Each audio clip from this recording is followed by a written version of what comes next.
And right. If you thought the Green New Deal was epically moronical, you will not believe the insanity happening in Ireland. Farmers there are revolting against a proposal by the government to kill 200,000 cows, all to meet the EU's climate goals. Elon Musk called out the absurdity, saying this really needs to stop. Killing some cows doesn't matter for climate change. It's hysteria. I mean, what's very interesting about it, too, is that the EU is now almost 1/3 reliant on getting their meat from Brazil. And so instead of actually growing their own livestock and producing their own material for their own demand, they're going to be relying on other countries that don't have any of the policies that we have. They're going to be shipped across the oceans. This is completely absurd. If the actual goal is to reduce the amount of greenhouse gases, this will have no reduction in greenhouse gases at all. Did Spy Balloon drop genetically altering substance on our U.S. corn crop fields? Well, all the reports I've heard of this new odd blight on corn have come from along the line of the path of the balloon. Some say it's akin to smut rot, but farmers, such as this photo that was sent to me today, are reporting otherwise. The White House is not commenting on the fact that these reports are coming almost in exact line as where the balloon flew over America. In fact, they're saying it's just a coincidence. I will follow this story and keep you posted. If you come down with a cold and flu-like symptom, just remember it is simply detoxification. It doesn't matter whether a virus creates it or whether cold air or anything alkaline creates it. That's the nature of chemistry. Remember, if you come down with a cold and flu-like scenario, your body is going to want to have a fever. That's important to eliminate through your skin. Your body's going to want to clean the sinuses out. And those that have a hard time with this are simply those that are severely dehydrated, those that drink a lot of milk, eat a lot of cheeses. And so when you come down with that, you want to immediately put yourself on fruits, berries, and melons. And that's all. Just live on fruits, berries, and melons, which hydrates you, alkalizes you, and allows your body to clean the mucus and congestion out. There's ways to go deeper if you're involved in deeper bronchial or lung issues, learning about the magic use of herbs and how to bring your body from Hellville to Wellville. So have fun with this. Don't look at it as a death sentence. And it's simply there for your benefit. It's just that there are those that do not understand that. Saved there by Rachel. Over to Lauren, back to Tanya. Not even fucking close. What a disaster. And now she's having a panic attack. I think she's throwing up gang signs. Where are you from? I'm from Sudan. Tell me something most people don't know about Sudan. Sudan actually has over 200 pyramids, which means it has more than Egypt, and they were built by the ancient Nubian civilization. Search warrant on this home. Inside was James Knott, a man suspected to be involved in a network of people selling human remains online. Caroline Branham was at home asleep across the street, but her son's girlfriend was awake. She got up at 3 or 4 o'clock in the morning and saw all the blue lights and everything, and she still didn't know for sure what was going on. According to court documents, when agents asked Knott if anyone else was inside his residence, he responded, "Only my dead friends." Once inside, the meaning behind those chilling words became clear to agents. During their search, they found 40 human skulls, spinal cords, femurs, and hip bones. Some of the skulls were used as decoration, one wearing a headscarf, another sitting on the bed where Knott slept. It's a shock. When I heard this, you just never know who your neighbor is anymore. But it doesn't end there. According to court documents, Knott was also selling human remains on Facebook under the alias William Burke. The FBI says Knott has been linked to a network of people in several states who are believed to be trafficking human remains. Some of the remains are believed to have been stolen from a mortuary in Little Rock, Arkansas, while others were allegedly taken by a morgue manager at the Harvard Medical School. Agents even finding a Harvard Medical School bag inside Knott's home. They also found weapons, ammunition, and materials to make destructive devices. Where are you from? Sudan. Tell me something most people don't know about Sudan. So there's currently an ongoing war in Sudan that just erupted in April between the 2 major generals in Sudan fighting over power. General Hameti, who is the head of a paramilitary group, and then General Burhan, who's the head of the Sudanese army. So you just came back from Sudan? Yes. What was it like over there? Scary to say the least. You never really comprehend the gravity of these things until you're in it. I take the opportunity of wishing the East European cities well in the coming of the very early skiing season and snow and ice that's come there, what of course is indicative of the fact that, as independent science has now confirmed, that the globe is actually cooling and has been cooling since 2002, broadly flat since 1998. So we're all talking about something here which isn't happening. I've heard time and time again members here talk of CO2 as a pollutant. A pollutant is a life-giving natural gas. It gives me the impression that some of our members haven't had the benefit of a formal education. Isn't this really just about the state being able to get its hand in ordinary people's trouser pocket to steal yet more tax from them? Isn't this all about political control? Isn't all this about politics and big business? The whole thing's a sham.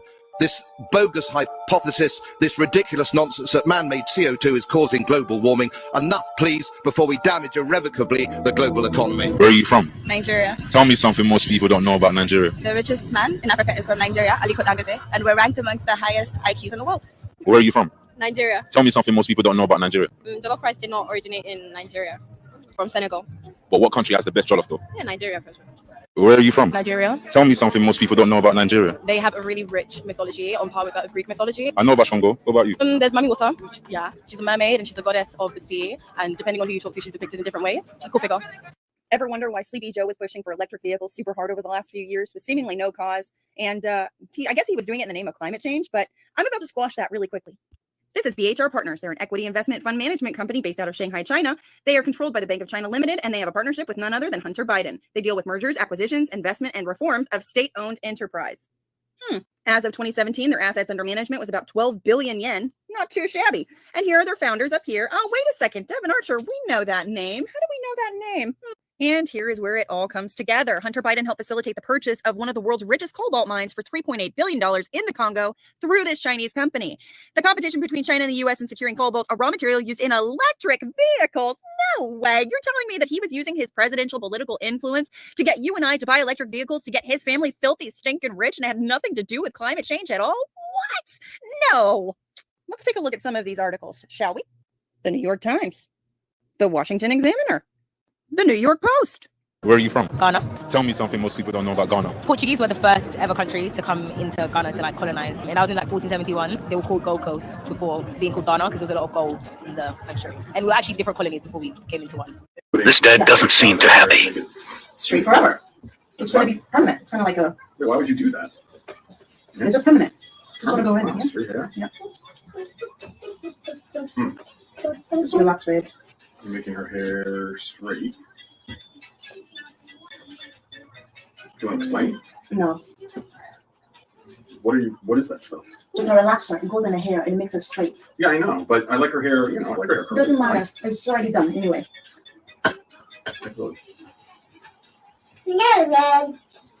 Where are you from? Ghana. Tell me something most people don't know about Ghana. So we had a queen called Yaa Asantewaa who led the Ashanti rebellion against the British colonialism, and she also helped hide the golden stool against away from the British people. Yeah, so it's still hidden today. It's educating. It's hopefully elevating the content that we partnered with Google, for example. If you Google climate change, you will, at the top of your search, you will get all kinds of UN resources.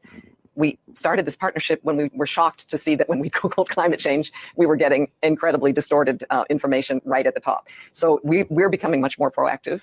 We own the science, and we think that the world, should know it, and the platforms themselves also do. Okay, wait, what is this? The largest retirement community in the world, where you have to be 55 or older to live here, and is rumored to be the STD capital of America, with over 125,000 old people using loofahs to put on their golf carts to signal what they're into. You know what they say, nobody gives a Hummer like a gummer. Where are you from? I'm from Ghana. Tell me about someone from Ghana who's made a big impact on the world. I would say Kwame Nkrumah. He was part of the Big Six. He was the first president of Ghana, led Ghana to the first African country of independence, I think. Yeah.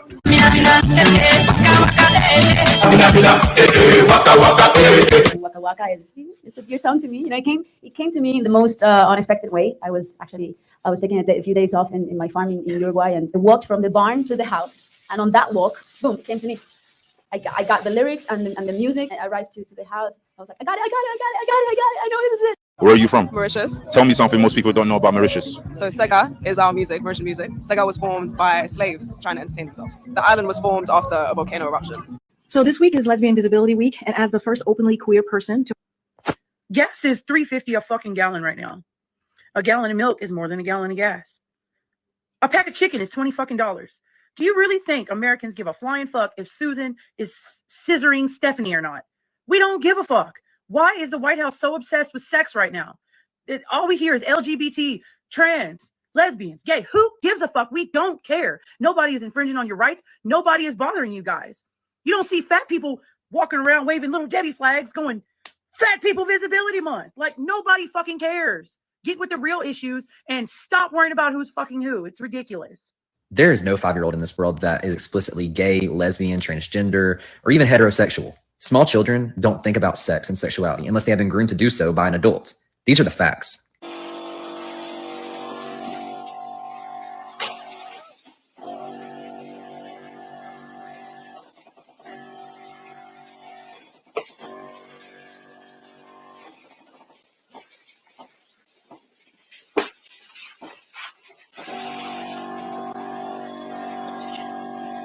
Roseanne Barr, did you see what she said today? She said she doesn't see a 2024 election even happening in the United States. I don't think we're going to have no election. You want to bet money? I'll bet. How much? I'll bet big. I don't think we're going to have no election. $1,000. All right. Shake hands. I do not want to hear that. I mean, it's possible because if Russia does technically declare war, or we declare war, then he can stay in. Right, you could declare martial law, or you could literally go into the War Powers Act, which then takes him out of the occasion, and then you have an entire emergency set up right now.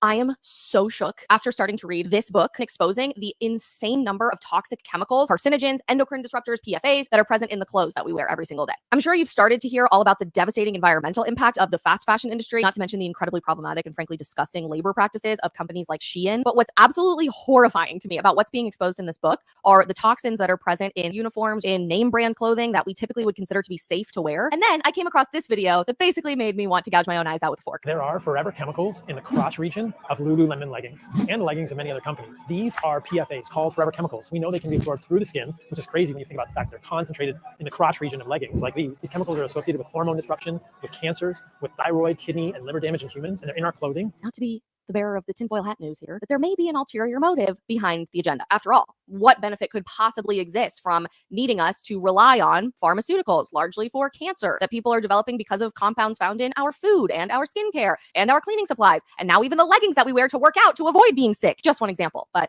worth thinking about, isn't it?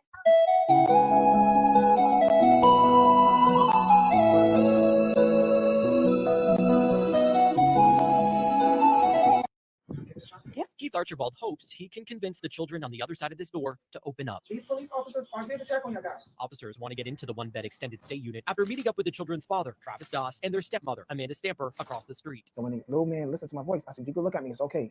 We're all friends here. Archibald's attempt works, and the young boy unlocks the door. You want me to come in with y'all? Come in with them? Okay. Hey, just be careful. Everything's all right, your mom. It's okay. What they would find haunts Keith to this day. 6 children alone, 2 boys locked in this cage. I'll break it open. I got it. You okay? I'll hold the lock for you. Archibald and Metro officers work to free the 9 and 11-year-olds, one badly beaten, covered in wounds. Stand back. He breaks the lock. Come on, man. Come on. You okay, sweetie? The 6 children led outside to freedom. Come on, baby. Come on. Okay, sweetie. What made you feel like they would listen to you? It was God with me on that one. Something told me to talk to these kids, and I'm a father myself. Archibald said he'd seen Doss and Stamper and several children before, but never spoke to them. He never worked in the unit and had no idea what he would find when he crossed that threshold. He says he doesn't know.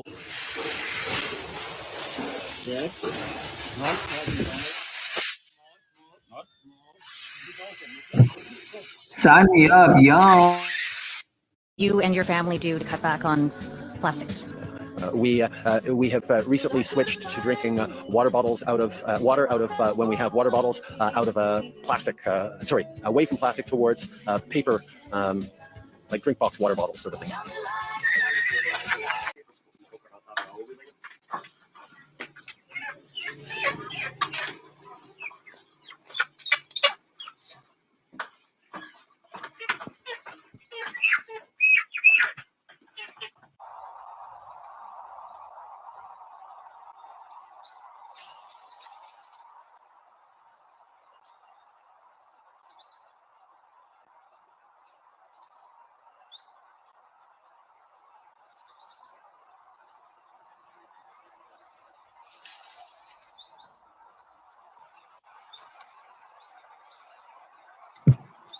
Is this real, man? There's no way this is real. This fucking. I need to ask you about that because that's like a wave right now. Like honey, these pills, Cialis, Viagra, and dudes that are 25, 30 years old are taking them, and they think it's like, And they're going to get a heart attack when they're 50. That's or what they're going to go blind when they're 60 years old because you are forcing the adrenals and you are forcing blood to your penis. So you're repressurizing blood to basically shoot down to your penis area to get that heart on. And that's the reason why the side effects be a heart attack. It'd be high blood pressure, which can make you go blind because all that biometric pressure build up in the back of your optic nerve. It can blow an optic nerve. Now you can't see no more. You know what I'm saying? You see heart palpitations happen from it. You see liver damage happening from these. I wasn't laughing, man. I wasn't laughing at that. I was saying that was, fucked up. I mean, I feel like I would have yelled and be like, yo, be careful. You're going to slip. You're going to eat shit.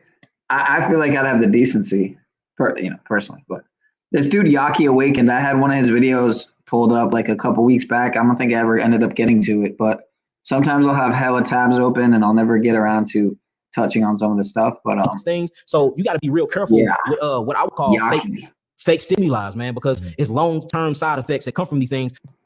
YouTube fetamines, as Mitch might call them. There's some truth to that. I'll give him that. There's definitely some truth to the YouTube fetamines, dopamine fix. Well, all you got to do is do it natural and play by the laws of nature. When you play by the laws of nature, sometimes you got to have patience and it take longer, but you have longevity and you live long. Naps don't help when your soul is tired. I don't agree with the moderator nor Reverend Robinson that we want some kind of agreement. We want agreement by which we can live or die. You choose. I have spoken to you a lot of times in hatred and anger, and you have not heard me. Well, you had better hear me today. It's because you consider me a vagabond leader that I'm not to speak here. Well, you had better cut those neckties off of them black boys that you put in their district, because they don't know what's happening. And I'm from the pits of nigger hell, and I know what's happening. If you won't listen to me when I make an appeal for the Negroes because you have no concern for the Negroes, listen to me when I make an appeal for America. You claim you love America. Well, we love America.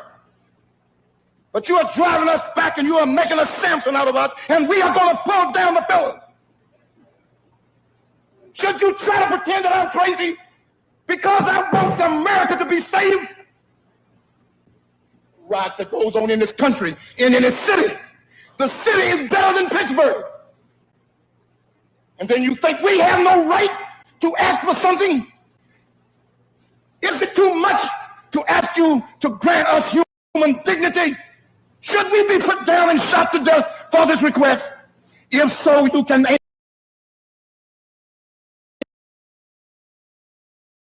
in your guns. What the hell do you think we care about dying if you're going to deny us the right to live? Jordan getting a Nike contract, I don't think that has anything to do with the masses of our people today or yesterday. And the fact that he has that is because Watts blew up. It's because there were mobilizations. It's because there were organizations. That is why he has a Nike contract. All right, I'm not going to lie. I didn't even notice that, Jeep Girl. That's fucked. So. Contract, not because he plays basketball so well, though he does, and this is not to isolate him, but to talk about we can't deal with stars and movie stars or events. But I would like to get back just to the question of the reference back to this issue of Black power. I think that the consciousness is high. I have seen that consciousness, but the poverty and the isolation and the racism is more embedded in this country because it's in the fabric of this country. This culture of racism has passed down through to this day. It has never been addressed seriously other than by Black people. And now we have Aretha Franklin singing at the inaugural and all is okay. No, that is not okay. So I don't care how many Black mayors there are in America. Ghost dog. I don't know. A lot of these Black guys today, these gangster type guys, they all got names like that they make up for themselves. Huh. He means like the rappers. You know, the rappers, they all got names like that. Snoop Doggy Dogg, Ice Cube, Q-Tip, Method Man. My favorite was always Flavor Flav from Public Enemy. I don't know anything about that. But it makes me think about Indians. You know, they got names like Red Cloud, Crazy Horse, Running Bear, Black Elk. That kind of shit. Yeah, Indians, niggas, same thing. Next time the bloody white man calls you a boy, don't run up to him and lick his ass like we all do. Turn back and face him. White man, I'm a man, not a boy. Listen, I'm not saying that pride is not a way for us Black people. But all I say is shit on our pride. If only we're bluffing ourselves that we are men. You just remind me of my father's hat. You're just like the old man's hat. A special navy blue Stetson hat wrapped in a plastic bag to keep the dust off. My father puts it right on top of the wardrobe. Sundays, he puts on his diamond black suit. Then comes the special hat. As my father walks down the stairs, me and my mother, we watch him through the lace curtain. And both we say, there goes the man. As he walks down the stairs, down the street, and the bloody big policeman stops, and the white man shouts again, come here, boy. Off comes that hat. Boss, Meneer, is this what you call pride? Take mine and give me bread for my children. The research says that Black women, when we do the same diets as white women, we lose less weight and we lose it slower, even when we're following the diet than our white women counterparts. And what public health practitioners think is that our stress responses in the body change our metabolism.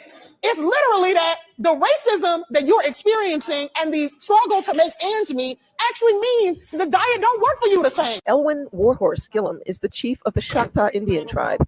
When Katrina arrived, Gillum and part of her tribe fled to Arkansas. The chief is fighting now to bring her tribe back to Louisiana. My people been here forever. This is home. This is my motherland. My burial grounds are here, not too far up the road. I tend the burial grounds, me and my family. To me, most of my history is passed down from the tree right there. The things I lost, money came. I lost the tree. I lost my animals. Old cypress still made it. I love that cypress tree. My grandfather always would tell me about that cypress, never cut that cypress. And the storm didn't even take it down. We're going to have to heal ourselves just like this tree doing.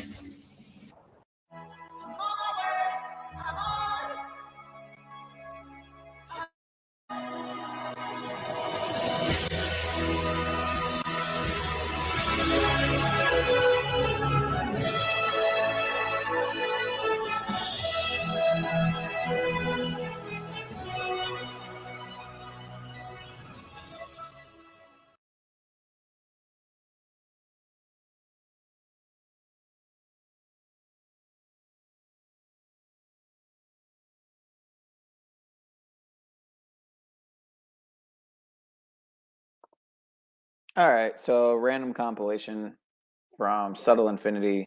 Shout out to Damsel. I think I used to know about this channel, and Damsel reminded me of it.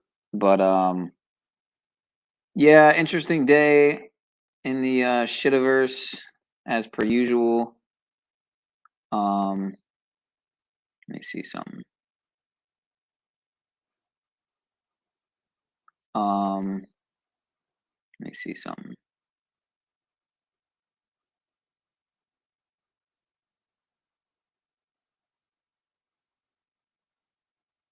Of course not. Of course not. I always think I like I always think that I pin the link like first thing, and I almost always forget.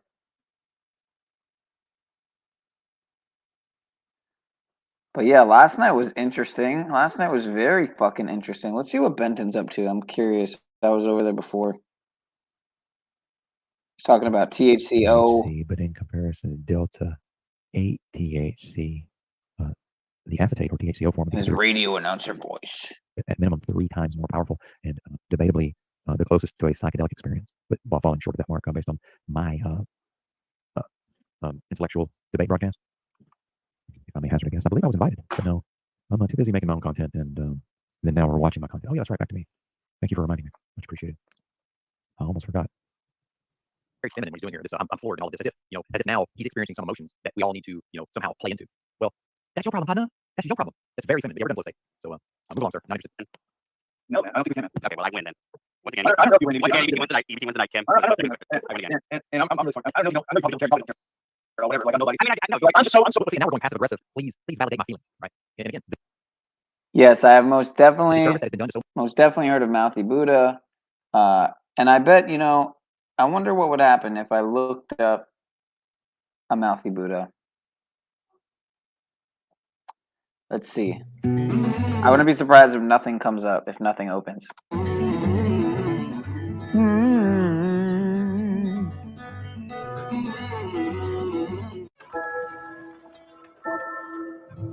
What are you doing?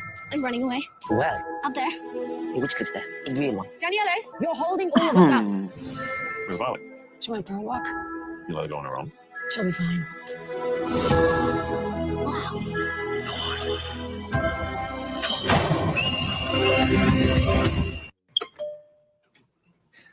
No. What's up, Max? What is this 216 number, Saul? Excuse me? You asked me if I'd seen a 216-digit number, right? Oh, yeah. You mean the bug. I ran into it working on pie. What do you mean ran into it? Max, what is this all about? There are these religious Jews I've been talking to. Religious Jews? Yeah, Hussies, the guys with the beards. I know what I met one at a coffee shop. It turns out the guy is a number theorist. The Torah is his data set. He tells me that they're looking for a 216-digit number in the Torah. Hey, come on. It's just a coincidence. There's something else, though. What? You remember those weird stock picks I got? Yeah, yesterday's stock pick? Yes. It turns out they were correct. I got 2 picks on the nose. Smack on the nose, Saul. Something's going on. It has to do with that number. There's an answer in that number. Max, come with me. The ancient Japanese considered the cupboard to be a microcosm of the universe. Although, when it is empty, It appears to be simple and ordered. The possibilities of gameplay are endless. They say no two Go games have ever been alike, just like snowflakes. So the Go board actually represents an extremely complex and chaotic universe. And that is the truth of our world, Max. It can't be easily summed up with math. There is no simple pattern. But as a Go game progresses, the possibilities become smaller and smaller. The board does take on order. Soon all the moves are predictable. So maybe, even though we're not sophisticated enough to be aware of it, there is a pattern, an order underlying every Go game. Maybe that pattern is like the pattern in the stock market, the Torah, this 216 number. This is insanity, Max. Or maybe it's genius. I have to get that number. Hold on, you have to slow down. You're losing it. You have to take a breath.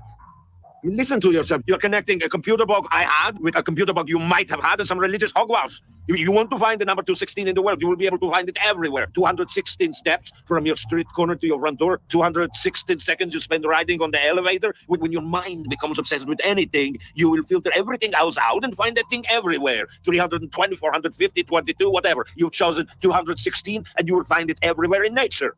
But Max, as soon as you discard scientific rigor, you're no longer a mathematician. You're a numerologist. Are you the witch? The witch or a witch? Here I am. On the other side. Oh, what? You want to see for yourself? We need to talk. Fancy meeting you here. You know the rules. The forest is yours. The town is mine. My girl is usual. She's not yours. Are you sure? It's only a matter of time. See what happens. I want to go back. You got to make it before sunrise. Because if you don't, you're going to be stuck on his side forever. Life can be just as magical as this girl, only it's a lot more fun. When he said unto me, Son of man, dig now in the wall. And when I had digged in the wall, this is at the temple here. Behold a door. And he said unto me, Go in. And they couldn't destroy somewhere like Honolulu. And we had the governor of Hawaii, who happens to be go by the name of Josh Green. You can't make it up, right? Green is in green energy, who was just at the United Nations 2 months ago talking about Hawaii and being the first state to be 100% sustainable. Take a listen to this guy. Governor Josh Green touted Hawaii's sustainability accomplishments at the United Nations Economic and Social Council in New York City. The governor was the keynote speaker in the forum that included more than 40 presenters from around the world. Green pointed out that Hawaii is in a unique position as an island state and has tried to lead the way in promoting renewable energy. We tried to lead on energy and climate. We were the first state to mandate 100% renewable energy for electricity. So it's, again, an opportunity as a small state with technically a small footprint, but we do punch above our weight a little bit because of our position in the Pacific. Speakers were invited to help implement the United Nations Agenda for Sustainable Development Goals in 2030. So that's Governor Green. I mean, this is how in our faces this stuff is, right? It's about green energy. It's the green plan. Governor Green was just put in place in 2022. And the first, less than a year, this happens. He's already just been at the United Nations 4 weeks ago. He was there 4 weeks ago, July 12th and July 19th. He was, through the 19th. That's when he was there. Okay. And he's. Hey there, friends, family, and loved ones all. We just got to keep bringing this to light, man. We just got to bringing our light into this darkness that's going everywhere. And he speaks about the green agenda that, rest in peace, Rosa Koire spoke about in this must-read book, Behind the Green Mask, UN Agenda 21. She spoke about this a decade ago, and we see the evergreen air tankers that are spraying the chemtrails. We see the fires, Greenville gas mark, the evergreen sideways. Remember when the evergreen tanker went sideways in the Panama Canal? So this is part of their green agenda. And as an investment banking, the broker, as a broker, I was covering Andy Evans, and Andy Evans was the guy who ran Bill Gates' fund called the Evergreen Fund. You can't make this up. And here's an evergreen air tanker called the Dream Lifter. Even further evidence, this was out of Oregon, a CIA operation as far as the chemtrail delivery system. But notice the Dream Lifter evergreen logo again. And to further drive home the Green New Deal network from the indigenous leaders in Hawaii, further proof of the dangerous climate directed energy weapons used to create climate emergencies. Quote, we need legislation that is as bold and urgent as the scale of the wildfires choking Hawaii and Canada, the heat waves suffocating Texas, extreme flooding drowning Europe. Ing said at the legislature in Hawaii. How many more lives are lost? Willing to tolerate before it declares a climate emergency and activates politicians to take further climate action. Total World Economic Forum agenda protocols here. Green New Deal Network. All right, so let's look again at what the cause of this supposedly was Hurricane Dora, located almost 600 miles southeast of Hilo and 1,200 miles east-southwest of Johnson Island. So it came from the east, from Japan, they say, 200 miles or 600 miles from Hilo, from Hawaii, and then hurricane force winds. It was a dry hurricane, nothing even rained. Center and tropical storm outwards of 115 miles, gradually to weaken. But there was no worries. We don't have to worry about it. So listen to this bozo speak about how he's trying to explain how a hurricane hundreds of miles to the south could fuel the most devastating takedown in just a very, very specific area along the Hawaiian chains. We'll break it down here in a minute. Listen to this. What people are witnessing and seeing on the ground, specifically over the western sections of the island of Maui. And I want to explain how Hurricane Dora's influence is helping fuel these stronger winds across the Hawaiian Islands. We've got an area of high pressure to the north. There's Hurricane Dora. The pressure gradient between these two weather systems are actually putting that squeeze on the Hawaiian Islands. And what that's doing is helping pick up the winds out of an easterly direction. So gusts, get this, have been over 80 miles per hour. That's equivalent to a Category 1 Atlantic hurricane. However, we can't say that the winds were directly associated with Hurricane Dora, but the winds are equivalent to a hurricane status. Now look at this. Current wind gusts, 24 miles per hour. That's sustained winds. That's at the airport within Maui. However, we do expect stronger wind gusts, especially on the west side, because similarly to Santa Ana winds in Southern California, once the air rides up and over mountainous passes and funnels through these canyons, what this does is it actually helps speed up the airflow, increase the wind speed. It also dries out the winds, and it also creates warmer temperatures at the lower elevations. So all of these working together in combination help create the extreme fire behavior that we're seeing on the western side of Maui. Not to mention 30% of the entire Hawaiian Islands across this area are currently under drought conditions, with the western side of Maui under moderate risk of drought conditions. Satellite imagery picking up on the hot spots, and you can even see the plume of smoke that is billowing from one of 3 active wildfires that are ongoing across the western sections of Maui. So here's a map of the pressure difference gradients that's causing all this, the winds to increase that hit the Hawaiian Islands. No, it didn't hit the Hawaiian Islands. It just hit Maui, only on the west side. Well, a couple hot spots other places, but that's debatable. So strong gusty winds were supposedly traveling hundreds and hundreds of miles from the south to create the first time ever destruction of an entire city, but only that city. So what we see here is the fires in Maui. We had one in Kailua, Kahia, and Lanai is where it got destroyed over here on the west side, and there's the airport. But what I want to bring your attention to is, folks, why didn't it hit the other islands? Okay. Here's Maui over here, the west side. Okay, that's the one that got hit right there. Okay, but it didn't hit Big Island, didn't hit Hawaii. And of course, Lanai, the Larry Ellison Oracle owner of the entire island, Lanai, didn't touch that at all. Why? The most selective island fires in history. But again, the profiles are telling a different story. And the meteorologists, why do they call them meteorologists? Aren't they weather people liars? They call them meteorologists. Why? They study meteors.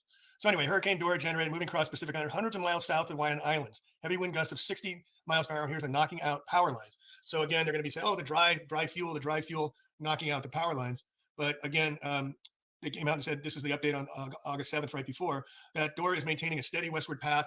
Central Pacific forecasters poses no direct threat to the islands. It was located 600 miles southeast of Hilo, still forecasted to weaken over the next several days. Could you be more wrong about your forecast? Breaks my heart, folks, breaks my heart. And again, this is just impossible to say that this was caused and only hit this one perfectly selected area on the west side of Maui. Here, check this out. And just like happened in the Sonoma fires, while I was there down in Santa Rosa, October 8, 2017, where the winds came up over nowhere, 75-mile-an-hour winds gusted, and then it went down to 5 miles an hour by 9 o'clock the next morning. Same profiles, same exact profiles. But the point being is the federal alert system that they had in place, the alert system to evacuate people, they didn't activate it. You know why? Because they're afraid there would be a panic exodus out of Sonoma, so they didn't activate the emergency warning system. And again, just like here, listen to this. About this lack of an emergency siren. Now, I was just reading on the Associated Press. Hawaii boasts what the state describes as the largest integrated outdoor all-hazard public safety warning system in the world. And here we've got your reporting and the reporting from the AP that says there was no indication warning sirens sounded before people ran for their lives. They tried to use mobile phones and radio stations, but the power and cellular outages may have limited the reach. I mean, this is infuriating. And I mean, what is the governor saying about this? And again, the death count has to be in the thousands, if not tens of thousands of people. Of course, they don't do body counts, so like Paradise, we're never going to know the true numbers, but has been requested several times by reporters that were there in the room. At this point, officials aren't giving a timeline. It is baffling because everyone we have spoken with, and we've spoken with many people, they all describe the same scene of chaos. Many people were in their homes, didn't even know there was a fire burning in their town until it reached their own neighborhoods. That's why we have heard of dozens of people fleeing on foot into the Pacific Ocean to save their lives. It is very eerily reminiscent of the fire in Paradise, California in 2018. Back then, the code red system there did not work. Many people did not get that notification in time, and it appears that's exactly what happened here, and it may be responsible for why so many people died. That death toll, we are told, could significantly rise in the days to come. Now, you heard him mention code red with a rush of cherry. Code red. Mountain Dew has a code red that the Paradise fires weren't alerted to. They just do it, folks. And Mountain Dew rebuilds communities, directed energy weapons, disaster response. Why is that on Mountain Dew? And then you have others, Tribucha, intentionally brewed with herbs and spices that fight the fire in your body. Here you got the 1 eye, controlled burn. They mock us, folks. They're mocking us. This is the Mountain Dew 12-pack. It's Maui Burst, Mountain Dew, dew with a blast of pineapple flavor. This is actually, quote, a soft drink that you can get. And this dude here, I'll get into. I just want to finish with a different one. So you got Livewire, you got Code Red. This all came out after Paradise right during it. Livewire. All right, do sparked with orange, sparked.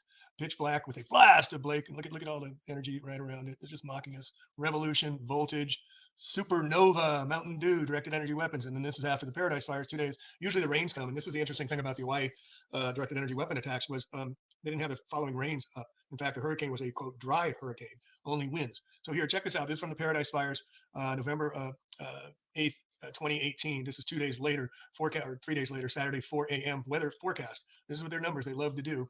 And you see here, 666 in Paradise, and there's Chico 15 miles away, it's only 4 inches of rain, and just another 10 miles away, it's only 2 inches of rain. Redding, 2 inches of rain, 2 inches of rain over here, but suddenly we get 6.66 rain, and up in Truckee, Lake Tahoe, we get 0.84. They just love to mock us with their 666s. James Lee Witt, 666, 66 in California fire, 600 people reported missing. And this dude was the one that was brought in to be the Federal Emergency Management. He was a former FEMA Clinton administration, but he's been named as a leader of Rebuild the North Bay. So he has disaster relief companies. He's got foreign companies where he brings people in from other countries to do work here to clean up as well. And he's just a dirty dog. And here's his book, Stronger in Broken Places, Turning Crisis into Triumph. Former director of Clinton's FEMA. This is what they do, folks. This is what they do. Now, again, there was no forecast for this event to occur. Listen to the talking heads and what they say here. Good evening, and thanks for joining us. I'm Allison Blair. While the brunt of Hurricane Dora will stay well offshore, advisory level winds and heavy surf are expected to start impacting the state in just a few hours. Let's get over to our Ben Gutierrez in the First Alert Weather Center. Yeah, thanks very much, Allison. Dora's still that major Category 4 hurricane. It will pass safely south of the islands, but as it does so, it's going to increase the trade winds that are coming in from the east-northeast. Dora is currently less than 900 miles southeast of Hilo, moving very quickly to the west at 22 miles per hour. Could be making its closest approach far to the south of Hawaii Island sometime early Tuesday morning as a major Category 3 hurricane, but it should remain on a track that'll keep it safely to the south of us. And here we quote see a satellite image of it passing down. He said 900 miles, 700 miles, 600 miles, 800 miles, but all of a sudden it only hits Maui on the west side, most selective fire in history. And again, we see the same profiles as Paradise, the most selective fires in history. Who lives in that building, folks? Who lives in that building? And who lives in that? Used to live in that building. Most selective fire in history. Again, they do whatever they want to hit. They just take it out, but leave. You see this hotel up here is fine. Again and again, now take a look at these cars here. So you got one car torched, another car torched, another car fine. Now these guys didn't drive up here and say, hey, I'm inspecting the property. These cars were here. So why did that car get torched, but that one didn't? See, it's got the sun shield still in the car. These people had to flee to get out. And some of them had to flee into the oceans. I'll show you in a minute. But again, the destruction, look at the houses in the back. Look at that right there, destruction all around. Yet that one was spared. We see it over and over and over again. This hotel right here spared, everything else torched. Coast, look at this, the harbor completely torched. The boat's still okay here, but the harbor's torched. Again, very selective. House across the street, hey, it's fine. House across the street, hey, you're torched, you're done, you're dead. I don't want to make mockery of this, folks, but this is happening. It's a worldwide attack on humanity and the earth.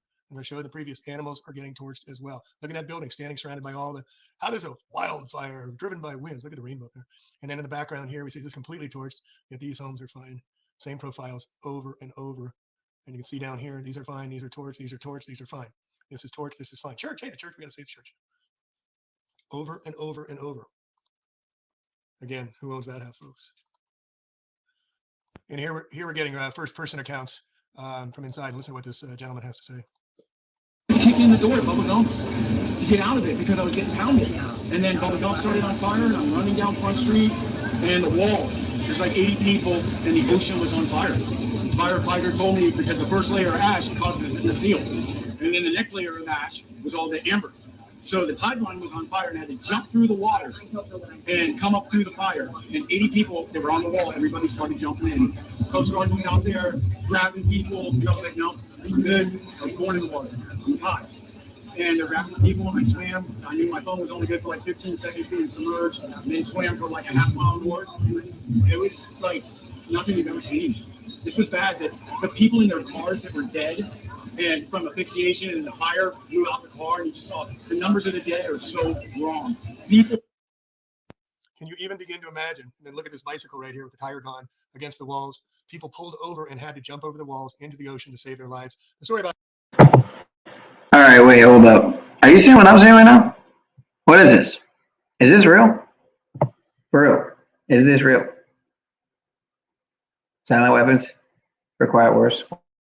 Ash coming down and creating the fires in the ocean is BS. They can set the water on fire too. But this is premeditated murder, folks. No doubt about it. And finishing up here, this is an interesting photo sent to me. And look at the scalar waves in the sky. This is right after the fires. It cleared out. And then look at the scalar waves in the sky. Notice the patterning going on all the way through here. Look at how it's targeted. This is the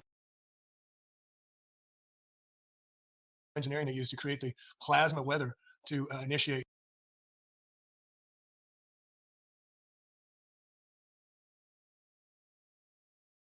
the directed energy weapons. Very clearly, we can see geoengineering activity. So again, I'm going to leave you with this gentleman's recording talking about the Hawaii International Conference, talking about the green agenda being the leading state to initiate the World Economic Forum 15-minute city. Listen up. This is climate change doing this. Interesting. What they don't talk about is in January how they had in Maui a smart city conference to turn Maui into an entire smart island, changing everything to electric, renewables, solar panels, and pushing everybody into electric vehicles. 15-minute smart cities. So now what's also interesting is next month in September, Hawaii is hosting the Digital Government Summit, utilizing AI to govern the island. It's almost like they're resetting something to start rebuilding for this in which they're trying to push. Now, when we look at all the climate change narrative that they're going to try to push, but they're not going to talk about the Weather Modification Act of 1976. I highly recommend everybody look into this act, because who is involved in the weather modification activities? Department of Agriculture, Department of Defense, Department of Interior, EPA, and NASA. So if they're modifying the weather, then could they have caused this event? So if we see that the Department of Defense and other factions are responsible for modifying the weather, well, then if we look at direct energy weapons, we can maybe see how this can all relate to this event.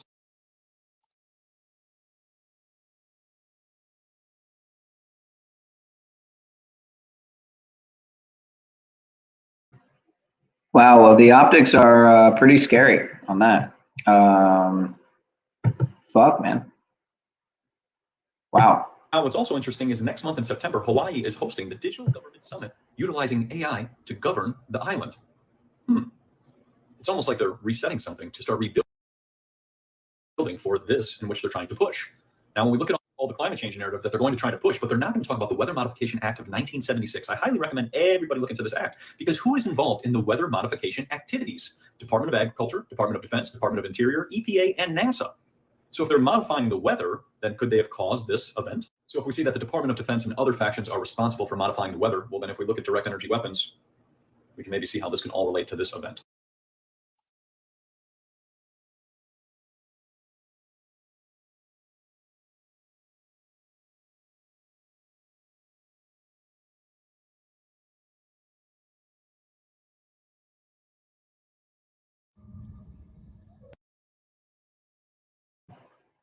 So, yeah, that was an interesting video to say the least.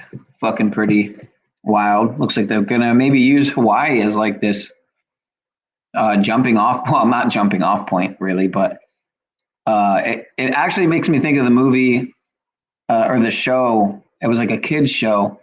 I only saw a couple episodes of it. Man, what's it called? Lab Rats or something? There might be two versions of it, but in the one I'm thinking of, all these kids live on this island, and there's all this, you really got to see it, honestly, at least one episode of it to see how full of symbolism it is and how much shit they put into just kids shows. It's fucking disturbing, man. But those who know knows, not news, not new. But yeah, I guess this is Salted Cedar reposted one of Mouthy Buddha's videos, so I'm gonna watch at least some of it. It's a little long, so we'll see how good it is, how entertaining it is. Buddha's pretty on point. You get in trouble if you are a white person who puts on blackface on Halloween. Back when I was a kid, that was okay. I'm Megan Kelly, and I want to begin with 2 words. I'm sorry. And suddenly, Norm Macdonald was canceled. You know, I hope that I didn't offend any of you guys. A Saturday Night Live shakeup The show firing one of its new cast members before he even appeared on the broadcast. This comes after past racist remarks surfaced.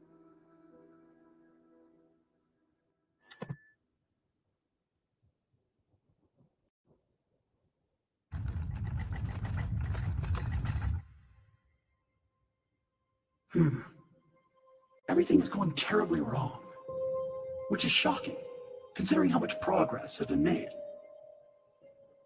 Agreed. I'm beginning to worry that Earth will fall. See for yourself.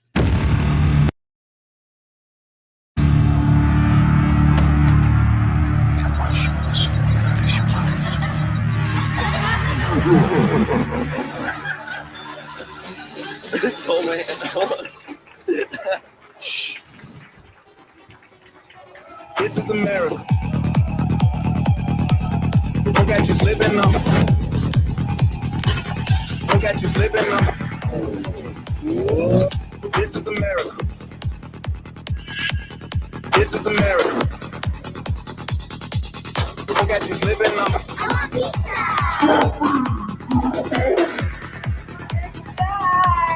Don't catch you slipping now.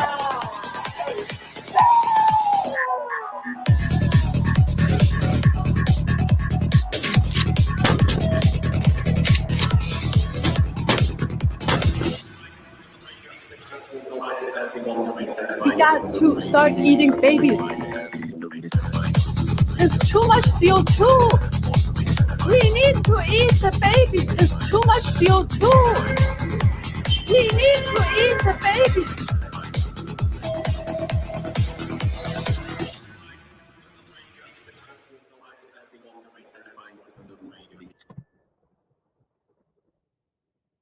It's evil. It does make me ask, how can humans be so intelligent and yet so ignorant? Because they live under a physicalist paradigm. Therefore, are unable to adequately perceive their potential. I disagree. The materialist model program has produced more human ingenuity and cures for disease than any code we've ever created. But it's also created feelings of hopelessness and meaninglessness. Things are going to get worse before they get better. That remains to be seen.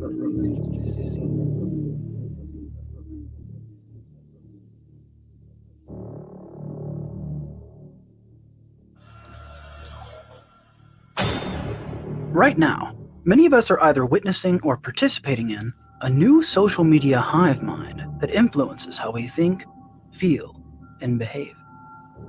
Electronic screens can also disrupt sleep, and a lack of good sleep can result in depressed mood, moodiness, and irritability.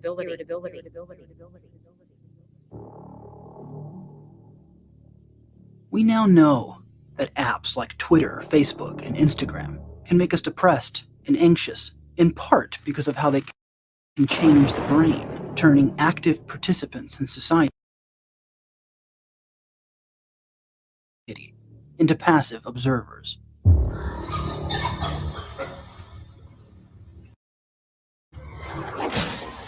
But the word passive isn't quite right, because those who are arguing on Twitter every day, many of whom are addicted but don't know they are, might appear calm on the outside, but on the inside, their amygdalas, which are responsible for the fight or flight response, are ignited. We've managed to create a technology that, quote, connects us with an endless supply of political and social rivals, then makes it almost impossible to communicate with them, whether it be Twitter, with its character limits, and the fact that it's all in public, which often incentivizes salaciousness, and of course, the frivolous, made-up identities on everyone's bio, most of which are self-imposed caricatures that only serve to confuse people with different political views about who you truly are.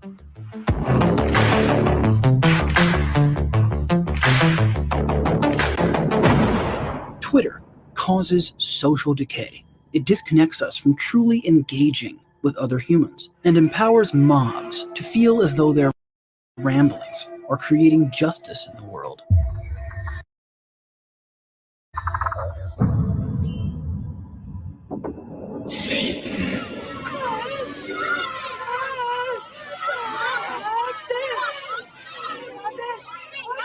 Fools, what fascinations there are on this planet. Strange mortals with curious customs.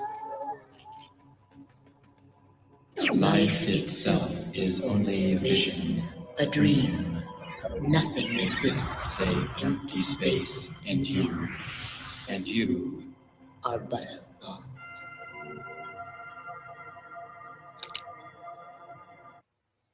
They kept the populace busy with entertainment. But other dictatorships use other strategies to control ideas, the knowledge. How do they do that? Lower education, they limit culture, censor information. And it's important to remember this, that this is a pattern that repeats itself throughout history.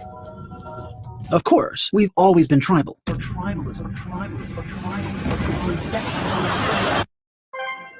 Whether by religion or other spiritual means, we've repeatedly tried to quench this phyletic trait and coexist peacefully. In one sense, we've succeeded.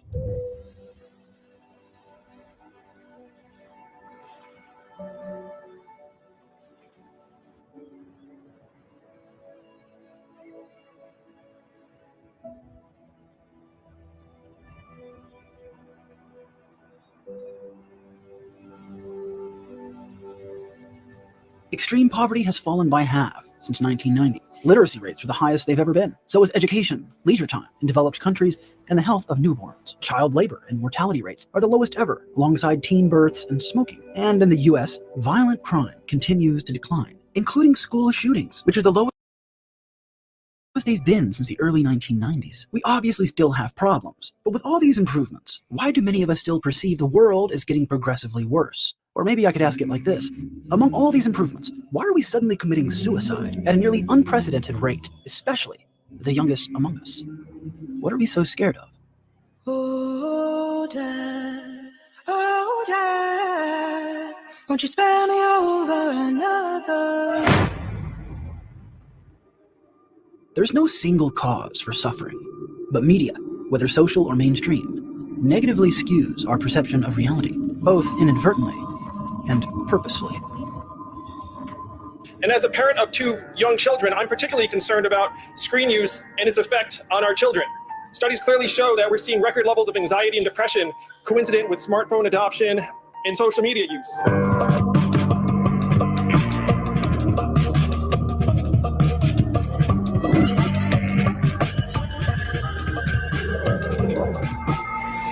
It's not just Facebook and Twitter, it's all of it. Many of us are getting all our information about the world through these apps, leading some to say that mainstream media outlets like CNN are dying. Things could not be worse for CNN right now. Look, I gotta be honest. I think we are seeing the eventual collapse of CNN. But this is not entirely true. Notice what this CNN media coordinator, who was recently caught on camera admitting CNN's coverage is racially biased, which isn't surprising, says at the end of his sentence. Great clicks, get more money. Great clicks, get more money.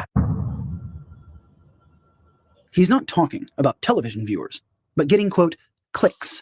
CNN is not dying. They're transitioning to the internet and have managed to maintain relevancy and influence by partnering with big tech, who ensure their videos, along with all other in the mainstream media, show up first in search results, then demotes anyone else discussing the same topic. I can assure you CNN is not going anywhere. They've just changed strategies. A white police officer fatally shot an African-American woman inside her own home. This means that many of us are still being influenced by a media machine that focuses solely on the negative. Homicide. Murder. Stabbing, dead, stopped. Murder. Deathbed. Severed arm. Murder. Stabbed at the gas station. Unsafe. Gruesome murder. Crisis. Credible fear. The term racist between July 14th and 21st was said 4,100 times on CNN and MSNBC alone. Sorry. That makes me outrageous. I mean, way over. Shooters massacre and killed. Shooting. 13 hours of violence in this country. Large capacity rifle magazines. Cut the commercial. Homicide. Murder. Stabbing, dead, stopped. Murder. Deathbed. Severed arm. Murder. Stabbed at the gas station. Shooters massacre and killed. Shooting. 13 hours of violence in this country. Large capacity rifle magazines. Semi-automatic weapons. Shooters. But more importantly, we need to realize that the political world we see inside of our phones isn't real. Those who use these apps every day, throughout the day, are living in a kind of daydream. Clearly, we don't need to stare into our phones to daydream, because life in general is already dreamlike. But I argue that our social networks and media worlds on our phones can exacerbate this dream state by reducing the one thing that can help us awake from it: attention. It must be a coincidence that the act of training one's attention through meditation is practiced diligently by Silicon Valley elites.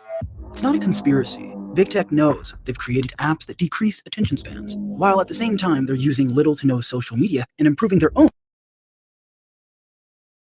attention skills by practicing meditation. It's worth asking, however, that if ever there were a human trait an elite would want to exploit, it's attention. Because if we can't pay attention, we can't get out. We're stuck in the daydream, a place where our collective psyche poisons itself, ignorant to the fact that at any moment we can drown that part of ourselves that believes it's real and get out. Which brings us to the question: do you still think it's real? Are you still in there?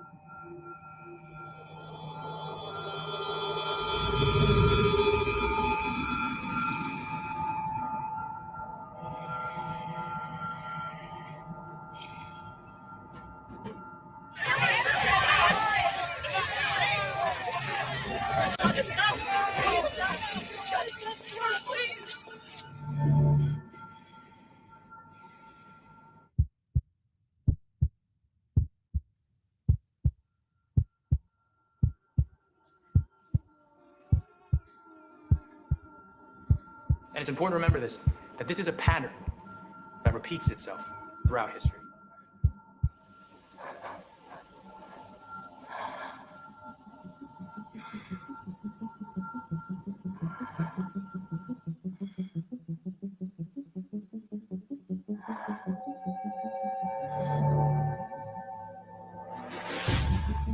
Drowning. I think it's a sweet end. Right before you're gone, there's no remorse, no grief, just tranquility. But the dread sets in when you're hauled out of the water. I want to drown again.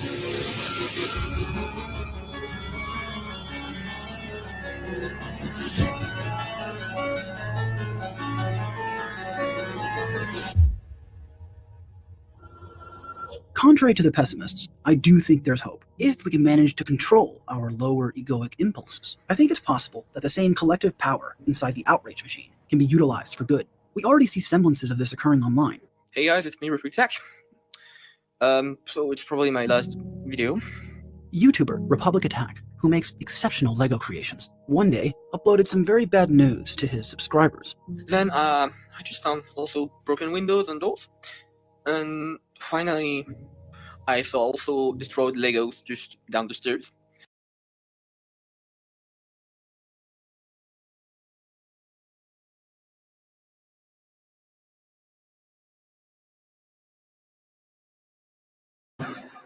So that's my upload. Here, I'll do it again, just so you can see it in real time.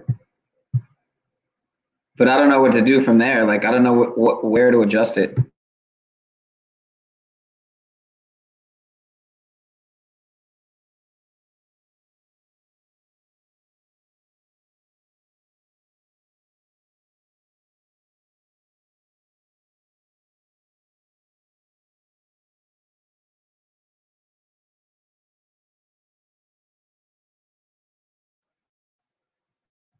So, yeah, the download speed is like 11 megabits per second, and the upload speed is 0.6 megabits per second. So, yeah, and I don't know how my sound is right now because I don't have the.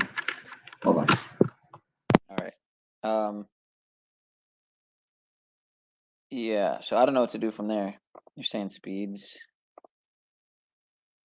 Wait.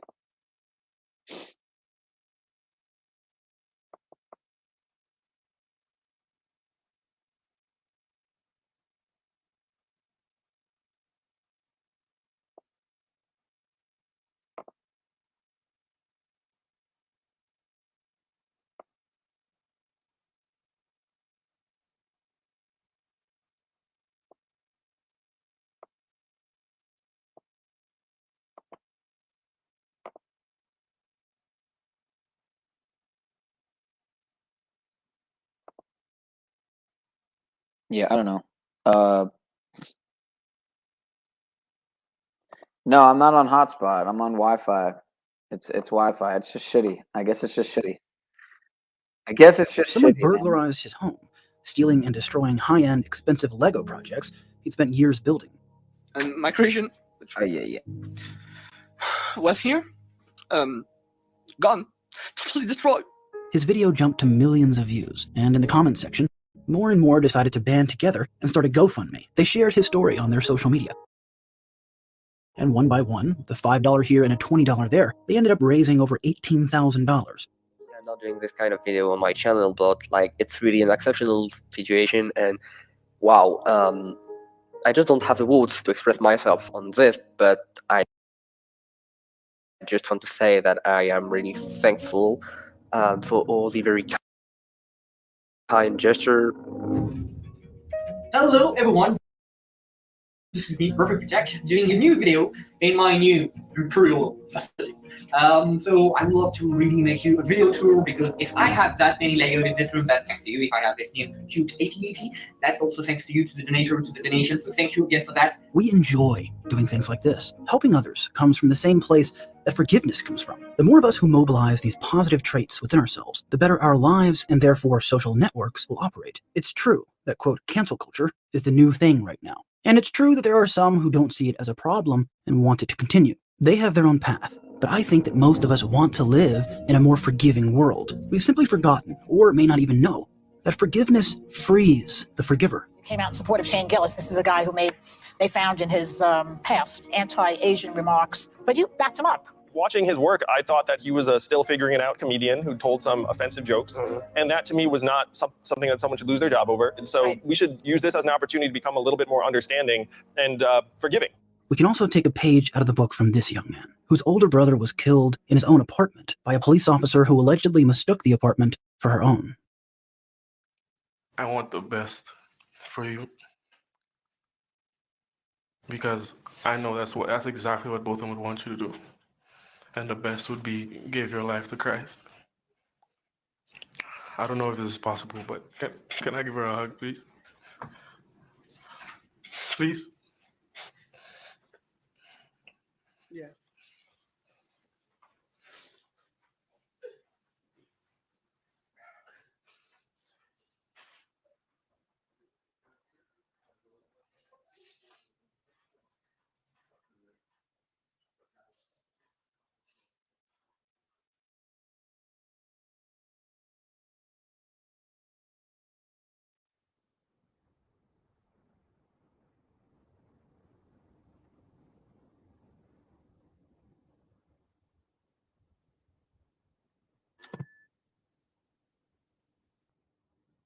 It's good. Indeed it is. I may have overreacted. I've designed a new program. That's impossible. We live in the realm of possibility. But they won't take it well. It's an entirely new physics. Things will get worse before they get better. I hope you're right.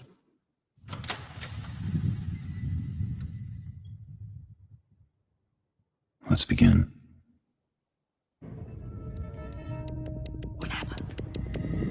They made contact. I'm just gonna hurt you. Never underestimate the power of denial.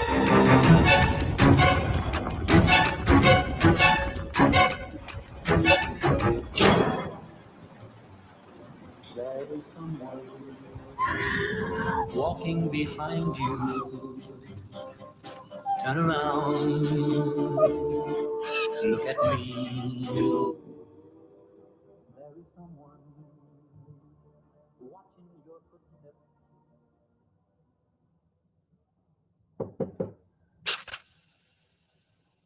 Are you there? Come in, Sebastian.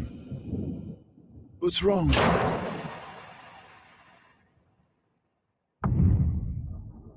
Go on. I've received word some have broken through and seen Evelyn. Impossible. Not exactly. They're doing it through the use of a substance we've made illegal. Dimethyltryptamine. It seems that one has actually spoken to her. And who is that? A young man.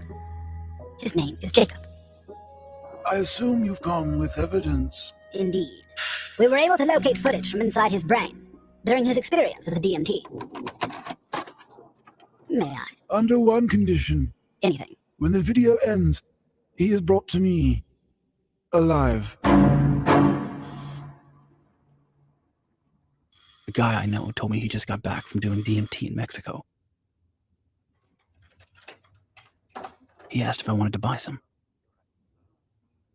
And while I thought about every dreadful thing that could happen, every nightmare that could potentially ensue, I opened my mouth and let out a syllable. Yes. He left. Ignorantly and foolishly, I decided to try it alone.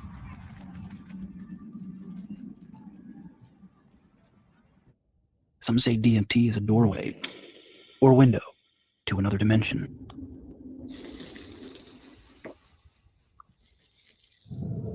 But from where I'm sitting, it's a doorway to hell. Because I still felt like myself. The only difference was this immense pressure.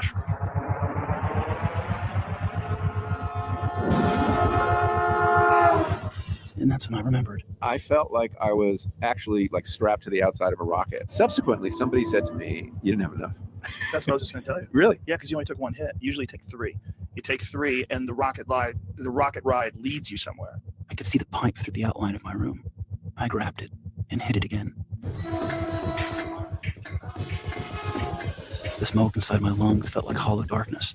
Everything got louder, more precise, the pressure becoming tighter and heavier. Something I didn't think possible. I couldn't see the pipe anymore, only blurry emptiness, but I still felt like myself and could feel it in my hand.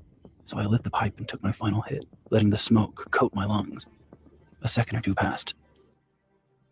Then it happened.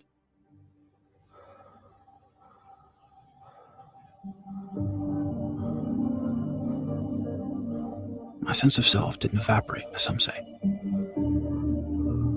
It simply changed into a new form.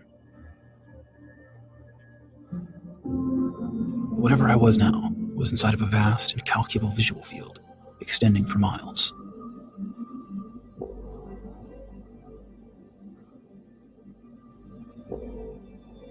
Ornamental, congruous patterns which collapsed in and out of itself like waves on top of the ocean.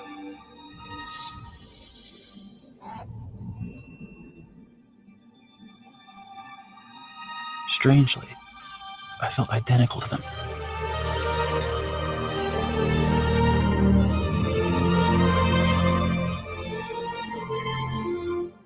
Everything I saw in there was not blissful or peaceful, but darkly elegant and mysterious. Something ineluctable and wide. An infinite territory of sagacious minds, curiously aware of my own. Soon after, I was struck by a colossal being. A goblin that looked like Jared Leto's Joker. I'm just gonna hurt you. He finagled me into a cave where I saw my old PlayStation sitting on a rock. I became convinced that in order to survive, I needed to be the original 16-bit version of Doom.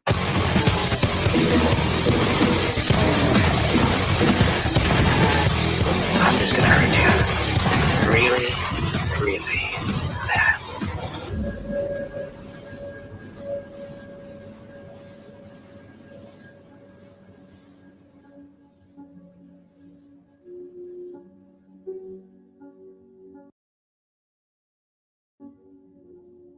I arrived, hedged into the grass of a labyrinthine jungle, made of textural colors and things that were living. A beautiful landscape, inhabiting insects and eccentric creatures. But the main inhabitant looked like light and oil bleeding into itself, like a divine bacterium. She spoke in a soothing voice, ensuring me that I was safe. Her presence diminished. I yelled a question. "What's your name?" I said. She whispered it gently as she faded away like autumn leaves. Her name was Evelyn.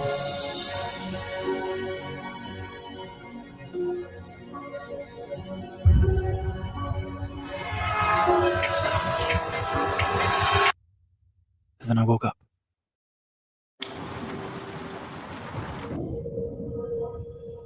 So you didn't actually take DMT?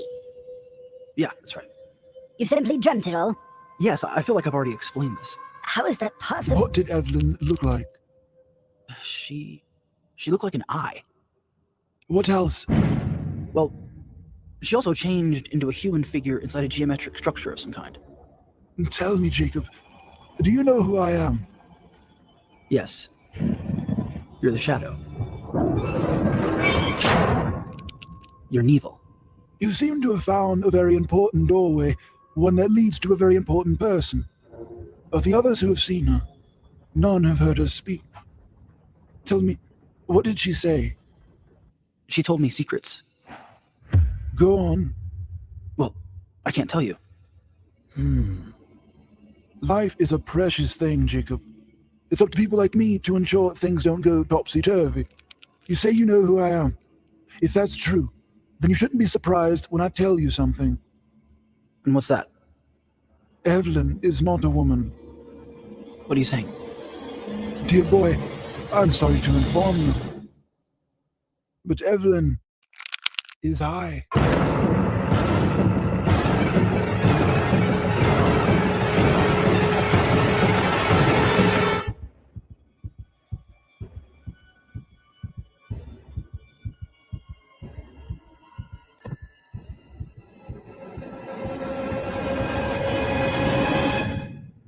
The Shadow's deception has worked. We need to send Jacob a sign. Too risky. Communicating directly into their world can turn them psychotic. Contact the IMC. They'll transport the message through the gyroscope. How do we know he'll believe it when he sees it? Evelyn chose him for a reason. Okay. What's the message? We show him Evelyn. The decryption team here at the VLA has been working around the clock, and all the hard work has finally paid off. This key section, uncovered tonight and obtained exclusively by CNN, shows an illustration of what is unmistakably a human figure inside a geometric structure of some kind. Meanwhile, months of debate finally reached a conclusion of sorts last week as 10 international candidates were selected by the IMC, representing a cross-section of political, philosophical, and religious views. Many of these scientists are the same experts who have been consulting on the machine's design and function. As such, they will be actively participating on-site during the construction process. Jacob received a message from the International Machine Consortium. They told him they had information that only Evelyn possessed. After giving it to him, they instructed him to go back to Neville's for a final resolution. Because of his desire for truth, Jacob left immediately during a grim and cloudy night. Little did he know, something unexpected was waiting for him on the other side of Neville's door.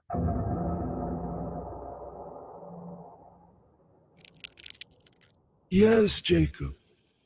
There's something else I need to say. You know, she told me secrets. She told me a word that describes our reality. If you're really her, you'll know the word. This is crazy. You can't even say it out loud, can you?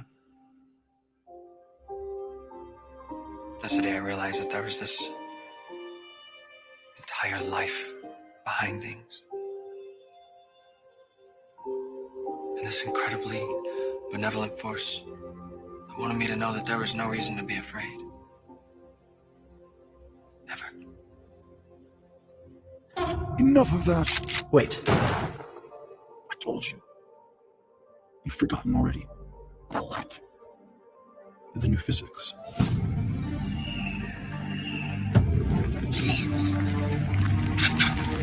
What do we do? Come with me, Sebastian. We'll be back. I've made contact. Told you. You stand corrected. It's been almost 15 minutes. Let's end his trip and bring him back home. Will he even remember anything? In his own time. I wish I would have learned more while there.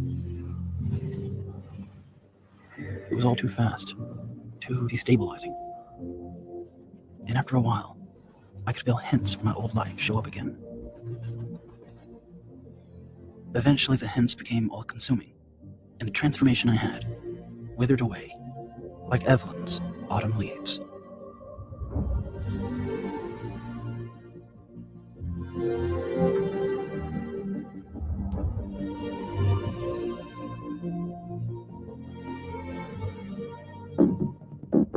It's the ultimate version of Big Brother's watching. No thanks. Nearly 15 million people have already been prevented from traveling.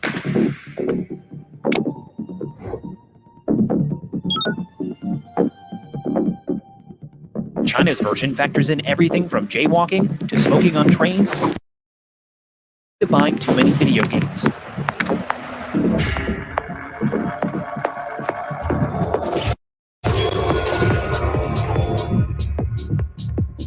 I think it's a good thing, this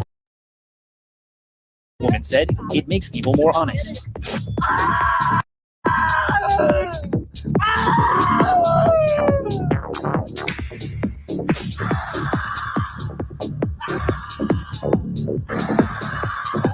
This is temporary. No. Score reverts to normal in 24 hours. No, but I need it now. Period. All downvotes are subject to a ×2 multiplier.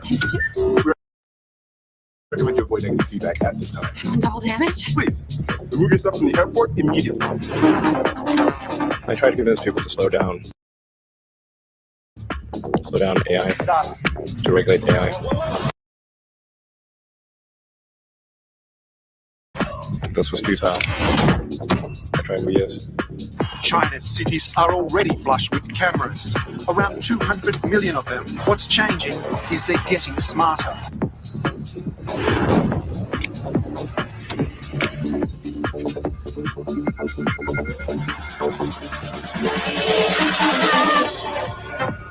So you got a pretty good score. Oh wow, I think I'm doing well. Not the best, but yeah.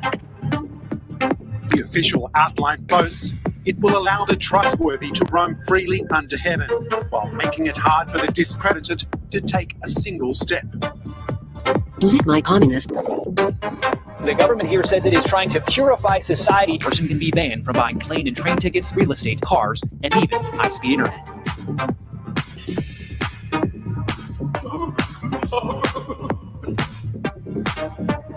The government may use this social credit scoring system to punish people that it deems not sufficiently loyal to the Communist Party. Stop playing Spider-Man and go to the gym. Be more productive. Stop being a little bitch. Do not criticize the Communist Party. Unless you want to get hit in the face with a stick. Eat my communist. Take it off!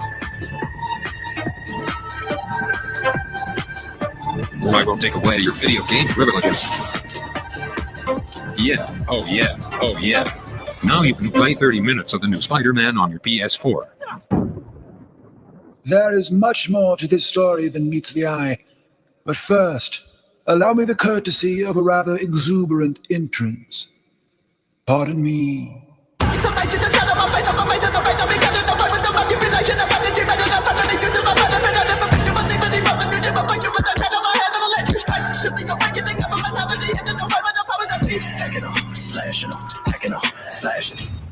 Behold, the all-seeing eye.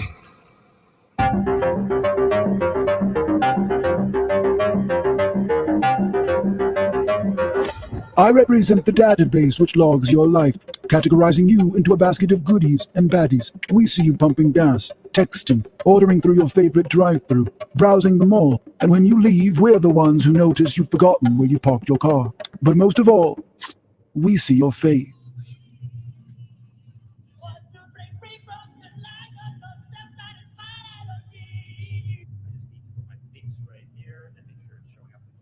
Go ahead and register my fee.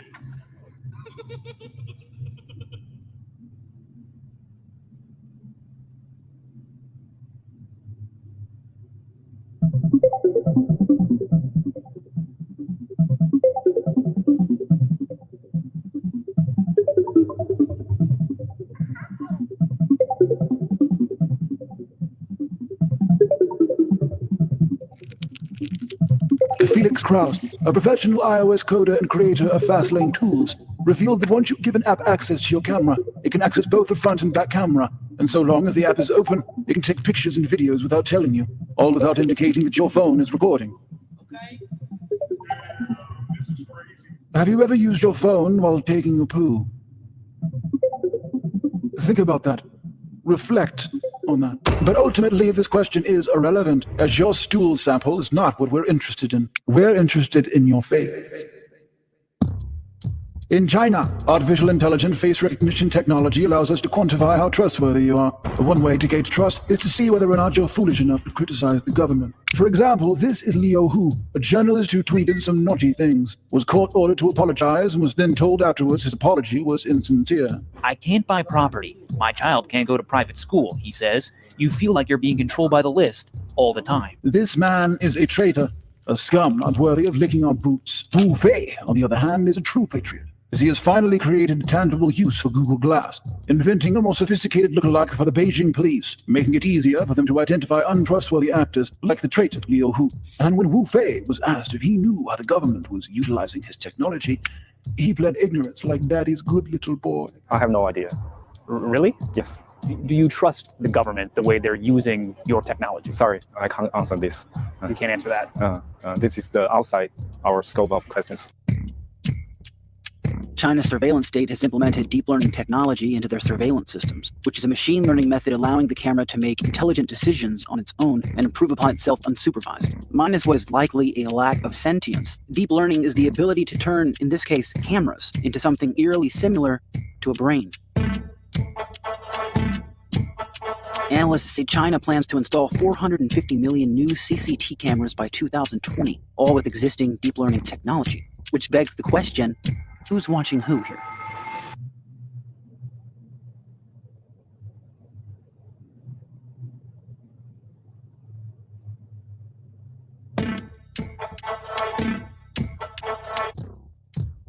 At what point does it become rational to feel watched by the cameras that surround us? Not because a human is on the other end, but because of the artificial intelligence that's present. Make no mistake, these are the eyes of the future, and in some ways are already capable of processing information at a rate that far exceeds the ability of the human brain. Although it's wise to be concerned about China's tyrannical approach, another concern carries just as much, if not more weight, and that is the growing intelligence present inside the technology that surrounds us. Delusion. There is absolutely no need to worry. The world has taken every necessary precaution to ensure our surveillance technology remains under our control. After all, you've got nothing to hide, so why should you even care? Whatever, it's not a big deal. You shouldn't let it bother you. It's not a big deal? No. What, that someone could be watching you right now? No, I'm not hiding anything.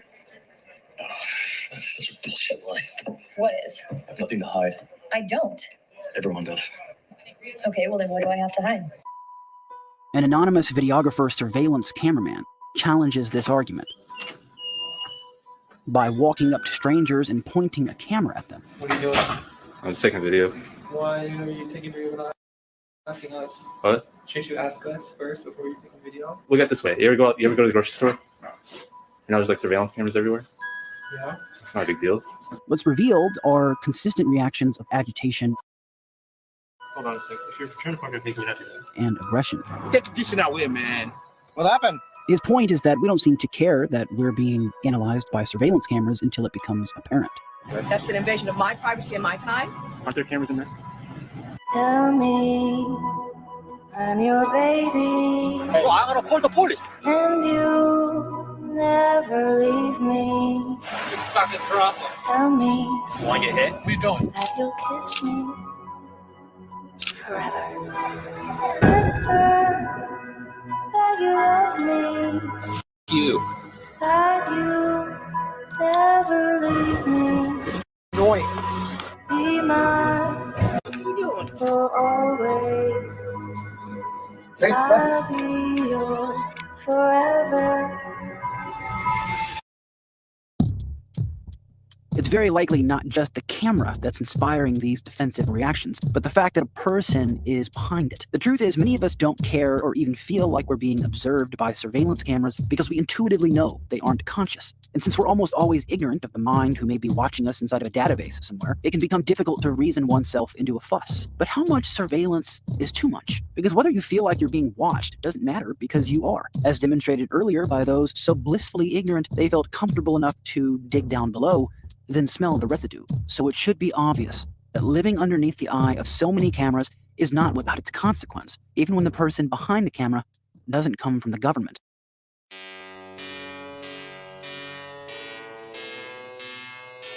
In this episode of Black Mirror, the main character masturbates to porn on his computer, then gets a message from an anonymous hacker showing him they've seen and recorded what he did, and will leak the video if he doesn't adhere to a set of... So I just watched this actually for the first time the other day, and it was definitely a like a psychological kind of thriller twist at the end that, you know, what gets revealed. Black Mirror is a good series, man. I don't watch Netflix really at all, or TV, but on a very rare occasion, I just happened to watch.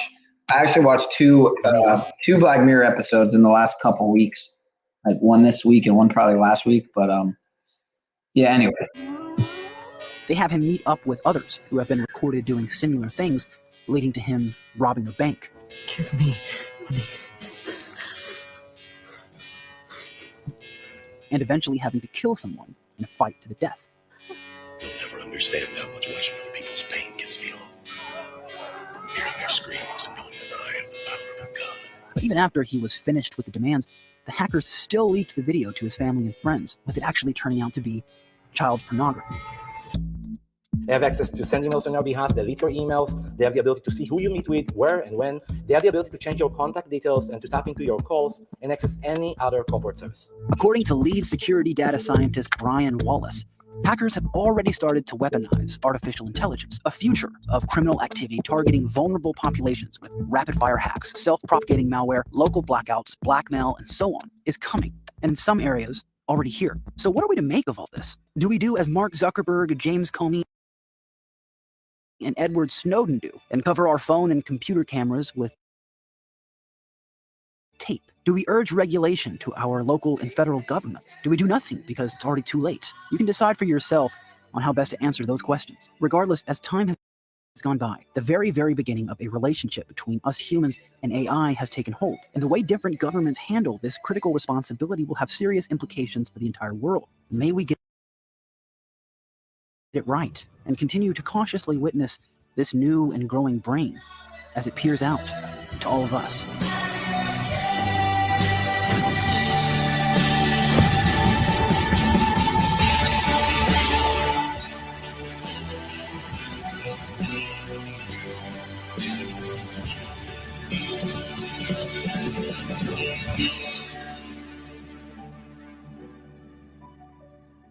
QAnon. QAnon. Platforms like Facebook, YouTube, and Twitter are using artificial intelligence to find some of the content and make it less visible to users. In June, a young man showed up at the Hoover Dam, resulted in an armed standoff with law enforcement. He had a sign that said, "Release the OIG report." It's a movement, man. It's a shift. I can feel it coming. The key component flooding the minds of those who emphatically believe in the Q phenomenon is one of hope. Letting us know that, he hears us and, we're on the same, it's the Q movement. Is this a fun thing to know about, a fun thing to be a part of? It's fun because things get revealed. It's fun because we know before it's going to happen a lot of times. What storm, Mr. President? You'll find out. In late October of 2017, an anon from 4chan, under a thread titled Calm Before the Storm, made their first post, later calling themselves Q, or Q Clearance Patriot, with Q Clearance being the highest level clearance in the Department of Energy, allowing access to top secret restricted data and national security information. Many allude to the coincidences, or quote, breadcrumbs, of Q's posts as Q proofs that Q is indeed close to Trump, or that Q Plus is even Trump himself. At 5:07 p.m. Eastern Standard Time, post 123, Q said, "Nothing is random, everything has meaning. +++. 8 minutes later at 5:15 Eastern Standard Time, Donald Trump tweeted, "Massive military and energy orders happening. +++. January 9th, 2018, an anon requested from Q. Maybe Q can work the phrase tip top into the State of the Union as a shout out to the board. Meanwhile, references from Q saying follow the White Rabbit had been posted. April 2nd, during Trump's commemoration of the White House Easter egg roll, Trump said this. And we keep it in tip top shape. We call it sometimes tippy top shape. Q posted the same day saying, "It was requested. Did you listen today?" On January 7th, Trump flubbed a tweet misspelling consequential as, quote, consensual. He was ridiculed, quickly deleted the mistake, and corrected it with the new tweet correctly spelling the word consequential. But to Q, this was all part of the plan. Q posted shortly after saying, "Important. Do you understand what just occurred? POTUS missing Q in select word. POTUS mods tweet 1 minute between. POTUS adds Q in select word." Leading an anon on 8chan below to say, "Almighty God bless and protect Q in the name of the Father, the Son, and the Holy Spirit. The fundamental declaration from Q and Q's followers is that Trump's Justice Department possesses thousands of sealed indictments, growing in numbers every day, against wealthy elites, Democratic insiders, and celebrities who are affiliated with the, quote, deep state, and are guilty of gross misdeeds and corruption, including the intent to assassinate the president, even satanic ritualistic pedophilic abuse. But according to Q, this is all about to change.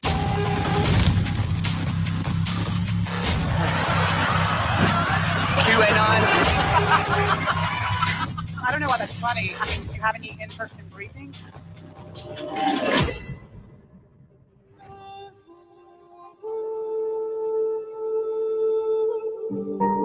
The elites would be thrown in jail on a mass scale of arrests, bringing a new dawn of justice for the disenfranchised. Our racial tensions will diminish because those defects are the fault of the elites, brainwashing us into division. Our religious tribalism will wash away, as that is the fault of the Rothschilds and George Soros. They're the ones turning the screws on our society to keep us fighting each other. And once they get put behind bars, true progress for the Republic will rise again. Okay, I think I represented that the best I could. So what are we to make of this? Firstly, an insidious claim floats around much of the QAnon community, that the blame for humanity's religious and racial tribalism lies primarily on the shoulders of elites who have, quote, engineered us into hate and disconnection. We realize that the problem is never capitalism or socialism, Democrat or Republican, black or white, Muslim or Christian. We know it was just very powerful criminals who had too much power. With people still preoccupied with cabal-engineered social issues, they would likely revolt and hurt themselves and others.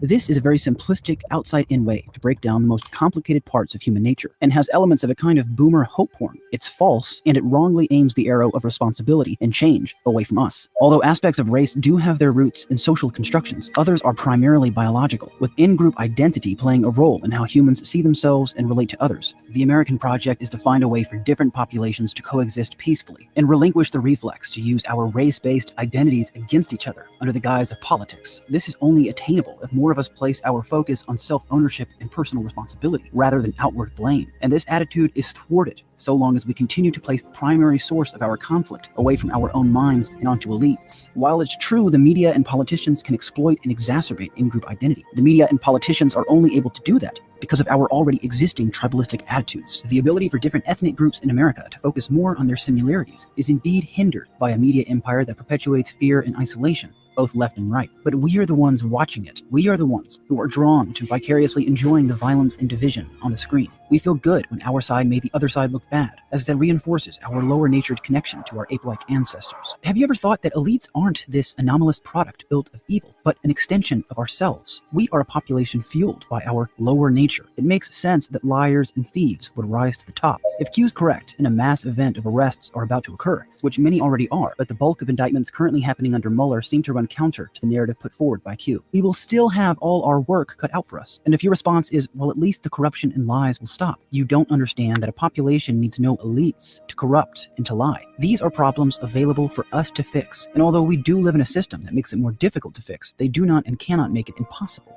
The real matrix we're stuck in is between our ears.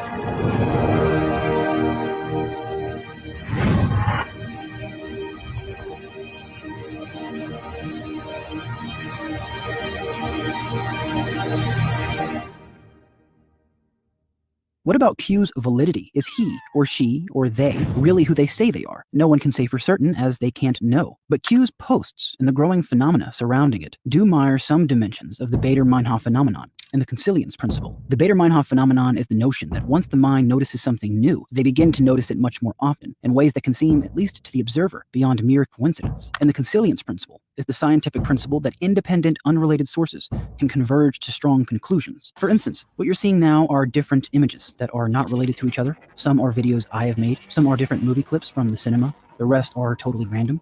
Or are they? If you tried your hardest, could you extract a common thread among all of them that would convince anyone they're linked, at least as it pertains to the thing you link it to? Charles Darwin's Origin of Species was published in 1859. 1 + 8 + 5 + 9 = 23. The Hiroshima bomb was dropped at 8:15 a.m. 8 + 15 = 23. The Twin Tower attacks were on 9/11/2001. Add up the digits, you get 23. This happened at the World Trade Center, or WTC. W is the 23rd letter of the alphabet. T is the 20th letter, with C being the third. 20 + 3 is 23. Arguably the greatest basketball player in the NBA was number 23. Each parent contributes 23 chromosomes to the start of human life. The nuclei of cells in human bodies have 46 chromosomes, made out of 23 pairs. Jordan Peterson seems to also understand, as his video 23 Minutes from Maps of Meaning intentionally ends in 23.23 seconds. Very first Morse code transmission. What hath God wrought? Was from the Bible passage Numbers 23:23. The average human physical biorhythm is 23 days. The Latin alphabet has 23 numbers. My logo, 2 triangles with 3 sides, 23. 2 divided by 3 is 0.666 recurring. Take the devil's number, add 2 plus 3, 23. The most famous and most quoted of the Psalms is number 23. 23 is the most used number in all of cinema. 23. 23. 23. 23rd century. 23. 23. Apartment buildings, 23rd. 23 minutes to draw now. 23 days. 23. But you. Can Tilly return from their well? 23, sir. Britney Spears had her 23rd baby today. 23 supercharged. 23 degrees. 23 degrees. 23. 23. 23. 23. How many years? By now it must be 23 years. Digital animal freak your folks. Digital freak your folks. Digital animal freak your folks. Digital animal freak your folks. Shoot a lot and lip get split like Gemini. 2 image fits, 2 mind, 1 pan fry. Digital animal freak your folks.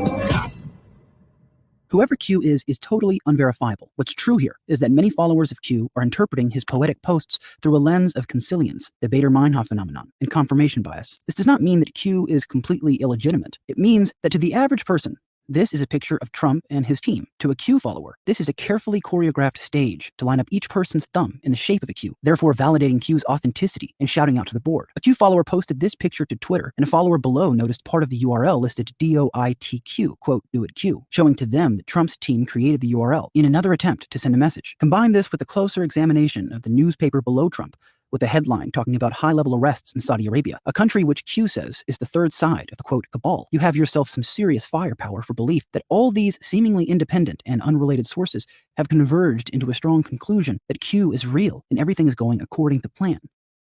Or it's just a picture. How do you see this picture? How do you see Q? How do you see the world? How do you see the world?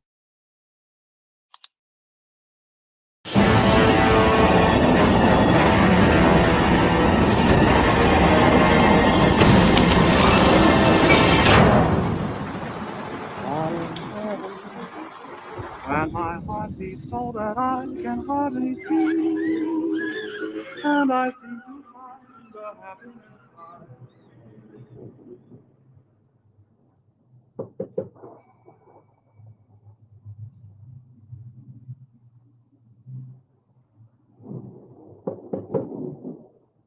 Mr. Epperson, come in, Sebastian. It's time.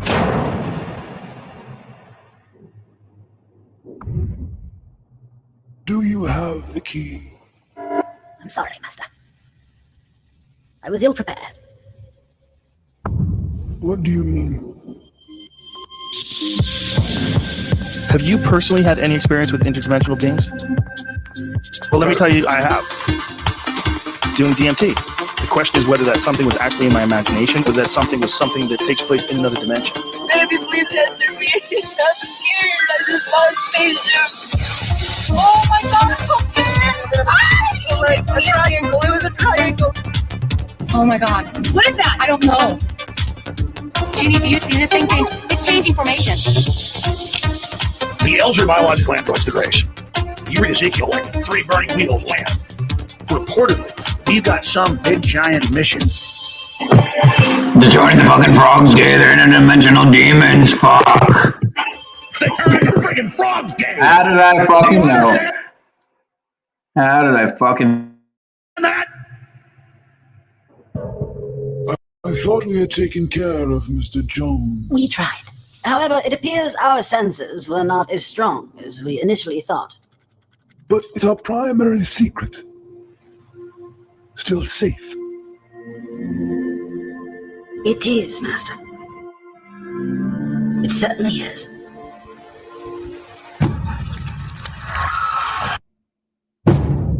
Good. But we should still consider precautions. Mr. Jones recently did a podcast with... With whom? Joe Rogan. I thought we told him to behave. We tried, but he did not listen. Pity. Jones continues to spread our secrets to millions. Human-animal hybrids, alien communications. If he continues, the resistance will grow. You're forgetting one thing. The world thinks Mr. Jones is an imbecile. But how do we know for sure? How do we know more aren't catching on? I have a plan. Find me an intellectual representative of the bulk of the human race. One who thinks like the masses. It's time to play a game.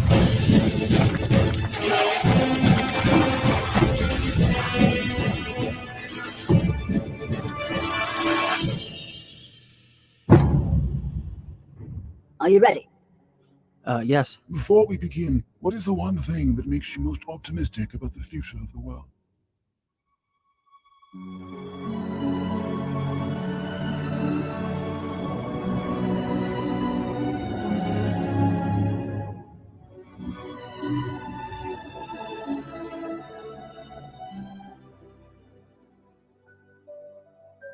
I'm not. I'm not optimistic. Nothing gives you hope. Well, maybe there are some things. One in particular. In Eastern mysticism, it was always thought that the pineal gland was the seat of the soul, the third eye. It's like literally an eyeball in the center of your head. DMT, right on the pineal gland. Watch not only what's going on the outside, but also what's going on the inside. The pineal gland.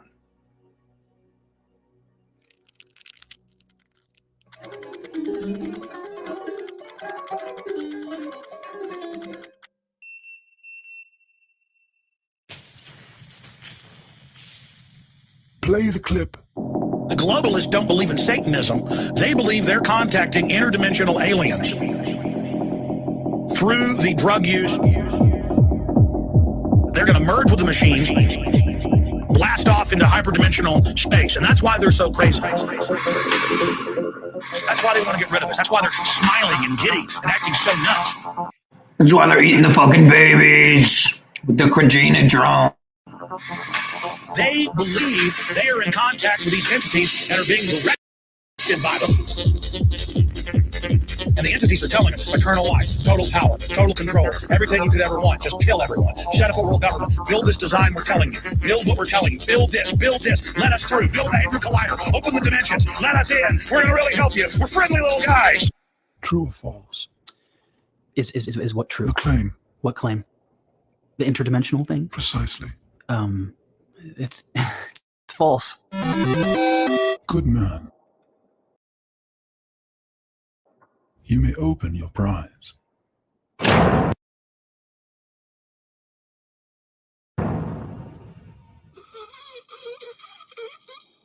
delicious glass of water. Okay. Whoa, whoa, whoa. Pogo, pogo, pogo, pineal, huh? Playing Salted Cedars Big Tech Media Relations video. Alex Jones. You know, I worked with Alex Jones, and I'm not a pogo.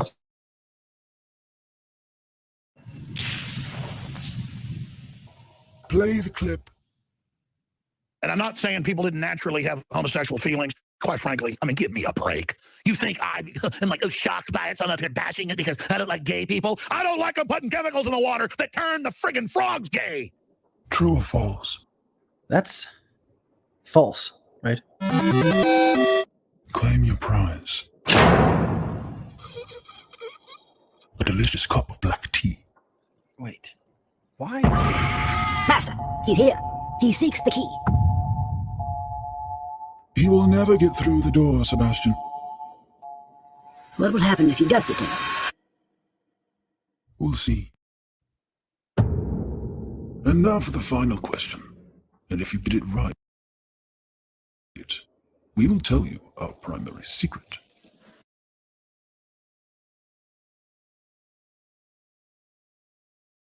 Are you ready? Yeah, I think so.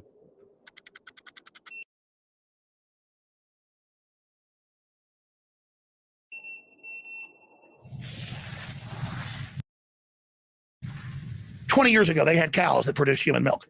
20 Years ago, they had spiders that produced body armor, spider guts. Okay, they have human-animal hybrids 30 years ago. They've got giant human tissue farms. That also has to be false. Okay, so what's this big secret? Well, now that we've told you, wait, we have to kill you. You didn't tell me anything. Are you serious?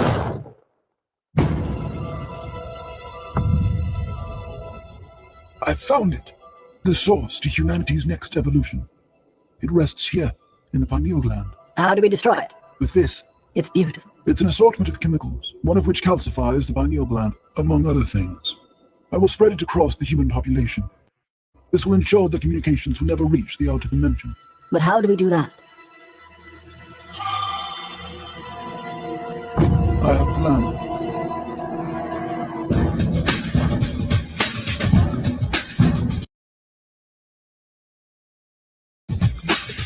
A delicious glass of water.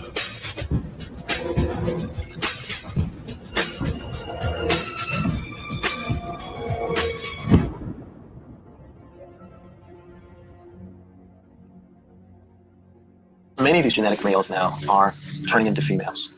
And quite frankly, if you're a genetic male, it'd be nice if you developed as a genetic male, and now we have a chemical very common in the environment that's effectively sex reversing animals. It's not just a problem with frogs, we should be concerned about it. The water that's causing their problems is the same water that we're drinking and using to water our crops. He's saying the chemicals are making people gay. Folks, it's making the frogs gay. What?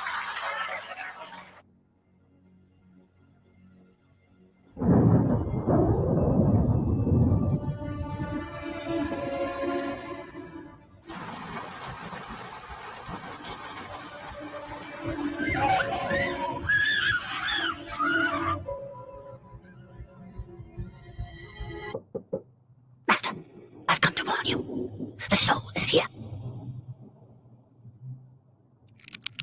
No need to worry, Sebastian. The door only opens from the inside. No man can enter. I'm not sure this is a man. Sebastian.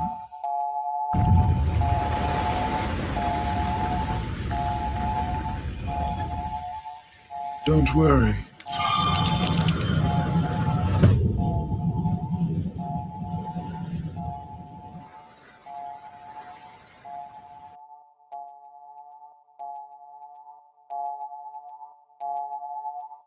I have a plan.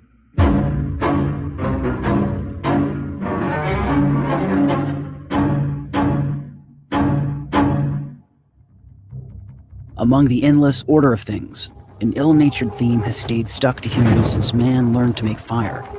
The wild and clattering grit of chaos. Embittered and balked, they swing toward each other like simians. Watch as they crow, as they build shelters in the dark, as they flail and freak.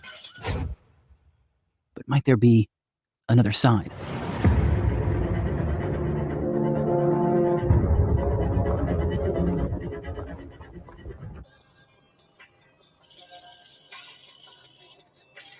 I live in an ordinary world. And I too am ordinary. I wake up. This is WIS. Then I'm given some new direction. Tell you are by far the most interesting single serving friend I've ever met. I want you to become the protector of Rome after I die. Hey, didn't you ever wonder where your mom and dad learned all? You're a wizard, Harry. I have doubts. I don't want to fight Flash. I wouldn't want to fight me neither. You yelled shark. We've got a panic on our hands on the 4th of July. Please, Neo. We have to trust him. What? You're wasting your time. In the meantime, you won't be published. You won't be taken seriously. I need guidance, and I find it. What? Things you own end up owning you. Remember, with great power comes great responsibility. Look at me from the side. Do I look different to you? Ladies and gentlemen. I need confidence. Crossover. I shall be closer to you for the next few days, which will be the last of your miserable lives, than that bitch of a mother that brought you screaming into this world. I'm tested, questioned who are my enemies, who are my allies.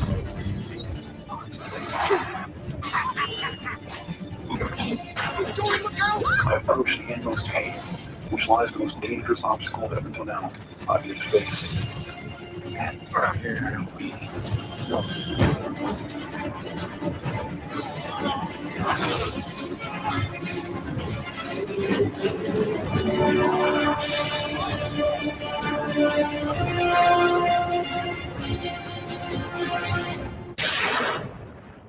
Now, the mask is not there defeated and simply said, oh, this is just myth. That the mask represents the power that is shaping the society and has shaped you, and now you are a representative of that power. You broke past the image as fact and understand the image as metaphor. Too many of us think the engines of change operate outside of ourselves, waiting for someone else to come along and make things right. While it's true that those who we elect are important decisions, the political framework is not the only lens through which we can influence positive change. More and more of us are caught in despair, feeling hopeless against the waves of perceived influence infecting our outlook. And this is partly the case because most of us are stuck living inside our own reactions to a media news cycle that grabs hold of our perception, making us feel as though our society is getting worse and worse. And maybe it is. Maybe the fights we see occurring so often on the streets and the massacres erupting around us are indeed a sign of a collective disjuncture resting inside the minds and hearts of all of us. But if that's true, what then is the solution? Is there another framework we can look at the world through? One that exchanges the pointing finger of blame away from the outside and toward myself. The necessity for inner exploration and redemption has become buried underneath outrage and offense. So many are actually convinced that banding together in order to fire someone for saying words that made them uncomfortable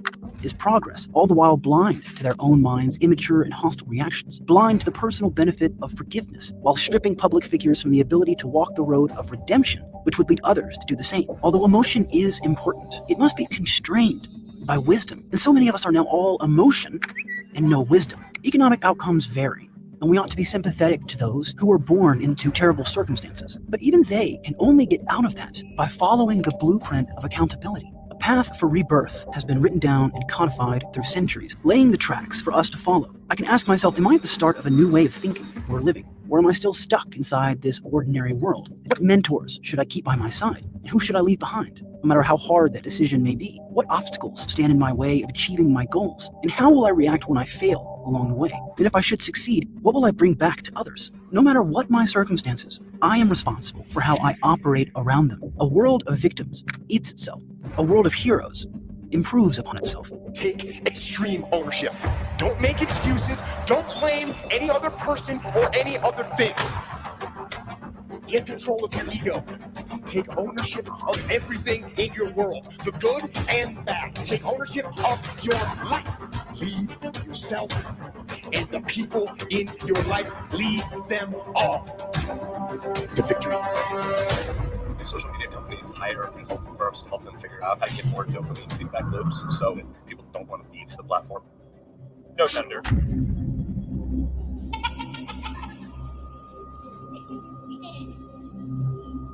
Before I introduce myself, would you afford me the courtesy of playing a song? I just need to extend my hand. My name is Nevel, and I represent the corporations you love. I'm here to bring you up to speed on our secret. But before the reveal, let's get honest. Even after you discover it, you'll still be unable to stop us. So continue to shop, eat, and shit. Live on in that American dream.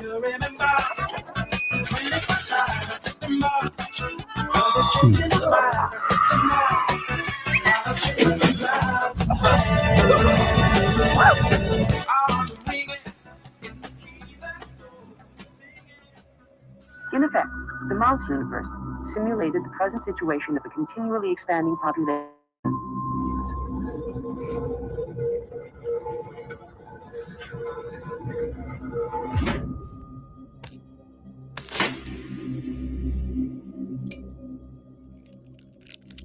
You live in a world of drug dealers. Only the drugs can be bought legally and are perfectly priced to prevent you from inquiring into other areas. Your society exhibits a wealth of negative effects from these drugs, yet the bulk of your population still continues to use our products even after they've shown themselves to be harmful to you. You live in a population that continues to grow more restless, agitated and depressed, in part from eating our goodies and treats. Treats that are called superstimuli, as the stimulus it produces inside your brain vastly exceeds the natural stimuli humans receive throughout evolution. And it's these superstimuli which are rewiring reward circuitry in your brains, while deleting areas associated with long-term reward and critical thinking. In America, if you've reached the age of 45 and are male, you have a 60% chance of developing heart disease. According to the CDC, more than 100 million Americans have diabetes or pre-diabetes. Almost half of Americans are, quote, not sufficiently active enough to achieve health benefits. Or in other words, almost half of America are sloths who enjoy munching away on our goodies while watching Netflix. Research on rats from Connecticut College has shown that Oreo cookies activate more neurons in the brain's pleasure centers than cocaine. And just like humans, the rats would eat the feeling first. But you are not rats, of course. Denial is a powerful weapon. Most humans have never stopped to ask themselves, why am I getting a venti hot mulled fruit grape with chai on the way to work, which holds 99 grams of sugar? That's 25 teaspoons, and a bestseller. The first part of the secret is that you live in a population of addicts, only they don't know they're addicted.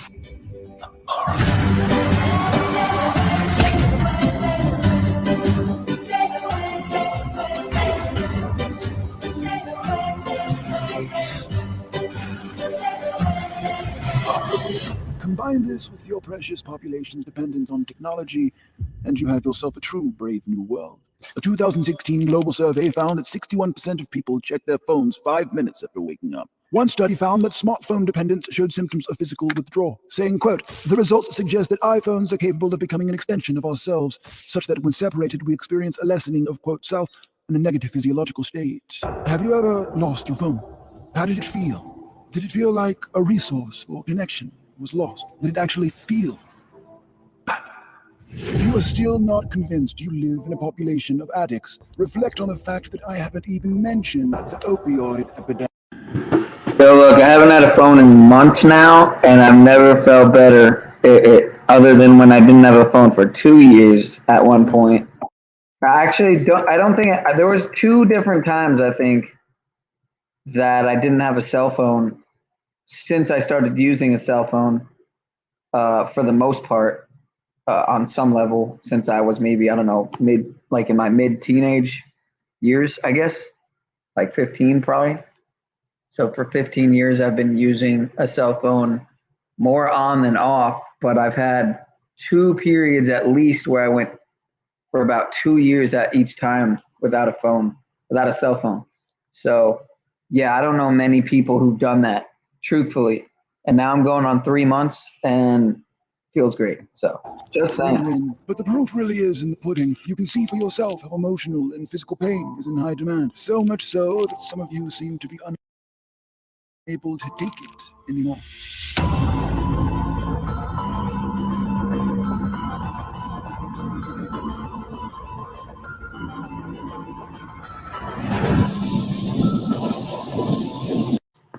Yeah, and Cedar, just FYI, I was trying to figure that out in the background to get the bit rate better, but I couldn't figure it out, man. So I'm going to have to, look into it more, because I do want to get it to where it's better, obviously. Obviously, man.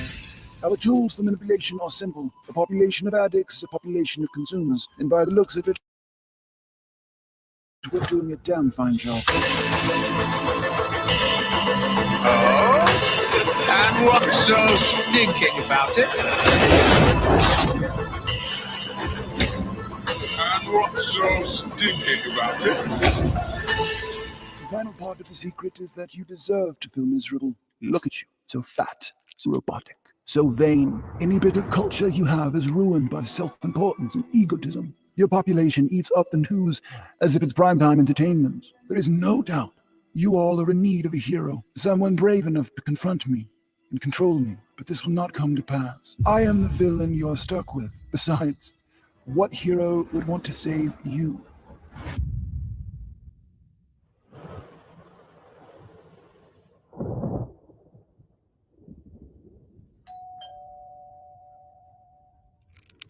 Is that you, Matthew?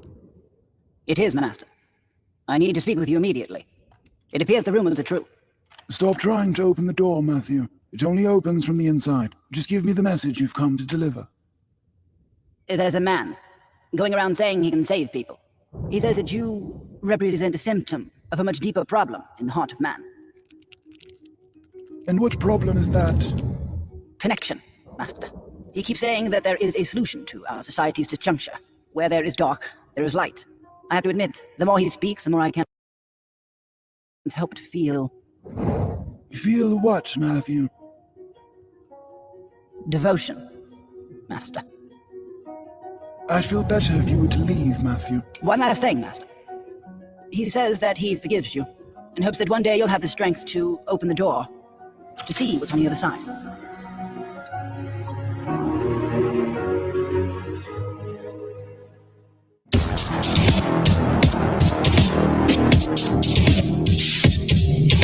The short-term dopamine-driven feedback loops that we have created are destroying how society works.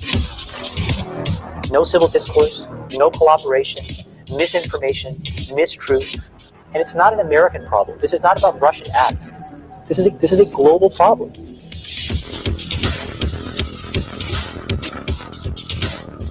We're in a really bad state of affairs right now. It is eroding the core foundations of how people behave by and between each other.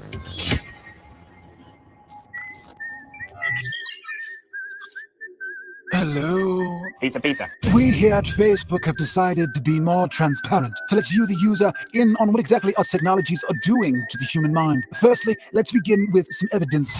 A study conducted by us, of course, in 2014. I'm sure you heard of it. Where we manipulated the feeds of nearly 700,000 people to assess their emotions and see if we could change them. And as it turns out, we can. We have the power to make you feel good or bad.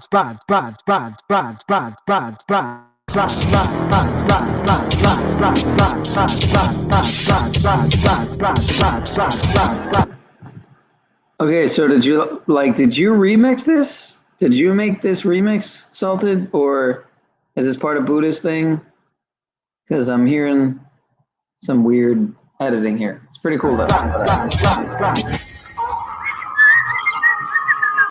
Through our study, which, as an aside, some claim was an unethical intrusion of privacy, even though we explicitly state in our terms of service that your data is free for us to use for analysis.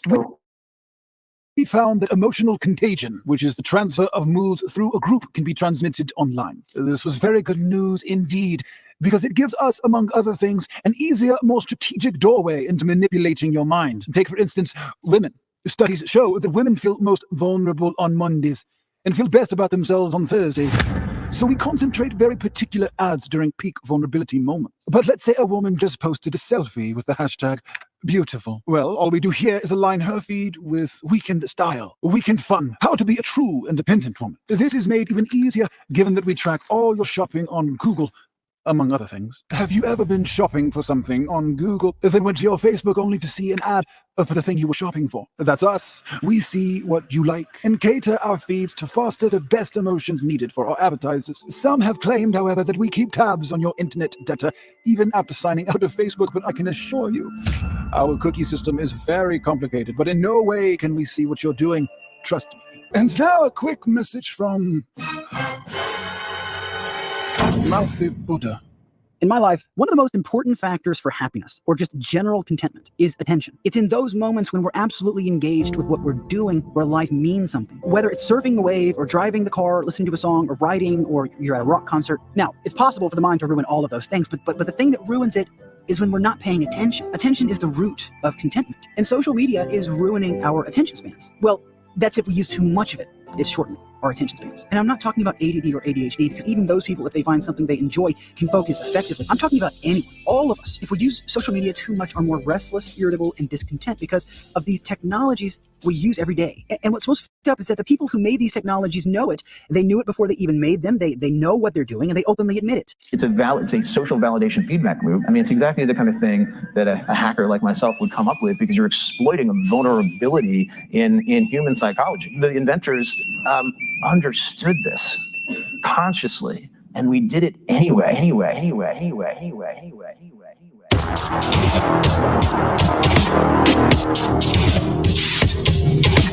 So the solution is probably to take a break from the internet, but the mind is only paying attention to one thing. We interrupt our program to bring you this important message.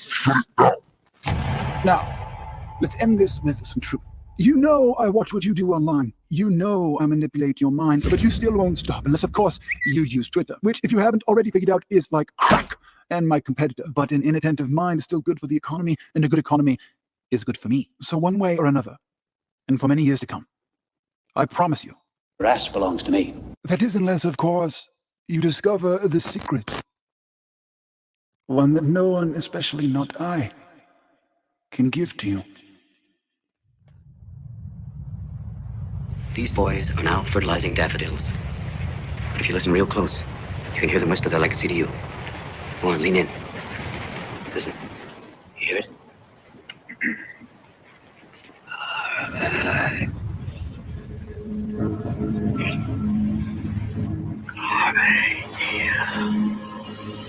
Seize the day, boys. Make your lives extraordinary.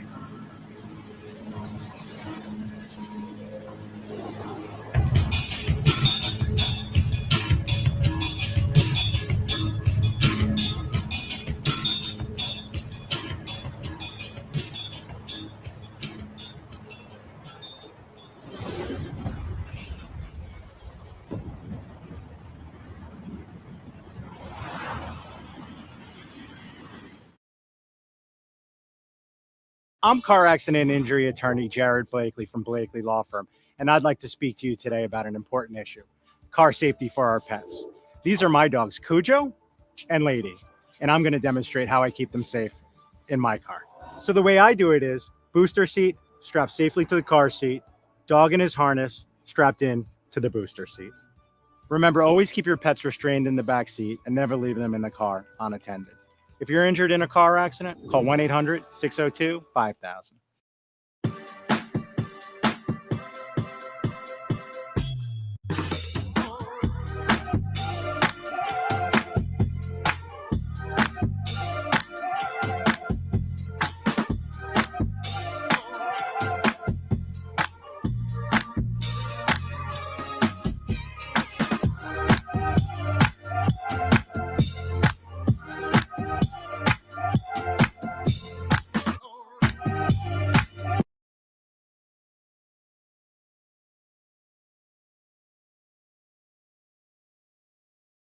And the pursuit of excellence, that you get ahead in this country, not on the color of your skin, but on the content of your character and your contributions. That is why we're done with affirmative action in America. It has been a cancer on our national soul. It means we believe in the rule of law, that people like my parents, people like Swallow, who has been coming to our events. There you are, Swallow, who came to this country legally as patriots through the front door, get to come to this country legally. But it also means that your first act of entering this country cannot break the law. That is why we will use the U.S. military to secure that southern border. That is what it means to stand for the rule of law. It means that the people who we elect to run the government ought to be the ones who actually run the government, not the deep state managerial bureaucracy that runs the show today. So if I can't be your next president for more than 8 years, that's great. I don't want to do it for more than 8 years. That's a good thing. But neither should any of those federal bureaucrats reporting into me either. That is how you actually drain the swamp. Take those government agencies that should not exist, from the FBI to the IRS to the CDC to the ATF to the Department of Education. We will get in there and shut it down. That is how we revive the integrity of a constitutional republic. I'll tell you something about me, all right? You are not going to see me here bashing the other good people who are running in this race. These are our colleagues. I'm going to depend on each of them just as I depend on you to revive this country. But we do face a choice in this primary. The choice is this. Do you want incremental reform, or do you want revolution? I stand on the side of revolution. I stand on the side of the American Revolution, that we, the people, create a government that is accountable to us, not the other way around. That we, the people, require a government that tells us the truth about where COVID-19 came from, the truth about that Hunter Biden laptop, the truth about vaccine mandates, school closures, the truth about the Nashville shooter manifesto, the truth about what's happening in our country today. That is what this campaign is about. We stand for the truth.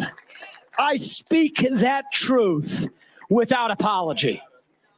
God is real. There are two genders. Fossil fuels are a requirement for human prosperity. Reverse racism is racism. An open border is not a border. Parents determine the education of their children. The nuclear family is the greatest form of governance known to mankind. Capitalism lifts us up from poverty.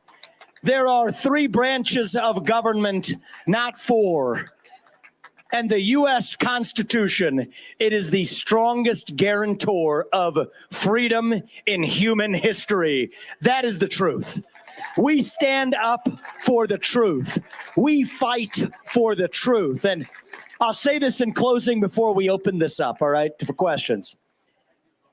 I grew up into a generation where we were taught to celebrate our diversity and our differences so much that we forgot all of the ways that we are all just the same as Americans, bound by a common set of ideals that set this country into motion in 1776. I believe it deep in my bones that those ideals still exist. I need your help to revive them. E pluribus unum. From many, one. That is the dream that won us the American Revolution. That is the dream that reunited us after the Civil War. That is the dream that won us 2 world wars and the Cold War. That is the dream that still gives hope to the free world today. And if we can revive that dream over group identity and victimhood and grievance, then nobody in the world, not a nation, not a corporation, not a virus is going to defeat us. That's what American exceptionalism is all about. And that is what we together will revive to save this great nation. God bless your family. Thank you for that warm welcome. Let's open this up and have a conversation. Love it. I'm going to give you the microphone. You come up here, brother. Come on up. Come on up. Everybody's going to hear you say it. How do you want to get the economy revved up again? Oh, we're going to get the economy revved up. Here's how you do it. It's actually really simple. GDP growth. 5%. How do we get there? Unapologetically. Do not apologize for capitalism.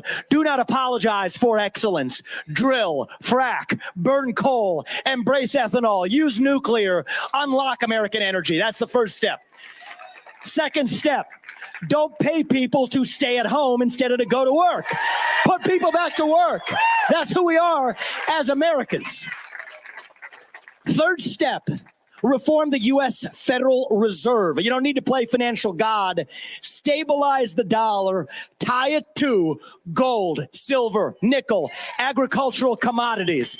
Stabilize the U.S. dollar, and then you get in there, and we will drain that swamp, shut down the 3-letter agencies that act like a wet blanket on the U.S. economy. 75% headcount reduction of employees in Washington, D.C. in my first term. That's how you get to 5% growth. That is American exceptionalism. Thank you. Next question.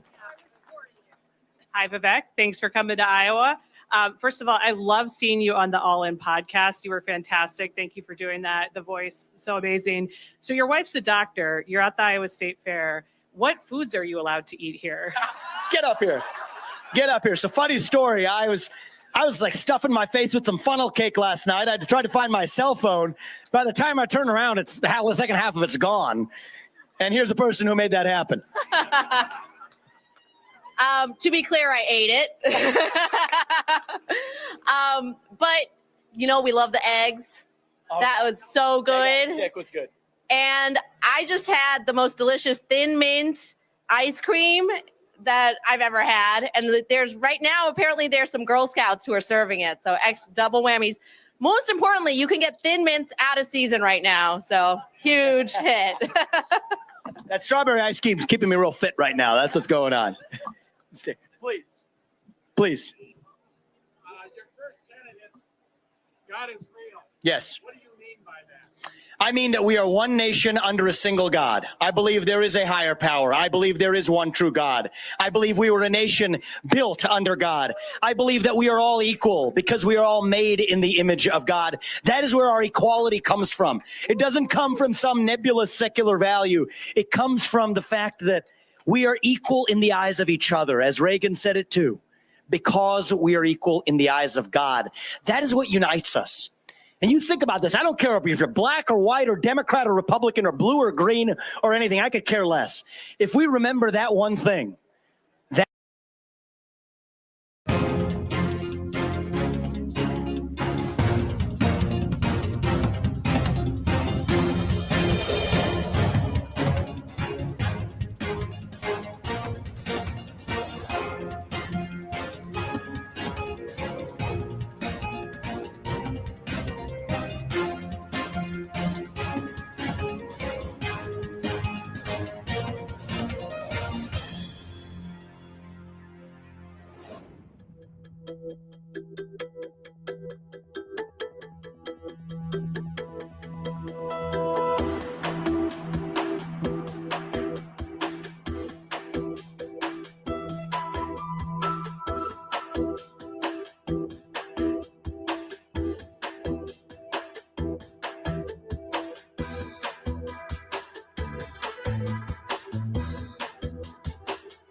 that is how we get back to national unity. That is what, as a member of a different generation, I am in this race to restore. We'll go here and then there. Vivek, you're fantastic. That was a great answer. As President of the United States, will you recognize the personhood of the unborn child under Amendment 14 and 5? So unborn life is life. That is what I stand for. I don't wish to apologize for my perspective. I am unapologetically pro-life. And the reality is, this doesn't have to be so divisive, guys. It really doesn't. I'll give you a challenge. It'll just say we can get back to national unity. There's a case, Clarence Thomas brought it up. Pregnant woman walking down the street, the unborn child dies as a result of an assault. I can't find one American in this country who will say that that criminal does not deserve liability for that death. What does that say? We share these instincts in common. And for my part, I will walk the walk. Here's what I'll say. We can have a conversation about paths to adoption, to childcare, to greater sexual responsibility for men in an era of paternity tests. So I will walk the walk. But this isn't about men's or women's rights. It's about human rights. We have to all be in this together. That's where I land on it. Disincentivizing fatherlessness, such an important question. So this is important to me and to Apurva both, okay? Neither of us grew up in money. Both of our parents came to this country with literally nothing to their name. But both of us actually had the ultimate privilege. You hear that word bandied around a lot these days, privilege. I'll admit it, I had it. 2 parents in the house with a focus on education and instilling in us in a faith in God. That is the ultimate privilege. So how do we stop the fatherlessness epidemic where 1 out of 4 kids in this country are denied that privilege? Stop paying people to live in fatherless homes. I visited the south side of Chicago. I went to Kensington in the middle of the inner city of Philadelphia, places where Republican candidates are taught by the political consultants not to go. I reject their advice. I'm not running to lead a political party. I am running to lead a nation. So we will show up. And I don't blame the single mothers there who are paid more not to have a man in the house than to have the man in the house. I blame the federal government. And it is my job to get in there and fix it. We will not use your money to pay people to do the opposite of what is right for them. More money not to have that man in the house. More money not to go to work. More money not to repay your student loan debts. More money in Kensington to have a crack pipe and free needles rather than to get off drugs. That's what we need, is a government that stops using our money to pay people to do what is even worse for them in the name of help. That is not compassion, that is cruelty. And I stand for that without apology. Right here. Come on up and you get the microphone. Okay, first of all, I love you. Second of all, if you are not able to secure the nomination, would you accept the job as vice president? So my friend Donald Trump is arriving, and he and I share something in common. Neither of us do pretty well in a number 2 position, okay? So I expect that he will be my advisor, and I expect he will accept that job. So we're running for the next generation, and to the truth of the matter, let's just speak truth. MAGA, America First, this is bigger than one man. It does not belong to me. It does not belong to Trump. It belongs to you. It belongs to us. We the people. How do we take this to the next generation? That's what this is about. Thank you for that. Speaking of young people, I like that. When you are in a position to select your vice president, what attributes are you looking for to complement your values? How old are you? 13 years old. Let's give her a round of applause. See, that's that next generation I'm talking about right there. So proud of you. What's your name? Haley? I saw you this morning too, didn't I? Yes. You came double decker. I love that. Thank you. So look, I think the vice president is one of many important positions. Here's the attributes I look for, though. Alignment on the Constitution. That's the thing that's most important of all. Whether it's vice president, to Office of Management and Budget, to the Office of Personnel Management, to the cabinet, they have to share my view that there are 3 branches of government, not 4. Okay, so that administrative deep state, it's got to go. That is the source of our national cancer. And so I don't want a vice president or a staff that acts like a mediator between me and the administrative state. I don't want a mediator.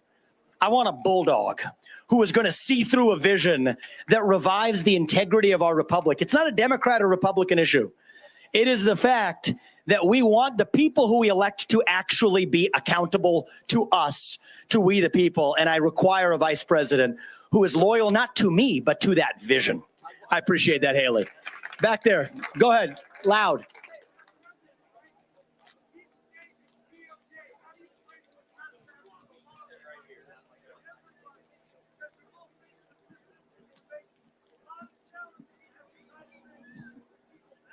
You're right.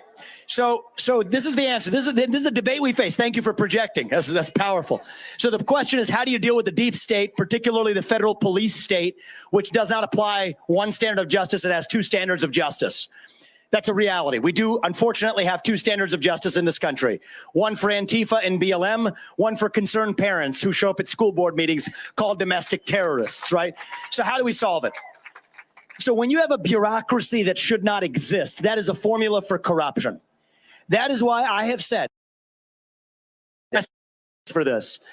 I've said that I will not just reform the FBI, fire Christopher Wray or something like this. I don't believe in incremental reform. I stand for revolution.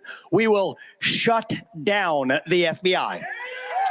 That is how you drain the actual source of the problem. But I also want to tell those of you who think, does that sound extreme? Is this guy a little crazy, a little bit of a young lunatic here? Actually, it's deeply practical. Now, let me explain to you why. There's 35,000 employees at the FBI. Nobody's offered this kind of detail before. The detail matters. You guys are Iowa. You can handle it. 35,000 employees. 20,000 of them are in back office functions, going into the J. Edgar Hoover building of the FBI, reporting in for work every day. They should find honest work in the private sector, and under my watch, they will. There's 15,000 good people on the front lines. We're going to reassign them to the U.S. Marshals, to the DEA, the Drug Enforcement Agency, to the Financial Crimes Enforcement Network. They're much better at fighting crime, much better at stopping the child sex trafficking rings in this country. The U.S. Marshals are way better than the FBI at that. So this is deeply practical. This is also how we actually protect Americans while also restoring true integrity in our government. Love your shirt, so I'm going to come to you next. Loud.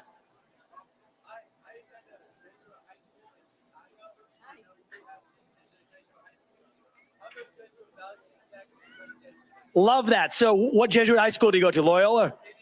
St. Ignatius. So St. Ignatius guy here. I'm a St. X guy. So he knows I went to a Jesuit high school. It actually had a deep impact on me. So there's one Jesuit expression. Jesuits are for the, intellectual breed of Catholicism that's actually thinking about what we aspire to. There's a term that they teach you at St. Ignatius, the magis, the more.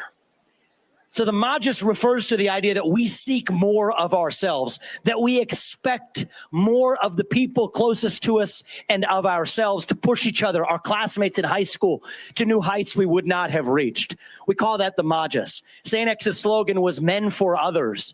But the reason we said men for others is how do you do it for others? You push others to do more for others than they otherwise could have done. That is what it means to be American, actually. We aspire to the more. We as Americans, we're the pioneers. We're the explorers. We're the people who nobody's going to stop. There ain't going to be a government that stands in our way from stopping me from achieving my maximal potential. So yes, did that class in 9th grade at St. X High School influence me as now a presidential candidate? And hopefully, if you all are willing, your next president, you're darn right they do. And I'm proud of you for bringing up your Jesuit values too. Okay, I'm being given a red sign that says time is up. So I'm going to close with this. Let me just close with this. No, but he's doing his job. Thank you. And thank you for the invitation. And, I'm glad the Des Moines Register is doing this. Do I agree with everything they print? No, I don't. But open dialogue, this is what we need. So thank you to them. The thing I will say, I told some of you this morning. I want to say it again because it's so important. We are not a nation in decline. We don't have to be. Both parties teach us that somehow we're at the end of the Roman Empire. We're on our way down. We're like ancient Rome, crumbling to pieces. We don't have to be a nation in decline. We don't have to be Rome. I think the truth is, as a nation, we, like Haley sitting right here, we as a nation are really just a little young, going through our own version of adolescence, figuring out who we're really going to be when we grow up. And when you view it that way, you're a teenager, you go through adolescence. You might have your self-confidence shaken from time to time. You lose your sense of who you are. I don't know about you, but I certainly did. But we are stronger for it when we get to our adulthood on the other side. So we don't have to be a nation in decline. I think we are a nation still in our ascent, in the early stages of our ascent, still on our way to that mountaintop, that shining city on a hill where no matter who you are, where your parents came from, what your skin color is, you achieve anything you ever want in this country with your own hard work, your own commitment, your own dedication. That is the American dream. That is what we are running to. That is what we together will revive to save this great nation. Thank you all. God bless you. God bless your families. And God bless our great country. Thank you. Thank you. Thank you.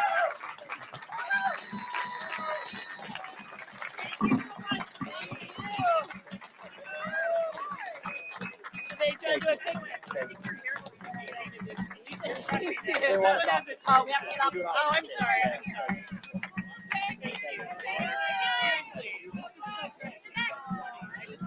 Come right in. Come back to Indianapolis. We will.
step up on the curb. Because I'm so short, guys. I'm on a box. I feel like I'm trying to control. It's okay, I'm fine here. No, not for everyone else. It's too bad you guys didn't attend the press conference yesterday about that $35 million. I'm going to leave in a minute if we're going to do this. You ready? Good afternoon, everybody. Thank you for coming out. I'm Bob Macedonio. I'm the attorney representing Asa Elda. As you're all aware, she's the wife of the Villa Beach serial killer suspect. On her behalf, she wanted me to express her thanks for the enormous outpouring of support that she's received in the past several weeks. We've gotten gift cards, care packages, food's been delivered to her house. There's also been a GoFundMe page that's been set up on our behalf, which I'd like to clarify some of the issues with that. The GoFundMe page that's been set up is 100% for the benefit of Asa and her children. This law firm or any association of us, we take no funds from that. She will receive 100% of the funds from that. The GoFundMe page was set up by Melissa Moore, who is the daughter of the serial killer, the Happy Face killer in the late 90s, was convicted of killing at least 5 sex workers in the Midwest. She was 16 years old when her father was arrested. She reached out immediately to myself, and we put her in contact with Asa, and they have started the GoFundMe page. Like I said, 100% of the proceeds from that GoFundMe goes to Asa. At this time, Asa has authorized me to relay to everybody that for the past several years, she's been suffering from cancer. She has breast cancer. She also has skin cancer. She's presently under a course of treatment that's going to continue for the next 12 to 18 months. Now, why I bring that up is because her health insurance is due to expire in the next 60 days. The source of her health insurance was from her husband's employer, and he was the employee. So when the funds run out in his business accounts, the health insurance will no longer be available for her to treat the cancer. It's going to be going treatment she needs for the next 18 months. That's the big part of it. We did tour the house on Sunday. I was there with my staff and saw the damage that was done and the mess that was left behind when the police did leave. The drain pipes were taken out of the bathroom, that little elbow piece, the traps were taken out of the bathroom sinks, as well as the bathroom tubs, so you could not run any of the water. We had a cleanup crew come in with 20-yard dumpsters with 5 men and start removing debris that was left behind. As we speak, photos are being released to all of you through the internet. You'll have digital photos of the damage that was there. I've also had the opportunity to view the so-called vault or the soundproof room in the basement. It is not a soundproof room. It is not a vault. It is a safe door about 6 foot high that is attached to 2x4s with an open ceiling in the basement like anybody's basement would be, unfinished inside. That's where the guns were allegedly stored.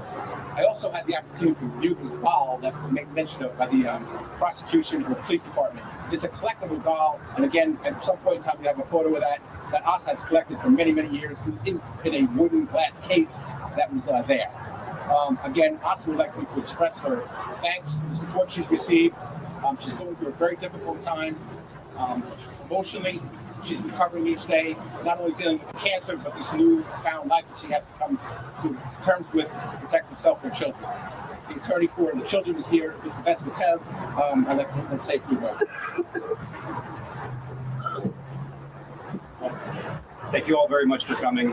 As you know, my firm represents the 2 children, Victoria and Christopher. I'd also like to say thank you to the public that's come out, the donations, the people that have sent care packages, the people that have sent money, the people that have stopped by and given them well wishes. And we've spoken, I think, in the press for the last few days about how it's so important that this family has competent and capable legal representation. And Macedonia and this firm, and my firm, obviously, we're going to keep doing that because they have, as we've said before, rights and liberties that need to be protected. Okay, they all have that. Asa has that. The children have that. As this investigation continues, obviously the district attorney's office is releasing new information every day. It's going to be a very long process. So what they're asking you all to keep in mind that it's going to be a marathon. It's not a sprint. This is going to continue. This case is going to be a very long time in the making. And through that process, obviously, we've talked about in the past few days that the law requires them, in order to preserve those legal rights and remedies, to file certain legal documents at certain intervals. If they don't do that, they will have waived those rights in the public forum. So we are, at this point, announcing that the children and Ms. Ellerup on her behalf are going to be protecting those legal rights and remedies by filing what's called a notice of claim. That notice of claim is going to be filed within the next 30 days, and that obviously is a legal prerequisite to filing a lawsuit, and it has to be done because otherwise those rights are waived. That's what's going to happen. When it happens, obviously we'll let you all know, let folks know what the content of it is, but that's the announcement that we have to make.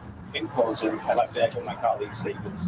At this time, the family again requests truly and honestly that their rights and liberties have to be protected. And a part of that, again, is that the focus is on the basic needs: food, water, shelter, clothing, bed. And that's a paramount concern right now, is those basic human needs that all of us have that have been ripped apart. So we ask you again, please respect their privacy. Please let them go through a horrific and emotional time that none of us can imagine. Let the legal process run its course. Thanks.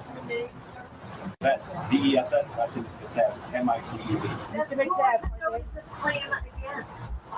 Again, that will be set forth in the notice of claim, but clearly it's going to be preserving the rights against law enforcement investigations and officials and investigators that were present at the scene.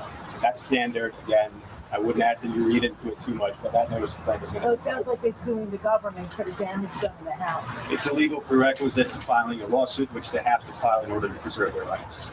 Is the Nassau County Police Department involved in wrecking the house? At this point in time, we're not sure what law enforcement were involved in actually entering the premises and which were involved with securing the streets and that. So we'll file a notice of claim. We'll probably list all the agencies, and then once the investigation's done, we'll narrow it down and see if there's any kind of lawsuit that can be proceeded after that. How would you describe the condition of the house when you saw it after the search? It was piled floor to ceiling with debris that was just taken out of the attics, of every closet, every inch of the house. There was a path probably a foot or two wide to get from the front door to the kitchen, and that was the way through the house. The children and Asa were sleeping on really foam mats on the floor next to the dog bed when the dog was sleeping also. In addition, I forgot to mention there were 3 cats that were taken when the police executed the search warrant, taken to the animal shelter, local kind of was the animal shelter, which was going to euthanize them if they were not picked up by a certain time. We had those cats removed, voluntarily transported out to the Vitamin West Hampton, and they're going to be maintained there until they're adopted out by loving families. Rex Sherman pleaded not guilty. Does his family believe him? The only thing his family knows about these charges is what's been reported in the media. They have not discussed it with him. They haven't addressed it with him, and that's our instructions to them now. We haven't had that conversation. Frankly, it doesn't matter. I need to get Asa back to being mentally healthy, to protect herself and her own children. She has to prepare this for at least the next couple of years before this case is litigated in courts. Have they been interviewed by law enforcement yet?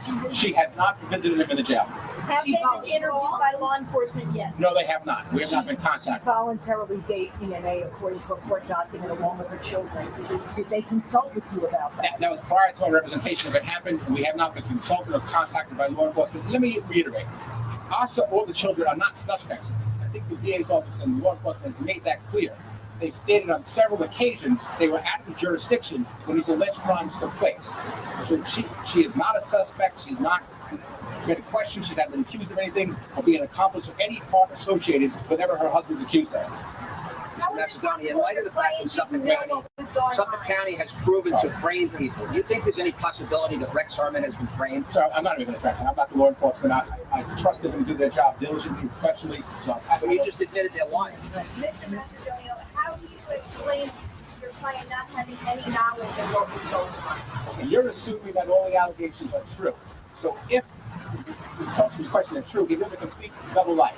One of the photos that was released to you that you'll have momentarily to show the house at Christmas time with the Christmas tree and stockings hung by the fireplace at the alleged same time he's alleged to have gone out and committed the serial murders and buried the girl in Gilgo. So if they haven't, it's a complete double life. I assure you she knew nothing about it. Mr. Macedonia, you said you were going to give out pictures of the family because we haven't really seen pictures except a couple of papers now.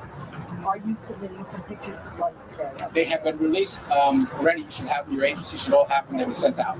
You were talking about the drain pipes have been taken out, that they're sleeping on the floor basically. Yes. Is there running water in the home? How can they? Water is running, but the drain pipes do run the water. The sink just drops down and goes right down to the basement. The plumbing has been repaired, or at least the sink's been repaired. Working on the tub as we speak. How often are you speaking with investigators? Have they been asking? I have not spoken to investigators at all. Not at all? Not at all. Are there any appointments made? Do you have to meet with them for any sort of evidence collection or anything else or anything? No. If there was, would they be reaching out? They have not reached out to us, so I can't assume what they would be doing. I'm sure they're running a professional investigation. I understand the grand jury is still impaneled, so that's their function, and we have not reached out by them at all. Have you talked to us about the fact that the DNA I think it's what's been said. They say a hair of her likeness is at the crime scene. I don't think they said DNA of hers is at the crime scene. So then potentially they say her hair. Of her likeness of hair. So I don't think the DNA has been proven to be hers at the crime scene. We talked about how Asa is doing and she's recovering from cancer.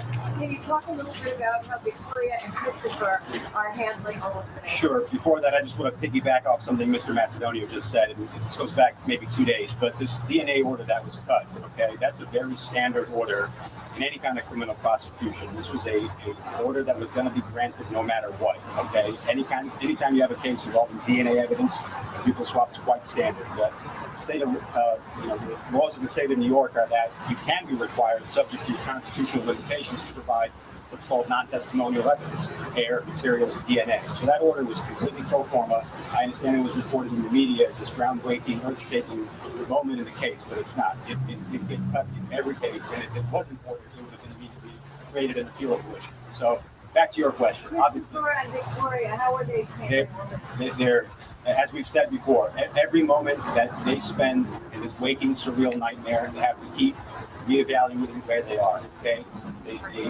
Their valuables were shattered, their beds were destroyed, the places that they laid their heads down at night will no longer exist. The reason that they spend so much time outside and why you folks photograph them on the porch is because they can't be inside. The house is in shambles, it's ransacked, it's run over through, roughshod, okay? So it's not as if they don't want to be inside their house, but the conditions inside are deplorable, and they were left in a deplorable condition. So how are they doing? Again, we go back to what we need as humans. We need food, water, clothing, shelter, a roof over our heads, a place to lay our heads down at night. All of those things they were deprived of summarily, without any warning, and every day that goes by, again, kindness of strangers, and we appreciate that. They help get back a little bit of normalcy, but it's not going to be enough. Every dollar counts. Obviously, they have a long way to go. It's not going to be enough today. It's not going to be enough tomorrow. It's not going to be enough for months, maybe years. So in order to piece back what's been crumbled into a million pieces, it's going to take a very long time. And they need all that. And that's what humans need. a murder case with multiple victims? Is now the appropriate time to talk about the condition of Furman's house? It's absolutely the appropriate time to talk about the condition of Furman's house and his children. Again, they're innocent bystanders in this. And that's, again, we cannot stress that enough because of what has happened here, and it's of unimaginable magnitude. They're caught up in this. They're victims just as much. You disagree, or you might consider that there were horrific things that are alleged to have been happening, but an allegation and a conviction are quantum leaps apart. So yes, they are victims, and yes, they are innocent bystanders, and yes, their lives have been completely upended and turned upside down. Can you speak about the relationship between the children and arrest? Were they close? Did you happen to take any of the family vacations? And if so, where did they go? Again, I appreciate the question and we thank you for it. We're not here to talk about that today. We're here to give you an update, disseminate some new photos, which I think will give you a better idea. Pictures worth 1,000 words, obviously, so what the house was, what their life was like. It's contained in those pictures as well, but we're not going to talk about that. And obviously to announce that we are going to be exercising their legal rights and remedies by filing the notices of claim. Thank you. Sorry, you cannot call the jail. The jails have to be outgoing only from the jail. So there's no. Spoken over the phone? It's spoken over the phone, yeah. Like I've stated, all those jail calls are recorded. So we've instructed her, and I'm sure his attorneys instructed him not to discuss the facts of the case. It just doesn't benefit either party. So he's called her. That's the only way the call could happen. And Dr. Elora, explain to you a reason for filing for divorce? Of course, I discussed that with her, and at some point in time, she'll make a statement on why she feels it was appropriate to do that. Mr. Mestre, Attorney John Ray represents some of the victims connected to he's saying that Seller should be treated as a suspect. Okay, Johnny Ray is trying to keep himself relevant in this case. He has a victim, and he's been on TV for the last 10 years trying to get any kind of press he can on this and make himself relevant in this case. I can assure you, Asa Ellerup and her 2 children are not suspects in this case. They shouldn't be suspects in this case. I wholeheartedly trust the DA's investigation that eliminated them. So I don't know what Johnny Ray's purpose is in doing that, but like I said, trying to keep himself relevant in this matter. I know you said that they're not suspects in this case, but what can you say about how they're assisting in the investigation? They're not assisting at all. We've never been contacted. Is there any desire to do that? Also, if you're not suspect, would they want to go above and beyond? Again, if this happened, it was a complete double life. They have no information to provide. But again, they're not suspects. They haven't been questioned. I do not believe they have any relevant information, or they would have been questioned already and called into the grand jury. And they have nothing to offer investigation. Complete double life. I want to ask about the notice of place. Her husband has told his lawyer he didn't do We haven't gotten to that discussion on it. We don't know what he told his lawyer. Like again, she hasn't had that conversation with him, and we instructed her not to. Want to go back to the notice of claim for a second? Yeah, she has not even asked him. We told her to ignore all that, ignore the media reports, things that are reported in the media. A soundproof room. Everybody reported that. That is not true. So everybody ran with that story that he had this sex dungeon downstairs in his house with a soundproof room where he was bringing prostitutes and murdering them and then burying them on Gilgo Beach. There is no soundproof room in that house. So we cannot believe everything that's been reported in the media. We've told her that and instructed her that to get herself mentally healthy, and then she could be there for her children who are suffering through this. So the notice of claim, what are the grounds for that? Can you tell us what you're going to be alleging in there? There are certain rights they have to protect within a 90-day period for notice of claim, the property damage that was done. If you don't file that notice of claim within 90 days, you lose the right to pursue it at a later date. So we're just going to protect those on the property. It's just going to protect those rights, and that's it. Whether or not a lawsuit will be pursued will be addressed later on. But you have to file the notice of claim within the 90-day period, or you waive it. Okay? No, I do not. Okay? In your opinion, has the civil rights of this family been violated? If my opinion, I didn't think they were, we would not be filing a notice of claim. Okay? Thank you. When were they married? What was the date of I don't know the exact date of marriage. 1996. Okay. How did she lawyer up with you so quick? Who recommended you? Did you call her or did she call you? You still have a good working relationship with Mike?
Good? Okay.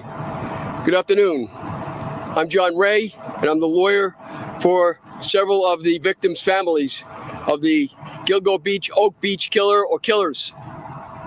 I'm here today, this afternoon, to address the press conference held on behalf of the Ellerup family moments ago. Let us start with this. It is not just a considered opinion, but it is undeniable that the Ellerup family are not the victims. They are not the victims. It is the Ellerup family that is trying to make a living off of this horrifying thing that occurred in their house, under their watch, under their eyes, under their supervision. As to Mrs. Ellerup should be considered a suspect. There are 2 of her hairs found on 2 of the bodies. And it doesn't matter what was said at the beginning of this investigation, she is a suspect. This man, T-Rex Hurman, engaged in the use of sex workers over the years, many of them, over and over again in his home. Mrs. Ellerup was present in this tiny little home when that occurred. I have a witness, firsthand knowledge of that. The witness refuses to come forward, but I've spoken at length with the witness and she is credible. Mrs. Ellerup, involving herself in her husband's depredations with regard to sex workers, using them over and over and over again in his home, is part of the criminal enterprise. That criminal enterprise was the use of those sex workers. That was a crime. And she was certainly a part of it insofar as she was home when this occurred. She was there. And she, therefore, is part of the conspiracy. And that conspiracy of bringing sex workers into the home led to the death and the charges of these 3 sex workers that we know of already. It's part of one large criminal enterprise. She should be considered a suspect and not just a bystander or someone who's been victimized by a husband. Remember, she's been there with him steadily for 27 years. And you mean to tell me in the age of the internet and cell phones that she had no knowledge of where he was and what he was doing downstairs? That's an absurdity. And that needs to be examined closely and fully. Where was everybody? There are 2 other adults claiming that they knew nothing about it. Shouldn't they be people of interest in this matter? At least. So the Ellerup family comes forward and says, help us, give us money. Look what's happened to our home. It's all chopped up. Things are chopped up. Things are wrapped together and taken by the police. Well, let me ask you this. What about the victims who were chopped up? What about the victims who were wrapped up and carried somewhere and dumped? Victims for which she bears responsibility as much as her husband, insofar as she was there when he was having prostitutes come to his home. Did you bring this information to the district attorney? I did not. You're hearing it for the first time, this information. Respectfully, John, police have done a pretty thorough investigation. No, they haven't. Not yet. The police are engaging in an investigation. How thorough remains to be seen. I'm sanguine that the task force is doing its job, but it has to do the job. All right, and that means a lot. The police department, we have high expectations of the new task force that's managed to catch this guy, but there's much more to be done. And these people should not be walking around, prancing in front of the press, carrying pictures of comic books that the wife is involved in, laughing and enjoying themselves at the expense of the victims' families. That's what's going on.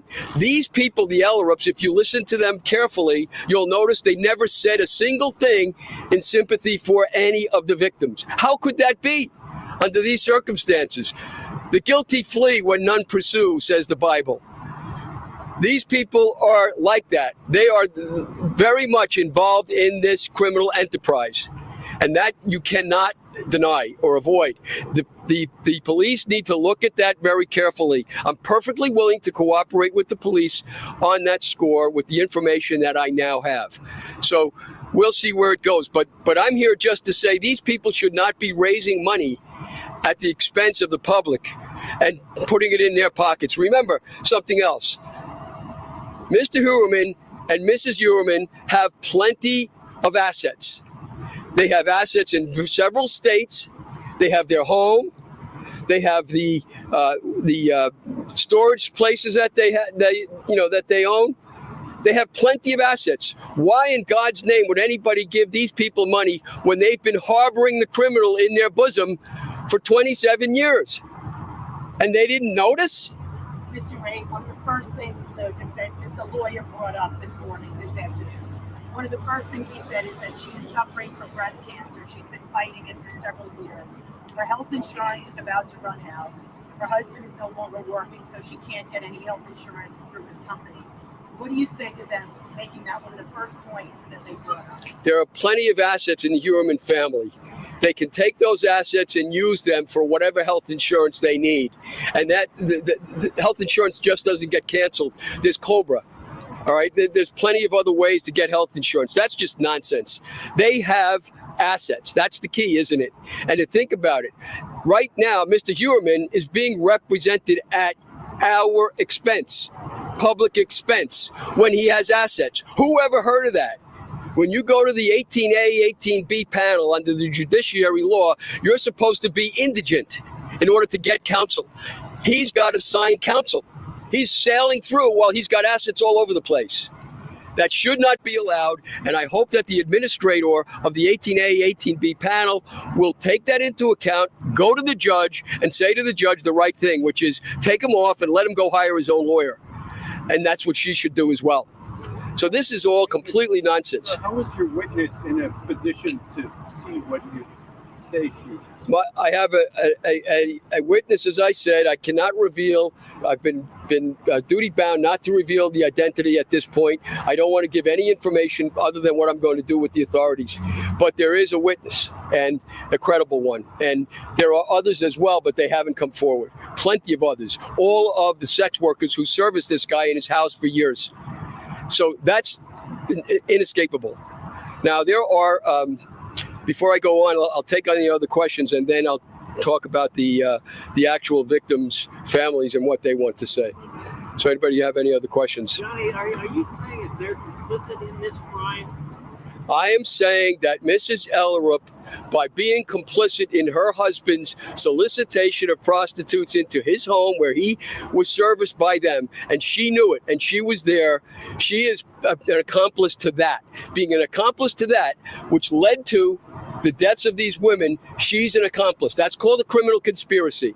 And that's what she's involved in. And all of this nonsense that she's coming out and dancing about is completely outrageous in view of what really is at stake here. That she can do this with impunity, and all these people are sending her money? For what? You take apart that house, as you're supposed to do, as the police did, and you look for evidence, and she's part of the problem, and she's crying and standing in front of you and giving you the middle fingers, European style? What do we have here? We have somebody that's really off. To be clear, are you saying that she was aware of the sex workers, so she was involved in bringing them to the house? I say she was aware of the sex workers, and she was in the house when they were there. And you can't, in 27 years of marriage in a tiny little house like that, not know where your husband is and what he's doing when you have cell phones to contact him as well. It's just absurd. And we actually know that she did know. She was actually aware. Did any of them see the wife in the house? Was it, you talk about when you say she was in the house, what does that mean? There's an upstairs and a downstairs to the house. As far as we know, the sex took place downstairs in the house with these various sex workers over the course of years, not just once or twice, not just 3 times that he managed to off 3 people, but over the years they serviced him there. She was in that house. It's impossible for her to not have known what was going on downstairs. And we know that she did know. Did any of them walk right past the light? Is there evidence to show? Take a look at the house. You can enter that house by walking around the sides and going downstairs. Are there any sex workers who have come forward to tell you that they were involved with this family? If I answer that question, I think I would go too far. There's a witness who's come forward. That's all I can tell you. Do you believe that Mr. Hewerman's wife knew about any of the other killings that he's been? I don't know what she knew about as to the killings directly, but her 2 hairs appear on, of the 3 hairs, 2 of them are hers on the tapes that went around these victims. You know, the idea that she had an alibi is very nice. There's plenty of good people, not good people, there are plenty of good criminals who understand how to make alibis. She flew to Iceland at some point, and I believe she was also in New Jersey. That's what we're getting reports on in some of the other occasions. But and by the way, he has a house in New Jersey. I don't know if it was reported or not. But who knows? Do we know? Do the police know how long those people were still alive? Those women at his home before they were wrapped up and packaged and taken away? How many days went by? How does this girl get from one place to another? Do we know the span of time? Does that give this woman an alibi? I don't think so.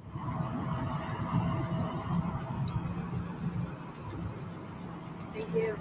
Okay, now on the victims.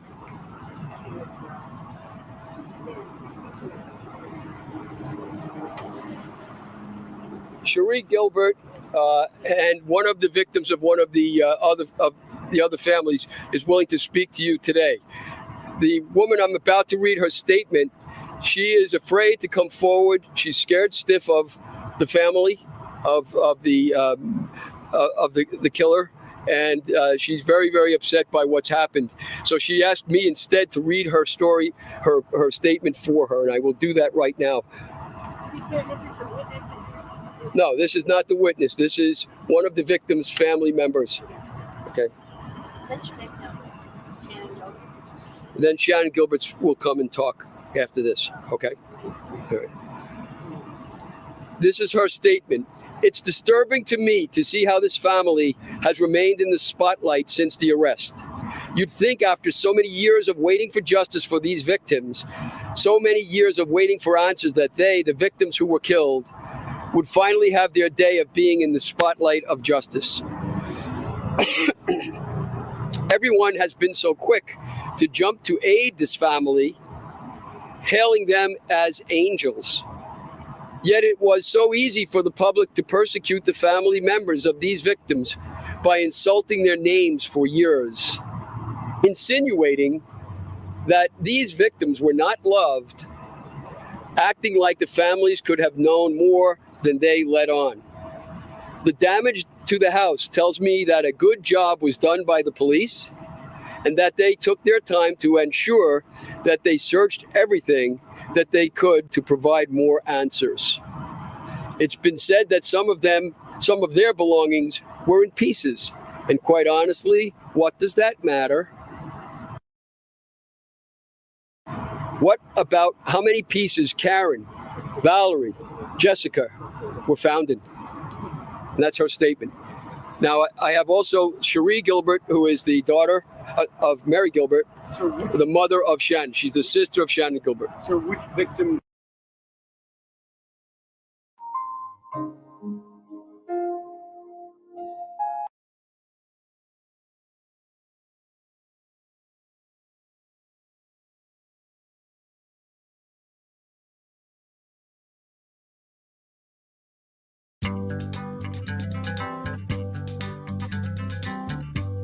We're caught in a trap.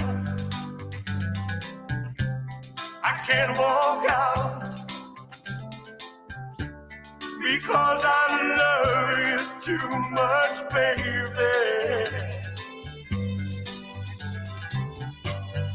Why can't you see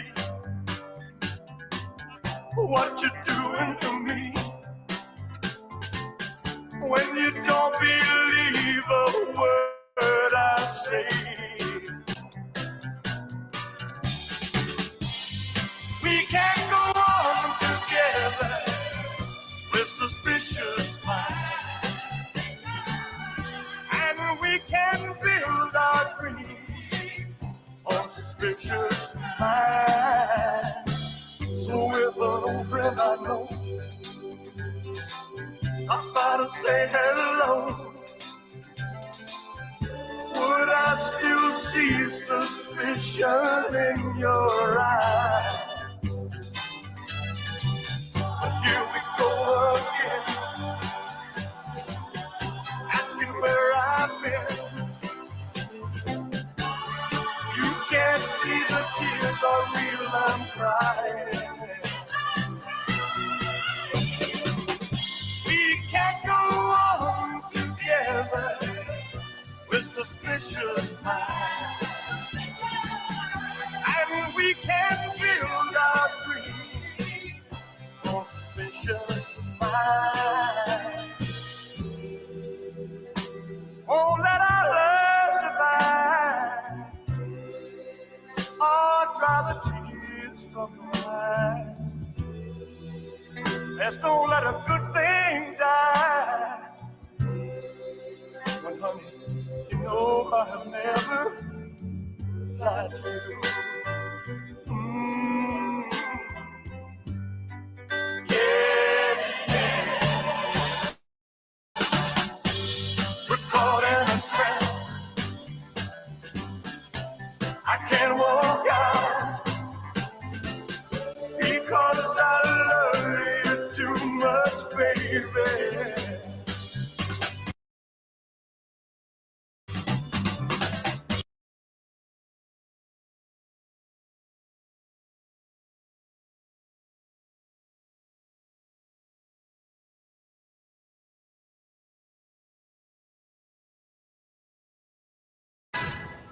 Life can be just as magical as this garden, only it's a lot more fun. When he said unto me, son, Before sunrise. Because if you don't, you're going to be stuck on this side forever. Life can be just as magical as this garden, only it's a lot more fun. when he said unto me, Son of man, dig now in the wall. And when I had digged in the wall, this is at the temple here. Behold a door. And he said unto me, Go in, and behold the wicked abominations that they do here. Okay. So I went in and saw, and behold, every form of creeping things, abominable beasts, and all the idols of the house of Israel portrayed upon the wall round about. And there stood before them 70 men of the ancients of the house of Israel. In the midst of them stood Jezaniah. Now, we could keep going on here, but I'll tell you what the ancients of the house of Israel do in the dark, every man in the chambers of his imagery, for they say, The Lord seeth us not, the Lord hath forsaken the earth. Just like Isaiah 29. Who sees us? Who knows us? They do their works in the dark, right? So I believe that's what they're doing. They're bringing in the 70 ancients. They think they're bringing in their Messiah, their whatever. Hi, I'm Mel Van Dusen, and welcome to the show. You know, I think many of us can remember as children some defining moment where some incident happened that took our lives in a different direction. And for me, one of those defining moments was when I was in the 4th grade, and Mrs. Duckworth, my teacher, would have a lottery every so often, and lucky children would go to some interesting event. And for me, when I was chosen one time, we got to go to the Rosicrucian Egyptian Museum in San Jose. And seeing the mummies there and going through the tomb and looking through at all these artifacts and really learning about an ancient mystical system, I remember that it seemed kind of similar to what I had learned in the church, but not really.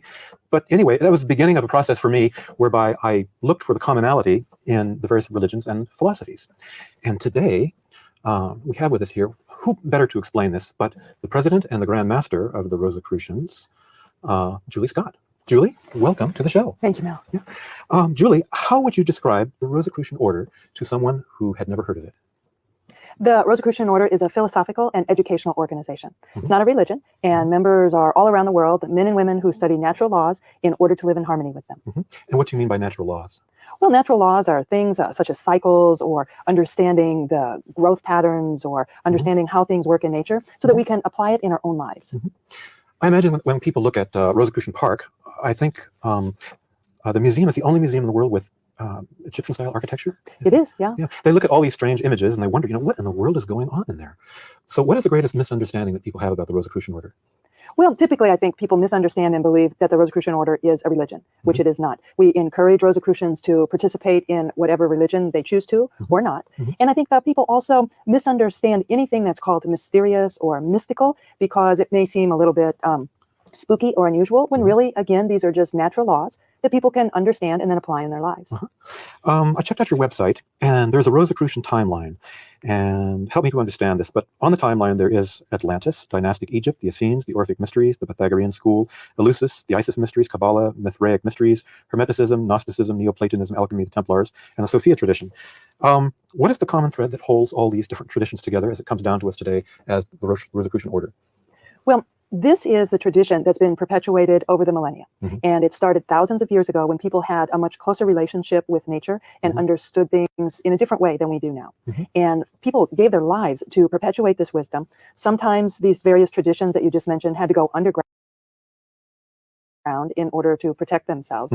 Yet there were always individuals who perpetuated this wisdom and allowed it to be passed on and never lost.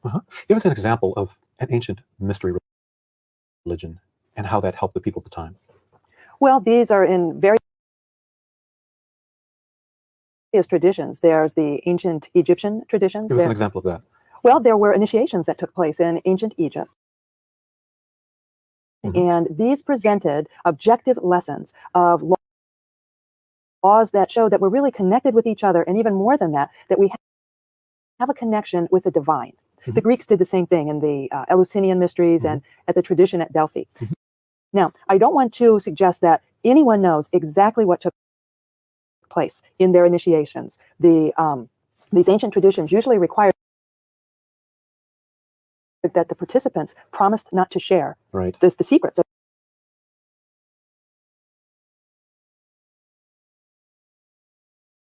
the initiation. However, we are familiar with the traditions and with their philosophy and can understand from that.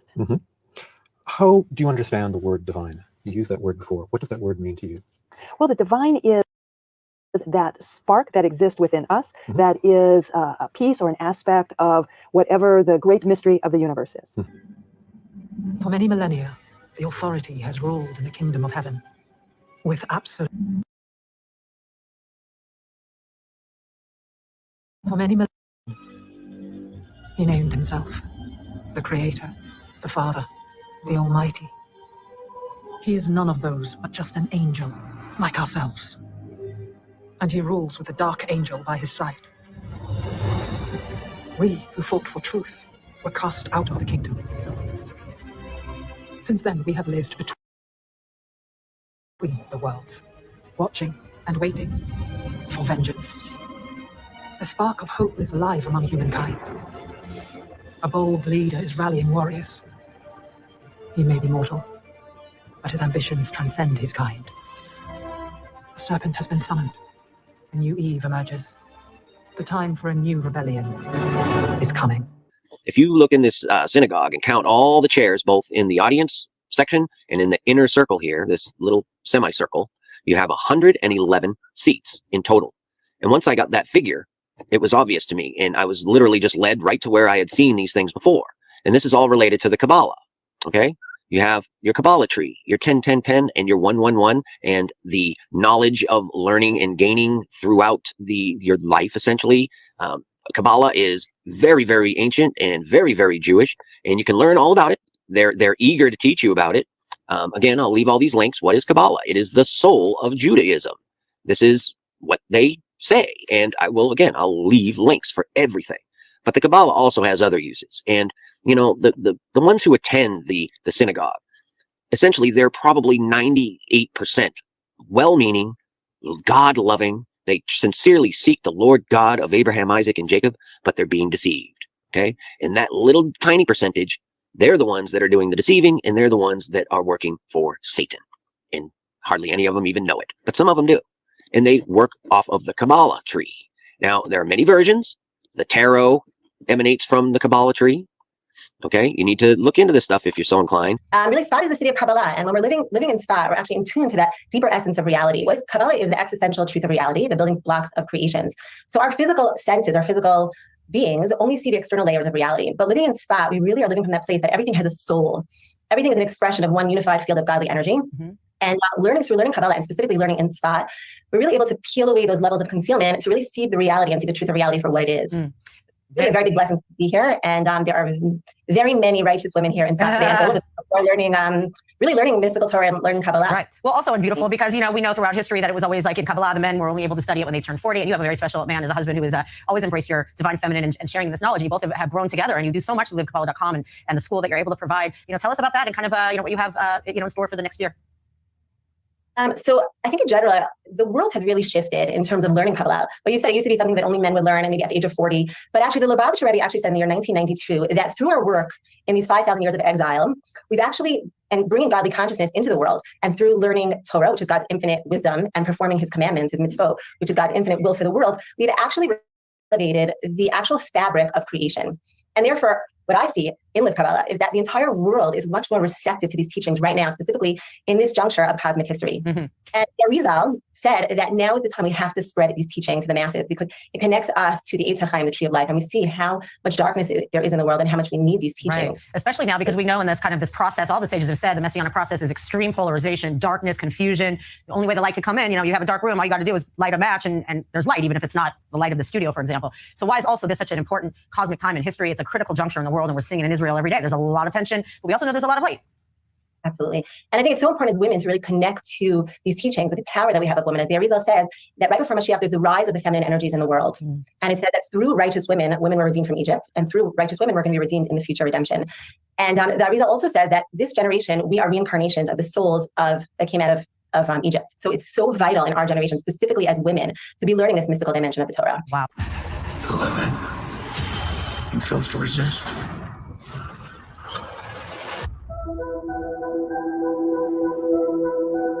Now from here, I can feel him. And he's still alive. And he's not going to stop. We have to kill him.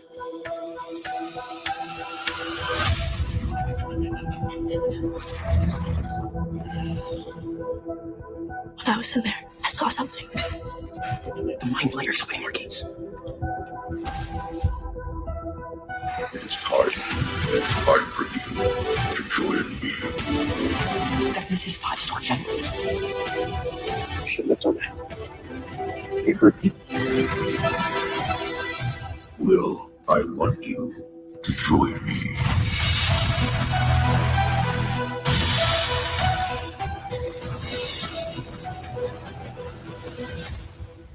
You cannot hide from me. All I know is that thing shouldn't be here, shouldn't be alive. This still isn't over. We're gonna need a miracle. I can still feel him. I'm still marked. Cursed.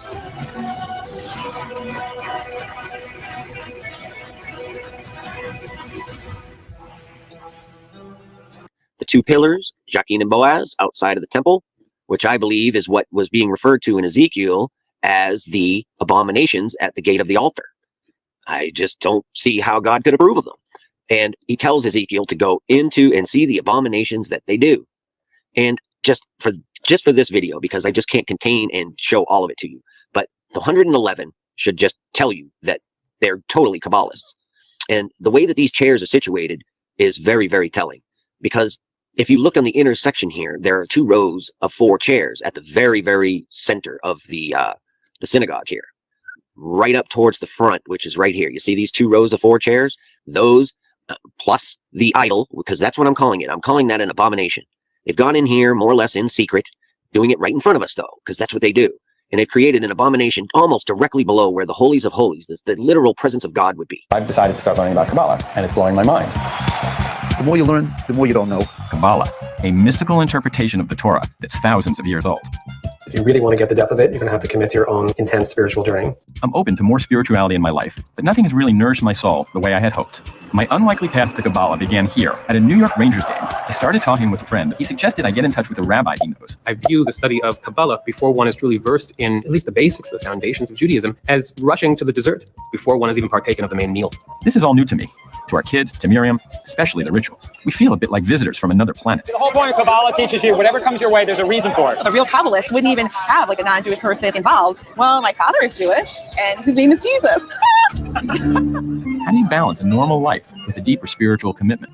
I really think you got to go to Israel. Makes me nervous because we have a family, we're in this together, and I'm not really interested in becoming observant to find spirituality. I mean, I'd prefer he not be too extreme. Kabbalah is how to learn the language of the heart. The way to change that out there is to change this in here. First time I really prayed and connected. It took me 49 and a half years.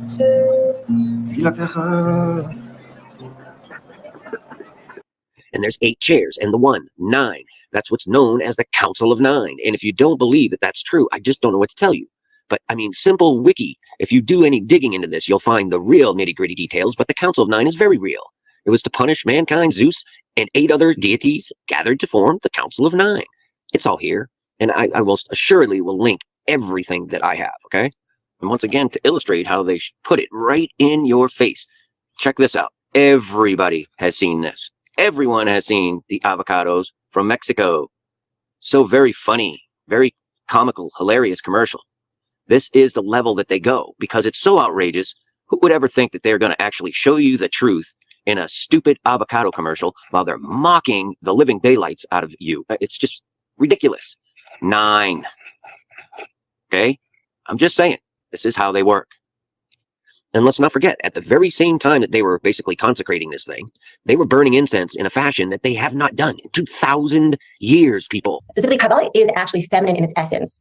So they are feminine and masculine. We think of it as genders, but they're actually energies, spiritual energies that make up the very fundamental core energies of the world. The feminine energies are called the mashpia. The masculine energies are called the mashpia, the contributor or the giver. And the feminine energies are called the makabel, which is the receiver. By the power of Grayskull. For the honors of Grayskull. Shiva, Shiva. Shiva. Shiva, Shiva. I am Shiva.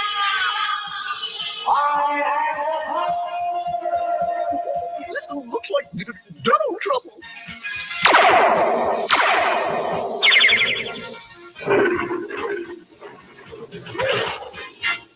Shiva. Shiva, Shiva. Shiva. Let's move, Cat. That's why specifically at this juncture in history where the feminine energies are rising in the world, it's so important for us to learn Kabbalah, but learn it really from the feminine perspective. That learning Kabbalah in our generation, in this time in cosmic history, is not just learning about it in an esoteric way, but it's actually learning it in a way that we receive the information, we expand upon it, we embody these concepts, we integrate it into our everyday lives to influence the way we connect to God, to ourselves emotionally, in our relationships, in our business dealings, and to the way we relate to the entire world. So that's why really also, Bina, Malchut, those are feminine energies. And even your husband has said, like the bride, they talk about the bride in the Zohar. The bride is the female and that needs to go up to meet that energy, right? Hi, everyone. Did you know that Judaism teaches that their Messiah comes from below? Listen to this rabbi teach that upon the destruction of Jerusalem, a little baby was saved and brought to the bird's nest. He will be their Messiah. He will rise from the underworld. Our Messiah, Jesus, comes from above, but their Messiah, he comes from below. And I will document this from the Jewish sources. Clearly a reptilian. These are reptilian entities. And they're the good guys. They are not all of this dimension. They're of different dimensions. Many of them are ancient. They know us all too well. Many of them are in inner earth. And according to our legends, on the day of the destruction of the temple, first temple, 586 BCE, on the 9th of Av, the day of the destruction, a woman of the house of David gave birth to a child. This is a legend, it's Midrash, it's a Gemara. And the child was abducted and taken away. The Zohar states that this child for the last 2,500 plus years has been raised in a place called the bird's nest, which is said to be in inner earth, in a place called the Garden of Eden. And you know what the Garden of Eden is. Well, let me rephrase that. You know how to access the Garden of Eden, don't you? Midrash. Abraham certainly knew this. When Abraham said that one of the story says one of his sheep ran into a cave. He goes into the cave. He smells something really fragrant. He finds the burial place of Adam and Eve. Adam gets up and talks to him. Hey, how's it going? All right. Nice to talk to a dickhead. Nice talking. Okay, remember, it's a story. And it is said that the cave of Machpelah in Hebron is the entranceway to the Garden of Eden. Have any of you guys been in a cave? We have plenty of beautiful caves out here in East Tennessee. Wonderful places. We even have our own cave in our property, which hopefully we'll develop one day. And gardens. How many people grow gardens in a cave? Garden of Eden's in a cave? Certainly not. But access to the Garden of Eden is in this cave. Well, how do you get from the garden to the cave and the cave to the garden? We would call that a dimensional vortex passageway. And so we're looking at this synagogue here, and its situation is off the hook. And I have to point this stuff out. If you take the next row of chairs, it's very telling. It is 15. 2 rows of 4, 2 sets of 2, and 1 row of 3. 15 and 8 are 23. 23 and the 1, 24. What did Ron Wyatt tell us about Jesus' blood? 24 chromosomes, right? And I've shown you the date from when Ron Wyatt found that ark and the date that they consecrated the synagogue, 13131. And you just need to just look into these things to understand how unbelievable this is. Depending on the calculator that you use, I got this set so it breaks it down into like to the millionth, to the 100,000. So I get, if I just took a regular calculator and I took 13131 and I divided it by 13, the rebellion, 1010 76923 76923 76923. Okay, and you're not going to get that unless you use this type of calculator. If you just use a standard calculator and do the same thing and divide it by 13, you're just going to get your 1010. And what is your 1010? Your 1010 is the bottom of your Kabbalah. See where I'm coming from? This is how it works, and this is how they do their work in the dark. Who sees us? Who knows us? It's my contention that these people, these whatever you want to call them, know that what Ron Wyatt found was real, and that it's going to be revealed, because all things in the dark will be revealed. All things. And they're planning. They need to plan to either stop that information from getting out, or debunk it, or steal it, or create some level of chaos, a war, a giant deception, if you will. Now, one more interesting thing. From the dedication of the temple and the burning of the incense to the blue blood moon, 44 days. Very important, once again. And I'm not going to get into the details, but this Kabbalah was reinstituted and reconfigured by this man right here. And now they work under a different system. It's like a marriage of masculine and feminine to bring a new age, right? And to bring a new age, right? Welcome to Exploring Kabbalah. In this episode, you'll hear from the founder of the Corinne Kabbalah Center, where mysticism has been taught in Atlanta for 30 years. But first, Sunday morning, 9:30 a.m., a dozen or so adults gather at the In-Town Jewish Academy Adult Education Center of Chabad in town of Atlanta for Kabbalah and coffee, and bagels and lox. Today's theme, the secrets of the lost ark. There was a rock in the Holy of Holies from the days of the early prophets, which the commentaries say refers to David and Samuel, who laid the groundwork for construction of the temple. Rabbi Ari Solish, the director, is live streaming the class on social media. Peter Morton is one of the regulars. Growing up, I had absolutely no knowledge of Kabbalah. So I was first introduced to it at a smaller Torah study group, and it was just basically an unknown, and I was confused about really what Kabbalah was. So when I discovered that Rabbi Solish was giving this class, I said, excellent, I'll go to an authority, an expert, and really learn it from inside out. And so I've been attending this for a while, and it's good because it's made me more introspective. It's another dimension. It just adds another dimension, more layers, as far as your knowledge, your depth of understanding of Judaism. The core sacred text of the Jewish faith is the Hebrew Bible, the Torah, the 5 books of Moses. And according to Jewish mysticism, it too is imbued with mystical qualities. The Kabbalah says that a Torah scroll, which is written with black ink on parchment, evokes an image of fire. Black fire on white fire. Black fire on white fire. And if you're wondering, what's black fire? I've never seen black fire. If you look at a candle, if you look at a flame, the closer you get to the source, the darker it is. And if you really look close at the source, it's a dark, maybe it's not black, but it's a dark hue. As you get further away from it, and the temperature is less hot, so it's a little bit whiter. So Torah is black fire on white fire. Torah's words are alive. It says that you can read the Torah in different ways. There's no punctuation in Torah. You have barely any line breaks. Once in a while you have spaces and line breaks. You have spaces between words. But so the Kabbalists say that the entire Torah are the names of God. All the letters, and you can read them in different ways. You can read them the way they're divided into words, or you can read them as lines of code. There are different ways to read Torah. One thing we know, though, is that Torah, the words of Torah, are alive. On a very basic level, we can say that Torah is a guide for life. You study Torah, and not only do you know what to do and how to respond to certain situations, you learn how to think. And how to think in a way that's noble and dignified. And not just think in a way that's self-serving, but in a way that's selfless, that's giving, that's higher than the lowliness that otherwise is around us. Torah's words are vibrant in the sense, and alive in the sense, that they inform the way we live. And they're meant to be lived by and not just studied. It's not just a history. Torah is not just a history book. This is what happened once upon a time, 3,000 years ago. And it's not even a book of ancient law that's irrelevant really today. We live in a different country, in a different society. We don't, it's American society, U.S. society in Atlanta, Georgia, or wherever it is, doesn't abide by Jewish law. So you might think, okay, it's an interesting ancient code of law, but it's not relevant. Every verse of Torah, every line of Torah, every letter of Torah is about life, and it has guidance for life. And in that way, it's very much a living, breathing Torah. So I always say this: if you study Torah and it doesn't speak to you, you got to try again.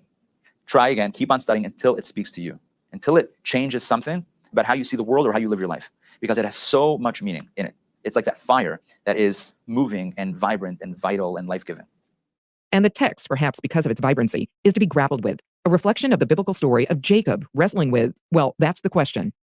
Well, there are different ways to understand this mysterious wrestling match of Jacob and this unnamed adversary. So typically we understand it to be an angel. Some say that Jacob was fighting with himself, a la Fight Club, right? He's like fighting with himself almost, struggling, that inner struggle between, where I need to be and where I am, my destiny and my status quo. So, different ways to understand the struggle, but one thing is for certain, and that is that there's always, anything that's worth having is the product of struggle and challenge. Anything that's worth having is usually worth fighting for and the product of fighting for it.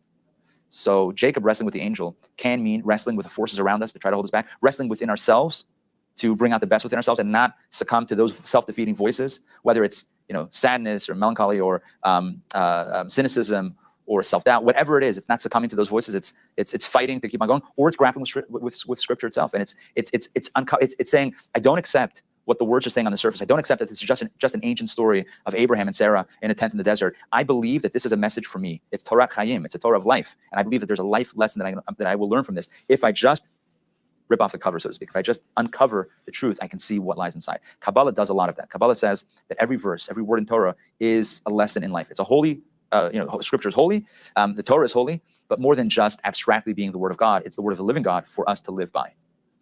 And it has incredible messages in life. And Kabbalah, again, does a lot of that, explaining the rituals, explaining stories in a very contemporary way. It makes a lot of sense that Kabbalah would be embraced in the 21st century and well beyond the Jewish community.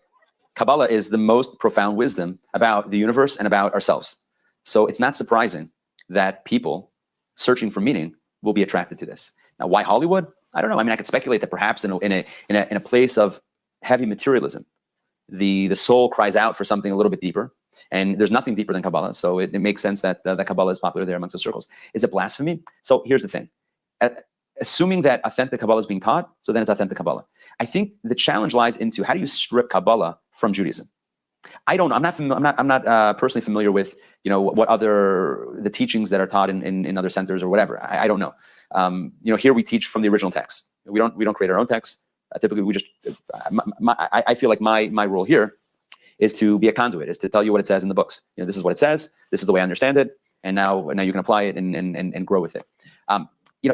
If Kabbalah is being taught in a way that it's kind of diluting the original to make it, kind of pop culture or make it, then that might be a criticism against that methodology. But I don't have firsthand knowledge of how it's done or whatever it is. But again, I think that the popularity of Kabbalah is very understandable because it's so amazing, because it's so uplifting, it's so enriching, it's so clarifying, it's so mind-opening.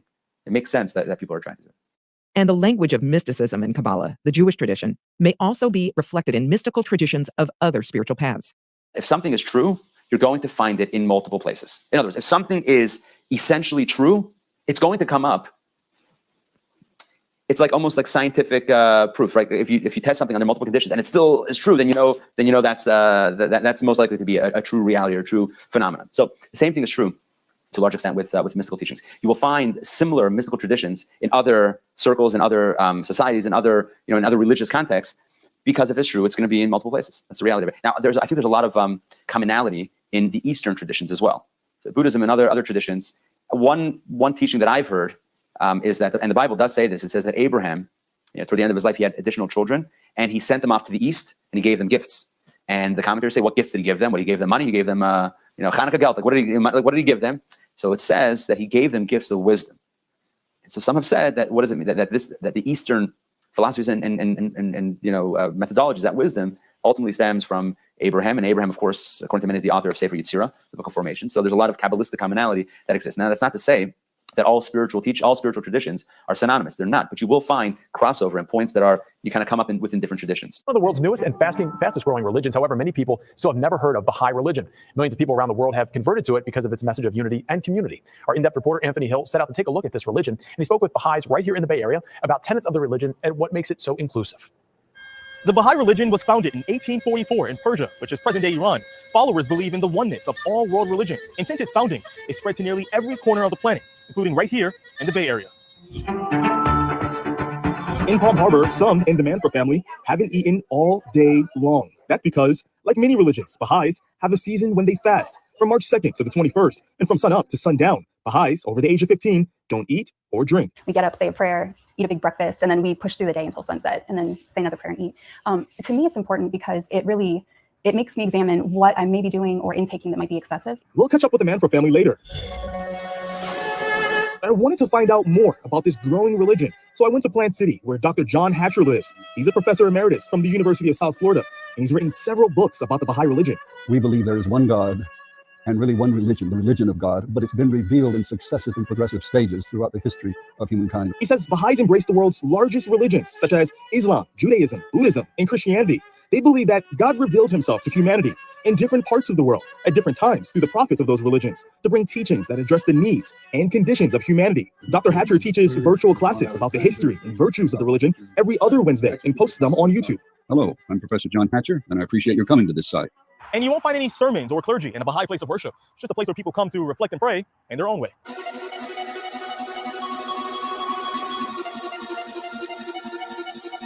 A gate behind which the demons wait.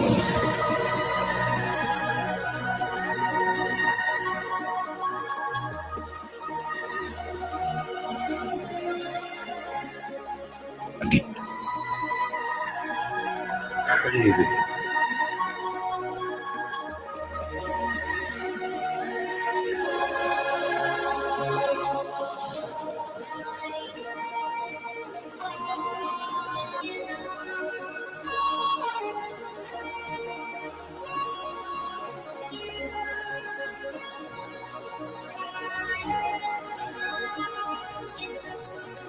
They have opened the gate.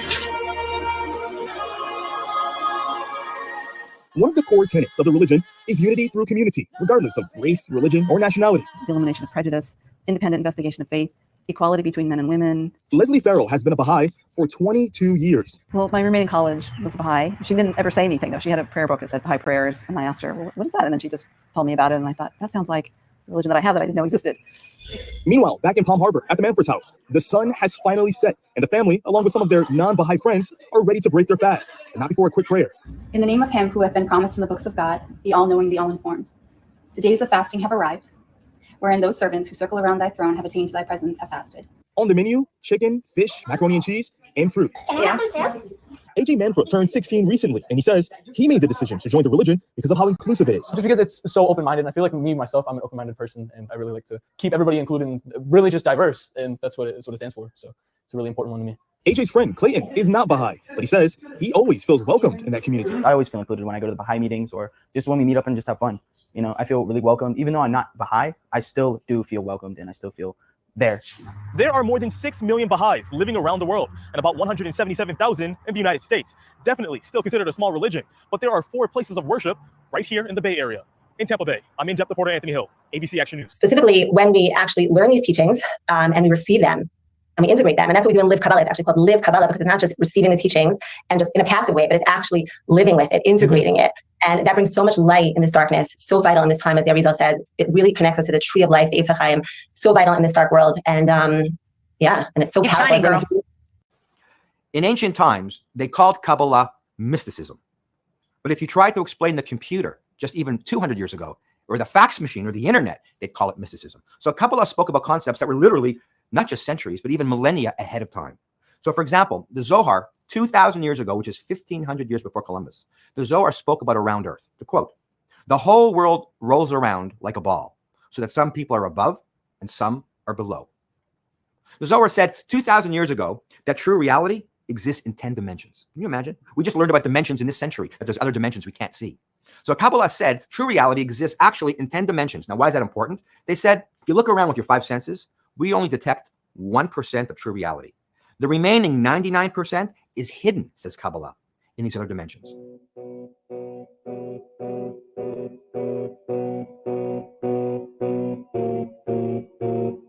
Please, could you stay a while to share my grief, for it's such a lovely day to have to always feel this way. And the time that I will suffer less is when I never have to wake. Wandering stars, for whom it is reserved the blackness of darkness forever. Wandering stars, for whom it is reserved the blackness of darkness forever.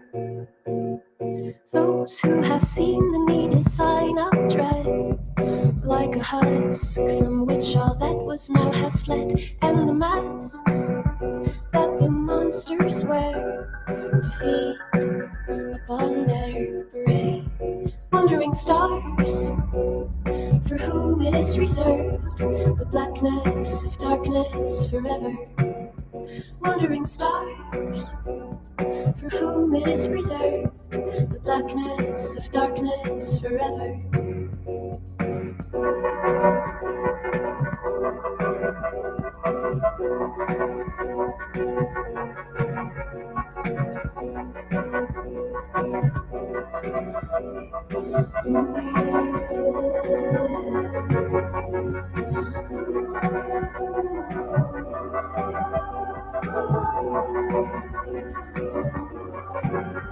Always doubled up inside, take a while to shed my grief. Always doubled up inside, gone dead, cruel.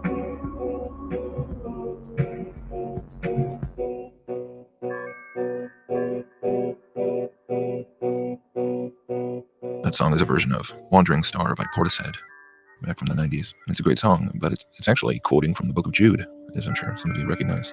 Jude being really the only specific mention of what today we call planets anywhere in the Bible. I believe there is one other reference in the Old Testament, which certain translations render planet, but honestly it's a lot more ambiguous as to whether that's a correct translation or not. But in Jude, Wandering Star is undeniably referring to, that's what the ancients, all the ancient peoples called the planets. And the context of that verse is extremely interesting because, of course, in verse 13 of Jude chapter 1, he's talking about ungodly men who've rejected authority and followed the way of Cain. And he makes a number of poetic descriptions, one of which is their wandering star, for whom the blackest darkness has been reserved forever. So he's making an external reference, directly linking the wandering stars with judgment. And it's made that much more interesting being in the book of Jude, which is quotes from the book of Enoch and connects to what it says about the luminaries that did not hold to their assigned paths and the judgment that was given to them. But why am I talking about all this? In the past, I've touched upon this in the sense that in Genesis, when it's on day 4, when the luminaries are created, it only mentions, of course, the sun, moon, and stars. And those are 3 distinct creations. The sun is clearly not one of the stars, and this is not observational language or whatever kinds of hermeneutic contrivances people want to come up with. There are 3 distinct categories. And of course, the planets is not a part of that. They're simply stars, sun, moon, and stars. But what's also noteworthy is that it's just the term or mention of planets missing in the original creation, but this whole concept of a planetary system, a solar system, is nowhere found in the Bible. I mean, in the book of Job, it does reference the constellations, and the constellations having names, and so by that we can infer that the constellations were actually a part of the original design. But the idea of these wandering stars being part of the design and comprising this very complex system is never so much as hinted at, and that becomes increasingly significant when you turn and then look into the realm of the occult and mysticism and things like the Kabbalah, because it starts to become very interesting that the planets long before Galileo or Copernicus or any of the modern conceptions of a solar system were around, the planets were, centuries before any of that came about, were regarded as being part of a system. And like that guy, I think his name is Billy Phillips, he's a Kabbalist teacher, he says that there are 10 dimensions. And so when you start to explore how the Kabbalistic tree of life is essentially one of the things it's supposedly representing is these 10 spheres, and these 10, they correspond to the planets, and they're also dimensions, and they correspond to chakras in the body supposedly, and on and on. And it's also, the system of gods. It is the pantheon of gods. What are people like on the inside? Inside most people, there's a feeling of being separated from everything. And they're not. They're part of absolutely everyone and everything. Everything? I'm part of this tree? Part of Zach barking over fences? You're telling me that I'm part of some fisherman in Italy on some ocean I've never even heard of? No, some guy sitting on death row. I'm part of him too? You don't believe me? It's hard to believe that. All of that. Well, that's because you have this spot that you can't see past. My Grams and Gramps had it. The spot where they were taught they were disconnected from everything. So that's what they'd see if they could. That they're connected? And how beautiful they really are. And that there's no need to hide or lie. And then it's possible to talk to someone without any lies. With no sarcasms, no deceptions, no exaggerations. Or any of the things that people use to confuse the truth. I don't know a single person who does that. Hold out your hand. Put your fingers up.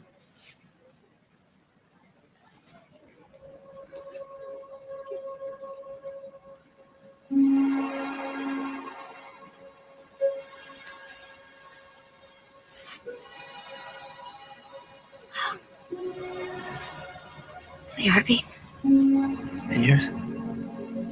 Oh, this feels strange. You're afraid someone will see us holding hands? You're really nervous talking to me. I don't think you're pretty enough. You feel alone. You feel so alone. Sometimes you just want to break out of yourself. Your father? Your father hurt you a long time ago? You're so sad. He made you so sad. He thought you were ugly and he kept saying you weren't. I'm so sorry. Do you? Do you? Do I what? Do you think I'm ugly? I don't know what I think when I look at you. But sometimes I think you're the most beautiful face I've ever seen.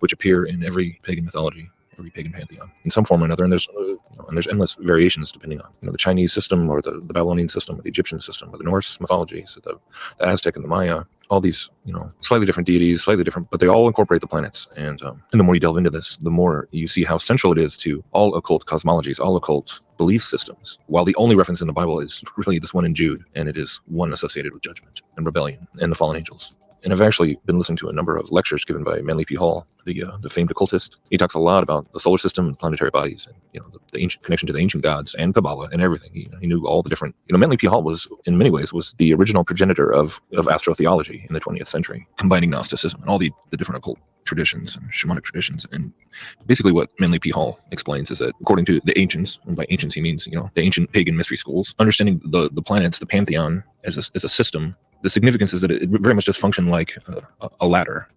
The universe was not strange. It was near. It was not terrible.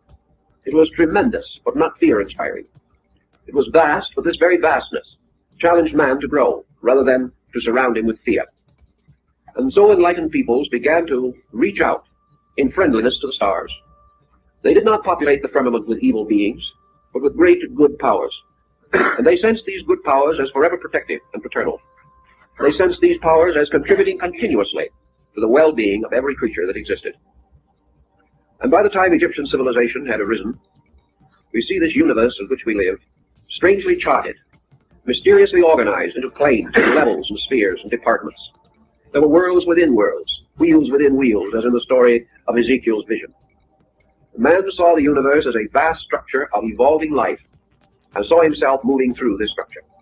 According to any form of Luciferianism, there's no such thing as sin. There's no such thing as a rebellion against God. It was simply some kind of a choice that was made back in the distant past to go on this journey of discovery, this journey of enlightenment. And so man left his original abode in the stars, living with the gods, and came down to the mortal existence that we now have. And he came down through these planetary levels, these dimensions, these spheres. And so the ultimate goal is to eventually ascend back up through them and go back to where we came from, to return to the stars. And this is what is so interesting once you really start to kind of look at just materialistic Copernican cosmology and what it says, how in so many ways it does seem to be actually preserving these old pagan mythological concepts in a materialistic form in some way or another, in the sense of, we're all star stuff. We came from the stars. There's a materialistic embodiment of that. And then conversely, by going back up through the stars by spreading out and conquering the solar system. You can even think of the planets as being these like stepping stones, these stages of exploring the cosmos. And it is pretty uncanny how it still mirrors so much of the underlying concepts. And the more I really think about this, the more it makes sense in the way that that's really all that Satan cares about in the end, is the embedded teaching within this false belief system versus that false belief system. He doesn't really care whether someone is deceived by atheism or materialism, scientific materialism, or if they're full-blown occultic mysticism, or whatever combination between. It's all, the net effect is the same.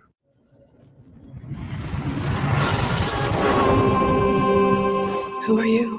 One moment, I was Jack Orion. Funny how your memory leaves you right after you're born. It can take decades sometimes for people to even remember who they are or why they're here. Do you believe that the universe is infinite? Open your mind, Jack. You can become whoever it is you want to be. Once you wake up, you can't go back. If the prophecies are correct, he is Kalki.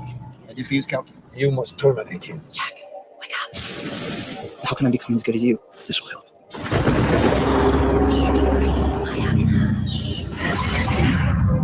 Are you ready to wake up? Thought I was awake. If I succeed, then the human race can return to a time of splendor, time of wealth, time of happiness. This is a revolution of the spirit. What if they don't want to hear the truth? They don't, Jack. What do you think we're sending out? And that's why it's pretty amazing the more you study about Copernican cosmology, where you can see these parallels and how, with all the changes, it's still, there's nothing new under the sun. I think about the analogy of, it doesn't matter. Satan doesn't care if you prefer Harry Potter, or if you prefer Star Wars. Either way, it's the same witchcraft. It's the same Gnostic worldview being preached. He doesn't care whether you like wands or you like lightsabers. It doesn't. It's all the same. It makes no difference in the end. And again, going back to the quote at the beginning, when he's quoting from the Zohar was written in the 13th century, talking about Earth, the Earth rolls, and there's people on top of it and people on the bottom of it. The Bible never says anything like that. Yet in the Zohar, which when you really boil it down, it's either a total forgery or what I would say is almost certainly it's a demonically inspired book. It's an occult book. It's a doctrine of demons. So we see the origins of all these concepts coming from the mystery schools, coming from mysticism, coming from the occult, and it's continuing to preach the same message of ascension, of returning to the stars, of becoming like gods. That's what transhumanism is. It's the same old Luciferian message, and it's all a lie. The Bible does not teach anything resembling a planetary system, a planetary map. That's what this tree of life is. It's basically the idea. And it makes sense when the original design for the creation, the original purpose of the stars that seem to be administrated by the angelic beings, was to serve as to mark the times and seasons. That's what it says. So it was a calendar and it was a map. That was the original intention behind the luminaries. And of course, the way Satan takes everything and perverts it and spins it and twists it into a Luciferian message. Of course, that's what the luminaries have been turned into, this map towards apotheosis, a map for. That's what this the Kabbalistic tree of life is. It's like a diagram outlining how to navigate your way through the planetary spheres, through these dimensions of reality, turning it into a map through Satanism, which is just a labyrinth of lies and dead ends and, leading you to hell. They say the devil is in the details, but we only see God in this Ariana Grande video. Welcome to Ms. Mojo, and today we're counting down our picks for the top 5 references you missed in Ariana Grande's God is a Woman video. For this list, we're simply looking at some of the inspiration behind the images in this symbolic video. Number 5, the female form and beauty. God is a woman. While the celebration of the female body and beauty is front and center in the video, we'd be remiss to not include it on our list. Ariana shows that the female is divine in the lush images she creates, particularly the shot of her naked in the marbled purple and blue water. The shape of the pool resembles a vagina, and the whole scene feels like a Georgia O'Keeffe creation. She gives us many examples of female beauty, from the softer images of the multiple Arianas in nature to the strong gladiator look. Her looks show the versatility of female expression, from a schoolgirl to literal Mother Earth, and effortlessly conveys the beauty of each one. Number 4, Ari addresses her haters. Being in the public eye comes with hate, but female performers get more than their fair share, especially when it comes to sexist trolls. You need a little brushing up on equality over here. To clap back at the gendered insults and slut-shaming, a giant Ariana is seen looking bored and disinterested, as men call her names like slut, fake. Talk about brotherly love. Ariana Grande is opening up about her decision to leave the Catholic Church, and it has a lot to do with her brother Frankie. As we're sure you know, AG's half-brother Frankie is openly gay, and when he came out, it made Ariana question her faith. In an interview with The Independent, Ariana opened up about the whole situation and was very candid, telling the outlet, when my brother was told that God didn't love him, I was like, okay, that's not cool. However, Ariana is a spiritual person, so they decided to try their hand with another religion, Kabbalah, and discussed how they came to that decision. They were building a Kabbalah center in Florida, so we both checked it out and really had a connection with it. She also mentioned that she believes the tools she learned through her new faith have led her down the path she's currently taking, aka being one of the biggest pop stars on the planet right now. These words bounce off of her as she sings about being in control of her sexuality and desires. Other visuals throughout the video show Ariana expressing her individuality and not being afraid of the naysayers. She's backed up by all of her fans and supporters, who are represented represented by the three-headed dog Cerberus, the guardian dog of the underworld, that ties back to the god theme. Number 3, femininity and water. I feel it after midnight, a feeling that you can't fight my one. It's clear that nothing in this video is here by mistake, including shots that at first glance may seem unrelated to the rest of the video, like the inclusion of Ariana in a lighthouse. Women give birth to new life, and it's water that sustains it. Because of this, women and water are inextricable from the thriving of humanity. While both are crucial, both are also misused and mistreated. So by tying them together, Ariana stresses their importance. With Ariana standing in a lighthouse with a swell of water around her, she's positioning herself as the guardian of both. Number 2, dismantling the patriarchy.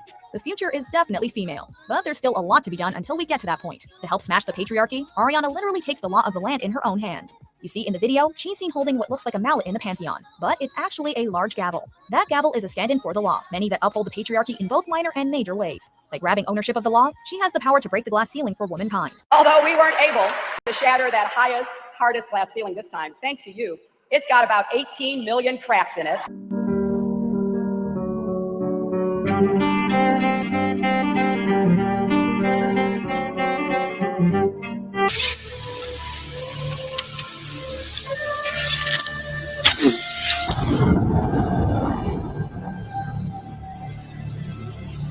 Force field.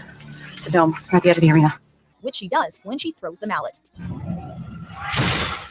be hard to see tonight, but we are all standing under a glass ceiling right now. And the light is shining through like never before, filling us all with the hope and the sure knowledge that the path will be a little easier next time. Number 1, women as the ultimate providers. We're used to hearing men referred to as the head of the family, but Ariana flips that idea. The video illustrates women as the ultimate providers, particularly the arresting image of 3 men suckling at the teats of Ariana's enlarged body.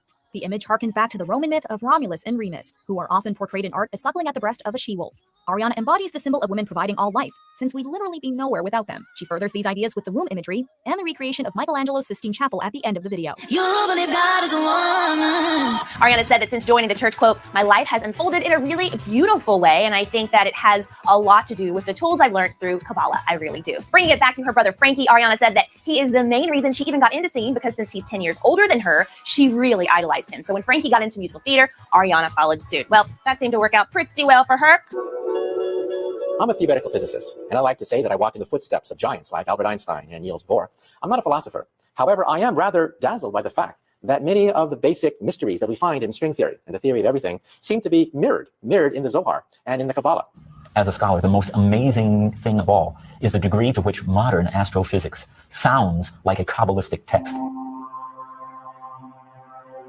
When I first made the correlations between Kabbalah and science, I was stunned. We do know that Isaac Newton had access to certain mystical texts, certain texts of the Kabbalah. Well, the Kabbalistic description of creation is coming from a single little point, from a speck, and of having matter form and time and space form all together at the very beginning. It sounds very much to me like the description of the Big Bang. I couldn't believe that the Kabbalists could derive these truths without really knowing any mathematics or physics. It is certainly true that in string theory, the number 10 is the dimension of spacetime for supersymmetrical string theories, and 26 for bosonic string theories stand out as a requirement of the mathematics. All the things that could destroy string theory, all the things that do destroy every rival theory to string theory, they are all eliminated in precisely 10 and 26 dimensions. These dimensions are magic. We physicists don't know where these dimensions come from. The Zohar says those things. It could have been a lucky guess. I don't know. The Zohar's notion that light is a realm of no time and no space is quite consistent with special relativity.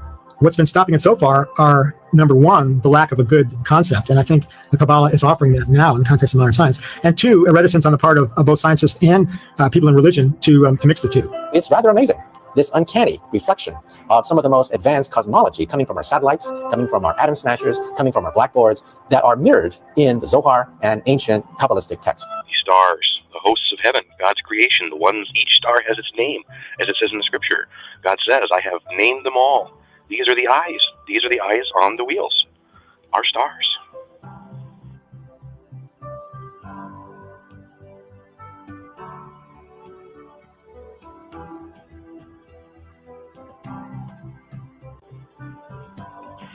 I just can't help but to quote from Isaiah 40:26. Lift up your eyes on high, and behold, who have created these things, that bringeth out their host by number. He calleth them all by names, by the greatness of his might, for that he is strong in power, not one faileth. This is what people have been missing this whole time, and it's been right in front of our faces in the scripture. This is what God was showing Ezekiel. The wheels within the wheels are the belts that surround Earth. NASA calls them the Van Allen belts. These are the invisible belts of magnetic energy within the torus that keep everything in motion, everything moving like a fine-tuned clock. All the eyes that Ezekiel saw was the stars. All the stars are created by God. They are the luminaries. That is what makes up all the eyes that is being spoken of. What Ezekiel saw was the absolute pure beauty of our home that God created for us. This is what Satan wants you blinded to. This is the absolute magnificence that Satan doesn't want you to see. This is why they mockingly show you that image in Game of Thrones and other movies, the wheels within the wheels over the flat plain earth. They're showing you the truth right in front of your face. And they laugh because you don't understand and you don't see. This is the beauty. This is the sheer absolute beauty of the world that God created. And he called it good.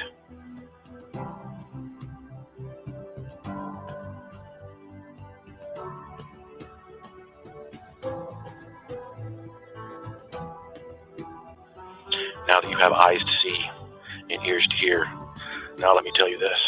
These wheels that we see, these bands that move like a clock, this is how the sun and the moon do what they do.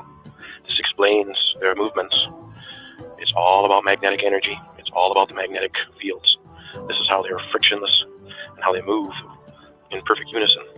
And just as it states in the book of Enoch, through the movement of these wheels, we see how the sun and moon will go through their vaults and rise and return in different areas. This is what the globe has blinded people to. The absolute truth of what God said all along. It has been here the whole time in the scriptures. Instead, we choose to listen to NASA. Instead, we choose to listen to the idiot box. Instead, we choose to listen to scientists, and we heap amongst ourselves teachers that teach us absolute lies to keep us in the dark. When God's been saying the whole time, just look up. Look up at what's around you. I made this for you. That's all God wanted to say. Just take a look. I'm here. I'm right above you.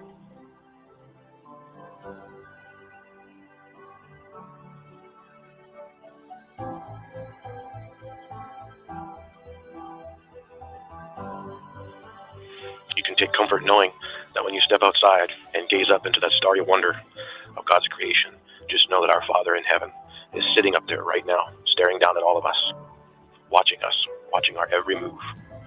He knows everything that's going on down here. He has not missed anything. And just know and be comforted by the fact that our Father is right there.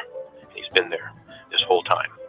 This is something that the world and NASA and the scientists can never take from us. Ever. Even the lying powers and signs of Satan that are coming, the lies of the fallen angels, and the lies of the world that are going to be ever increasing, will still not rob this from my heart. And they will never rob from me my faith in Jesus Christ, the King of Kings and the Lord of Lords. They couldn't destroy somewhere like Honolulu. And we had the governor of Hawaii, who happens to be go by the name of Josh Green. You can't make it up, right? Green is in green energy, who was just at the United Nations 2 months ago talking about Hawaii and being the first state to be 100% sustainable. Take a listen to this guy. Governor Josh Green touted Hawaii's sustainability accomplishments at the United Nations Economic and Social Council in New York City.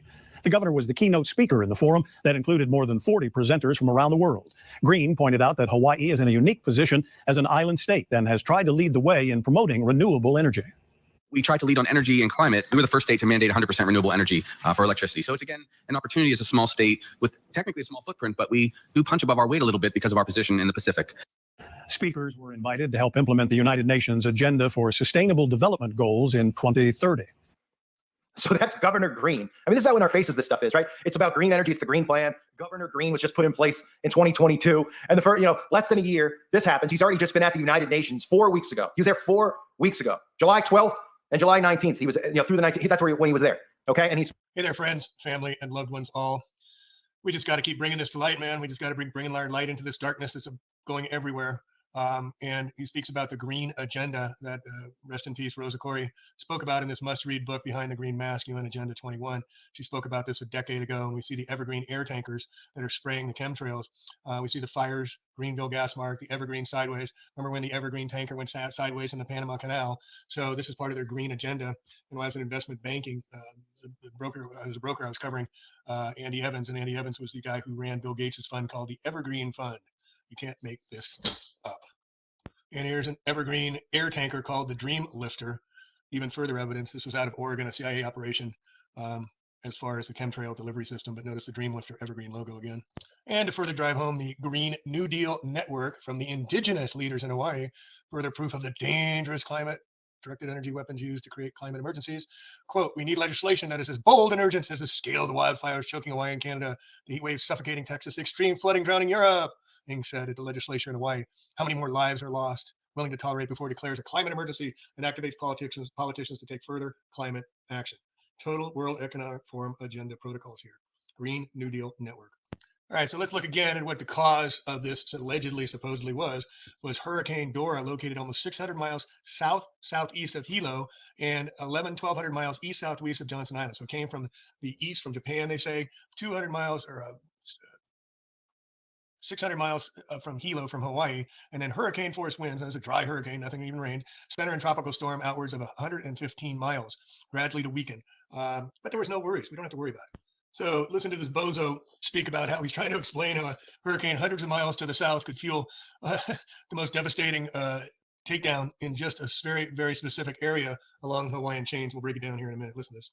What people are witnessing and seeing on the ground, specifically over the western sections of the island of Maui. And I want to explain how Hurricane Dora's influence is helping fuel these stronger winds across the Hawaiian Islands. We've got an area of high pressure to the north. There's Hurricane Dora. The pressure gradient between these two weather systems are actually putting that squeeze on the Hawaiian Islands. And what that's doing is helping pick up the winds out of an easterly direction. So gusts, get this, have been over 80 miles per hour. That's equivalent to a Category 1 Atlantic hurricane. However, we can't say that the winds were directly associated with Hurricane Dora, but the winds are equivalent to a hurricane status. Now look at this. Current wind gusts, 24 miles per hour. That's sustained winds. That's at the airport within Maui. However, we do expect stronger wind gusts, especially on the west side, because similarly to Santa Ana winds in Southern California, once the air rides up and over mountainous passes and funnels through these canyons, what this does is it actually helps speed up the airflow, increase the wind speed. It also dries out the winds, and it also creates warmer temperatures at the lower elevations. So all of these working together in combination help create the extreme fire behavior that we're seeing on the western side of Maui. Not to mention 30% of the entire Hawaiian Islands across this area are currently under drought conditions, with the western side of Maui under moderate risk of drought conditions. Satellite imagery picking up on the hot spots, and you can even see the plume of smoke that is billowing from one of 3 active wildfires that are ongoing across the western sections of Maui. So here's a map of the pressure difference gradients that's causing all this, the winds to increase that hit the Hawaiian Islands. No, it didn't hit the Hawaiian Islands. It just hit Maui, only on the west side. Well, a couple hot spots other places, but that's debatable. So strong gusty winds were supposedly traveling hundreds and hundreds of miles from the south to create the first time ever destruction of an entire city, but only that city. So what we see here is the fires in Maui. We had one in Kailua, Kahia, and Lanai is where it got destroyed over here on the west side, and there's the airport. But what I want to bring your attention to is, folks, why didn't it hit the other islands? Okay. Here's Maui over here, the west side, okay? That's the one that got hit right there. Okay, but it didn't hit Big Island, didn't hit Oahu. And of course, Lanai, the Larry Ellison Oracle owner of the entire island, Lanai, didn't touch that at all. Why? The most selective island fires in history. But again, the profiles are telling a different story. And the meteorologists, why do they call them meteorologists? Aren't they weather people liars? They call them meteorologists. Why? They study meteors? So anyway, Hurricane Dora generated moving across Pacific Island hundreds of miles south of Hawaiian Islands. Heavy wind gusts of 60 miles per hour. Here's the knocking out power lines. So again, they're going to be saying, oh, the dry fuel knocking out the power lines. But again, they came out and said, this is the update on August 7th, right before, that Dora is maintaining a steady westward path. Central Pacific forecasters poses no direct threat to the islands. It was located 600 miles southeast of Hilo, still forecasted to weaken over the next several days. Could you be more wrong about your forecast? Breaks my heart, folks, breaks my heart. And again, this is just impossible to say that this was caused and only hit this one perfectly selected area on the west side of Maui. Here, check this out.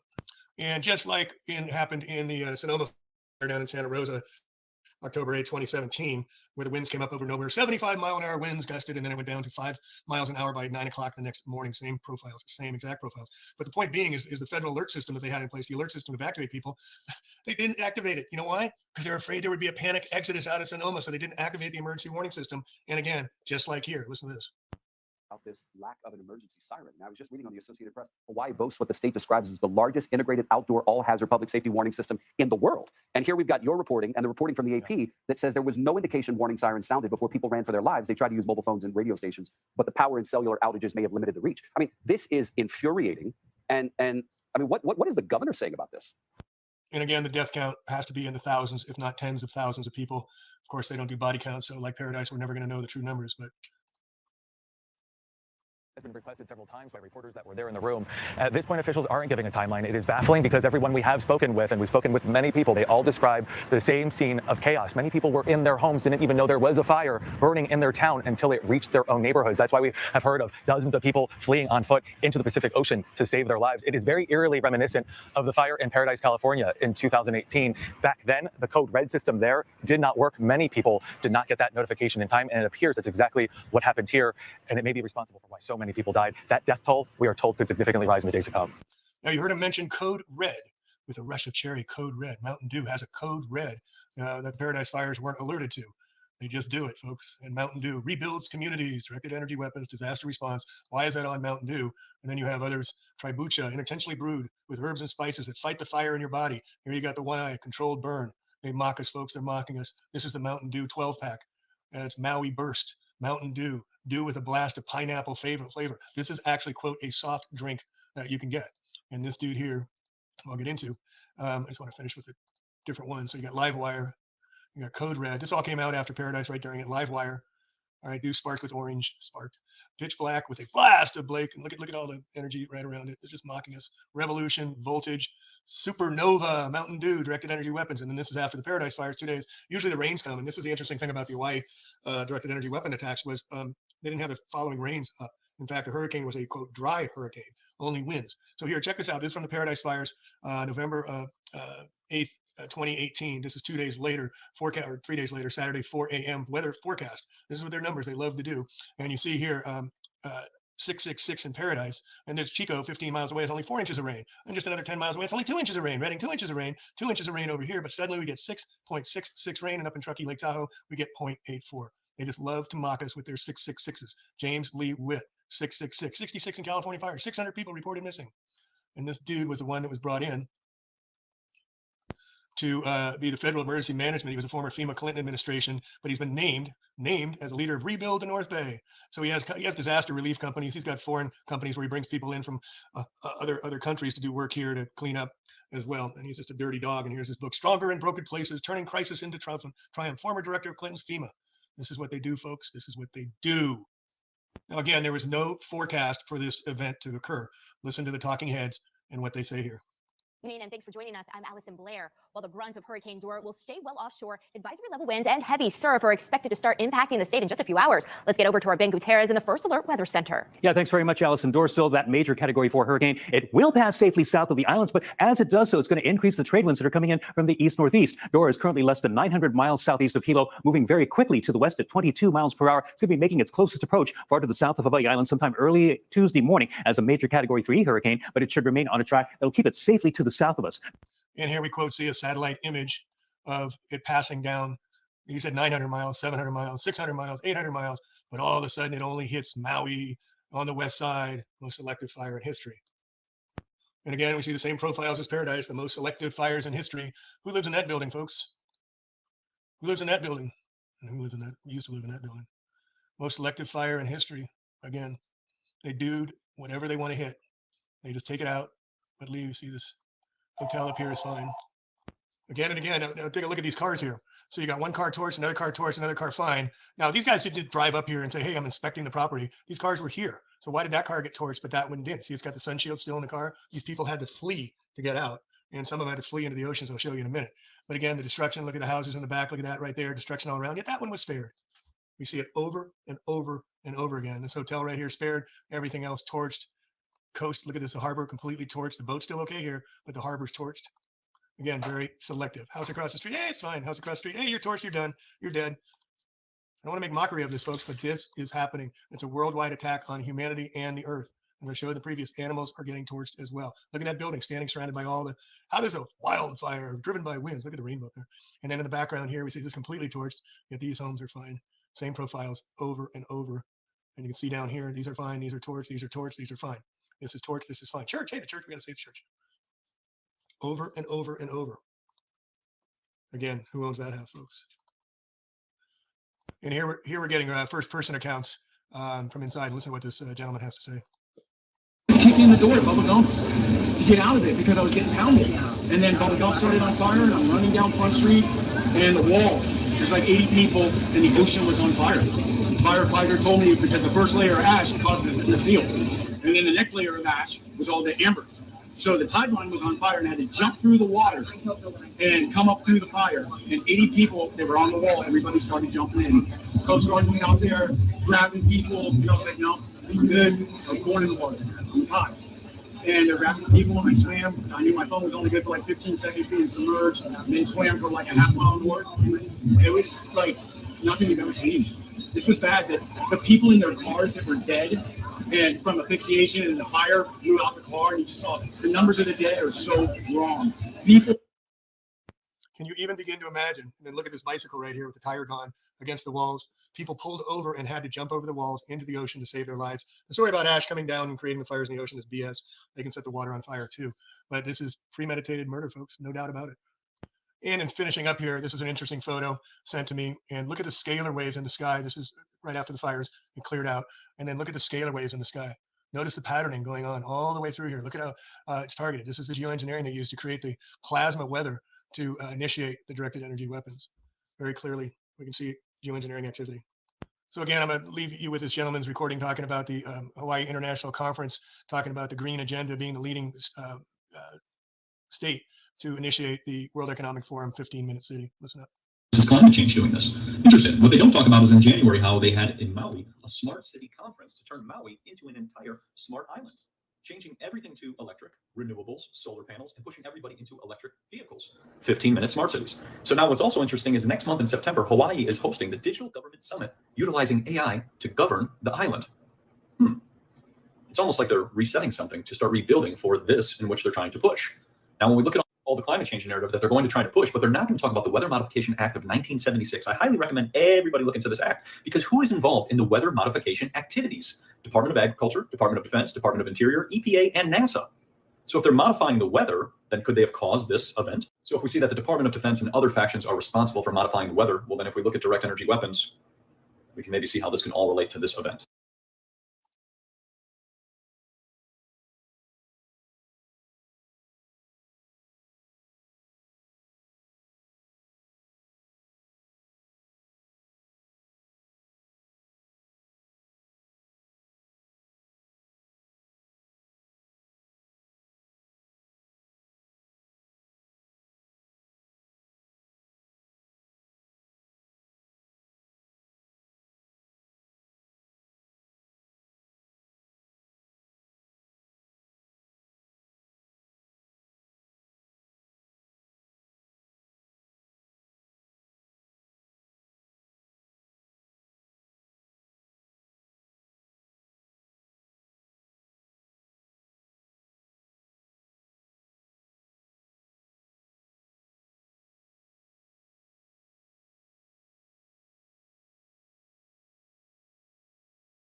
They couldn't destroy somewhere like Honolulu.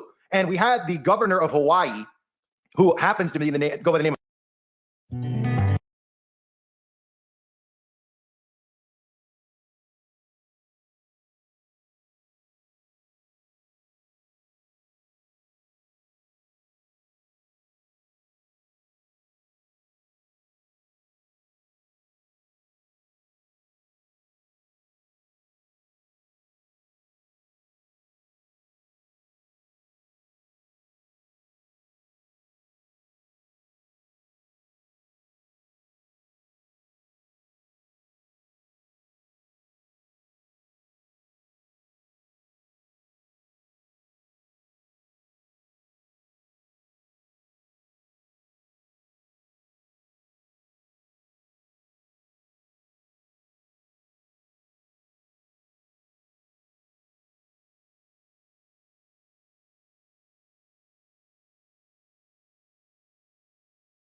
My body knows what is best for my health and well-being.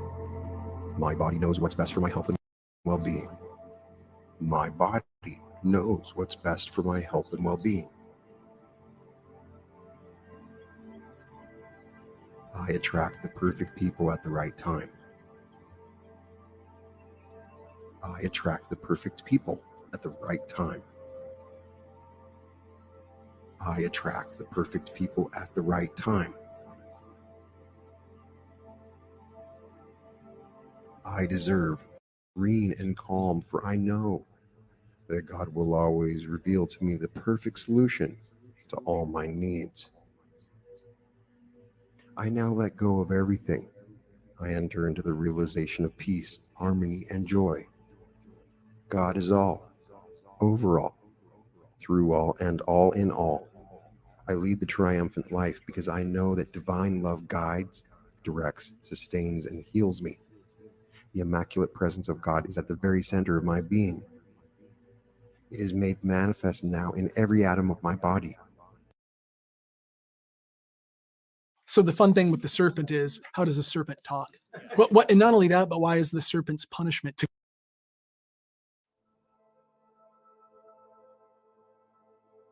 Welcome to the Reality Revolution. I'm your host, Brian Scott. And today, by popular request from many people in the group, I'm going to read the first portion of the Book of Enoch, the Book of Watchers. Part of this channel is a search for deeper understanding. Oftentimes, this leads beyond the Bible itself. Even in our attempts to fully understand the Bible, we must go beyond the book. And as we encounter references to social conditions, cultural practice, and even other writings mentioned within the scriptures, we are called to investigate and expand our knowledge in order to fully appreciate the context, knowledge base, and cultural significance of what is being taught. Thus, to fully understand the Bible, we are necessarily drawn to sources outside the Bible. These sources add to the historical, social, or theological understanding of biblical times. As our view becomes more macrocosmic, we see the panoramic setting and further understand the full truth with the scriptures. Yet in the case of Enoch, we are not going beyond the Bible. We are simply going beyond our Bible. The Book of Enoch is contained in the Bible of the Ethiopic Christian Church. To lead us to sources of information outside of our Protestant and Catholic Bibles, we must know which books were popular and important at the time the Bible was being written. There are several books mentioned in the Bible which are not included in our Bible. They are not spiritual, quote-unquote, canon either, because they were not available at the time the canon was originally adopted, or at the time they were not considered inspired. There are lots of apocrypha and books like this. Of all the books quoted, paraphrased, or referred to in the Bible, the Book of Enoch has influenced the writers of the Bible as few others have. Even more extensively than in the Old Testament, the writers of the New Testament were frequently influenced by other writings, including the Book of Enoch. I cannot give you a judgment as to the validity or worth of the Book of Enoch, but it is inspiring to read and very interesting. It's a meaningful question. Is not the non-canonical book that most influenced the thought and theology of the writers of the New Testament worth further research and contemplation. The Book of Enoch was once cherished by Jews and Christians alike. It is read in certain Coptic Christian churches in Ethiopia. Most scholars date the Book of Enoch to sometime during the 2nd century BC. We do not know what earlier oral tradition, if any, the book contains. Enoch was considered inspired and authentic by certain Jewish sects of the 1st century BC and remained popular for at least 500 years. The earliest Ethiopian text was apparently derived from a Greek manuscript of the Book of Enoch, which itself was a copy of an earlier text. The original was apparently written in the Semitic language, now thought to be Aramaic. There was a time that it was assumed that it was written after the Christian era. However, recent discoveries of copies of the book among the Dead Sea Scrolls found at Qumran prove the book was in existence before the time of Jesus Christ. These scrolls forced a closer look and reconsideration.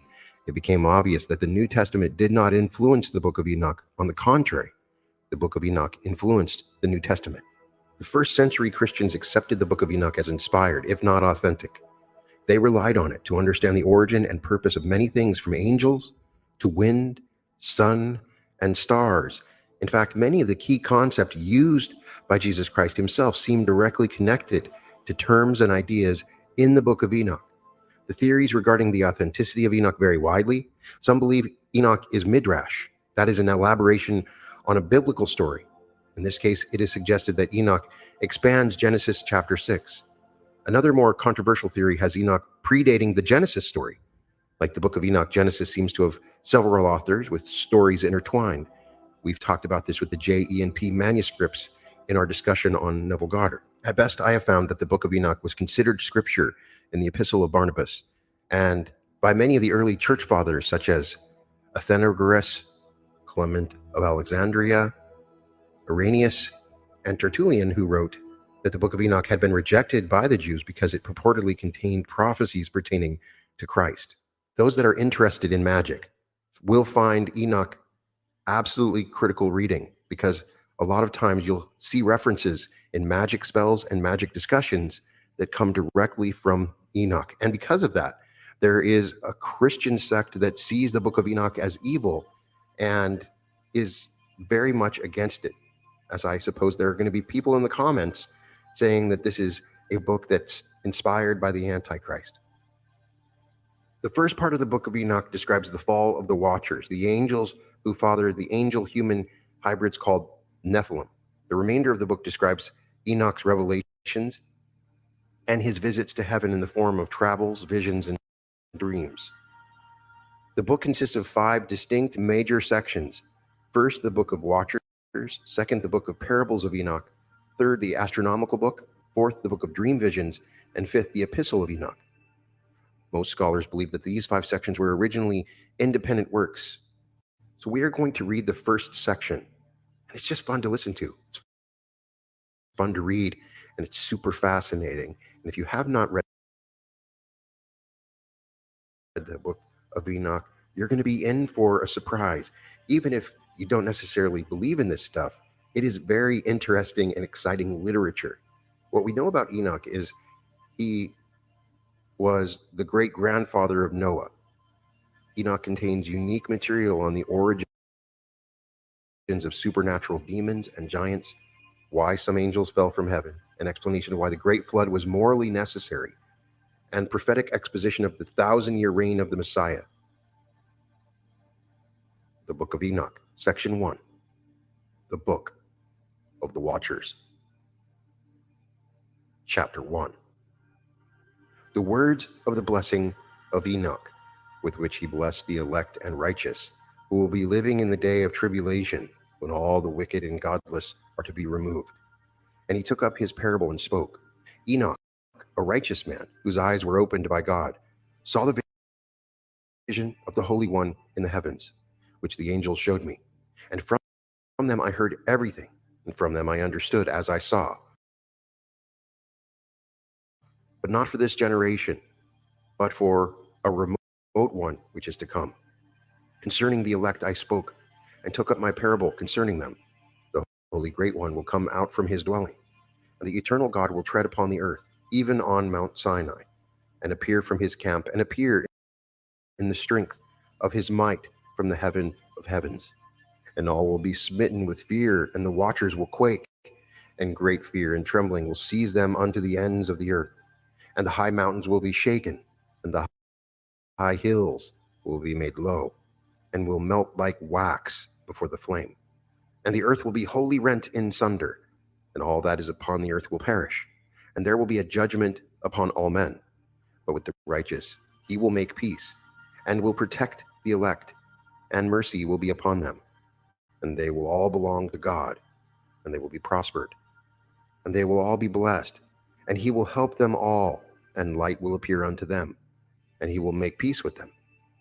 And behold, he comes with tens of thousands of his holy ones to execute judgment upon all, and to destroy all the ungodly, and to convict all flesh of all the works of their ungodliness which they have ungodly committed, and of all the hard things which ungodly sinners have spoken against him. Chapter 2. Observe, you, everything that takes place in the heaven, how they do not change their orbits, and the luminaries which are in the heaven, how they all rise and set in order, each in its season, and transgress not against their appointed order. Behold you the earth, and give heed to the things which take place upon it, from first to last, how steadfast they are, how none of the things upon earth change. But all the works of God appear to you.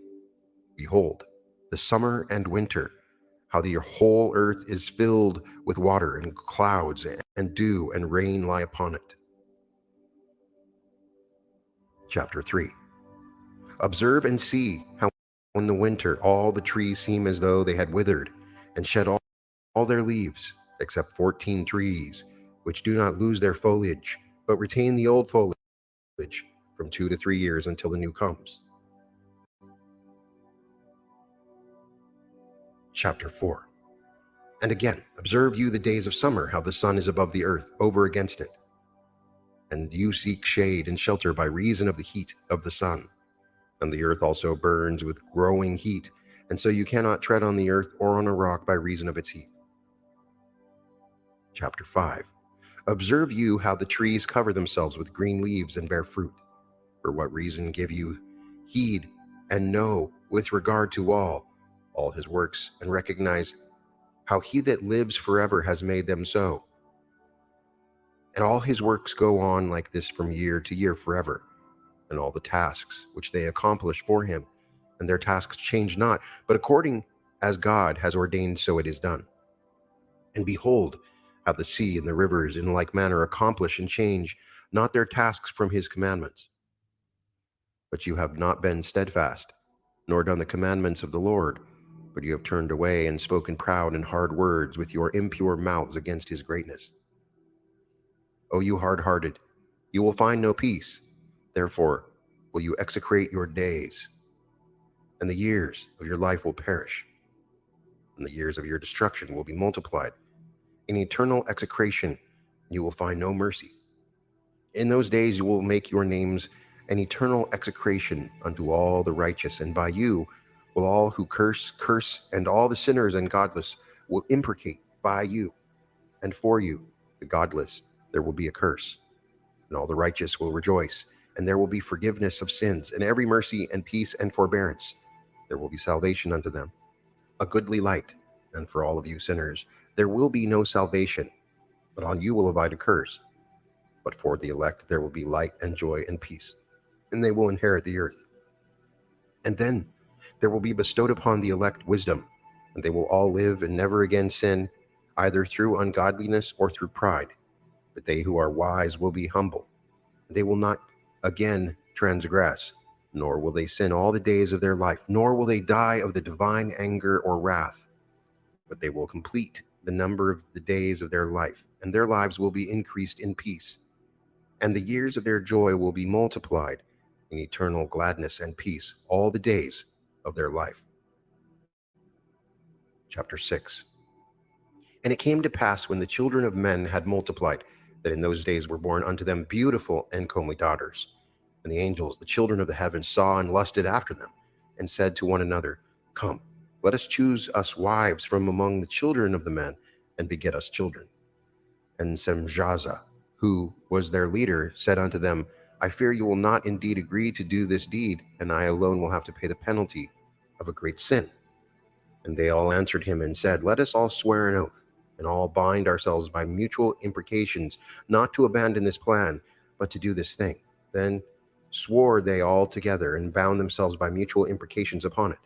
And they were in all 200 who descended in the days of Jared on the summit of Mount Hermon. And they called it Mount Hermon because they had sworn and bound themselves by mutual imprecations upon it. And these are the names of their leaders: Samlazaz, their leader, Arikibah, Ramayel, Kokabiel, Tamlal, Ramlal, Danel, Ezekiel, Asael, Aramaros, Batarel, Antanel, Zakael, Samsapiel, Satarel, Turel, Jomjael, Sarael. These are the chiefs of tens. Chapter 7. And all the others together with them took unto themselves wives, and each chose for himself one. And they began to go in unto them, and to defile themselves with them. And they taught them charms and enchantments, and the cutting of roots, and made them acquainted with plants.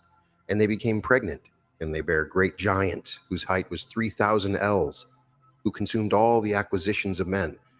And when men could no longer sustain them, the giants turned against them and devoured mankind. And they began to sin against birds and beasts and reptiles and fish, and to devour one another's flesh and drink the blood. Then the earth laid accusation against the lawless ones. Chapter 8. And Azazel taught men to make swords and knives and shields and breastplates, and made known to them the metals of the earth, and the art of working them, and bracelets and ornaments, and the use of antimony, and the beautifying of the eyelids, and all kinds of costly stones, and all coloring tinctures.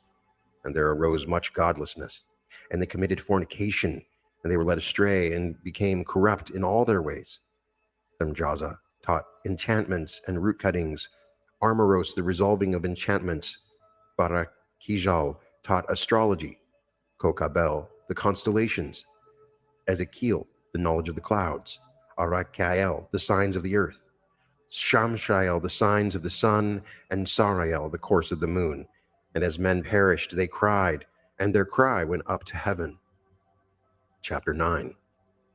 And then Mikael, Uriel, Raphael, and Gabriel looked down from heaven, and saw much blood being shed upon the earth, and all lawlessness being wrought upon the earth. And they said one to another, The earth made without inhabitant cries the voice of their crying up to the gates of heaven. And now to you, the holy ones of heaven, the souls of men make their suit, saying, Bring our cause before the Most High.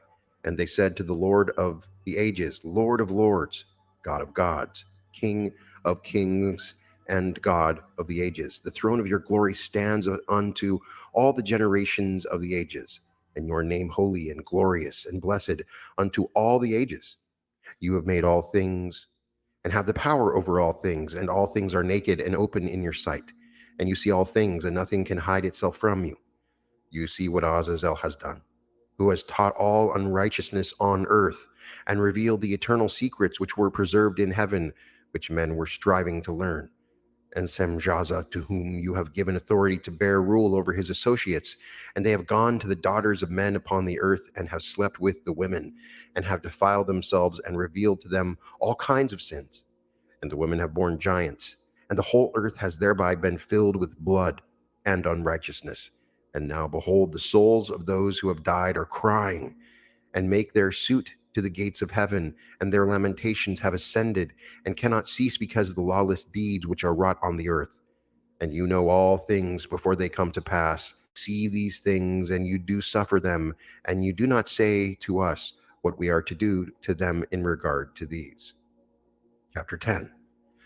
Then said the Most High, the Holy and Great One, spoke, and sent Uriel to the son of Lamech, and said to him, Go to Noah, and tell him, In my name hide yourself, and reveal to him the end that is approaching, that the whole earth will be destroyed, and a deluge is about to come upon the whole earth, and will destroy all that is on it.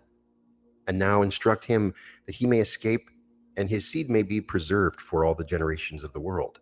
And again the Lord said to Raphael, blind Azazel hand and foot, and cast him into the darkness, and make an opening in the desert, which is in Dudael, and cast him therein. And place upon him rough and jagged rocks, and cover him with darkness, and let him abide there forever, and cover his face, that he may not see light. And on the day of the great judgment he will be cast into the fire, and heal the earth which the angels have corrupted, and proclaim the healing of the earth, that they may heal the plague, and that all the children of men may not perish, through all the secret things that the watchers have disclosed and have taught their sons. And the whole earth has been corrupted through the works that were taught by Azazel. To him ascribe all sin. And to Gabriel said the Lord, proceed against the bastards and the reprobates, and against the children of fornication, and destroy the children of fornication, and the children of the watchers from among men, and cause them to go out, send them one against the other, that they may destroy each other in battle. For length of days will they not have, and no request that they, i.e. their fathers, make of you, will be granted unto their fathers on their behalf, for they hope to live an eternal life, and that each one of them will live 500 years. And the Lord said unto God, go behind Semjaza and his associates, who have united themselves with women, so as to have defiled themselves with them in all their uncleanness. And when their sons have slain one another, and they have seen the destruction of their beloved ones, bind them fast for 70 generations in the valleys of the earth, until the day of their judgment and of their consummation, until the judgment that is forever and ever is consummated. In those days they will be led off to the abyss of fire, and to the torment and the prison, in which they will be confined forever. And whosoever will be condemned and destroyed will from then on be bound together with them to the end of all generations, and destroy all the spirits of the reprobate and the children of the watchers, because they have wronged mankind. Destroy all wrong from the face of the earth, and let every evil work come to an end, and let the plant of righteousness and truth appear. And it will prove a blessing. The works of righteousness and truth will be planted in truth and joy forevermore. And then will all the righteous escape, and will live until they beget thousands of children in all the days of their youth. In their old age will they complete in peace. And then will the whole earth be tilled in righteousness, and will all be planted with trees, and be full of blessing. And all desirable trees will be planted on it, and they will plant vines on it, and the vine which they plant thereon will yield wine in abundance. And as for all the seed which is sown thereon, each measures of it will bear 1,000, and each measure of olives will yield 10 presses of oil. And you will cleanse the earth from all oppression, and from all unrighteousness, and from all sin, and from all godlessness, and all the uncleanness that is wrought upon the earth, destroy from off the earth. And all the children of men will become righteous, and all nations will offer adoration and will praise me, and all will worship me. And the earth will be cleansed from all defilement, and from all sin, and from all punishment, and from all torment. And I will never again send them upon it from generation and generation and forever. Chapter 11. And in those days I will open the store chambers of blessing which are in the heaven, so as to send them down upon the earth over the work and labor of the children of men. And truth and peace will be associated together throughout all the days of the world, and throughout all the generations of men. Chapter 12. Before these things Enoch was hidden, and no one of the children of men knew where he was hidden, and where he dwelt, and what had become of him. And his activities had to do with the watchers, and his days were with the holy ones. And I, Enoch, was blessing the Lord of majesty, and the King of the ages, and the watchers called me, Enoch the scribe, and said to me, Enoch, you scribe of righteousness, go declare to the watchers of the heaven, who have left the high heaven, the holy eternal place, and have defiled themselves with women, have done as the children of earth do, and have taken unto themselves wives. You have wrought great destruction on the earth, and you will have no peace nor forgiveness of sin. And inasmuch as they delight themselves in their children, the murder of their beloved ones will they see, and over the destruction of their children will they lament, and will make supplication unto eternity, but mercy and peace will you not attain. Chapter 13. And Enoch went and said, Azazel, You will have no peace. A severe sentence has gone out against you to put you in bonds, and you will not have toleration nor request granted to you because of the unrighteousness which you have taught, and because of all the works of godlessness and unrighteousness and sin which you have shown to men. Then I went and spoke to them all together, and they were all afraid, and fear and trembling seized them. And they besought me to draw up a petition for them that they might find forgiveness, and to read their petition in the presence of the Lord of heaven. For him that point forward, they could not speak with him, nor lift up their eyes to heaven for shame of their sins for which they had been condemned. Then I wrote out their petition and the prayer in regard to their spirits and their deeds individually, and in regard to their requests, that they should have forgiveness and length. And I went off and sat down at the waters of Dan, in the land of Dan, to the south of the west of Hermon. I read their petition until I fell asleep. And behold, a dream came to me, and visions fell down upon me. And I saw visions of chastisement, and a voice came bidding me to tell it to the sons of heaven and reprimand them. And when I awaked, I came unto them, and they were all sitting gathered together, weeping in Abel's jail, which is between Lebanon and Sennacer, with their faces covered. And I recounted before them all the visions which I had seen in sleep, and I began to speak the words of righteousness and to reprimand the heavenly watchers. Chapter 14. The book of the words of righteousness and of the reprimand of the eternal watchers, in accordance with the command of the Holy Great One in the vision. I saw in my sleep that I will now say, with a tongue of flesh and with the breath of my mouth, which the Great One has given to men to converse therewith and understand with the heart. As he has created and given to man the power of understanding the word of wisdom, so has he created me also and given me the power of reprimanding the watchers, the children of heaven. I wrote out your petition, and in my vision it appeared like this, that your petition will not be granted unto you throughout all the days of eternity, and that judgment has been finally passed upon you. Yea, your petition will not be granted unto you. And from now on you will not ascend into heaven unto all eternity. And in bonds of the earth the decree has gone out to bind you for all the days of the world, and that previously you will have seen the destruction of your beloved sons, and you will have no pleasure in them, but they will fall before you by the sword, and your petition on their behalf will not be granted, nor yet on your own, even though you weep and pray and speak all the words contained in the writing which I have written. And the vision was shown to me like this. Behold, in the vision clouds invited me, and a mist summoned me, and the course of the stars and the lightnings sped towards me. And in the winds in the vision caused me to fly, and lifted me upward, and bore me into heaven. And I went in until I drew nigh to a wall which is built of crystals, and surrounded by tongues of fire, and it began to affright me. And I went into the tongues of fire, and drew nigh to a large house which was built of crystals. And the walls of the house were like tessellated floor made of crystals, and its groundwork was of crystal. Its ceiling was like the path of the stars and the lightnings, and between them was fiery cherubim, and their heaven was clear as water. A flaming fire surrounded the walls, and its portals blazed with fire. And I entered into that house, and it was hot as fire and cold as ice. There were no delights of life therein. Fear covered me, and trembling got hold upon me. And as I quaked and trembled, I fell upon my face. And I beheld a vision, and behold, there was a second house greater than the former, and the entire portal stood open before me, and it was built of flames of fire. And in every respect, it so excelled in splendor and magnificence and extent that I cannot describe to you its splendor and its extent. And its floor was of fire, and above it were lightnings and the path of the stars, and its ceiling also was flaming fire. And I looked, and saw therein a lofty throne. Its appearance was as crystal, and the wheels thereof as the shining sun. And there was the vision of cherubim. And from underneath the throne came streams of flaming fire, so that I could not look thereon. And the great glory sat thereon, and his raiment shone more brightly than the sun, and was whiter than any snow. None of the angels could enter, and could behold his face by reason of the magnificence and glory, and no flesh could behold him. The flaming fire was around him, and a great fire stood before him, and none around could draw nigh him. 10,000 times 10,000 stood before him, yet he needed no counselor. And the most holy ones were nigh to him, did not leave by night nor depart from him.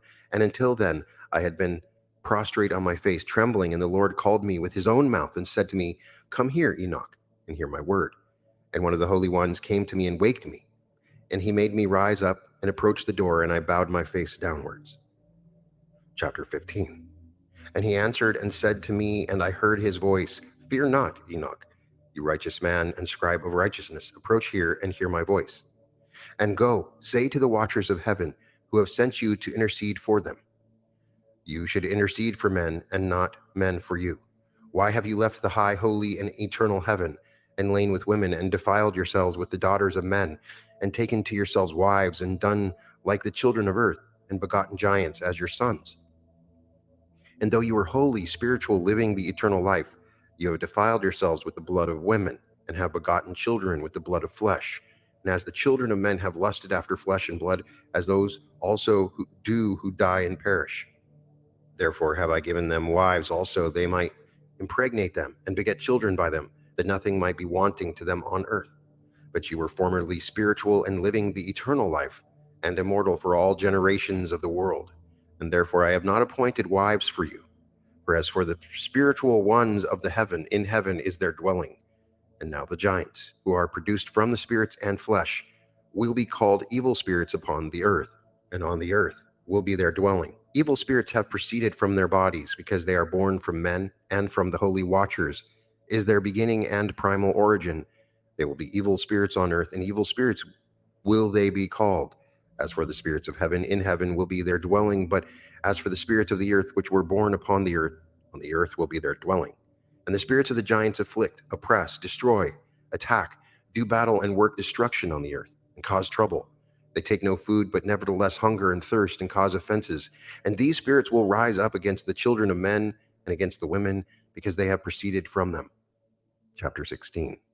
From the days of the slaughter and destruction and death of the giants, from the souls of whose flesh the spirits have gone out, will destroy without incurring judgment. Therefore will they destroy until the day of the consummation, the great judgment in which the age will be consummated over the watchers and the godless, yea, will be wholly consummated. And now as to the watchers who have sent you to intercede for them, who had been previously in heaven, say to them, You have been in heaven, but all the mysteries had not yet been revealed to you, and you knew worthless ones, and these in the hardness of your hearts you have made known to the women, and through these mysteries women and men work much evil on earth. Say to them, therefore, you have no peace. Chapter 17. And they took and brought me to a place in which those who were there were like flaming fire, and when they wished, they appeared as men. And they brought me to the place of darkness, and to a mountain, the point of whose summit reached to heaven. And I saw the places of the luminaries and the treasuries of the stars, and of the thunder, and in the uttermost depths, where were a fiery bow and arrows, and their quiver, and a fiery sword, and all the lightnings. And they took me to the living waters, and to the fire of the west, which receives every setting of the sun. And I came to a river of fire, in which the fire flows like water, and discharges itself into the great sea towards the west. I saw the great rivers, and came to the great river, into the great darkness, and went to the place where no flesh walks. I saw the mountains of the darkness of winter, and the place from where all the waters of the deep flow. I saw the mouths of all the rivers of the earth, and the mouth of the deep. Chapter 18. I saw the treasuries of all the winds. I saw how he had furnished with them the whole creation, and the firm foundations of the earth. And I saw the cornerstone of the earth. I saw the four winds which bear the earth, and the firmament of the heaven. And I saw how the winds stretch out the vaults of heaven, and have their station between heaven and earth. These are the pillars of the heaven. I saw the winds of heaven, which turn and bring the circumference of the sun, and all the stars to their setting. I saw the winds on the earth carrying the clouds. I saw the paths of the angels. I saw at the end of the earth the firmament of the heaven above. And I proceeded and saw a place which burns day and night, where there are 7 mountains of magnificent stones, 3 towards the east and 3 towards the south. And as for those towards the east was of colored stone, and one of pearl, and one of jacinth, and those towards the south of red stone. But the middle one reached to heaven like the throne of God, of alabaster, and the summit of the throne was of sapphire. And I saw a flaming fire. And beyond these mountains is a region at the end of the great earth. There the heavens were completed. And I saw a deep abyss with columns of heavenly fire, and among them I saw columns of fire fall, which were beyond measure, alike towards the height and towards the depth. And beyond that abyss I saw a place which had no firmament of the heaven above, and no firmly founded earth beneath. There was no water upon it, and no birds, but it was a waste and horrible place. I saw there 7 stars like great burning mountains, and to me, when I inquired regarding them, the angel said, "This is the end of heaven and earth.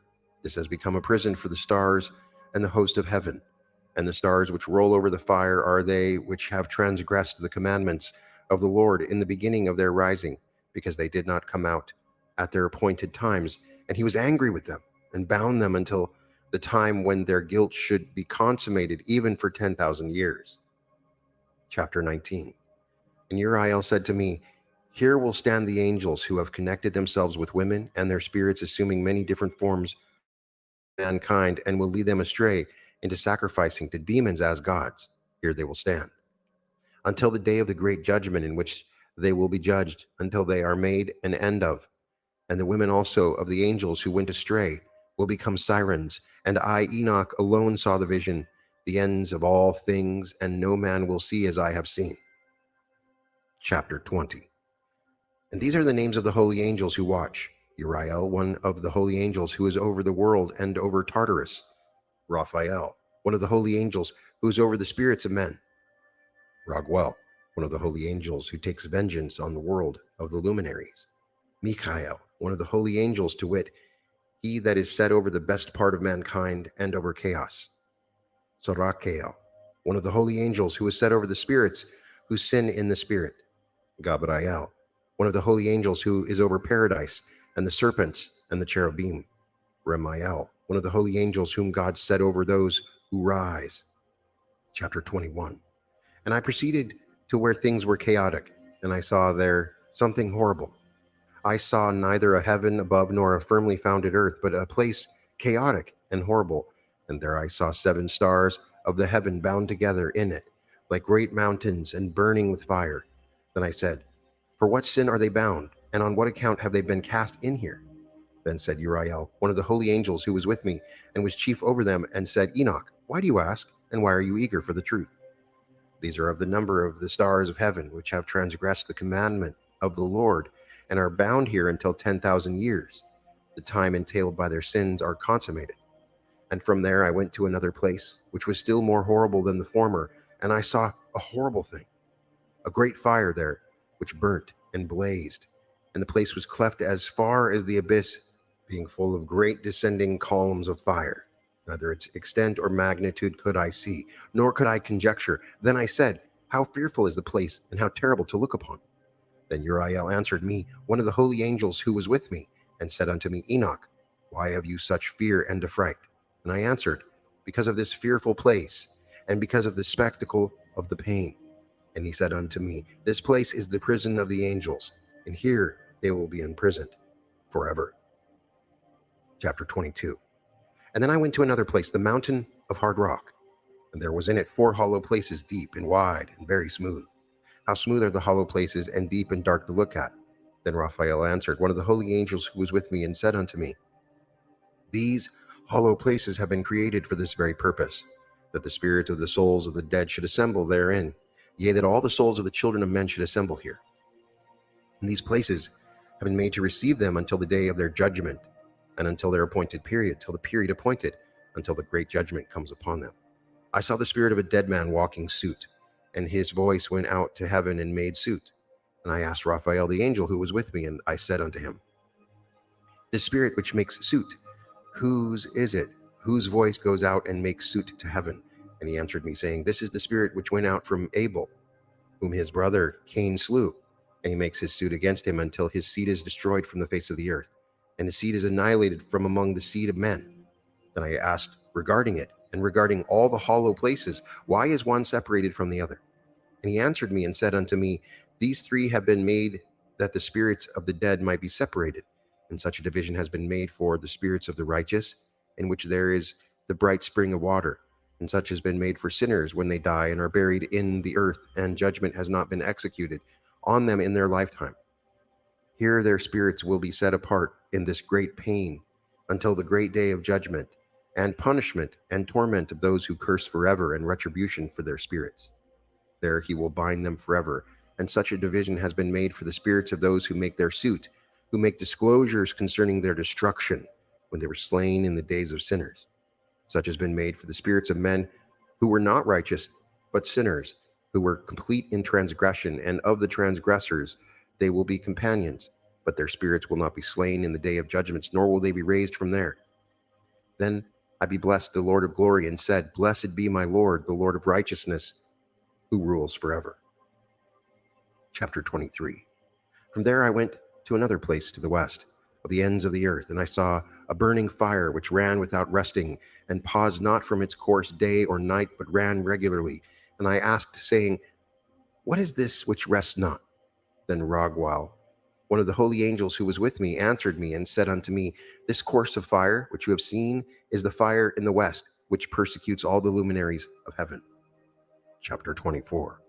And from there I went to another place of the earth, and he showed me a mountain range of fire, which burnt day and night. And I went beyond it, and saw 7 magnificent mountains, all differing each from the other, and the stones thereof were magnificent and beautiful, magnificent as a whole, of glorious appearance and fair exterior. 3 towards the east, one founded on the other, and 3 towards the south, one upon the other, and deep rough ravines, no one of which joined with any other. And the 7th mountain was in the midst of these, and it excelled them in height, resembling the seat of a throne, and fragrant trees encircled the throne, and among them was a tree such I had never yet smelt, neither was any among them, nor were others like it. It had a fragrance beyond all fragrance, and its leaves and blooms and wood wither not forever, and its fruit is beautiful, and its fruit resembles the dates of a palm. Then I said, How beautiful is this tree, and fragrant! Its leaves are fair, and its blooms very delightful in appearance. Then answered Michael, one of the holy and honored angels, who was with me, and was their leader. Chapter 25. And he said unto me, Enoch, why do you ask me regarding the fragrance of the tree? And why do you wish to learn the truth? Then I answered him, saying, I wish to know about everything, but especially about this tree. And he answered, saying, This high mountain, which you have seen, whose summit is like the throne of God, is his throne, where the Holy Great One, the Lord of glory, the eternal King, will sit, when he will come down to visit the earth with goodness. And as for the fragrant tree, no mortal is permitted to touch it until the great judgment, when he will take vengeance on all and bring everything to its consummation forever. It will then be given to the righteous and holy. Its fruit will be for food to the elect. It will be transplanted to the holy place, to the temple of the Lord, the eternal King. Then they will rejoice with joy and be glad, and into the holy place will they enter, and its fragrance will be in their bones, and they will live a long life on earth, such as your fathers lived. Or plague, or torment, or calamity touch them. Then I bless the God of glory, the eternal King, who has prepared such things for the righteous, and has created them, and promised to give them. Chapter 26. And I went from there to the middle of the earth, and I saw a blessed place in which there were trees with branches, abiding and blooming, of a dismembered tree. And there I saw a holy mountain, and underneath the mountain to the east was a stream, and it flowed towards the south. And I saw towards the east another mountain high than this, and better them a deep and narrow ravine. In it also ran a stream underneath the mountain. And to the west thereof there was another mountain, lower than the former, and of small elevation, and a ravine deep and dry between them. And another deep and dry ravine was at the extremities of the 3 mountains. And all the ravines were deep and narrow, being formed of hard rock, and trees were not planted upon them. And I marveled at the rocks, and I marveled at the ravine, yea, I marveled very much. Chapter 27. Then I said, For what object is this blessed land which is entirely filled with trees, and this accursed valley between? Then Uriel, one of the holy angels who was with me, answered and said, This accursed valley is for those who are accursed forever. Here will all the accursed be gathered together, who utter with their lips against the Lord unseemly words, and of his glory speak hard things. Here will they be gathered together, and here will be their place of judgment. In the last days there will be upon them the spectacle of righteous judgment in the presence of the righteous forever. Here will the merciful bless the Lord of glory, the eternal King. In the days of judgment over the former, they will bless him for the mercy in accordance with which he has assigned them their lot.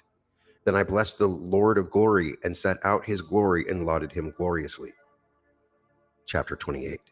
And then I went towards the east, into the midst of the mountain range of the desert. And I saw a wilderness, and it was solitary, full of trees and plants. and water gushed out from above, rushing like a copious watercourse which flowed towards the northwest. It caused clouds and dew to ascend on every side.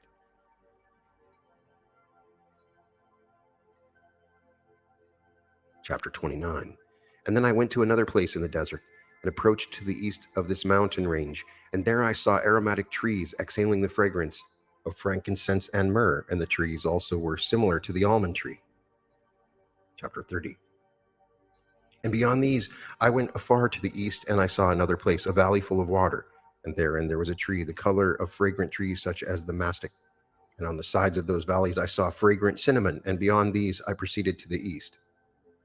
Chapter 31. And I saw other mountains, and among them were groves of trees, and there flowed out of them nectar, which is called Sorara and Galbanum. And beyond these mountains I saw another mountain to the east of the ends of the earth, on which were aloe trees, and all the trees were full of stacked, being like almond trees, and one burnt it, it smelled sweeter than any fragrant odor. Chapter 32. And after these fragrant odors, as I looked towards the north over the mountains, I saw 7 mountains full of choice nard and fragrant trees and cinnamon and pepper. And then I went over the summits of all these mountains far towards the east of the earth, and passed above the Erythraean Sea, and went far from it, and passed over the angels Zotael. And I came to the garden of righteousness, and saw beyond those trees many large trees growing there, and of goodly fragrance, large, very beautiful and glorious, and the tree of wisdom, whereof they eat and know great wisdom. That tree is in height like the fir, and its leaves are like those of the carob tree, and its fruit is like the clusters of the vine, very beautiful, and the fragrance of the tree penetrates afar. Then I said, how beautiful is the tree, and how attractive is its look. Then Raphael, the holy angel, who was with me, and answered me and said, this is the tree of wisdom, of which your father old in years and your aged mother who were before you have eaten, and they learned wisdom, and their eyes were opened, and they knew that they were naked, and they were driven out of the garden. Chapter 33. And from there I went to the ends of the earth, and saw there great beasts, and each differed from the other. And I saw birds also differing in appearance and beauty and voice, the one differing from the other. And to the east of those beasts I saw the ends of the earth, on which the heaven rests, and the portals of the heaven open. And I saw how the stars of heaven come out, and I counted the portals out of which they proceed, and wrote down all their outlets, of which individual star by itself, according to their number and their names, their courses, and their positions, and their times and their mouths. As Uriel, the holy angel who was with me, showed me. He showed all things to me and wrote them down for me. Also their names he wrote for me, and their laws and their companies. Chapter 34. And from there I went towards the north to the ends of the earth, and there I saw a great and glorious device at the ends of the whole earth. And here I saw 3 portals of heaven open in the heaven. Through each of them proceed north winds. When they blow, there is cold, hail, frost, snow, dew, and rain. And out of one portal they blow for good. But when they blow through the other 2 portals, it is with violence and affliction on the earth, and they blow with violence. Chapter 35. And from there I went towards the west to the ends of the earth, and saw there 3 portals of the heaven open, such as I had seen in the east, the same number of portals, and the same number of outlets. Chapter 36. And from there I went to the south to the ends of the earth, and saw there 3 open portals of heaven. And there came dew, rain, and wind. And from there I went to the east, to the ends of the heaven, and saw here the 3 eastern portals of heaven open, and small portals above them. Through each of these small portals pass the stars of heaven, and run their course to the west on the path which is shown to them. And as often as I saw, I blessed always the Lord of glory. And I continued to bless the Lord of glory, who has wrought great and glorious wonders, to show the greatness of his work to the angels, and to spirits, and to men, that they might praise his work in all his creation, that they might see the work of his might, and praise the great work of his hands, and bless him forever. So this concludes the Book of the Watchers. And I have to say, from the first times that I read this, I don't remember it like I did in reading it now. We have a very angry and vindictive God that is willing to punish for eternity for the sins of these angels. And we have a story where these angels beg Enoch, please, just ask for our forgiveness, petition for our forgiveness, and God does not forgive them.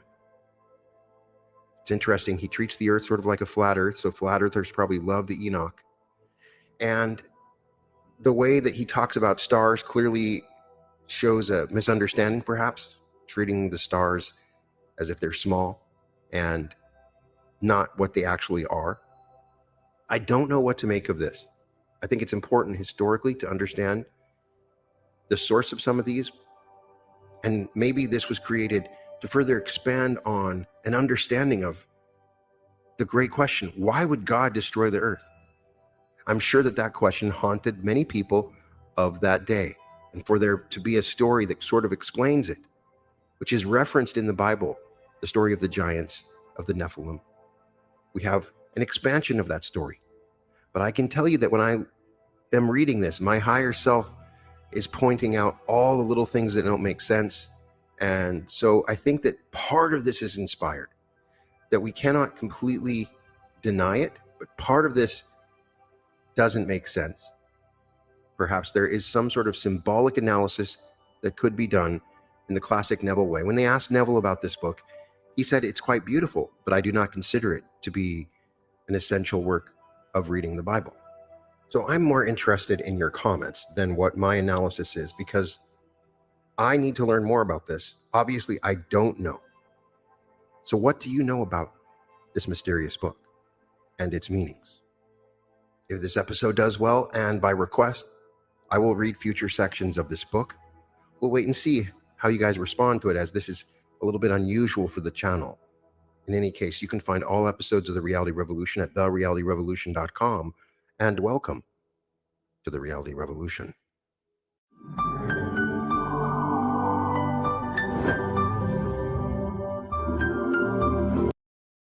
Before Shopify, were you wondering, where are my sales at? But now you're selling with Shopify. You're easily selling online, in person, and beyond. Discover how millions of entrepreneurs use Shopify to ignite their selling. Sign up for a $1 per month trial period at shopify.com/YouTube audio. For my next trick, I will get a real offer to sell this car in less than 2 minutes. It's not really magic. Just an instant online offer from CarMax, good for 7 days. Great crowd. CarMax, car selling reimagined.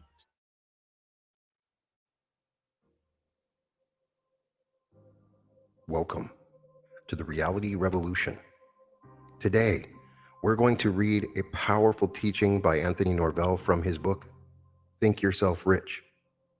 This is 20 magnetic money energizers that can turn your thoughts into gold.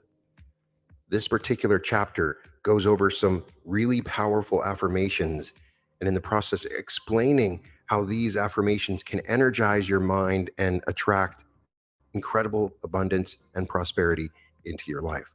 Anthony Norvell was an incredible post-New Thought teacher, very much in the same mode as Joseph Murphy and Neville Goddard, except he really focused on the law of attraction, and in particular inspired people to create wealth and abundance in their lives. We've gone over some incredible teachings from Anthony Norvell, and while some of them are repetitive, each one carries beautiful nuggets that can be used in incredible ways to create abundance in your life. And if you checked out the Magnificent Life meditation, that is built up with some amazing affirmations from Norvell, and I really love his ability to create powerful affirmations. 20 magnetic money energizers that can turn your thoughts into gold. Everything that has ever been created by man was first a mental image. This includes all the buildings, transportation, clothing, ornaments, such as jewelry and home decorations, food processing and conserving, television and radio, airplanes and automobiles. All these things were first held as mental images and then released to the world through creative action. Your mind can turn your thoughts into the shimmering gold of success by using 20 simple magnetic money energizers. These help align your conscious and subconscious minds, forming an unbeatable team that can win fame and fortune in the game of life. You can program your mind each day with magnetic money energizers that will act upon your subconscious mind and drive you to do the things that make you successful and rich. If you've been negatively programmed by education, by your parents' negative suggestions, or by the thought that you are limited because of heredity or environment, you will break that mold of negativity and supplant it with these positive magnetic energizers for riches and abundance. How to use the 20 magnetic money energizers. First, read over the entire list of magnetic money energizers. Grasp the meaning of each programming statement. Realize that under the law of action and reaction, you will be programmed to react to certain mental commands. You will give your subconscious mind. The best time to do this mental programming is at night, just before you go to sleep. Read the entire list through once only and then go to sleep, confident that these magnetic energizers are working in your subconscious mind all night while you sleep. They are being programmed into the sympathetic nervous system. When you have done this exercise for a period of 2 weeks, they will have become a part of your automatic habit pattern of thinking and acting, and you will be guided by your subconscious mind to do the things that can turn your thoughts into the gold of success and riches. 1. I now imprint my subconscious mind with the will to succeed, to become famous and rich. I project my golden ideas in a radiant stream of mental and physical energy that can magnetize and attract money, possessions, power, friends, and success in every department of my life. Whenever you want to activate this particular magnetic money energizer, you need only use the 2 words of dynamic action, I imprint, and you will flash the entire message to your subconscious mind. This process is similar to the programming that is done on a computer. When you want certain facts released from the computer, you punch a certain key, and it automatically triggers all the related data pertaining to the subject you wish information about. Several times a day, you might release this magnetic money energizer by thinking or saying the key words, I imprint. 2. I invoke the law of the harvest and know that there are riches and abundance in the universe which are rightfully mine. The universe teems with treasures, and I now attract my share of money and possessions. The key words to trigger this magnetic energizer are I invoke. Think or say these 2 words whenever you want to use this energizer. A man of 45 came to my lectures once and told me after the lecture that he considered himself a failure. He had 2 children and could never give them a college education. He lived in a small, crowded apartment and saw no chance of ever buying his own home. He complained bitterly. It sounds good when you tell us to go out and conquer the world and become rich, but how can we ever compete with the Rockefellers, Onassis, and Vanderbilts who have gobbled up all the wealth and resources? This man was suffering from the failure syndrome that keeps millions of Americans from attracting their share of supply and abundance. I told him to activate his mind with positive programming, that there was sufficient wealth to go around, and that no person had monopoly on money and nature's resources. 2 weeks later, this same man sought me out. He told me that he had lost his job, and since programming his subconscious mind as I had told him to, things had gone from bad to worse. Now I don't have a job, and my savings are dwindling, he lamented. What shall I do now? I then explained to him that his subconscious mind was pushing him out of a limited situation so he would be forced to find a more lucrative position. A mother bird will push her fledglings out of the nest to teach them to learn to use their own wings and fly, I told him. Your subconscious mind is now being activated to force you into a situation where you can increase your income and be independent. Sure enough, 2 weeks later, he returned and told me that he had gone to a competitive firm who knew of his work and applied for a position as a manager of a department. Because of his years of experience with his firm, he was given a position as manager of a department at a substantial increase in pay.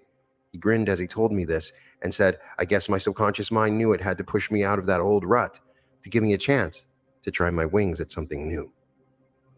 3. I elevate my consciousness into the realm of creative ideas, and I dare to dream big. I realize that I can achieve anything which I conceive, and I now expand the horizons of my mind to encompass my own business, more money, and greater good in every department of my life. The keywords to trigger this magnetic money energizer are I elevate. Each day, strive to program into your subconscious mind some new information about your work. Learn new techniques, study trade journals, and keep up to date on the latest sales methods for your product or services. Put into your higher mind centers useful information, wisdom, and knowledge that will add to your intellectual growth. You can do this by going to your library and getting books on the lives of great men who have achieved success in their chosen fields. In this way, you will be expanding your horizons and adding to your mental and intellectual enrichment. 4. I command the higher forces of the universe to bring me fame, fortune, happiness, love, fulfillment, and all the good things of life that I desire. Sometimes a weak and neutral mental attitude will bring a person defeat and disappointment. Fortune favors the bold. Use your keywords I command every day when you face challenges that might normally make you feel defeated and distressed. A woman I know was brought up to think of herself as being weak, inferior, and incapable of competing with men.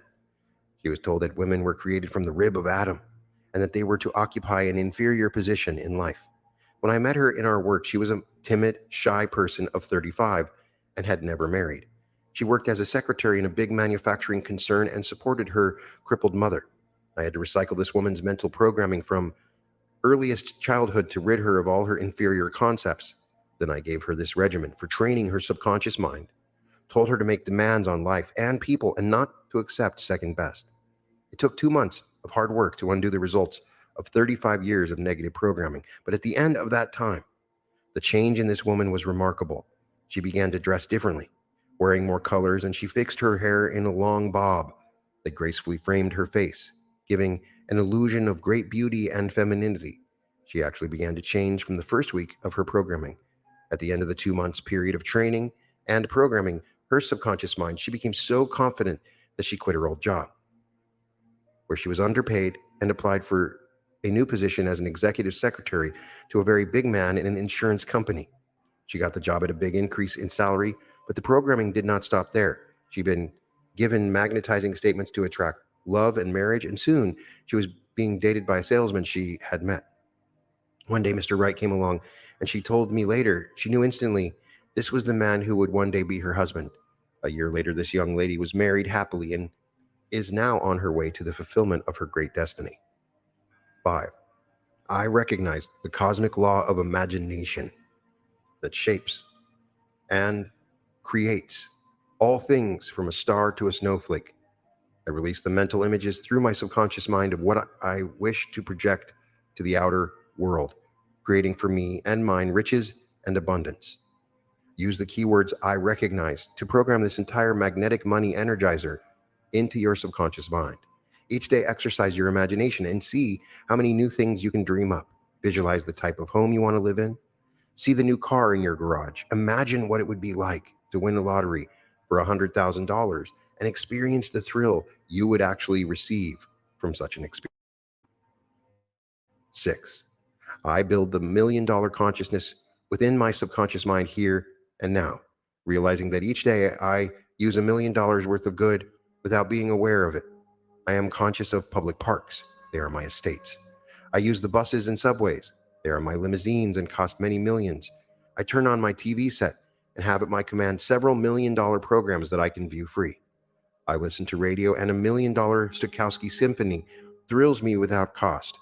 I use my public library with its millions of dollars worth of priceless books and enrich my mind without cost. I go to the art galleries and museums and see history's priceless objects, and they enrich my mind and inspire my soul with beauty. The vast petroleum plants process fuel for my use.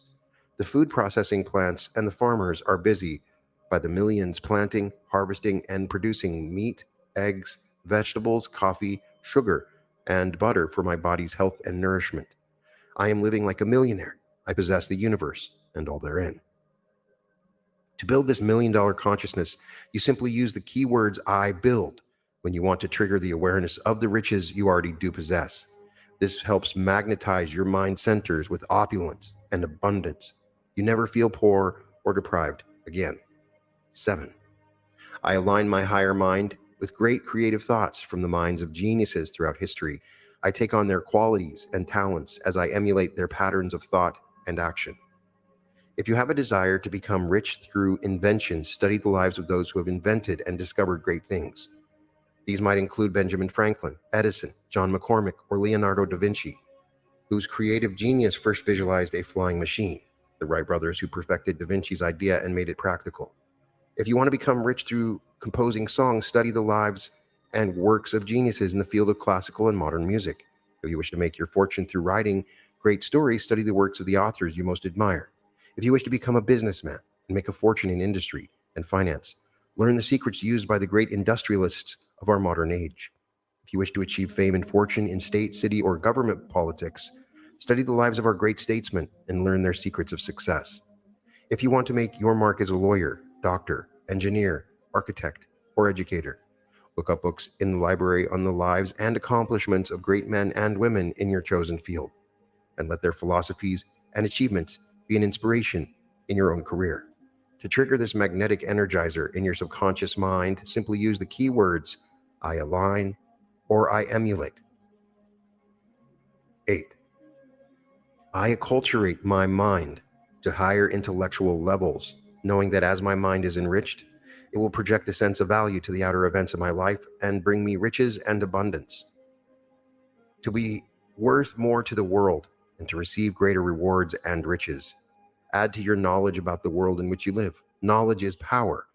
When you know a little something about art, music, literature, psychology, philosophy, religion, politics, industry, finances, and investments, you are better able to raise your level of income and increase your flow of riches. You can keep on studying all your life, adding to your storehouse of knowledge until you have built the type of mind that can easily manage to attract abundance. To trigger the preceding programming statement, use the keywords I acculturate. Repeat this as often as you think of it until you are able to motivate yourself to go into a process of acquiring true culture. 9. I correct all negative and limiting ideas that I may have about money and success. Money is not evil. It can be used for good. Rich people are not all wicked. Many help the world with their philanthropy. I now magnetize my mind centers with a desire to attract more money so I can do greater good. To start the subconscious mind working on this programming statement, simply say the keywords I correct several times a day. 10. I utilize nature's resources wisely and intelligently at all times. I avoid wasting money, food, time, or energy. I realize that there are sufficient resources for all, and I now conserve nature's products and try to protect the air, water, and forests from pollution and waste. I increase my good when I wisely use the products of the earth and sea.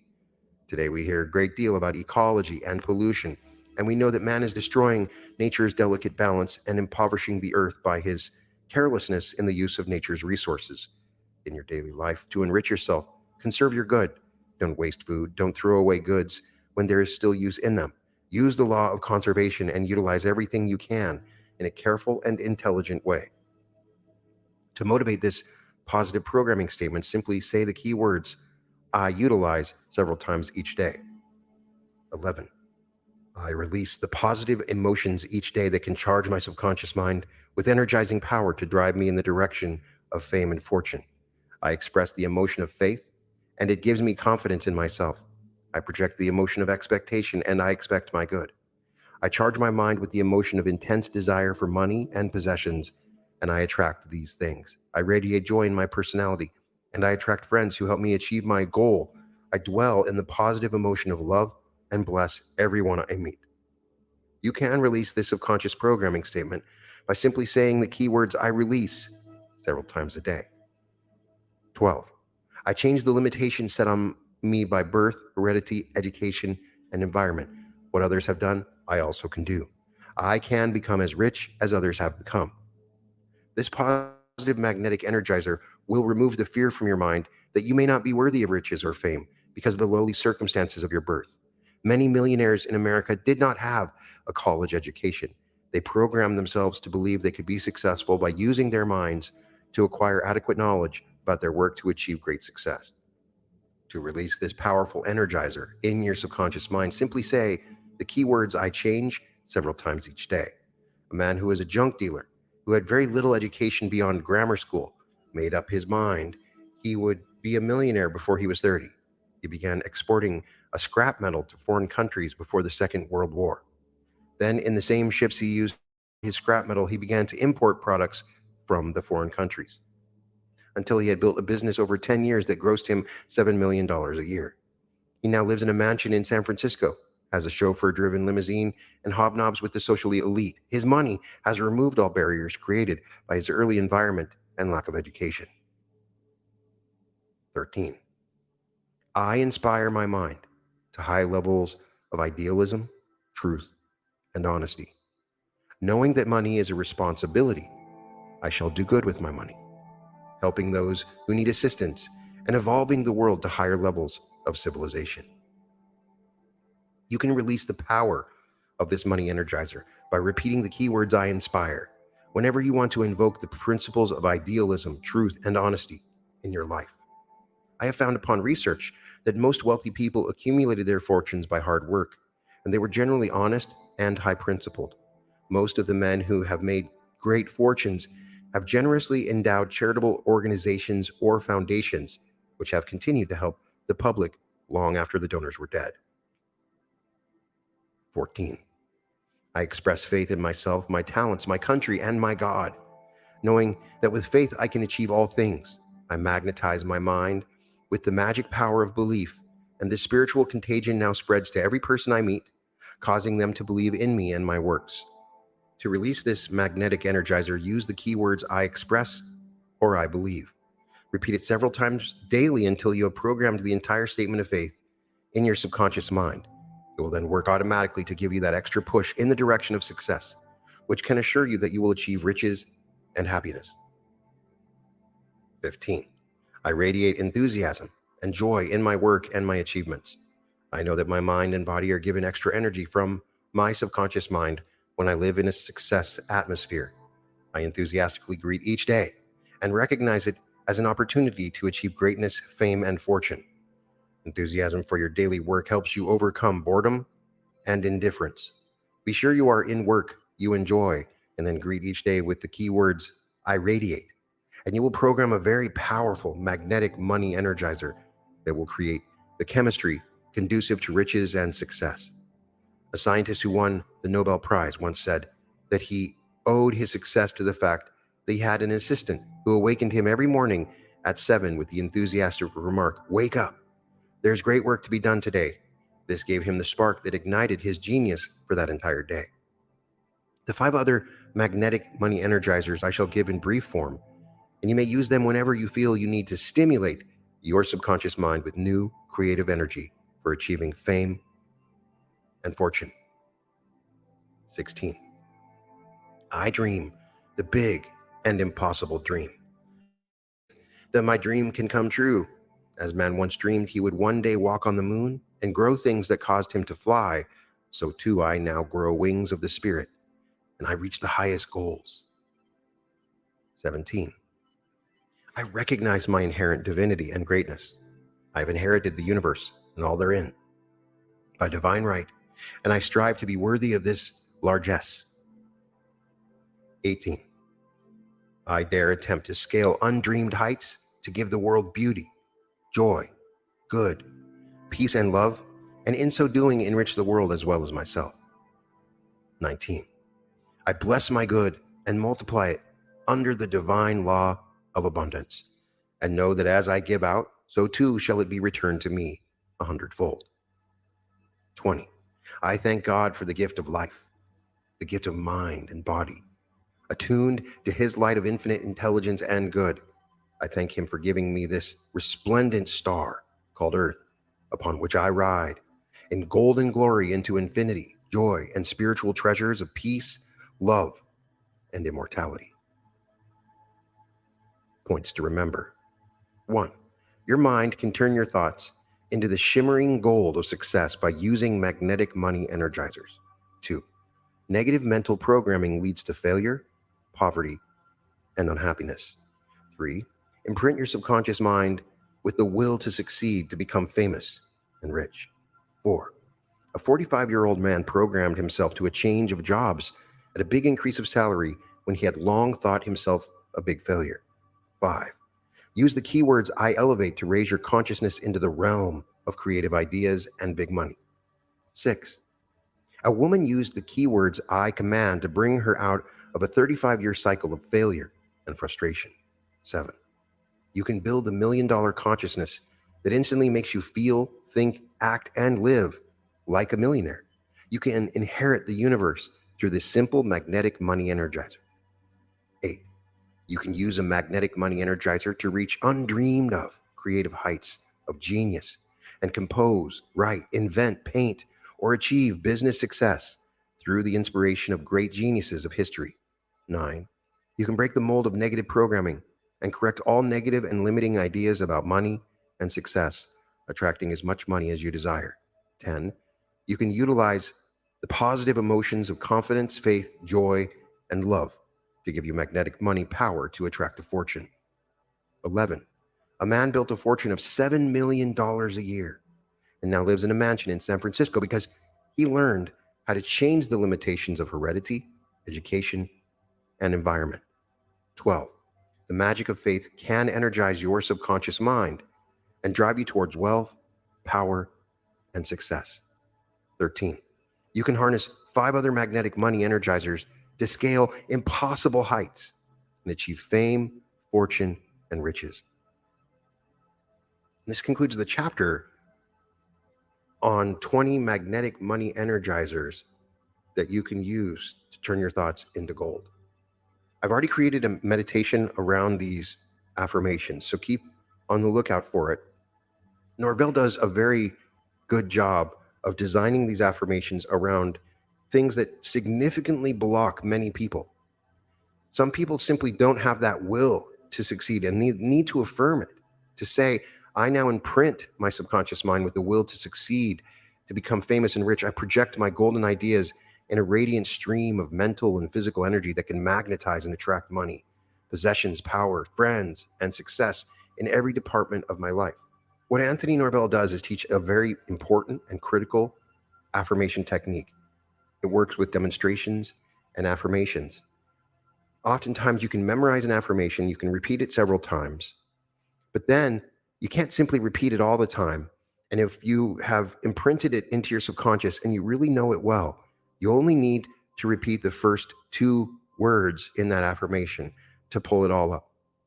So in this particular case, you say, I now imprint. And when you say, I imprint, you bring up the entire affirmation in your mind.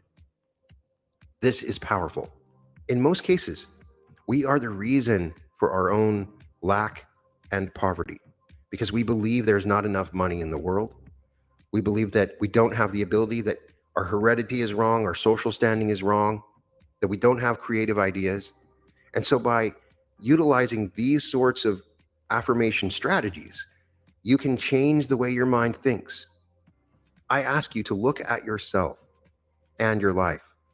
And if you really evaluate and are honest with yourself, you'll realize the things that have been blocking you. You have some belief that you don't deserve it, or some belief that you can't do it, or some belief that money is bad. Whatever that is, these sort of affirmations are designed to overcome these beliefs that are within you. You can say, I change the limitations set on me by birth, heredity, education, and environment. What others have done, I also can do. I can become as rich as others have become. When you say that and you really think about what it says, it's saying that it doesn't matter what my genes are, where I was born, or the environment that I'm in. If someone else can be rich, I can do it too. And if you continually remind yourself, it opens up possibilities. You take actions and make choices that are consistent and resonant with the ability to go out and find the money that you want. A lot of times people simply don't take the actions that are required to find their prosperity because in their mind, they think they can't do it, they shouldn't do it, or it won't work in the first place. And you say that over and over. You say, I change the limitations set on me by birth, heredity, education, environment. What others have done, I also can do. I can become as rich as others have become. And you say it over and over, and then you say it to where it's memorized, and then you say, I change. That's all you have to say. I change. When you have those thoughts of lack that come up, you have that quick anchor from that affirmation that you can utilize. You can use these affirmations to change your emotions, to radiate enthusiasm, to change the way that you think, and it works. It has worked for me, and it will work for you. All things are possible. And if you want to, you can live in a mansion, and you can have the resources to help more people out. You can have the prosperity that you deserve, that is immediately available to you once you begin to change your thoughts. And you can ride in golden glory into infinity, joy, and spiritual treasures of peace, love, and immortality, as Norvell reminds us. You can find all episodes of The Reality Revolution at therealityrevolution.com. And welcome to the Reality Revolution.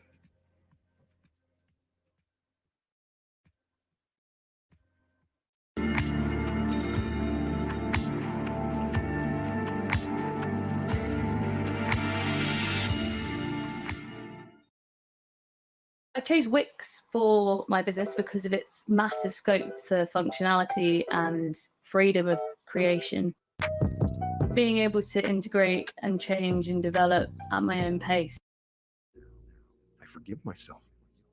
I dissolve all guilt and self-condemnation. I make amends for past mistakes, and I determine to commit no more in the future. I make peace with myself.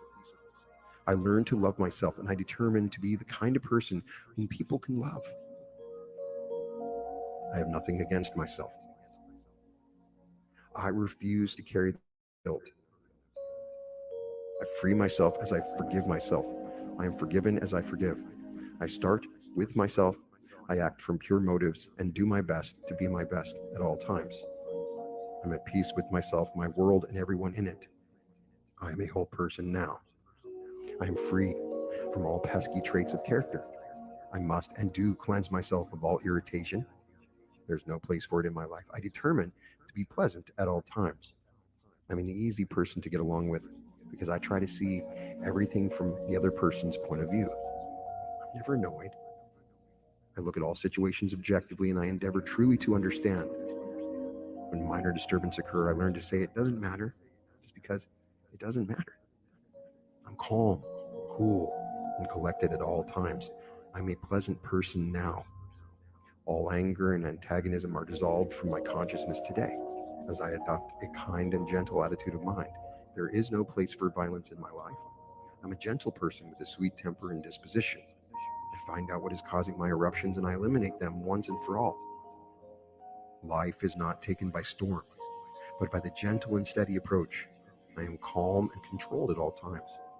I'm relaxed inside and outside. I know how to let go and let life flow through me. I'm gentle, kind, and considerate. I live from the higher self today. I know the meaning of peace of mind. I bring order out of confusion. I experience quiet instead of turbulence. I dissolve everything except serenity and tranquility. I don't rush. I adjust myself to order and right timing. I don't run. I walk. I plan my actions in an orderly manner. I live ever in the temple of peace. Only the finite has wrought and suffered. The infinite lies stretched in smiling repose. I am attuned to the infinite now. I lie down in green pastures and I walk beside the still waters. I experience peace of mind and soul today. I remember that if I do not fight a thing, I cannot lose. I stop fighting myself today as I bring all parts of my consciousness into agreement. I attain my true potential as I erase all inner conflict.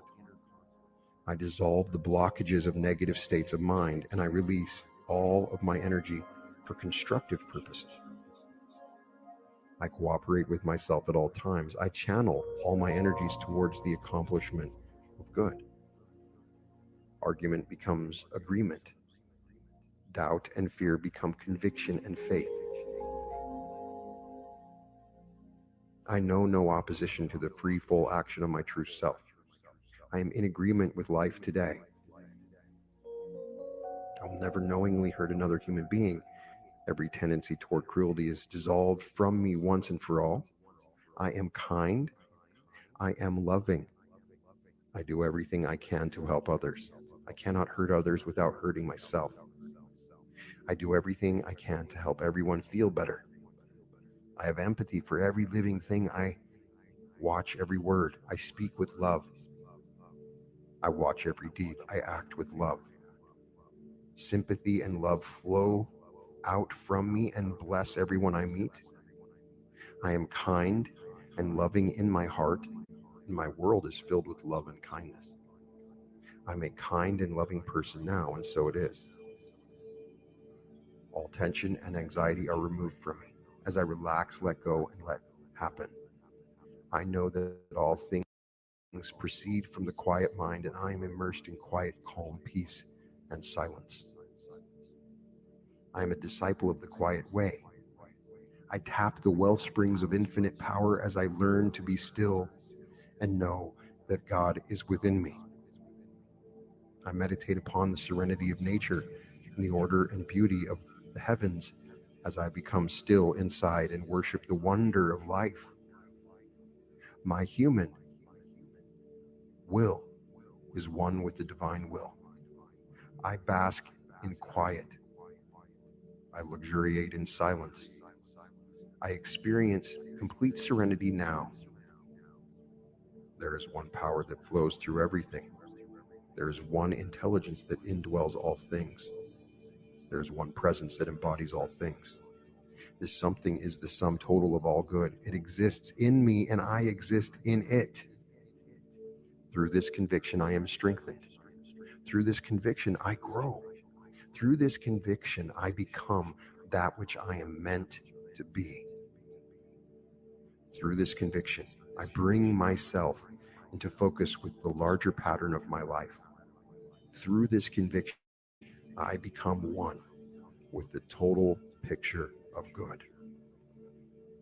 Today, I am complete, total, and best self at all times. I am filled with confidence in myself and faith in the greater good. All fear is dissolved as my faith grows. All doubt is removed as my confidence grows. I am convinced that all wonderful things are true. Nothing is too good to be true. Nothing is too wonderful to happen. I am sure of my place in the great scheme of things. I have my right place in life, and I fill this place with authority and conviction. I am a strong person. All weakness is dissolved as the inner strength flows through me. I am filled with power. I use this power wisely to accomplish good work. I never waver in my purpose. I know that all good is taking place through me right now. My thoughts and feelings are married in vital conviction. My inner dynamic radiates through everything I think, say, feel, and do. I am the master of every situation. I am motivated by noble purpose and ambition. I do noble deeds and dream noble dreams. The universe is mine and everything that is in it, and I am worthy of the trust. I use my inner power wisely and well. I am a credit to God, to the human race, and to myself. All limitation is removed from my conscience and consciousness once and for all. I am strong. I am true. I am a whole person. The conviction of greatness emanates from my soul. It is my conviction that our destiny is oneness with God. I give thanks, and it is so. I give thanks for the realization of who and what I really am. I give thanks for the beauty and wonder of life. I realize that there is no limit to my achievement and experience. I have unlimited possibilities. I have infinite potential. Today, I realize what a privilege it is to be alive. I realize that I am on the pathway to perfection, and I am growing every step along the way. Thought, feeling, action, and acceptance give me the realization of my greatest good. There is no place I cannot go, nothing I cannot do, and no limit to what I can become as I realize the magnificence of my inner potential. My mind is filled with noble thoughts. My heart is filled with deep and loving response. I act intelligently and powerfully to bring greater good into my world. I accept all the abundance which life has to offer, and I spread love and goodwill throughout my world. I am attuned to that which is greater than I, and I give it an outlet through all that I do. I have a deep realization of inner peace as I get my life in order. Spirit, mind, and body are in perfect balance in me, and I am attuned to harmony and order at all times. I am a happy person. I am cheerful and pleasant at all times. I enjoy life, and I make the lives of others more enjoyable. I experience happiness, and I express it at all times. I realize the joy of making others happy. I am healthy in mind, emotion, and body. I am made whole as I get myself out of the way and let the divine circuits come through. I am thankful for being a whole person. Prosperity and success are realized as I cooperate with the creative process in bringing all good things into my life and into the lives of others. Wisdom and understanding grow out of my inner realization of life and love. I know that God is within me, and I am made in His image and likeness. I know that I am perfect, even as God in heaven is perfect. I experience the fullness of life on every level. I embrace the realization of the greater self. I attain complete realization now. I project a consciousness of success and right action into my world. I send my higher self before me, preparing the way for full and beautiful experience. I clear my mind of everything unlike the nature of good. I fill myself with powerful spiritual fuel, which projects me into an orbit of ever-expanding experience. I attune myself to peace, order, and right action. I form the pattern of perfect experience by rounding out my inner life. I correct all mistakes before they happen. I examine my every thought and feeling, bringing them into line with the good, the true, and the beautiful. I become the person I would like to be by knowing that I am that person. As I live well inwardly, I project an outer life which is noble and fine. I know that what I think and feel constantly shows. I'm a living advertisement of the contents of my mind. I entertain only those ideas and attitudes by which I am willing to be known. I move serenely forward into the adventure of life today. I am filled with inspiration and enthusiasm. I am guided and protected by the infinite intelligence. I express this intelligence in everything I say and do. I project confidence and authority. I am sure of myself in every situation. I am filled with the strength and energy to be what I am and to do what I have to do. I am a vehicle propelled by the motor of understanding and love. I am moved by powerful forces. I'm an individual projection of life in action. God is expressed through me at the point where I am. God is love. I project love. God is peace. I am at peace. God is beauty. My life expresses balance and order. God is power, and I am strong.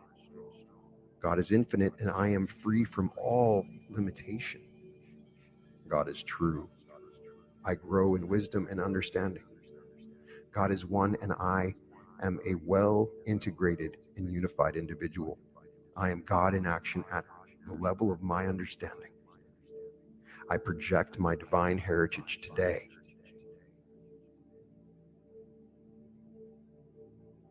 Today I go forward into life, doing what needs to be done to the best of my ability. I let no grass grow under my feet. I am vigorous and strong, filled with vitality and energy, and the desire to do all good things. Nothing stands in the way of my full and complete expression. I know that no one can do for me that which I need to do for myself. I have my row to hoe, so I hoe it. I have my mountain to climb, and I climb it. I arise, take up my bed, and walk into my house. I am in the swing of things today. Lethargy, procrastination, and inaction are things of the past. I know who I am and where I'm going. I am on my way.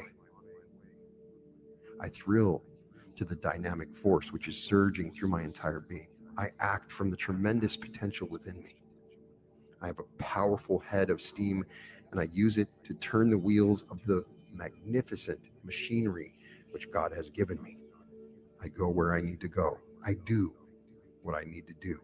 I wait for no one, nor do I depend upon any outer thing to get me started. I am the source. I am my own self-starter. I get on with this business of living now. Joyously, I embrace every task. Eagerly, I move ahead to claim what life has in store for me. I vigorously cut through all difficulties. I know that with God, all things are possible, so why should I worry? Nothing stands in my way. I do what needs to be done, and I do it with a happy heart. I do each job with gusto and enthusiasm. I'm in tune with life and the free, full flow of spiritual energy within me. Today, I cooperate with life, and life cooperates with me. I'm a member of the team, and I give it everything I have. I hold nothing back. I give of myself completely as I get into the swing of things and move steadily along to victory and accomplishment. All resistance is removed as I follow a course of full and consistent cooperation. I learn to let go and let God. I release all concern over situations and things. I rise above the petty attitudes which have held me down. All selfishness and conceit are removed from my consciousness. I become a bigger and better person as I cooperate with the larger goals and purposes. I'm interested only in the greater good. I cooperate with everyone and everything that helps to make this world a better place. I cooperate with life. I flow with it. I live it abundantly. I develop my inner vision, and I go where my vision takes me. I rise above the trivial and commonplace. I use the natural power which God has given me to accomplish all good things in my world. Life is in free, full flow through me now. I relax and enjoy it. All strain, pressure, and tension are dissolved from me as I learn to let go and let God. I expect the best to come to me, and it always does. I experience right action in everything I do because I always expect it. I look forward to each moment as a tremendous new experience. I anticipate a steadily unfolding progression of good in my life. I have great expectations, and I know that every one of them is an already accomplished fact. Everywhere I look, the infinite lies stretched in smiling repose. Life reveals its secrets to me as I recognize the truth that lies at the center of all things. Everything has meaning, and my life is devoted to discovering this meaning. I am one with all that is. Everything that is part of me. I'm unified in spirit, mind, and body. I am a whole person now. My completeness is evidence of my unity with God. I am free from all cross purposes. I am a complete unit. I am in tune with the infinite. I am in harmony with the universe. I am part of the one great whole. I intend to succeed, and I do. I intend to be happy, and I am. I intend to be healthy all the days of my life. I experience perfect health now. I intend to be at my best at all times. I intend to accomplish many wonderful things, and I am busy working on them. I intend to discover the secret of eternal life by making everything I do a contribution to my growth and to the betterment of all people. I am completely identified with everything constructive and good. My mind adopts the attitude that my every prayer is answered and my every dream is already true. I am permanently identified with the infinite mind which makes this true. I have a strong and vital faith. Perfect love casts out all fear. I have a conviction of inner wholeness. I have a conviction of purposeful right action. I have a conviction of immortality and eternalness. I am convinced that God's in his heaven and all's right with the world, now and always. Today I experience the perfect peace which comes from the realization that all good things which I desire are already true. I just need to accept them. I accept them now. I and my Father are one.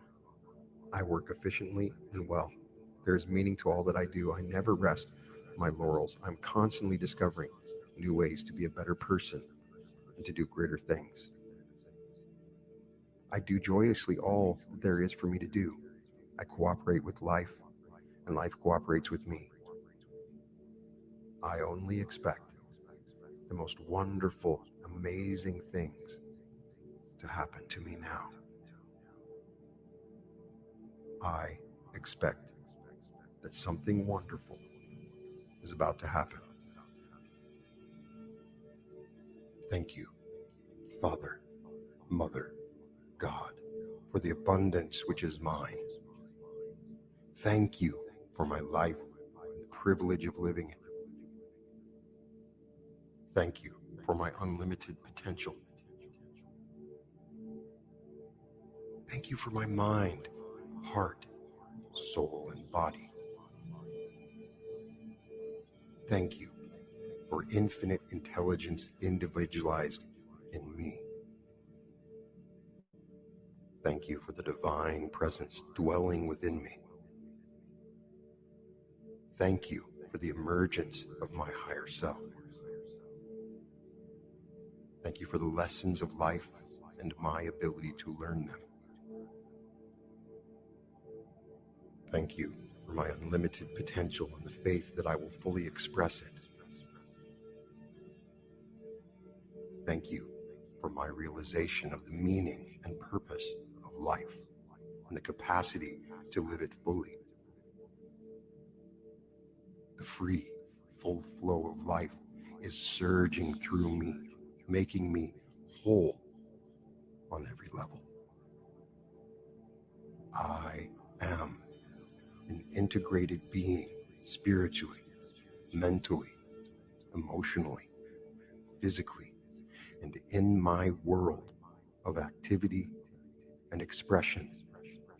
I am live, alert, awake, and attuned. The infinite is temporized in me. The universal is individualized in me. Unlimited love is expressed through me. Strong and steadfast faith is embodied in me. I am aware of my purpose and life, and I pursue it relentlessly and joyously. I dwell in a timeless, unconditioned universe of infinite inner and outer space. I am a good steward. I take good care of my many gifts, abilities, opportunities, and responsibilities. I develop them and express them for the glory of God and in service to all mankind. I make my own decisions under inner guidance and direction, and I abide by them as I apply myself toward fulfilling them, correcting my mistakes, and learning the lessons which I encounter. I am disciplined in every aspect of my life. I'm in charge of my thoughts, feelings, and actions. I surrender my will to the higher will. I am a disciplined individual. I am dedicated to the good, the true, and the beautiful. I am dedicated to noble purpose and high ideals. I am a dedicated being. I am devoted to the all-benevolent oneness and wholeness which we call God. I am devoted to the perfect, shining, individualized light which is the Christ. I am a devoted soul. I am determined to reach the summit of the mountain. I am determined to be a credit to God and to myself. I am determined to do all I can to help others. I am a determined person. Thank you, Father, Mother, God, for the realization that all of this is up to me. And so it is. My cup runneth over. I am filled to overflowing with joy and enthusiasm. Nothing is too good to be true. Nothing is too wonderful to happen. Life is a never-ending series of magical, magnificent surprises for me. The abundant gifts of the infinite flow into my experience. I am an eternal optimist. I expect good, and good comes to me. I expect the best, and I always get it. I live, I love, I learn, and I sing with joy. Lightness and scintillating laughter bubble up from my soul. I am a happy person. I am a joyous person. I am filled with ecstasy as my heart, mind, and soul integrate and unify with the positive vibrations of the cosmos itself. The entire universe confirms the wonder and beauty of total being. I live forever, one day at a time. Each moment of my long, active, vital, eternal life is filled with the vibrations and essences of eternity. I am a native of eternity. I am an individualized expression of divinity. I am alive, alert, awake, and enthusiastic. I am alive with the joy of life. There is nowhere God leaves off, and I begin. I am one with total being. Each moment is precious to me. I live my life fully, experiencing its potential on every level: spiritual, mental, emotional, physical, material, in my world of activity and worthy endeavor. Thank you, Father, Mother, God, for my life and the privilege of living it. Thank you for love and the privilege of giving and receiving it. Thank you for joy and the privilege of expressing it. Thank you for peace and the privilege of experiencing it and sharing it with everyone, everywhere. Thank you for the great work and the privilege of doing it. Thank you forever from now on. And so it is.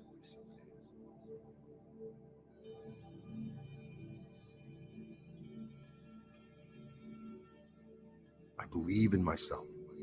I know that the life work of my personal human self is to find my true self. I know that there is one presence and one power in the universe, God, the good, omnipotent, present, and active in my life and in all of my affairs. God is all of me. I am that part of God which I can understand. I am attuned to my universal self today. I'm a child of the universe. I exist beyond time or space. I've always been, and I always will be. I live forever, one day at a time. I express my universal self fully in all that I am and do. I'm a spiritual being going through a human experience on the way toward complete and perfect expression of my real self. God is individualized in me. The divine light is individualized in me as the Christ of my being. I am an expression of my spiritual self at all times. I am a living soul. My soul self expresses my universal self and my spiritual self. My soul is the embodiment of spirit and light. My soul is filled with God. My soul is filled with the infinite. My soul grows and expands as I assist God in building more stately mansions in my soul. My mental self is an active entity within the Supreme Being. I think, I reason, I select, I choose, I initiate action. I am constantly learning. I gain in knowledge, I develop freedom and attain understanding and wisdom. I give thanks for the magnificent scope of my mental self. As my emotional self, I am a creature of feeling. I'm filled with love. I sing with exultation as I feel the free, full flow of life surging through me, integrating me and making me whole. My emotional self feels gratitude for the wonder and beauty of life. My physical self is the outer manifestation of my inner self. My body is spirit in form. I am a tangible outer expression in form and function of the infinite, invisible, subjective factors of my consciousness. My physical self is an instrument and tool of my mind and soul. I experience vital health in my body as all levels of my being are attuned in integrated wholeness. My material self is comprised of objects, things, and possessions, which are a projection of my consciousness, and which I use in my everyday life. I possess things, but I do not let them possess me. Divine order and correct action prevail in every aspect of my material self. I give thanks for this aspect of myself. All levels of myself are perfectly aligned and attuned, and myself is whole. Thank you, Father, Mother, God. And so it is.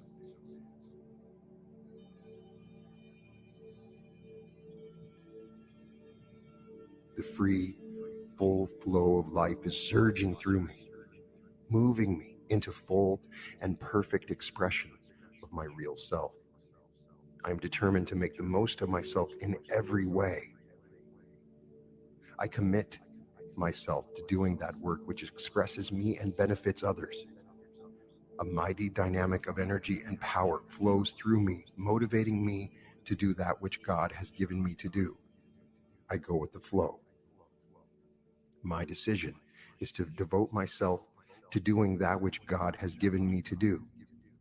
I know I can do it. I tune in for inner guidance, and then I go to work. God does the work through me. He is the source. I am the channel. We are a perfect team. God is the boss. I am the servant. I do whatever he tells me to do. I am firm in my decision. I'm a learner. I know that knowledge is power. I investigate. I study. I experiment. I learn. I am a master in my field of endeavor. I'm organized. I am persistent, dedicated, and committed. I know who I am, what I am doing, where I'm going, and how to get there. I move steadily toward my goal. I learn from experience. Every challenge lifts me to greater heights of improvement and achievement. I never stand still. I'm about my Father's business at all times. I have a glory. I revel in the experience of it. I am positive and constructive in thought, feeling, and action. My consciousness is high. I am a winner. I press on to victory. I live both on the inner and the outer. My strength comes from within. I use my strength wisely and well. I release all concern about anything and everything. The Lord is my light and my salvation. Whom shall I fear? The Lord is the strength of my life. Of whom shall I be afraid? I am filled with strong and steadfast faith. Nothing can disturb me. Nothing can deter me. I have complete confidence in myself and my abilities. My inner conviction strengthens me. I have complete faith in the one presence and the one power, which is God. Thank you, Father, Mother, God, for life and the privilege of living it. Thank you for the truth and the privilege of knowing it. Thank you for the work and the privilege of doing it. And so it is.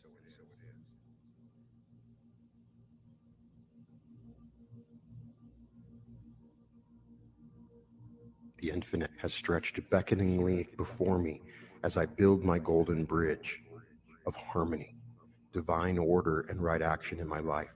Today is my day. I live it fully and joyously. God's infinite law of love flows through me. I am the channel of love and blessing through which all good things are expressed. I know who I am and where I'm going. I affirm my identity as a perfect expression of the Supreme Being individualized in me. What is true of God is true of me. I have infinite potential. I have unlimited possibilities.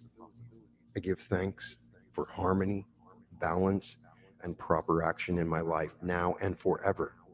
My golden bridge of high consciousness spans this day, this week, this month, this year, and my entire life throughout eternity. I am an eternal being, living each moment fully and abundantly. My goals unfold in accordance with my life's purpose and my plans for fulfilling it. I keep on track. I move steadily forward. I am clear and definite in setting my short-term goals and I develop expanded spiritual vision and high consciousness in the formation of my long-term goals. I keep ever before me the image of what I am and what I can become. I work steadily to do that which God has given me to do and to be that which God has created me to be. As I follow the path of spiritual development, my personality reflects the true nature of my inner being and cooperates with me in all matters concerning purpose, plans, and goals. I grow in effectiveness as I develop the areas in my consciousness where I am weak. In so doing, I attain balance, harmony, and maturity. I follow that inner compass of my higher self, which indicates to me the direction in which I should go. I am on my way into glorious achievement as I stay upon my soundly structured golden bridge forever. And so it is.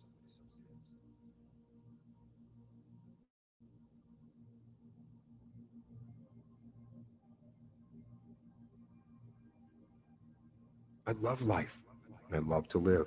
I give thanks for everything. Thank you, Father, Mother, God, for life and the privilege of living it. Thank you for the truth and the wonder of knowing it. Thank you for light and the brightness of it. Thank you for love and the thrill of giving and receiving it. Thank you for intelligence and the opportunity to use it. Thank you for beauty and the capacity to perceive it. Thank you for joy and the ebullient expression of it. Thank you for people and the blessing of knowing them. Thank you for work and the fulfillment of doing it. Thank you, Father, Mother, God, for being God. I am grateful for this great, big, wide, beautiful world in which I live. I give thanks for the expanse of it and for the freshness and beauty of it. I am nurtured at the breast of my Mother Earth. I drink deeply from the well springs of the Spirit. My cup runneth over. As the universe reveals itself to me, I am grateful for the sun, the moon, and the stars. I praise the beauty of the orbiting planets and heavenly bodies. The Milky Way fills me with awe and wonder.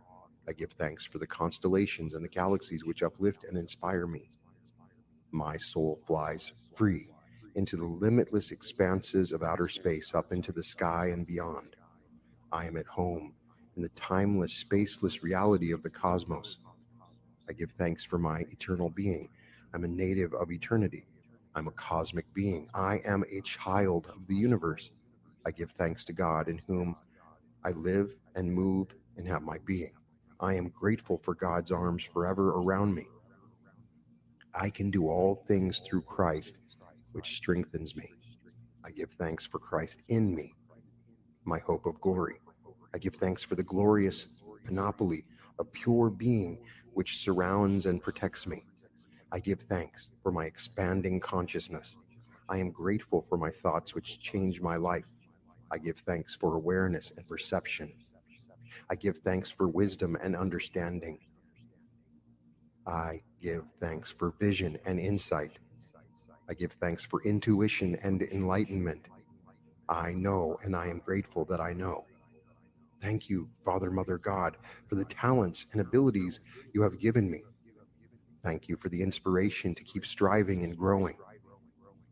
Thank you for the creative drive that surges through my life. Thank you for work and the driving will to do it. Thank you for the privilege of doing your will in helping and serving others. Thank you for using me to fulfill your purposes. I am grateful for the opportunity to give myself totally and unconditionally to bring about total peace on earth and goodwill among men.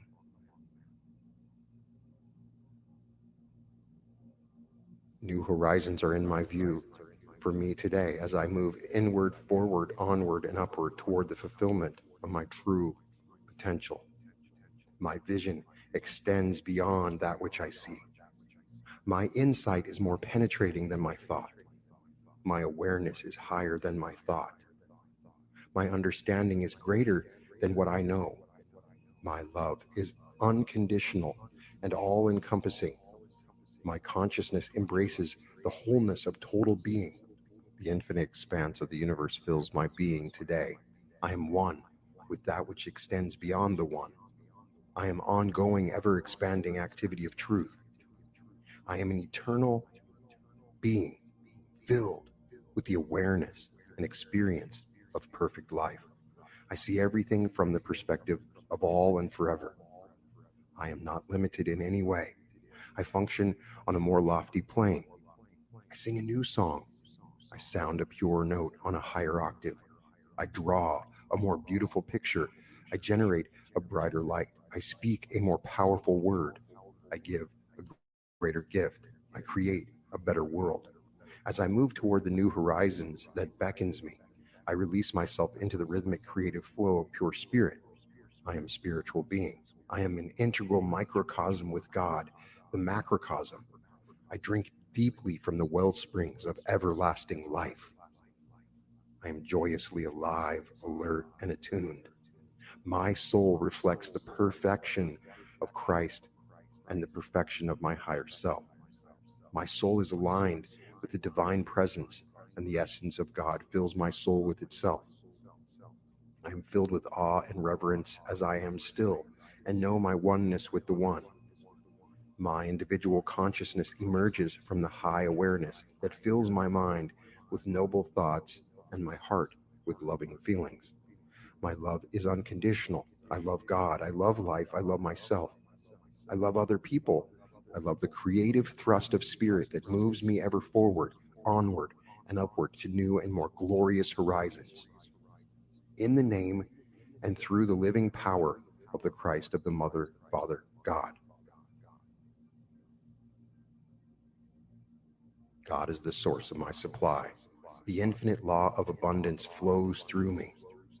I am the channel of love and blessing through which all good things are expressed.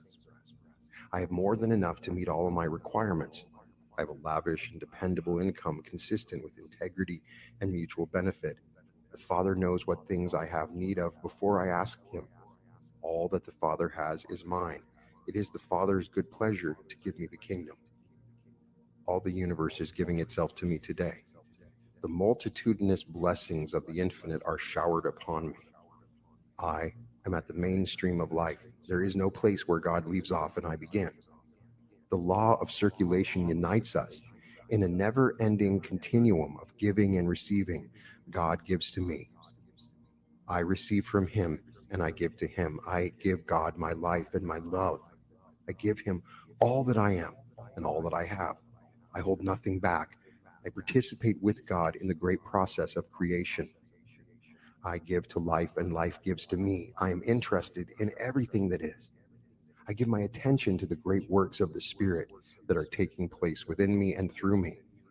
I am enthusiastic about the processes of nature. I give awe and wonder to the magnificence that surrounds me and beckons me to participate in the great drama of life and living. I give to life and life gives to me. I give unconditional love to all living and growing things. I behold the divinity in every blade, bush, and flower. I give my awareness of the holiness of every creature that flies, swims, crawls, or walks. I give up my little self as I am immersed in the wonder and glory of all being. I give myself to my brothers and sisters of the human family. I seek to heal the sick, cleanse the lepers, raise the dead, and cast out devils. I seek to help. The more I help, the more I give. The more I give, the more I live. I give my strength to help the weak. I give my joy to lift the downhearted. I give my encouragement to those who are frustrated and discouraged. I give the Christ to those who are lost. I care about everyone. The undulating tides of life give sustenance and refreshment to me. I keep the channels of my consciousness open so that I may fully give now and forever. And so it is.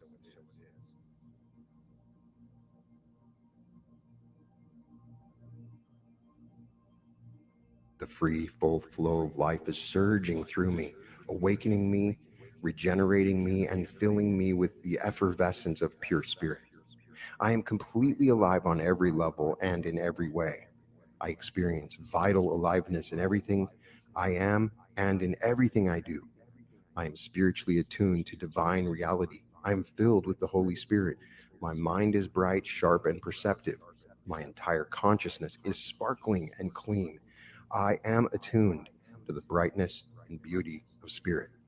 I drink of the waters that he gives me, and I have in me a well of water springing up into everlasting life. My spirits are bubbling over. My eye is single, and my entire being is filled with light. I am in tune with the infinite. My heart is beating in rhythm with the heart of the universe. My mind is attuned to the vibrations of divine mind. I am a channel through which the glory of God flows forth. I am an instrument of perception, wisdom, and understanding. Vision, insight, and inspiration enliven my consciousness. The brilliance of the one light fills my entire being. The activity of divinity fills my entire being. God is all of me. I am that part of God which I can understand. There is no place where God leaves off and I begin. I express the infinite in all that I am, and in all that I do. I am an unlimited being. I am a native of eternity. I live forever, one day at a time. I am an expression of life, light, love, power, peace, beauty, and joy.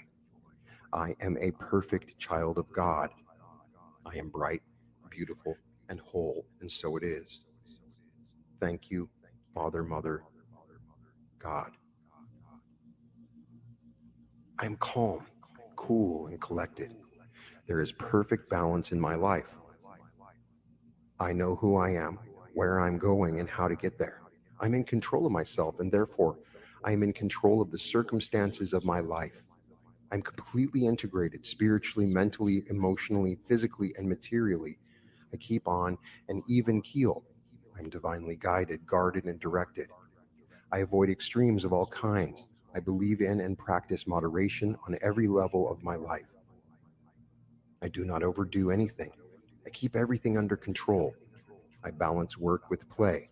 I know there is a time for everything under the sun. I have a significant part to play in the world, but I of myself can do nothing. The Father that dwelleth in me, he does the work. This realization puts everything in perspective and keeps everything in focus. I know what is important and what is not. I concentrate on what is important, but I keep everything in perfect balance. I do my work efficiently and well, but I do not let it consume me. I balance my work with play. I am regenerated and renewed by a wide variety of interests. I have a lively interest in everything and everyone. I participate, I observe, I experiment, I read, I study, I listen. The wonder and beauty of life flow into my consciousness and make me whole. I live totally on every level. The universe is constantly revealing its miracles to me, and I drink them in with awe and wonder. I am a child of the universe. I am a native of eternity. I am a person for all seasons. My universality balances my individuality. I am poised and complete. The free, full flow of life surges through me, making me whole on every level. I am bright in spirit. I am clear in mind. I am pure in heart. I am strong in body. I am ordered in all of my affairs. I embrace the good, the true, and the beautiful. My joy and faith make me whole. I am a knower and a doer. I love music, art, literature, theater, and sports. I joyously participate in everything that life has to offer. I live life joyously and fully. My interests and hobbies provide the variety that makes the unity of my life possible. I'm alive with the joy of life. Order, balance, harmony, and right action are with me all the days of my life. In the silence and peace of meditation, I perceive and experience my oneness with life, with being, with all that is good and beautiful and wonderful. Cosmic energies flow through me. The infinitude of space fills me. The universal reality envelopes me. I experience my oneness with God.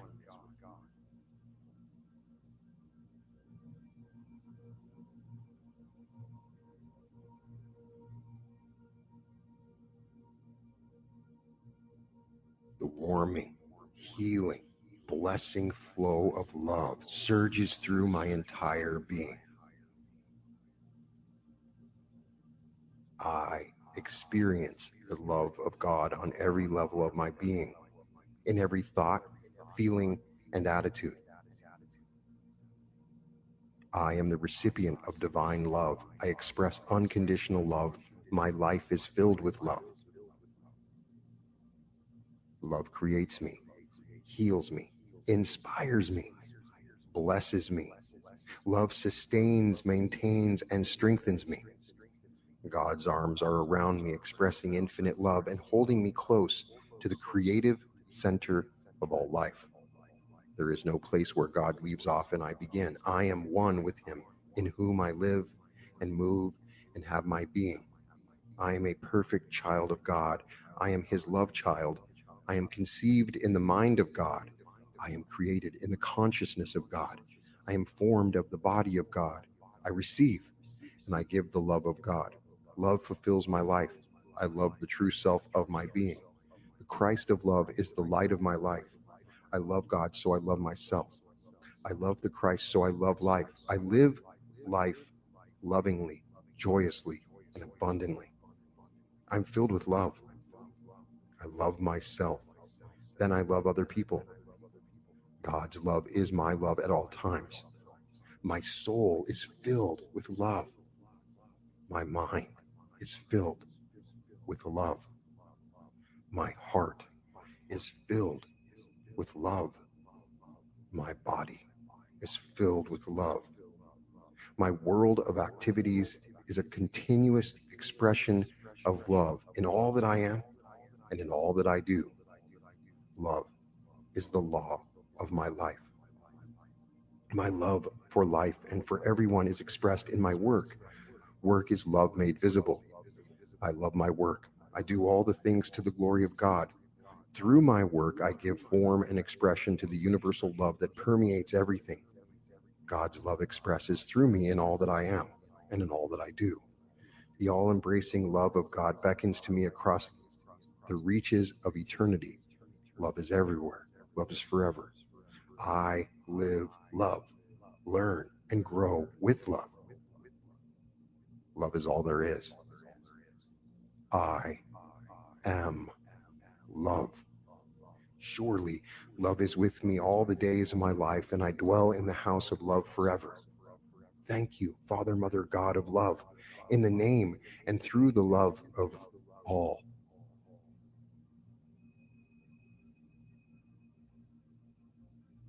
Everything unlike the nature of God is dissolved from my consciousness now and forever. I am true to God. I am true to myself. The free, full flow of divine energy is flowing through my entire being. I am a child of the universe. I am a native of eternity. I am a full and complete expression of the One. There is one life. This life is God. This life is whole. This life is perfect. This life is my life now. I release the past. I embrace the present. I praise and bless the future. I give thanks for all experiences of the past which have taught me the lessons I need to know as I move forward through eternity. Everything that is good is permanently etched in my consciousness. Everything else is dissolved. I am free from all limitation as I live fully in the here and the now. I am a perfect child of God, and it does not yet appear what I shall be as I move inward, upward, and onward along the pathway to perfection. I move forward into the future with enthusiasm and expectation of good. My consciousness is high and my character is strong. As I dissolve all vestiges of my false ego and affirm and strengthen my true ego, the Christ within me. I am created in the image and likeness of the perfect self, and I devote my life to achieving the expression of it. I'm a spontaneous creative action of spirit, which is individualized in me. I am a spiritual being going through a human experience on the way toward the complete and perfect unfoldment of my real self. There is nowhere God leaves off and I begin. We are one. I am true to the One. I am here in this life to live, to love, to learn, and to serve. I am an individualized creative action of God. I worship God by giving and serving. I give of myself freely and joyously for the good of all. God has given me everything. I show my gratitude as I give all that I can to whomever I can, whenever I can. In service, I dedicate myself as an open channel through which the loving, creative activity of God flows forth and makes the world the kingdom of heaven. I live in this kingdom now, and I do all that I can to help others do the same. This is my purpose in life. I am true to this ideal. Thank you, Father, Mother, God. And so it is.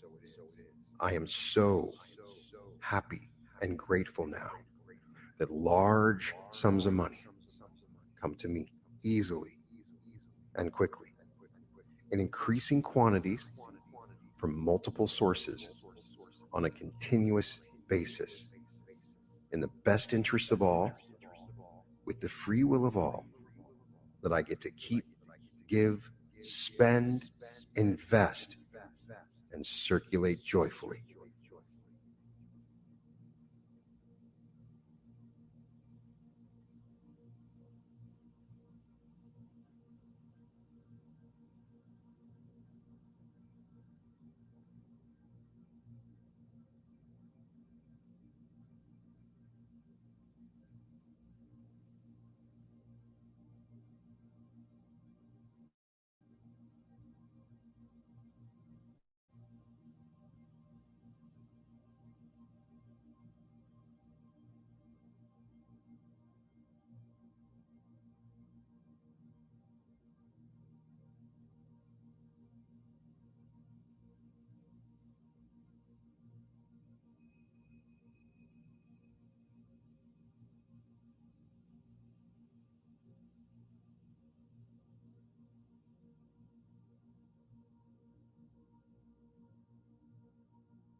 Wonderful.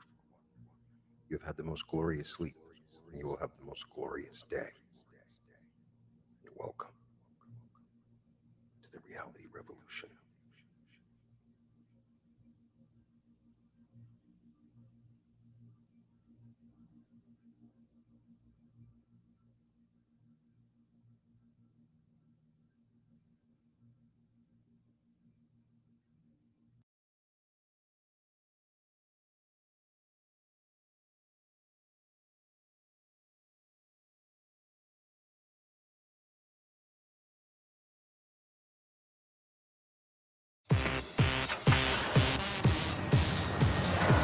We're reinventing our network for total confidence and complete control. Fast, reliable, perfectly orchestrated. The United States Postal Service.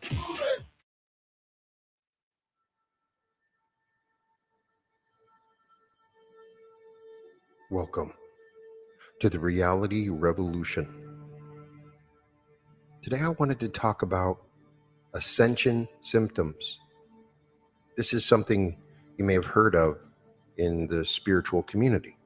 The idea that we are undergoing an ascension and there are physical symptoms that you experience. We first began talking about this in my interview with Maureen St. Germain. In her book, Mastering Your 5D Self, she explains that in this process of entering the new earth or shifting to a higher level of consciousness, that you end up having an emergence of ascension symptoms. I have discussed this shift that we're going on in several episodes, that we're moving into a new earth, fourth density environment. Quo talks about it in every one of their channelings. And if it is true that we're entering into an environment in which the very light that we experience and that makes up the matter around us is packed more densely with information, then it seems as if there may be some symptoms that we will experience in our body, as our body is also made up of matter. So how do we know when we're experiencing ascension symptoms? Do our bodies change? I've done some research on this, and my first important fact is that there is going to be a difference with everyone. You cannot say that you have ascension symptoms in every case. In fact, I've had several clients come to me claiming that they're having some ascension symptoms. And when I scan their bodies energetically, it has nothing to do with that. Or when I ask my higher self, it has nothing to do with that. At least in my own impression. But there have been several authors that have talked about this, so let's talk about what they say. Begin with Maureen St. Germain explains the changes that we will experience as we move into 5D or fourth density will be noticeable to you. You'll feel what lots of people call ascension symptoms. For sure, you must eliminate any kind of physical, mental, or spiritual discomfort by seeing professional healers, allopathic doctors, naturopaths, energy healers, may be able to determine whether or not you need additional outside assistance. If you're having any symptoms that we talk about in this episode, do not let any of them go on for a long period without checking in about them with a trained professional. The most important thing is to check in and ask your higher self, is this mine? Sometimes you could pick up someone else's energy and not even realize it, and you'll think that you're going through some sort of ascension symptom. Some have used the term ascension flu to describe this. However, the word flu attached to the word ascension seems perhaps inappropriate. Even though the symptoms may remind one of the flu, it seems a very inappropriate or negative terminology.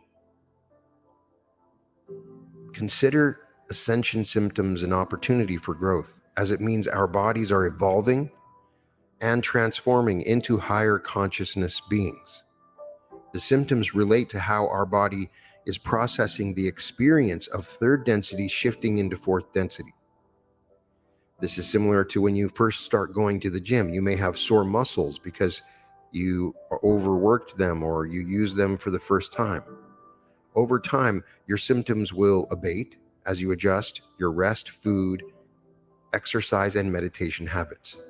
Not everyone gets these symptoms. If you do get them, don't claim bragging rights. In all cases, they're because some part of you, your body, mind, or spirit complex, is in resistance, either due to unfamiliarity or due to adjustments that are occurring faster than you can move through them. Symptoms may last longer than a year, according to Maureen St. Germain. St. Germain explains there are physical ascension symptoms. She indicates sinus discomfort, increased infection of the lungs or sinuses, which actually expands the space of the pineal gland to get larger. However, this enlargement may also be from cleansing the body in general.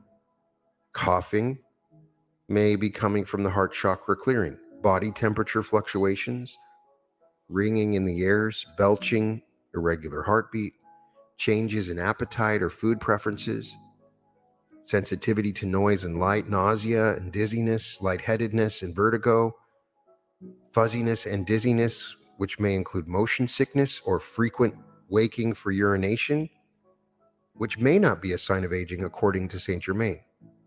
For the bladder might not even be full. Sometimes this is because you're being worked on in your dream time, and your unseen helpers may create this agitation to get you to shift and move your body.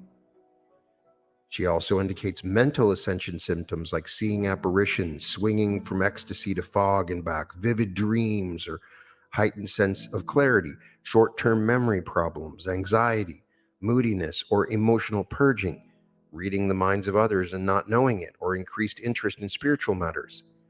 There are also emotional ascension symptoms, moodiness, mood swings, greater sensitivity to your feelings, fatigue, or overwhelming emotional exhaustion, sensitivity to another's energy and feelings, crying over things that you never cried about before, laughing uncontrollably.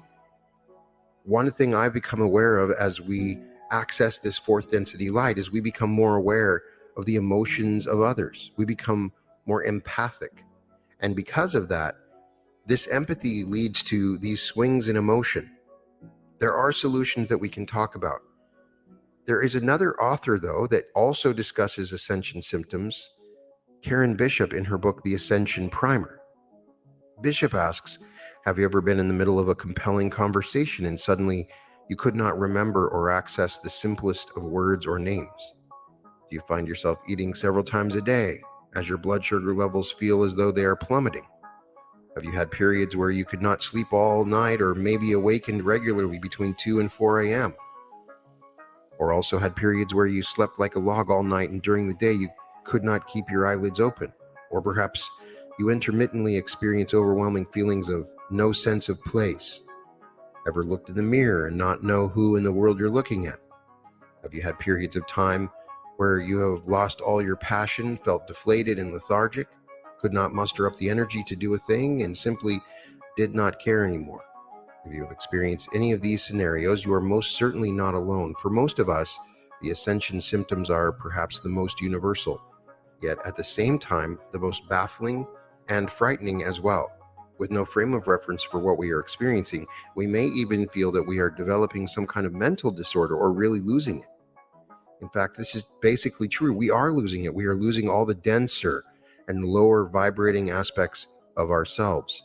Many times going to a doctor can be futile, as the mainstream medical community has not seen and has no reference for most of these symptoms. The majority of the time, the symptoms eventually go away on their own without any kind of treatment. But there are times when seeing a doctor can be beneficial. And always remember that not all our strange and uncomfortable physical, mental, and spiritual maladies can be attributed to ascension symptoms. Sometimes a cigar is simply just a cigar. Although the ascension symptoms vary from individual to individual, many of them are fairly universal. If you're having a strange symptom or experience that is not listed, you are not alone. Each of us is wired differently and will experience this rapid and intense process according to who we are, how we view things, and what we believe, and how connected and open we are to Source and the other higher dimensions. What we believe determines how we run our energy. The filter that we run our energy through, or what we are about, will greatly affect and determine our ascension process. One of the greatest and easiest things we can do to promote a gentler ascension process is to not take things personally. This process cannot be avoided. We agreed to it because we knew we could handle it, and we are all in this together. Nothing is attacking you personally. You are not being abandoned, stomped on, ignored, or punished. You have not done anything wrong. You're not a bad person. On the contrary, you are having this experience because of the grand and exquisite person that you are. Your bravery, strength, and dedication are very highly revered by every living thing in the universe. This monumental experience of ascension is a unique, powerful, and amazing experience that is paving the way for all others to follow. By breaking the new ground, you are making things much easier for all who come after you. Bless you as you are truly divine. And know that as you progress through your ascension process, your inner child and your ego begin to diminish. In this way, the process becomes much, much easier as time goes on. You will arrive at a place, if you haven't already, where you will be able to simply observe what is going on within you from the outside. Oh, another symptom is here, you may think, or here comes another energy surge. As the ascension process is so ongoing, you will eventually become so familiar with all its aspects that it is really no big deal anymore. As you hobble around half dead, you get used to it and smile, and you will come to learn that it will not kill you. You may be dying while you are alive and may feel downright strange and uncomfortable at times, but these feelings always pass. And as we are so gradually moving into all the feel-good energy and feel-good states of being, things get better and better. In the beginning, our density and the density of the planet is being broken up and moving out. Because it is up and around us, this is all we see and experience for a while. But it gets better and better. And we have made so much progress already. In the end, you will find that it is all worth it. Generally speaking, our bodies, minds, and spirits are going to higher levels. They are losing their density. In order to die or go to a higher dimension where the frequencies are much higher, one has to fit. You can't put a square peg into a round hole, and you can't squeeze a dense blob of energy through a delicate screen. while making this amazing transition into the higher realms, while in a physical body, much is taking place as we are transmuting, so to speak, and as we raise our frequencies higher and higher. Lighter matter vibrates at a higher rate. We are at times here in this old 3D reality, and at times in a higher dimension. In the higher dimensions, things are very different. We aren't used to being there while we are still inhabiting our old third density vehicle with an old third density mind and way of thinking. And the physical way is always the last to be affected and to change when any kind of change occurs, and much change is occurring. So then our bodies are transmuting and becoming lighter and lighter and purer and purer. This can cause many various physical aches and pains as anything vibrating lower, especially old traumas and injuries or even unbalanced health situations. Feel it the most when the higher energy moves in and we are receiving higher and higher energy every day. It affects anything that is of a lower vibration, and the lower the vibration, the more it is felt. Our minds are beginning to see new realities and higher ways of being and living through this process. As the layer of density that has clouded our thinking becomes thinner and thinner, it is as if we gain great clarity and insights and can finally see what really is, and at times we may not know where we are. Through this process, our emotions are also affected. When we suddenly begin to open, it can be quite dramatic and quite unfamiliar to us, and our spirits are becoming closer and closer to source as we begin to remember what it is all about. Heightened levels of love, compassion, and gratitude are some of the aspects of the ascension process that I enjoy the most, because we are returning to source and the original purified version of our souls. Much is involved in the undoing process. This is an exciting adventure and wild ride. I'm reminded of my interview with RJ Spina, who explained the transition that we're going through, very much like if you were at the bottom of the ocean and moving upwards to the top of the ocean. If this happens in the real world, we get the bend. Some people can die. The pressure changes can be dramatic. We are going through a change very much like that, to a different density. And many times people have discussed ascension or shifts that are going to happen to the new earth as something that happens overnight. You wake up and suddenly you're in this new world. But it makes much more sense if it's very gradual process because of the major changes that are going on in our consciousness. Although the ascension process produces many strange and uncomfortable symptoms, I have found it best not to focus on them too much if at all possible. As most of us know, the more we focus on anything, the more it becomes a part of our reality. And in these new and higher vibrations we find ourselves in, what we focus on becomes more real, intense, and much more of our reality than ever before. The symptoms are listed here so you can validate your own personal experience and know that you are not alone, not going crazy and not desperately ill. You're simply morphing into a human angel and higher vibrational light being. Without the ascension symptoms, we may never know for sure that we are truly ascending.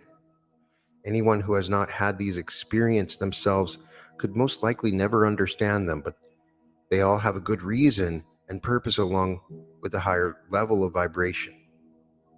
First of all, Bishop explains that you could be feeling as if you're in a pressure cooker or an intense energy, a feeling of stress. This is one of the first ascension symptoms that a person usually feels in the beginning. When the energy shifts arrive, they bring with them a new and higher vibration. Old patterns, behaviors, and beliefs are pushed to the surface for release. Feeling all this pressure going on inside of you can feel like great stress or that you are overloaded. If you're still in a conventional life with mainstream pressures, this new energy can really add to your pile. You will eventually adjust to this higher vibration, and much will be activated for release within you as well. 2. Depression. This symptom is most definitely in the top 3 and very widely experienced. The ascension process purges so much of the darker and denser energies from us that we find ourselves in them for quite some time. We may feel like things are simply never going to get better, and to add insult to injury, The outer world is no longer in alignment with the new higher vibration. It doesn't feel so good out there. It may feel like there is nowhere to go that does. Therefore, everything around us feels just plain ugly and icky. And in addition, when we are vibrating higher and we have to wait for the outside to manifest itself in a higher way of being, it can feel like it is taking forever. Feeling let down and that things will never change are very common. This is a long process. An upside down reality, world and human are both having to turn right side up. There's a jewel in the strength of the process, though, and a necessary and perfectly intended byproduct. We cannot create from the ego. We have to go to a place where we are okay no matter what is going on. Feeling disappointment for what seems like forever eventually makes us realize that we will never get anything that we feel we cannot live without. When we learn to detach and release all attachments, we always get precisely what we want. It is like magic, and a very key part of the ascension process to let go of all attachments. When we arrive in this space, we are truly in heaven and absolutely nothing can affect us here. We also get whatever we desire, even though we desire nothing. This is a true symptom of arriving, and one can only feel total peace from this point on. 3. Anxiety, panic, and feelings of hysteria. When our egos begin to depart, they literally freak out, as they do not want to cease to exist. It may feel as if everything is ending. Most of everything is. Your system is also in overload and may feel as if you are hyperventilating. Things are happening to you that you may not understand. You're losing behavior patterns of a lower vibration that you developed for survival in 3D. This makes you feel vulnerable and powerless. These patterns and behaviors you're losing are not needed in the higher realms. When we experience death in a 3D world, we can panic and have anxiety as we do not know where we are going. 4. A need to eat often, along with what feels like attacks of low blood sugar, a craving for protein. This is another one of the first symptoms that is felt by many. Our bodies are using up an incredible amount of fuel for this process, as we are literally being turned inside out. Every ounce of energy we have is being utilized. I have found it is best to eat the protein along with being still during this time. These low blood sugar periods come and go for several years, but get much better as our bodies begin adjusting. The 5th ascension symptom that Bishop claims is weight gain in the abdominal area. Weight gain has been experienced and reported by many. It's interesting that many of the ascension symptoms greatly mock menopausal symptoms, except that many men are having them too. I have found that the abdominal area is a great protector of the solar plexus. With our internal vibrations beginning to rise, the outside world feels pretty horrendous at times. Whenever in the outside world, you might notice that the belly seems to expand. There are some who believe that as we reach higher states of consciousness, we get a Buddha belly. These individuals take great pride in their swollen bellies. But all over, weight gain is common as well. As we lose more and more of our density, we subconsciously fear that we will disappear and want some extra weight. In addition, this extra weight is very beneficial in keeping us grounded and supports us in processing and holding these new higher vibrations. 6. Unusual aches and pains throughout different parts of your body. This is another common symptom, manifesting just about anywhere. This is a sign of purifying and releasing blocked energy that is vibrating at a 3D level while other parts of us are vibrating higher. You may feel pain in various areas of your body for several weeks, and then it will simply vanish with no explanation. 7. Continual neck and upper back stiffness and pain. We are sprouting angel wings, and this is where they are emerging. Sounds a bit crazy or fairy tale-ish, but this is a reality. Our spines are vibrating differently and also connecting to a higher form of light. And this area of our body is where it happens. 8 is headaches. It may sound strange, but our head needs to expand to embody a more evolved higher consciousness. Sinus pain is very common as well. Migraines, many times we will experience a great amount of energy arriving through our crown chakras, and this can result in lots of pressure in our heads and sinus area. 9 is allergies. If I'm evolving so much, why are my allergies getting worse? You may wonder, when the outside is vibrating much lower than we are, we naturally put up a resistance. Our bodies go into their usual thing that they do when they feel an invader at large. 10, skin eruptions and diarrhea, acne, rashes, and hives. usually arrive when we are in the purging process and adjusting to a higher energy. Rashes are fairly common, and diarrhea is an ongoing purging symptom of many. At times, it can last for weeks and even months. If a doctor visit proves you are okay, fiber can help until this phase ends. 11 is heart pain and palpitations. These symptoms are common for many. Our hearts are trying to accommodate a new and higher frequency. At times, you can feel as though you are having a heart attack. Our hearts are where we will be coming from and connecting from in the new world, and they must be in alignment as well. 12, gritty eyes and blurred vision. Very simply, our eyes are adjusting to see in a new way, in a higher dimension, in a new reality. 13, waking up at night between 2 and 4 a.m. as you progress, waking every morning at 5 a.m. So much is going on at higher levels that we cannot be out there for very long. We need to be back in our bodies. My theory has to do with dimensional access. I really believe this is true. In the beginning, we wake up regularly between 2 and 4 a.m., and we're very wide awake for several hours. We are accessing dimensions and arriving through these dimensional portals when we are awake. As we are releasing much in the beginning and need to go back to everywhere we have been, we begin at the lower dimensions. Eventually, we wake up or enter at 5 a.m. or in the 5th dimension. 14, periods of deep sleeping. When the energy is not moving, we are done for a while, we get to rest. While we are integrating and preparing for the next phase of intense moving energy, we become very lethargic. It can become near impossible to keep our eyelids open in the daylight hours, and daytime napping can become a regular and necessary habit. Even if you think you can exercise your way back to some energy, you will usually find yourself dropping dead on the sofa at every effort. 15, experiencing emotional ups and downs, weeping. Our emotions are what carries the energy. When we are falling apart, we can get pretty emotional. When we are releasing, we can cry at the drop of a hat. A sad movie can make us cry, or even a sad commercial. We can cry when we experience kindness. We can cry when we feel relief. We can cry when we see any kind of suffering. The tears are a great cleanser and releaser. Also, know when some new energy has arrived, because I can simply cry while I'm driving along in a car. 16, night sweats and hot flashes. During certain phases of ascension, our bodies suddenly decide they are going to burn off the lower and denser aspects of ourselves. You may wake up in the night soaking wet or becoming very hot during the day. It may be 35 degrees outside, but you are just fine and dandy in your short sleeves. 17, feeling cold with an inability to get warm. When we are moving into a much higher dimension after much integrating, detoxing, and other ascension processes, we can get very cold. We are in between and preparing to move up. At these times, it can be very difficult to warm up no matter what you do. 18, vivid, wild, and sometimes violent dreams. We are releasing many lifetimes of lower vibrational energy through our dreams.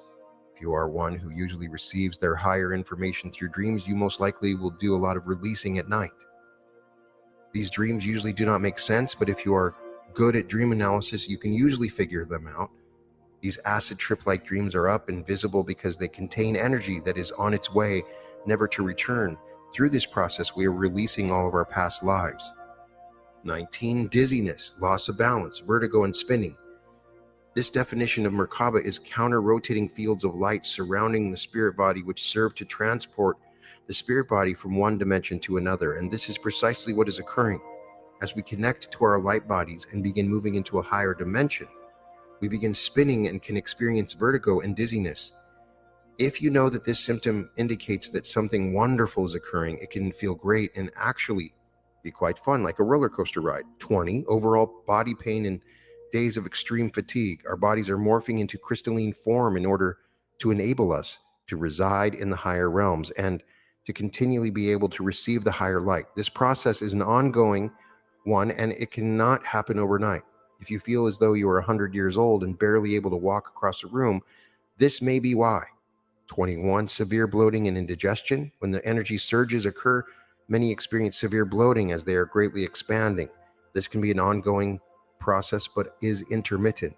22, memory loss and difficulty accessing words. So many are having this symptom that we can only laugh as we try to converse with each other. I was having a glass of, you know what I mean, that white stuff. Did you watch the event where everyone competes? At times, we cannot even talk at all because we are simply unable to access much of anything. When this occurs, you're going back and forth between dimensions and experiencing a disconnect. Another somewhat related occurrence is trying to type words and having the letters become jumbled in the wrong order. In this case, we're not in alignment with time and our flow is disconnected as part of our energy is here and another part is further ahead. 23, difficulty remembering what you did or who you talked to a day or sometimes just an hour before. 24, not remembering the meaning of anything. 25, a feeling of disorientation, not knowing where you are, a loss of sense of place. Where in the world am I? I do not fit anywhere, and nothing seems to fit or feel remotely right.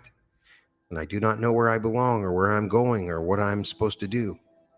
Have you had this conversation? You've been knocked out of your old grooves by an energy shift and are in between realities. You have successfully left much behind and are in a new space but have not integrated yet. You won't have much time to integrate though, because as soon as you get comfortable, you'll be moving on to another higher vibrating space.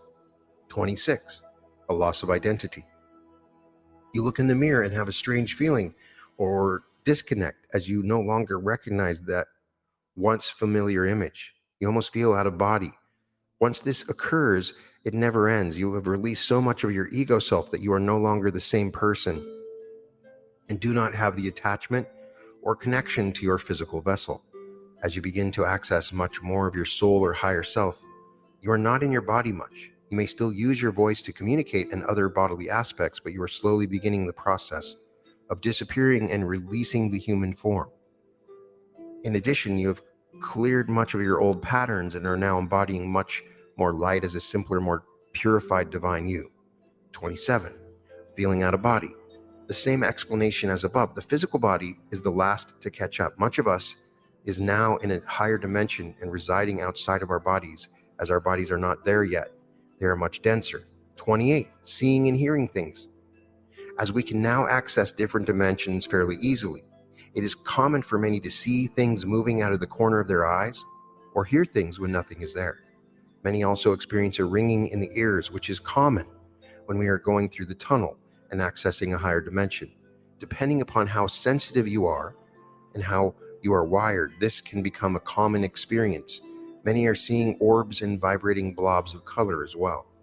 29, heightened sensitivities to your surroundings, crowds, noise, foods, TV, other human voices, and various other simulations are barely tolerable. You also overwhelm very easily and become easily overstimulated. You're tuning up. Know that this will eventually pass. During the ascension process, we become highly sensitive. At one point, you could feel the vibration of the chicken when you tried to eat an egg. In addition, you may find that you are unable to eat in restaurants or be in a store and feel like running out of them as fast as you can. 30, feeling you are going insane or must be developing a mental illness of some sort. 31, feeling as though you're looking down a long tunnel in order to connect to lower vibrations, feeling as though you're acting or pretending. 32, an intolerance for lower vibrational things, reflected in conversations, attitudes, societal structures, healing modalities. They make you feel sick inside. When we begin residing in the higher realms and in a higher vibration, our energies are no longer in alignment with the old outside third density world. Through a severe intolerance to the old, we are being pushed to move forward to be and create the new. In addition, you may feel like staying home or just being alone as much as everything out there no longer matches the higher vibration you. This is simply a very common experience of evolution. We are moving forward before the outside manifestations are. Being in the old can feel downright awful. It is similar to having to go back after you have a near-death experience. As the ascension process continues, going back to the lower dimensions will not feel good, nor will it be possible for long, as it is difficult to drop our vibrations down in order to reside there. 33, you don't feel like doing anything. When you feel like this, we are in a rest period, rebooting. Your body knows what it needs. During this time, you may feel as though you have lost your passion and joy and don't know what in the world you want to do with your life and don't really care. This phase occurs when we are realigning. At higher levels, much is realigning as well. Things are being put into position so that all will be ready when you move forward again. In addition, when we begin reaching the higher realms, doing and making things happen becomes obsolete as the new energies support the feminine of basking, receiving, creating, self-care, and nurturing. Ask the universe to bring you what you want while you cannot do it for yourself. And know that you are always being taken care of during the process of ascension, even if it does not feel like that at times. 34. A wanting to go home as if everything is over and you don't belong here anymore. As we're returning to source, everything is over, but many of us are staying to experience and create the new earth. Also, our old plans for coming have been completed. We are basically done with our prior incarnation that involved raising the frequency of the planet with the goal of reaching a critical mass. We achieve a lot of this through transmuting the darker and denser energies through ourselves. Now we don't have to do that anymore and may feel like we simply want out of here, away from that experience. 35, a sudden disappearance of friends, activities, habits, jobs, and residences.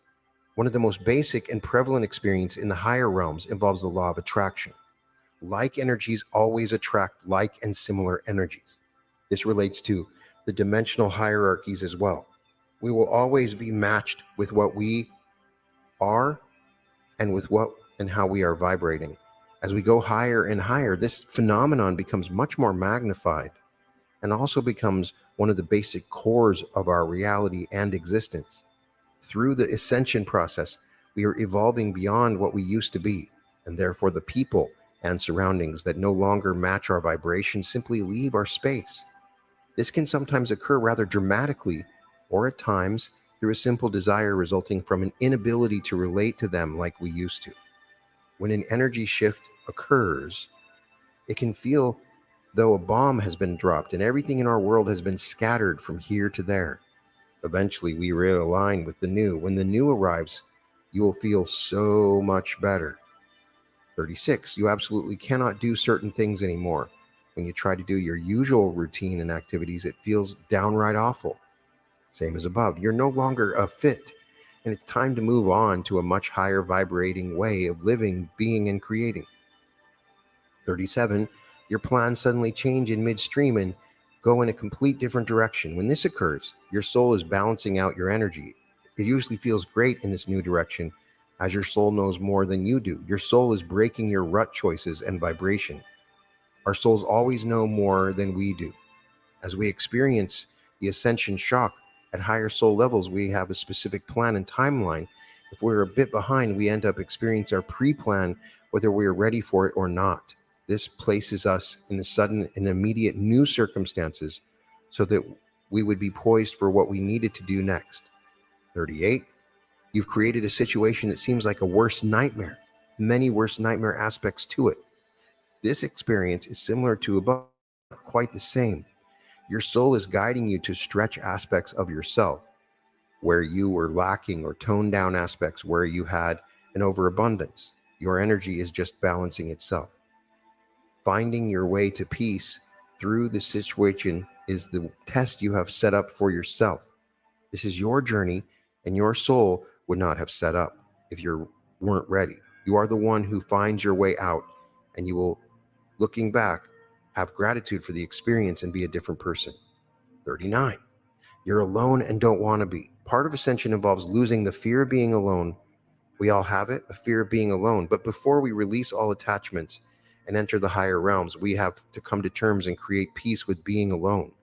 Therefore, we have to experience being alone in order to create a stronger connection to source, and especially ourselves. And during this time, we really have an opportunity to find out who we are. 40, feeling as if you're sinking into a deep hole and you'll never be able to get up and out. There are many ways to experience this phenomenon. Some feel it physically, as if they're losing themselves and falling into a great abyss. When they lie down, they feel as though they are literally falling. Some experience it during dream time. For the most part, it manifests as a very sinking feeling, and it can sometimes feel terrifying. This experience relates to the dimensional shifting going on when we are in between, as we are so much in the beginning stages of ascension. Many strange and unsettling things can occur. During this time, we are in a no man's land, but it passes. So what things can we do to overcome these ascension symptoms? What things will help us? Marine Saint Germain gives us some solutions. The first is not to judge yourself. Second, don't resist. Resistance can and will prolong or intensify the symptoms. Third, meditate more. Listen to guided meditations. Try the Merkaba meditation, as well as a number of energy-oriented meditations. The fourth is to spend more time in nature. This connects you to divine healing energies, and it always helps me immensely. Fifth, get more sleep. Allow the sleep process to do its work in healing you and purging the older energies that are within you. 6, produce more nitric oxide. You can tape your mouth shut at night with a small postage stamp sized piece of first aid tape, and it will ensure that your mouth stays closed, which will aid in the production of nitric oxide. It's sort of a natural virus killer, according to Marine Saint Germain. 7, do whatever you can to overcome light sensitivity and noise sensitivity. You can cover your eyes comfortably at night or your ears. Additional solutions discussed by Karen Bishop. 8, water. The most helpful support for the body is water. It cleanses us, it neutralizes us. Drink lots of it, submerge yourself in it, move through it, swim in it. 9, soak up magnesium or salt water. Many reported benefits of swimming in salt water or in the ocean. 10, let your soul guide you and let go. We want to be in control of what is going on and may overdo grasping for some kind of relief. If you let go and ask your soul, will bring you the messages you need, and it's a great navigator. 11, exercise. It helps to keep the energy moving and flowing. 12, monitor your thoughts. Higher and positive thoughts will immediately place you in a higher realm that assist you greatly. There's many other solutions that we can discuss. And it's possible that you're not experiencing anything that I'm talking about. I don't want you to start looking at everything that's happening to your body and say, oh, that's an ascension symptom. But it is interesting to hear what other people say that we're going through as we shift into a higher density experience. I've had over 100 people I've interviewed that have said we are definitely going through a shift. They're seeing shifts in their clients. People can see it all the time. The world is changing. We can see it just by watching TV or looking at our phones, the news. Everything is changing around us. The behavior that we're seeing around us is an example of it. But we are actually experiencing physical symptoms from this shift. It could be subtle. And I do believe for many that are not undergoing the process of spiritual ascension by not meditating, or they're just outside of that world, they may not experience it as quickly. I believe that regular meditation and participating through podcasts like this and thinking upon these ideas invites this light into your life. And as you do, you may have consequences. It's good to be aware of it. It's good to monitor it. But more importantly, talk to your higher self. Continually ask your higher self, is this an ascension symptom? What should I do? In many cases, there's nothing that you need to do. It is a natural process, and it will soon subside and let go. I would love to know about your own personal experiences. There's some amazing Facebook groups and groups on Reddit that discuss ascension symptoms. People are continually talking about the experiences that they're having, the energy shifts. Some people are very tuned into this and sensitive to it on a global scale and are aware of major energies coming in that change us on a regular basis. And I think it's helpful to be in a community like this where we can share what we're feeling. You can say, hey, I'm feeling some energies coming in today. Is anybody else feeling that?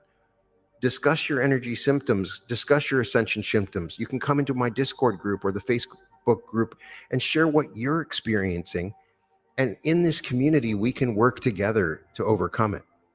So I am imagining that you're going through this process efficiently and that it doesn't cause any major problems for you, because on the other side is a literal heaven on earth, an amazing reality where there is so much love and so many other wonderful things where you can immediately create whatever you want in your reality. You are entering into another reality of light. And this is just a small side effect that is soon to go away. I'm sending all my love and light to you and imagining the best for you. And welcome to the Reality Revolution.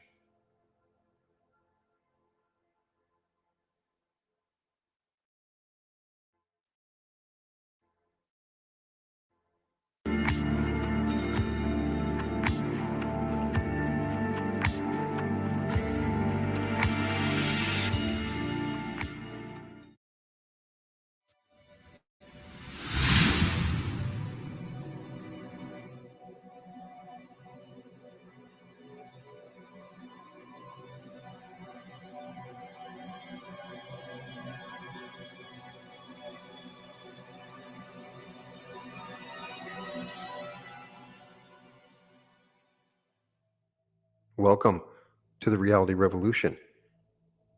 I'm your host, Brian Scott. And today's episode, we're going to go down a very different and interesting rabbit hole. If you go back through all 250 videos I've had so far, I've talked about many different topics. And I've tried to avoid getting too really religious, but Neville Goddard has provided an interpretation of the Bible that is really about reality creation. And it's also about you. It's a biography of you. So I had not really seen that interpretation of the Bible. So I've been kind of looking in the background. So I went and read his lecture on Blake on religion. And then I looked into William Blake. And then I started looking at the idea of revelations. And then I started reading another book. I had been researching channeling the higher self and wanting to put together a meditation on channeling the higher self. And there's a great book called Edgar Cayce on channeling your higher self. It was written by Henry Reed. It's a great book, and I'll definitely do some stuff from it. But in the book, there's a section that says that Edgar Cayce had interpreted the book of Revelations not as a prophetic piece of the end of the world or apocalypse or anything like that. That actually the book of Revelations is about meditation and the 7 chakras and all of the different steps and variables involved in the awakening. It's so fascinating that if that's the interpretation, really, as we go back to my episodes on the Law of One, we talk about the harvest and what's happening on this planet. And we're moving up scales of energy and scales of consciousness. And as we move up to this next level of consciousness, into this higher dimension that we're moving up, it's kind of as a result of our energies as we awaken. And the book of Revelation is talking about that aspect of it. So it's literally talking about body parts, the endocrine system, the way that Edgar Cayce had interpreted the book of Revelation. So I have done some meditations on chakras and several episodes on energy centers. So I'm always interested, and this is knowledge I had not had. And is there some secrets, importance to awaken these energy centers? It's funny, recently when I did the meditation for the throat chakra, right around the same time I had a dream. And in my dream, anytime I told the truth, it would kill somebody in the dream. And so I had finally, after some time, interpreted it as a warning at the opening of the throat chakra. And that we talk about awakening these energy centers, but there's warnings involved. And some of this is about the ego and you as a person and the release and letting go of the self and things like that are involved in meditation and awakening. So this sounded intriguing to me. So I look into it, and then Edgar Cayce, actually, there's a book where he goes over the book of Revelations and he gives his description. Now, if you don't know who Edgar Cayce is, Edgar Cayce, I believe he was back in the 50s. I'm not quite sure the exact time frame, but he would go into deep trances, almost a sleep-like state. And while he was in a dream, he would access what was referred to as the Akashic record.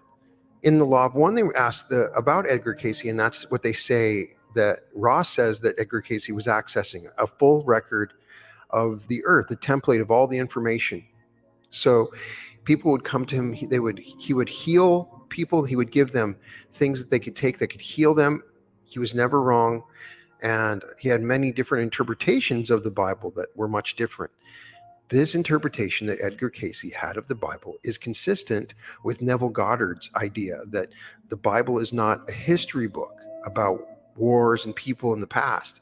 It's a personal story about you as a human. As Neville Goddard explains, that it's all the states collected into it. And Edgar Cayce is taking this same view. Now, I've looked up and to see what Neville Goddard had said about the book of Revelations, and he didn't say as much, but he's always insisting that the Bible is about you and that you see the word in you, as a recent episode I had. So I'm fascinated then by what the book of Revelation said. So the next thing I did is I read the book of Revelations and was blown away by what actually the implications of it meant. It always was, for anybody that's read it, an incredibly bizarre read. There's so many symbols and things going on. There's beasts. It's dark. It's a battle of good and evil. So I've always wondered, this book is such an important book in the Bible because there are countries in the world that are basing foreign policy around the revelations given in this book. Everybody has different ideas. There have been cults that have been formed around it. It has an intriguing and powerful history. And so the first thing to go when you look back at the history of the book of Revelation, how the church held on to the story of the Revelation and allowed it into their final authorized canon is about as amazing as the vision that it records. So what I did was I went and read all of the stuff with Edgar Casey, but I also tried to figure out more about the book of Revelation, the history. And it turns out all of the original manuscripts of the New Testament were written in the 1st century and are lost or destroyed. What survived are copies of these. Much of our knowledge today comes from 2nd to 8th century Greek manuscripts. It's interesting, if you go and listen or read the book of the Revelation of the Essenes, which was a Dead Sea Scroll, it's very similar to the book of Revelations. It mentions the 7 candles. It's talking in the same number, that number 7. And some of the surviving manuscripts are actually translations of the 1st century material into other languages. We always have that going on with the Bible. Is if you've ever translated something from one language to another, you know there's always meaning that's lost no matter what. And so what happens is, from what I've been able to understand, and I'm not a biblical scholar, but when they decided to include the Revelation, they said to teach it not as a prophetic event, but as a personal story. So it's really interesting. Now, when you look at the Bible, the criterion for being included in the Bible at the time was twofold. Was the work written by an apostle, or was it in general harmony with the Old Testament and the rest of the New Testament? In the introductory portion of the Revelation story, it identifies the work as being that of the Apostle John, youngest among the original 12, thus meeting its first step in being included. And the text of the Revelation is in general harmony with the book of Ezekiel and Daniel, in some portions containing similar characters, such as the 4 beasts, with 2 criteria met. Now, the Revelation manuscript was accepted into the final authorized canon of the New Testament. As already noted, this would have been the 4th century. That's 400 years after the fact. The book of Daniel is the prophecy text of the Old Testament. So the book of Revelation is the prophecy text of the New Testament. There are, however, some prophecy passages in the Gospels: Matthew 24:25, Mark 13, Luke 21. The original name of the book of Revelation is the Apocalypsis, which in Greek literally means to take the cover off or uncover. The apocalypse or revelation is the uncovering of a message from God. Now, this is the interesting thing. There may be a reason that you're listening to this podcast. That was the revelation that I had. I can only tell you that I believe that I had a third eye. I've had a third eye sort of event where I awoke after I read the book of Revelation in this manner. It's like you're meant to read it at a later time. When you're ready, you read the book of Revelation and understand it as a part of once you actually understand it. And that's what was so exciting for me. And I'm going to bring on, possibly by the time you're listening to this episode, I've already shown the interview, but I'm going to bring on Aaron Tomlinson, who talks with Aaron Apke, who is an expert on the Bible. And I wanted to get his interpretation of this. But I also wanted to give you a quick summary of what I found out, because it's pretty interesting. So the story is addressed to the 7 initial churches in Asia Minor, mentioned in its chapters 2 and 3. It was written at a time of great persecution for those struggling to hold the tenets and practices of this fledgling faith, particularly during the reigns of Nero in AD 37 to 68 and Domitian in AD 81 to 96. Domitian actually declared himself Dominus et Deus, Lord of God, which the faithfully simply could not affirm. So began the brutal persecutions that resulted in the often repeated saying, Rome became drunk on the blood of the saints. You probably already know all that. Scholars consider the author of the Revelation to be the Apostle John, who wrote the Gospel, and the 3 epistles of John. According to Casey, John had been arrested along with the Apostle Peter. They were tried and convicted of activities subversive to the authority of the land. Peter was sentenced to the death by crucifixion. John was sentenced to banishment on the island of Patmos in the Aegean Sea. Before they were parted, Peter promises John that he would endeavor to come to him in spirit after his death and communicate with him from heaven. In Casey's interpretation, this promise is an important one, for it is Peter's angelic spirit who later appears to John twice during his vision in the form of an angel in Revelation 19:10 and 22:9. In these 2 appearances, the angel clearly identifies himself as one of John's brethren. I am a fellow servant with you and with your brothers. But his appearance is so awesome that John can only see an angel. He never seems to recognize the angel as Peter's spiritual self. Traditionally, there are 4 approaches to interpreting the revelation. One is the preterist, the meaning that it has already happened and there is nothing for us to do with the information today. And 2, there's the historicist, that it's history. 3 is it's symbolic. And 4 is it's futuristic. As the term implies, the preterist view identifies the places, events, and characters in the past, particularly to the Roman Empire of the 1st century AD. The proponents of this view believed that the primary purpose of the story was to encourage the faithful and assure them that God will intervene in their immediate struggles. The preterist view explains away the symbolic nature of the text as a conscious attempt by the Apostle John to hide the real meaning of the text from the authorities and the general public, keeping its message available only to the faithful. The faithful would know that the great whore of Babylon seated upon the 7 hills was none other than Rome. The lamb was slain was Jesus Christ. The bride adorned for her husband was Jerusalem, which God would soon rescue from the beast's control. The historicist interpretation approaches the revelations as a panoramic view of history from the 1st century AD to the second coming of Jesus Christ. This was the view of the Protestant reformers. They believed that the various symbols might be associated with various nations and events throughout time to the present and the near future, when Christ will return in glory and power. Now, the symbolic view maintains that the revelation portrays conflict between good and evil throughout the entire span of human history. Now, I emphasize again that this podcast is not a religious podcast, but I'm fascinated by the book of Revelation because it's so powerful. But I'm fascinated if it's discussing meditation. I'm just giving you a summary of what we know. Now, the book attempts to encourage the faithfuls to keep up the fight because the magnitude of the challenge and the depth of suffering involved in this fight of good between good and evil ultimately overcomes evil in the end and reigns forever, using the symbolic view. Now, the futuristic view holds that Revelation deals with the events of at the end times, as spoken of in the book of Daniel by the angel Gabriel. According to this view, chapter 1 deals with the past, chapter 2 and 3 tell of things that were present and shortly followed at this time of its writing, and chapter 4 through 22 tell of things that will follow the age of the church, a time during the second coming of Christ. Now, Edgar Casey comes along and says, oh, no, it's not what you think it is. So I went and looked up his books, and he has several that you can get where he discusses it, where you can read his actual readings of Revelations. It's quite a bit. I can give you the best summary I could find. Edgar Casey approaches the Revelation most closely to the traditional symbolic interpretation, but he saw beyond the symbolism of earthly matters, seeing the text filled with metaphors of mental and spiritual matters.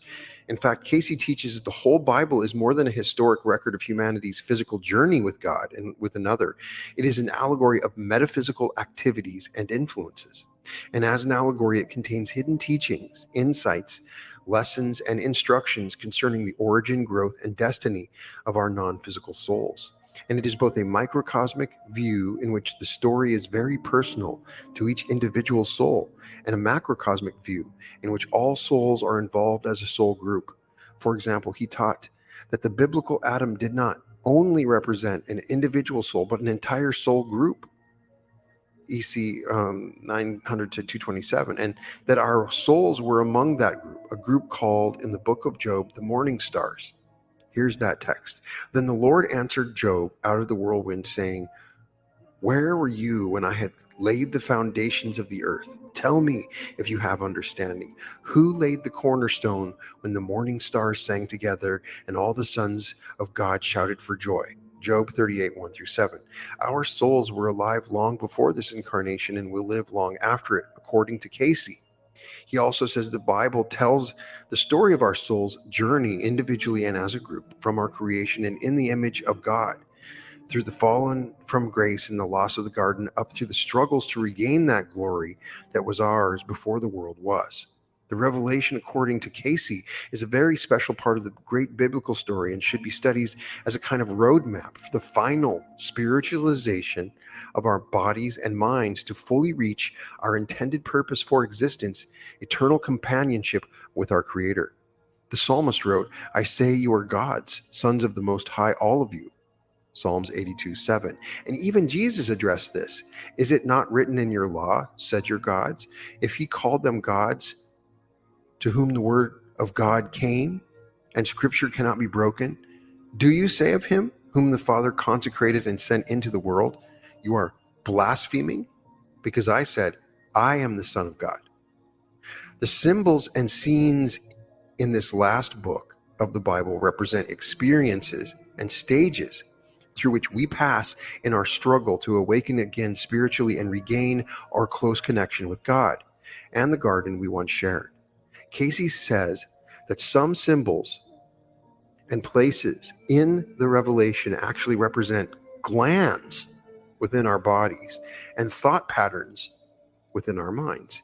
In his own words, he explains the visions, the experiences, the names, the churches, the places, the dragons, the cities are all but emblems of those forces that may war within the individual in its journey through the material, or from the entering into the material manifestation, i.e. physical body in this world, to the entering into the glory or the awakening in the spirit.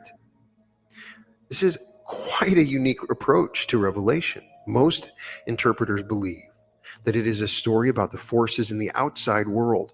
Casey acknowledges that it does have that content, but its greater purpose and message is to individual soul as a map of the spiritual path we travel within our bodies and minds to reach the ultimate purpose of our being, oneness and companionship with our Creator and with one another. The two great commandments. For Casey, the outer struggle is important, but the inner work is the key to understanding the message in this mysterious manuscript.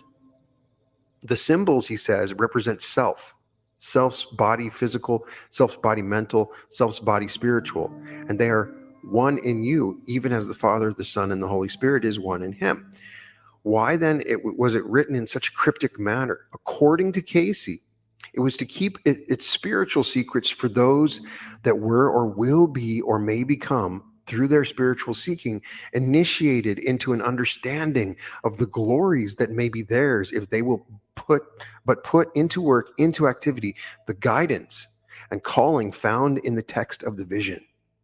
So if you're listening to this right now, that means that your higher self or whatever has brought you to this point. And maybe there's something from this text, because I'll tell you a story about at the end of this, about what happened to me after I read the book of Revelation in this manner. So as the Spirit comes to each church and speaks to them, so Casey wants of us to ask ourselves, what is lacking in self? Are you cold? Are you hot? Have you been negligent of the knowledge that is yours? Are you stiff-necked? Are you adulterous in thought, in act, in the very glories that are yours?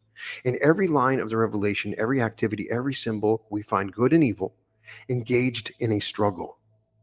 This struggle, according to Casey, is within our hearts and minds, and is because we were created to be heirs, joint heirs with the Messiah Christ Logos, as sons and daughters of God, to that everlasting glory that may be ours. But the material physical forces and self-satisfying interests take strong hold of us, and we forget our spiritual destiny. Yet Casey does not see the physical as evil or a stumbling block to spiritualization, rather as a tool, a stepping stone to aid in our spiritual struggle.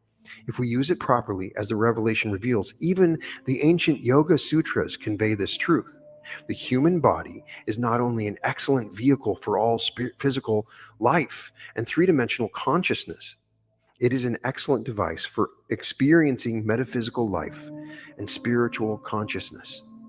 Here are some examples of Casey's interpretation of symbols, scenes, and characters found in the revelation.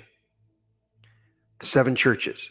These represent the 7 spiritual centers within the body. In classic Hinduism and Buddhism, these centers are called chakras, which mean wheels, spinning wheels of energy located in specific areas of the human body. Casey correlates these centers to the endocrine glands, which secretes the powerful hormone messages directly into our bloodstream, affecting all parts of our body.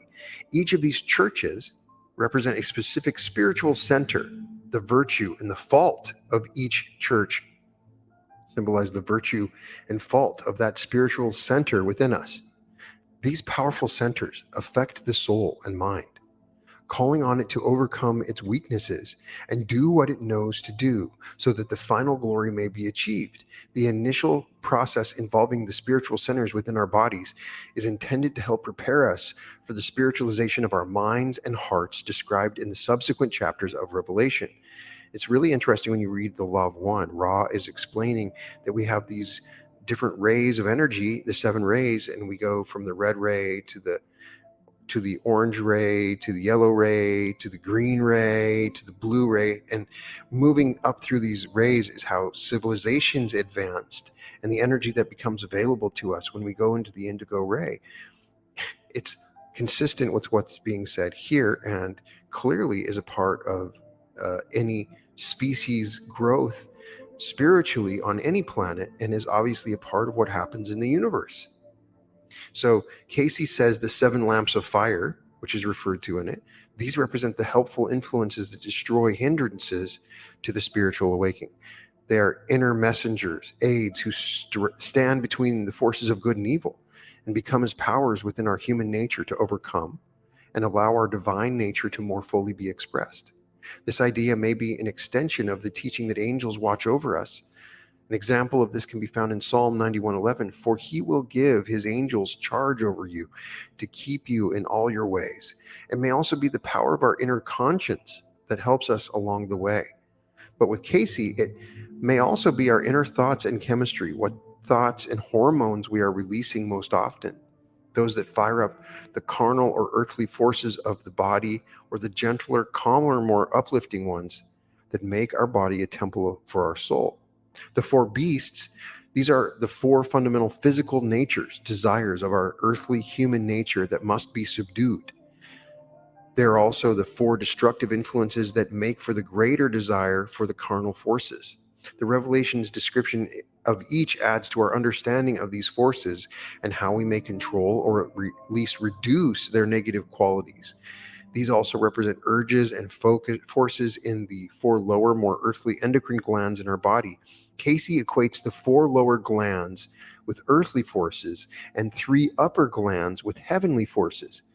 Now that's interesting because when you go and want to one of Dr. Joe Dispenza's lectures, when he talks about the energy centers, he talks about the 3 upper glands. Now, as Casey refers to the heavenly forces, as when you're in a wave-like state, that the energies of the lower chakras are particle-like. So when you start activating those upper energy centers, they are wave-like with heavenly forces, as Casey describes. The great red dragon.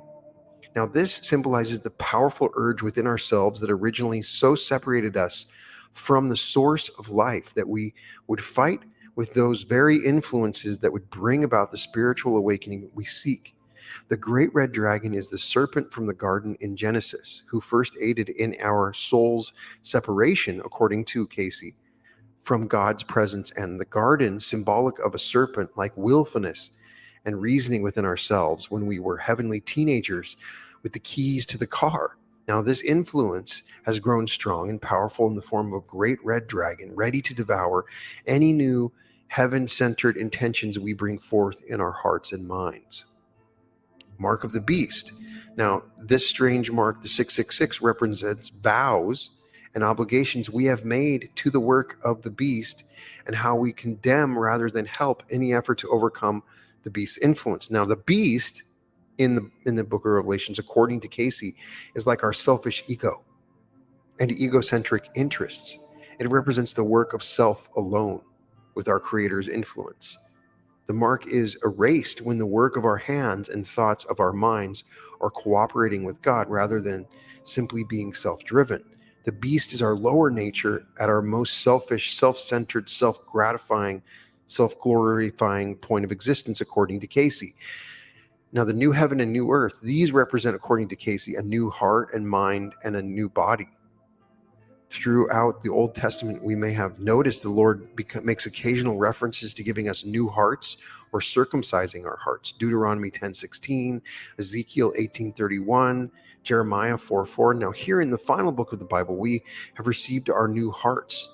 These also represent a new vibration in the 7 spiritual centers. The wheels are spinning with a new purpose, a new life force, one that is spiritualizing. Therefore, we have a new body too, one that helps the heart and mind maintain higher consciousness.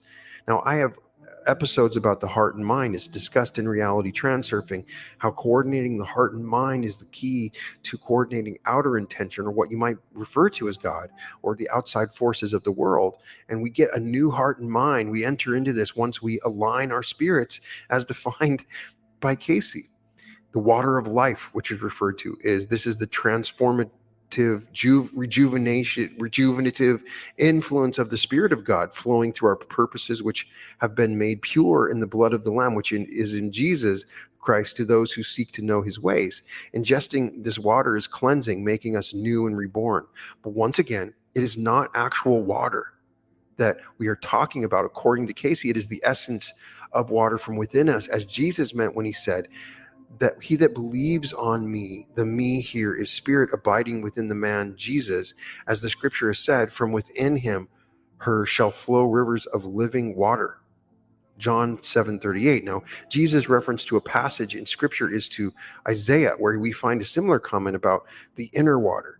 And the Lord will guide you continually and satisfy your soul in dry places and make strong your bones, and you shall be a watered garden like a spring of water whose waters fail not. Check out my waterfall meditation.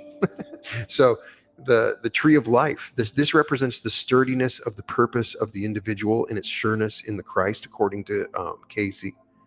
The tree's leaves represent our activities that are as healing to others and ourselves in the material life. The fruits of this special tree are the fruits of the Spirit. Casey listed them in many of his discourses as kindness, patience, joy, understanding, gentleness, long-suffering, forgiveness, etc. Edgar Casey's interpretation calls for each of us to participate in a great struggle to be born again in the Spirit and spiritualize our lives, bodies, and mind. In chapter 1, verse 10 of the Revelation, the disciple John tells us that he was in the Spirit on the Lord's day. Casey says that he was in deep meditation. In this deep state, he was caught up in the Spirit of God and turned, Revelations 1:12, away from the outer world. He began viewing the inner heavenly world and was told to write what he saw and heard. Casey says that what John perceived was for his own spiritual development, as well as for other souls who by their own development could sense the true meaning of this story and its strange imagery and use it to benefit their own journey. Again, the journey we are speaking of is the journey from being a predominantly physical material being to a predominantly spiritual celestial being sojourning temporarily in the physical world, according to Casey. The process John went through to have his revelatory experience combined with the content of the experience reveals a spiritual, mystical approach to life. So there's so many more things that we could talk about, but I just thought you guys might find that super interesting. Now, let's get a little more specific stuff that I found, because when you read it, I want to know what the churches are. So the church of Ephesus is the first center, and that's the gonads. According to Casey, this portion of our spiritual selves that holds the 7 stars, identified as the 7 angelic forces overseeing each chakra, and walks among the 7 golden lampstands, identified as the actual glands in the body, says that his first center's virtue is that it has toiled and persevered and cannot stand evil or false spirituality. Nevertheless, its weakness is that it has left its first love and must therefore remember from where it has fallen, repent, and do the first deeds. Despite all appearances to the contrary, we are celestial spiritual beings first. We descended from heaven into matter and this world. These outer influences have taken hold on us and they possess us. In many of the ancient texts, reversing the flow of energy in the body is a major technique for spiritualizing the body. We see it in Taoist diagrams and with the Great Spirit breath. And in the final comment to the center, the Spirit promises that if the center spiritualizes itself, then it will be allowed to eat from the tree of life in the paradise of God. In other words, it will regain its immortality and its companionship with God in the paradise first lost in Genesis. The Church of Smyrna, the second center, or the cells of Lydig, as the spiritual self turns its attention to the Church of Smyrna, it identifies itself as being the first self and the last self, which was dead and is now alive again. It acknowledges that the center, the navel or lower abdomen chakra, has suffered much tribulation, poverty, and slander from those who say they are true spiritual seekers, but are of the synagogue of Satan. Casey identifies this second spiritual center and the sixth as the seat of the soul. The soul's companion is the subconscious mind, according to Casey. These two abide in the autonomic nervous system of the body and directly affect the endocrine glands and their hormones, and their primary points of contact are the second and sixth chakras. The spirit is aware of the soul's and subconscious mind's poverty and tribulation in a purely physical driven body with little to no spiritual nourishment. When we are predominantly in our outer egos and conscious minds, our souls and deeper minds suffer and starve. Despite this, the Spirit says that the soul is rich and it should not fear its trials and imprisonment in the body, because at the death of the body, the Spirit will give it the crown of life. Now, the Church of Pergamos is the third center. That's the adrenal glands. As the Spirit approaches this center, it describes itself as one of the two-edged sword, revealing the center's power to wield a weapon that can cut for good or evil. The Spirit acknowledges that this center may held fast to my name and did not deny my witness, my faithful one, even though this center is where Satan's throne is. So this center is the place of anger, impulsive reactions. That we're talking about the solar plexus. The Spirit identifies its weaknesses and vices as eating things. So Casey says that my name, in verse 13, refers to our eternal name that uniquely identifies each of us from among the rest of creation. Somehow deep within each of us, the Spirit says that we have not fully denied that this aspect of ourselves. We have not killed the witness to our spiritual nature. So then there's the Church of Thyatira, which is the thymus gland, and now this one is the fourth center that's described. It's the where the Spirit moves to the fourth center, identifying itself as the Son of God, with eyes like fire and feet like fine brass. This would be close enough to the heart chakra, but it's defined as the thymus gland. In other words, it has the vision of the Spirit and the understanding that only comes from being tested in the furnace of life. It acknowledges the heart chakra as charity, faith, patience, service, and works. The most recent works being greater than the first works, but also has one major issue with this center. It lives life without love and spirit, only seeking gratification and pleasure. This is represented by the false prophet Jezebel, whose motto is to get all you want no matter how you obtain it, and by acts of fornication, which is sex without vows, here representative living physically without spiritual ideals. It's not making a comment about sexuality, it's making a symbolic statement.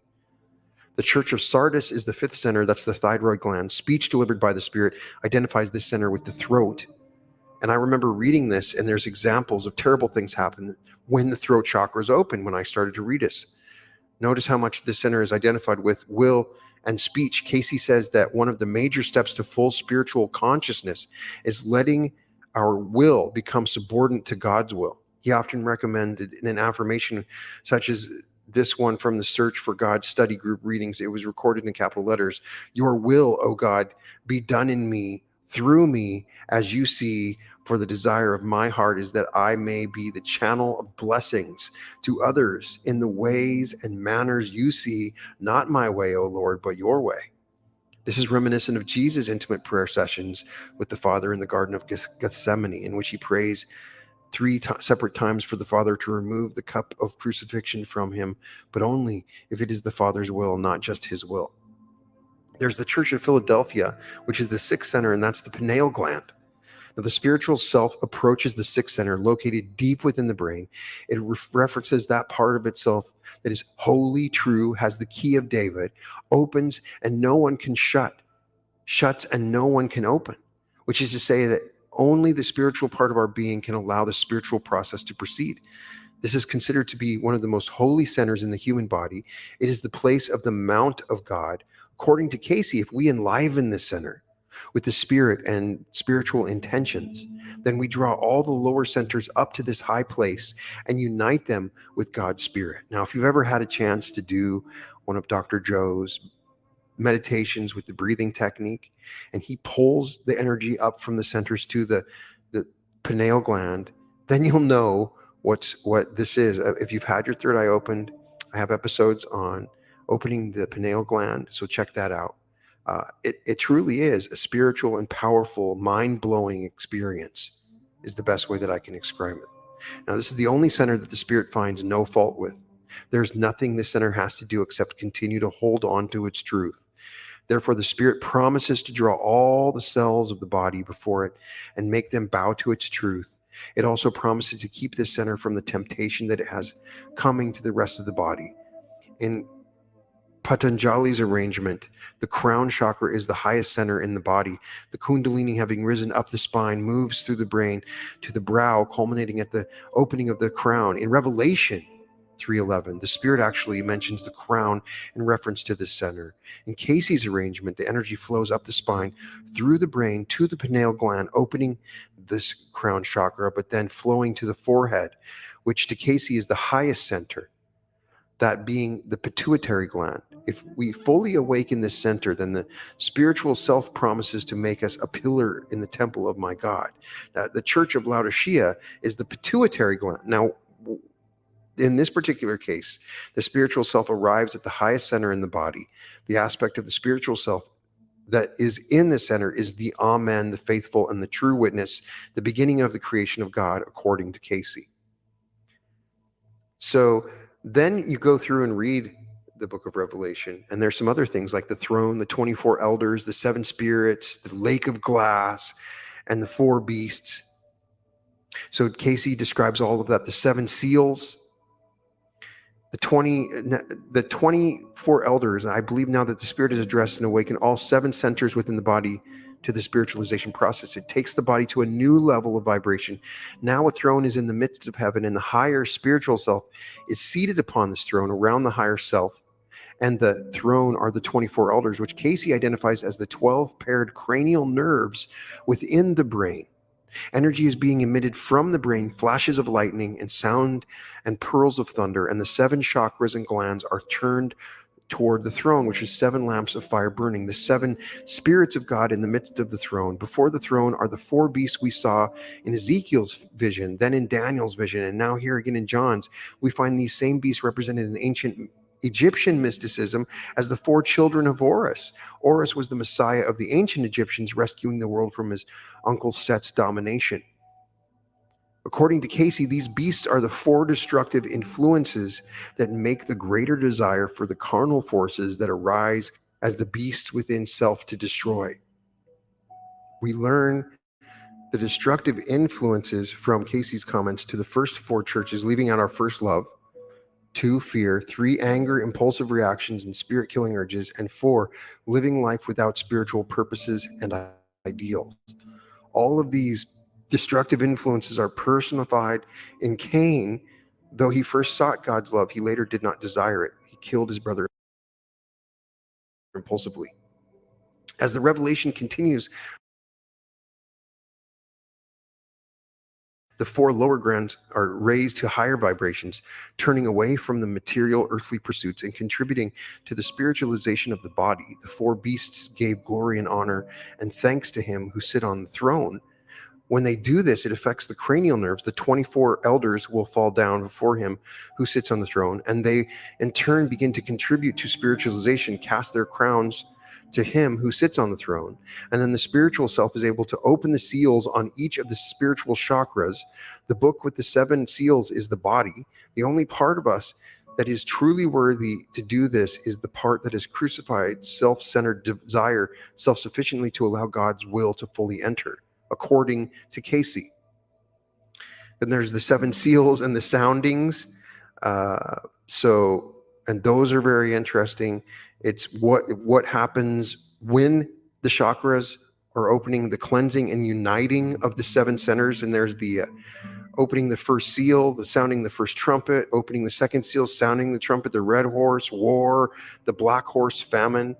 And each of these is parts of things that happen when the seals are opened, and they all symbolize other things. So there's the rod. And just like, hey, I know. I picked the software engineering program because they pay very seal, the sounding the first trumpet, opening the second seal, sounding the trumpet, the red horse, war, the black horse, famine. And each of these is parts of things that happen when the seals are opened, and they all symbolize other things. So there's the rod, the temple, the 2 witnesses, and the 7th angel. So I could go on and talk about this stuff forever.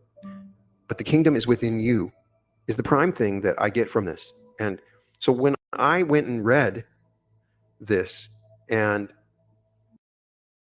again, because I've read the book of Revelation, I've read the Bible once, and I've listened to the Bible a couple times, one time super fast in one sitting. And that's a good way to access the Bible. But I've read, of course, Revelations more than other books because it's a fascinating book, and maybe it will tell us about our future. There's certainly religions that strongly believe that it has something to do with what's going to happen in Israel and the end of the world. I have an ex-girlfriend who will say she knows right now it's the end of the world. I had something happen in our family. Somebody had passed away, and somebody said, well, I know that God's preparing for the end right now, and they're preparing good people for the new apocalypse to come. And I've talked to people that have very strong beliefs about the end times happening right now. Of course, they would have thought the same thing when we find out that in Nazi Germany, there's a Holocaust and millions of people are being killed. There have been times in our past that are much worse than what's happening now. But people have this belief that there's the end of the world because of the book of Revelations. But forget about that, because right now we're going through a reality revolution, much like it's talked about in this book. And as Casey says, it responds to you. I just read a beautiful speech about the living word by Neville Goddard, and he talks about this point where you come to a realization that the Bible is a living biography, a living word of you, and you become alive in that gospel.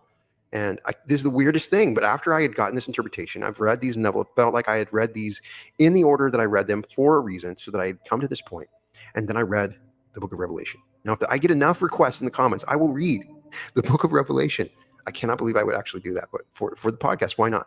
As a reading, we can listen to it with some music in the background. But when I read it, I felt like the whole universe was unveiled to me. I walked up to my bathroom and I started brushing my teeth. And the music I'd been listening to, I just got done narrating the William Blake poem, Marriage Between Heaven and Hell. And so I was in that mood, and I had these incredible visions in my mind. And I went upstairs, and I felt my third eye just pop. And I was not in the bathroom brushing my teeth. I was the entire universe at one. I could sense infinity in every tiny little grain all around me. The feeling of aliveness in everything that was around me. I could not go to sleep.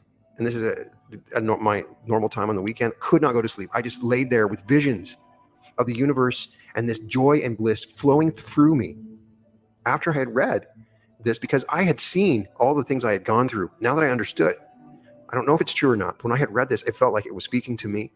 and the hurdles that I had gone through and the different parts of my past and the thing I overcome. And so when I read it, it was very powerful to me. So what I can say to you is, check this out. If you want me, we can go even further into it. But I did find the part where Edgar Cayce talks about opening the first seal and the sounding of the first trumpet, for instance. The higher self and the spirit of the Lamb, and in coordination with God's will, opens the seals of the body. When the first seal is opened, out comes the first of the 4 horsemen riding a white horse, wearing a crown and carrying a bow. His mission is to conquer the negative influences and win the center for the spiritual self, right? There's even a discussion of planets in the book of Revelation. The human body is arranged in a manner that reflects the arrangement of the universe, according to Cayce. His best explanation is that as we find Mercury, Jupiter, Mars, Saturn, Venus, with Mars in an abstract position, all becoming a part of this entity's experience, not because of bodily birth, but because of the entity as a soul. For the entity finds itself body, mind, and soul, and recognizes or may become aware of the manifestations of the Godhead in the Father, the Son, and the Holy Spirit, according to Cayce. Then there's the second seal, the red horse war. When the sound of the second trumpet, when the second seal is opened, out comes a horseman wielding a great sword, riding a red horse. His mission is to take a piece away from the earth and make men slay one another. The spirit cannot allow us to be terrestrial, earthly beings forever. We must be forced to seek the spirit, even if it means war. The outer things that are related to the center are the color, and it even talks about the color orange. The color is orange, and the colors are used in here as corresponding to those centers. And so each of the opening of the centers, it describes the process that comes.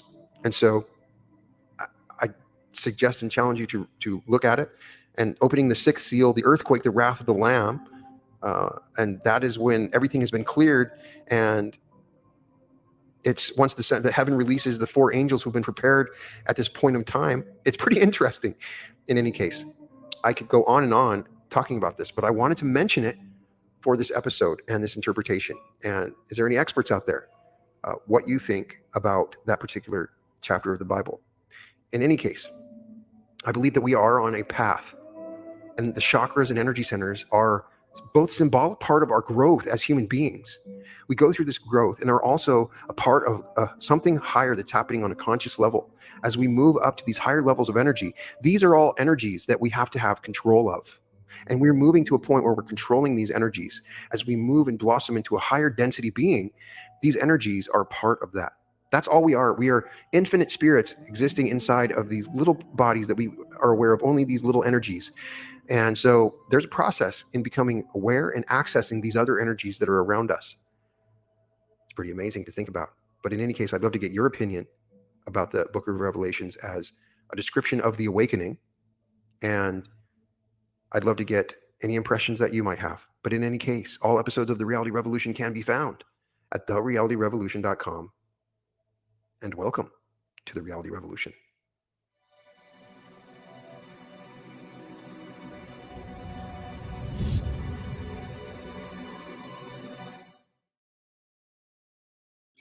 And Mr. Toilet too. But see, Benton and Mr. Toilet, at least for appearances and in this drama bonding.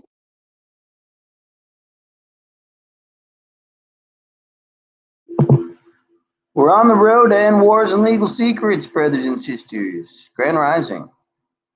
Good to see you guys. Mr. Yeti, Mrs. Sunshine, Mrs. Samantha. Lovely as always.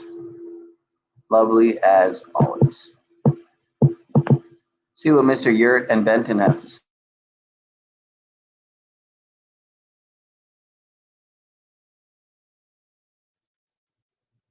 Yeah.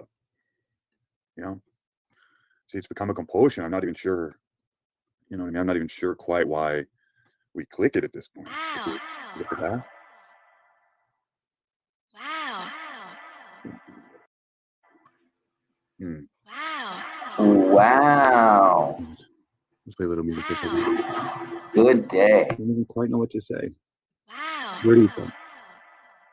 Where do we start? Don't even really know what to say, Ron.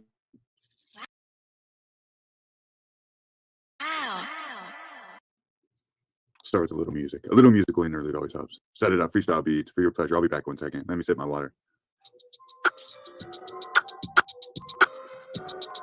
Sunday, we're back again. Got any more of that drama bonding?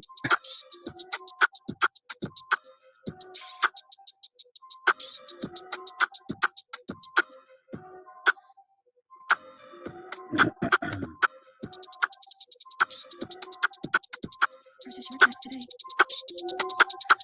was sitting here debating, or going in my mind. I got about an hour here. I was gonna try to link up with the Moose Man, maybe do some interviews, but I actually don't have time for that today. Frankly, I don't even think I feel like doing that. So I don't think that's gonna happen. So I was sitting here, sort of in my mind, thinking about.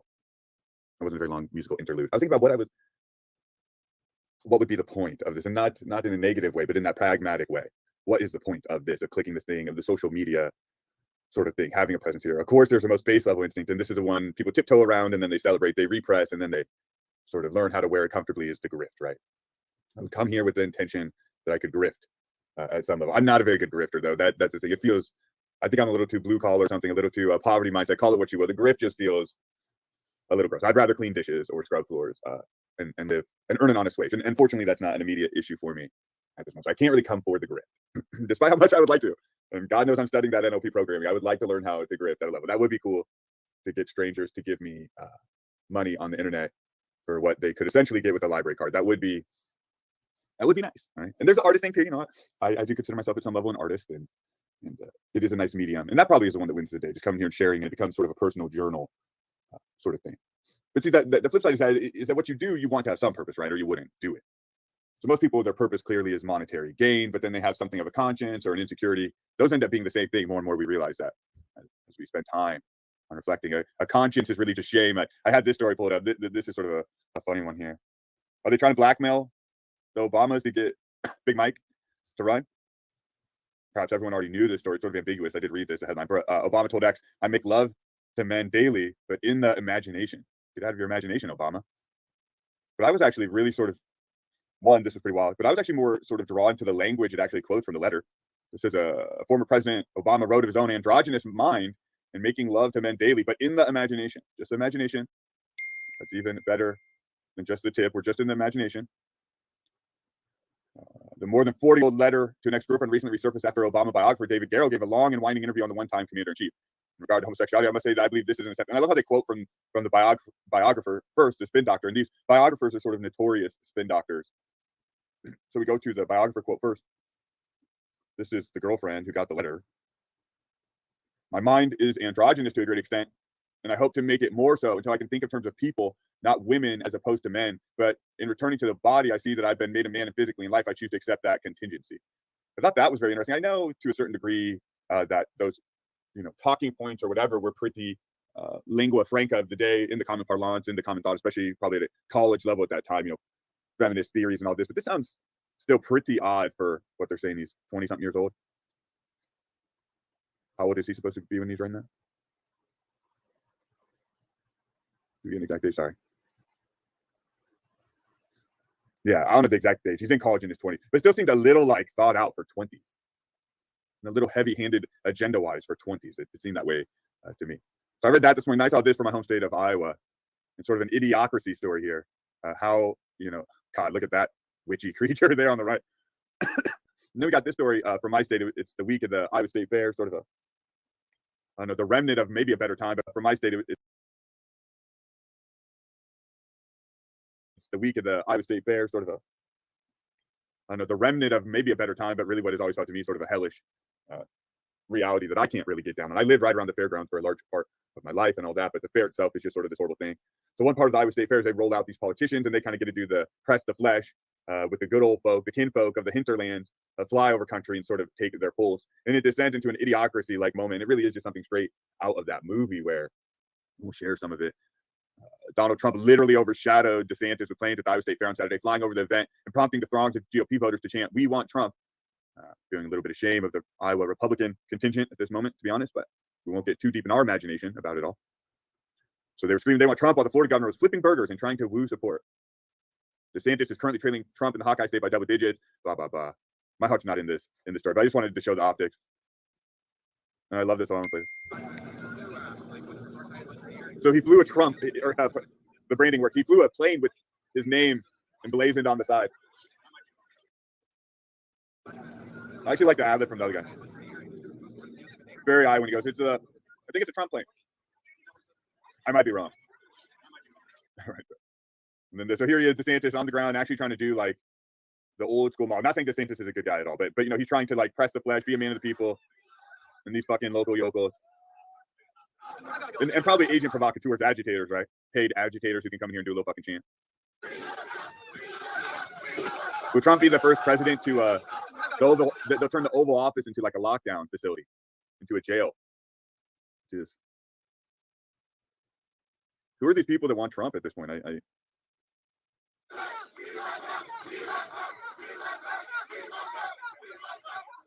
So it starts looking a little hopeless. Let's be honest. It starts looking a little hopeless.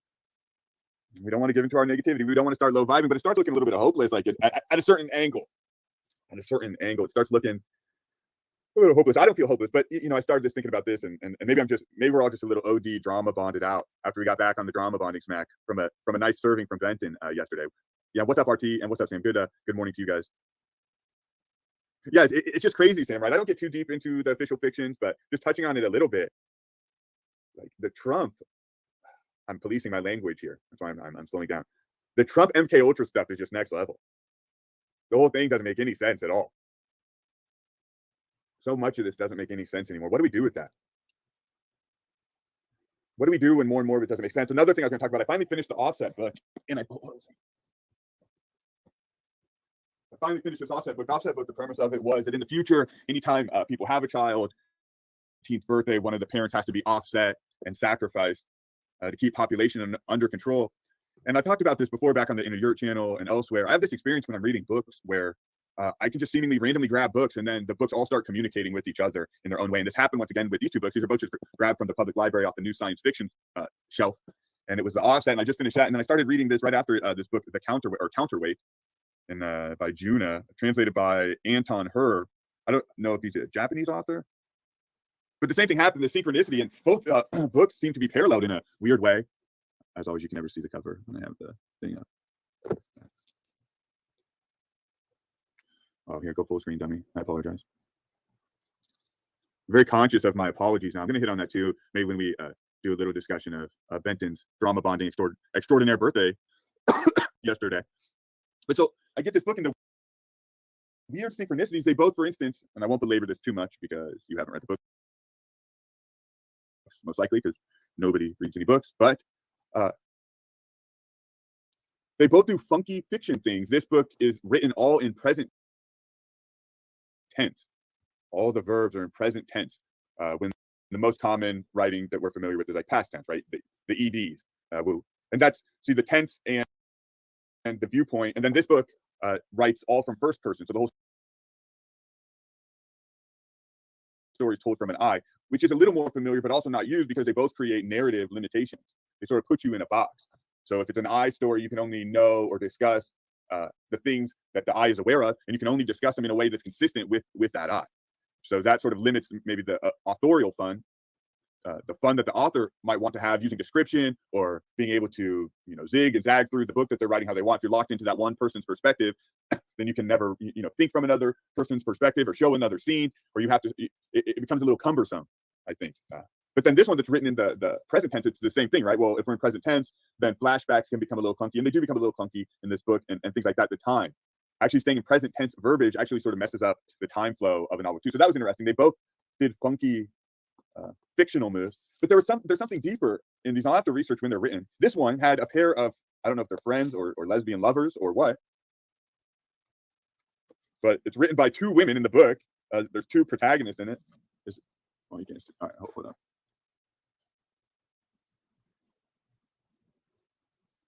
Just for a second, I don't feel comfortable if I'm not in my panopticon there. My panelopticon, the remnants of the panelopticon. Good morning to you, Mr. Miyagi. Mr. Miyagi, I like to say. So these were the two women authors, allegedly, sort of a artistic, strange, splitting photo. And I guess what I'm saying, long story short, is I read both these books. There were passages, there were different weird little parts that just made me start. So I was having panelopticon withdrawal there for a second. I didn't feel right. I suddenly felt very nervous not being in my panopticon. But so in the book, the protagonist moms, there's a couple same-sex moms who have the daughter, and then they tell you that the book is written by two women, two of these friends. But that's weird. But then in both of them, I'm finding these passages that seem very AI-ish.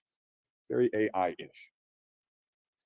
And it's sort of like the artwork. You know how that artwork just has that certain patina, certain color palette templates that it uses? I could almost sense the same thing in the fiction, in the writing, and just I can almost sense that in there. And if it's something deeper too, it's also the way the themes are played out. A lot of the stories are the same.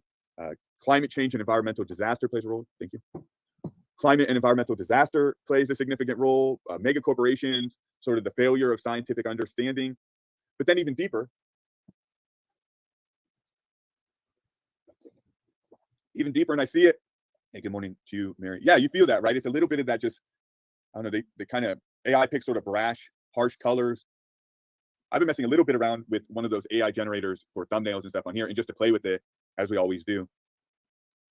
But so these books and the themes, and I've kind of been talking about this. I've been talking about how it's sort of about programming, and how the programming of today is really for the future generation. And to see how we got to our programming, we got to go back in the past and see the programming that was given then, and then sort of how the dialectic and the discourse and the reality played out to get us to now. And then that explains why so much of the propaganda today can seem so outlandish and over the top and nonsensical, because it's not really meant for us. It's meant for our children and all that. And you see that both books make, virus talk comes up, the failure of all representative government comes up, and really what both books seem to be doing is digesting.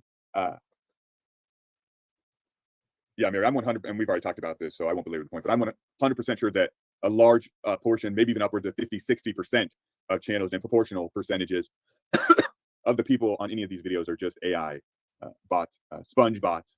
We'll coin a new term here. I'm pretty sure 50-60% of the audience is just sponge bots soaking up normal human interactions and the stream of consciousness on these YouTube channels. But what I really see both these books doing is attempting to digest and sort of make sense of Orwell's 1984 in a fictional way, but then also how those agendas have come to pass. So that's the odd thing in it. Both of them seem to be, and I'm not very far into the counterweight book, but I'll have more to share, but both seem to be dealing with this idea I was starting out here of a pointlessness and of a failure. The books almost acknowledge the failure of the climate change agenda from multiple levels, and not just a nuance, oh, it didn't work, as propaganda, though there's that layer in it. It's actually sort of acknowledging, and if we just took it at surface level, what I'm trying to say is there's leftist agenda in both these books, for lack of a better term, just a broad stroke it. I think it's probably much more nuanced than that.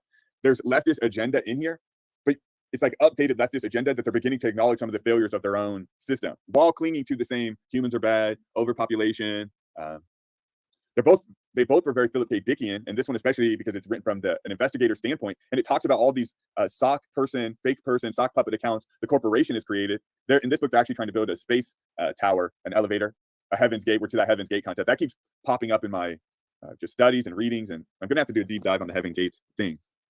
But in this book, a major corporation, and counterweight includes fake space, not necessarily fake space, but fake space agency talking points, fake space age. It says the elevator is going to relaunch the actual space age. So it acknowledges a future point in history where the initial space age will have to be sort of redone or relooked at.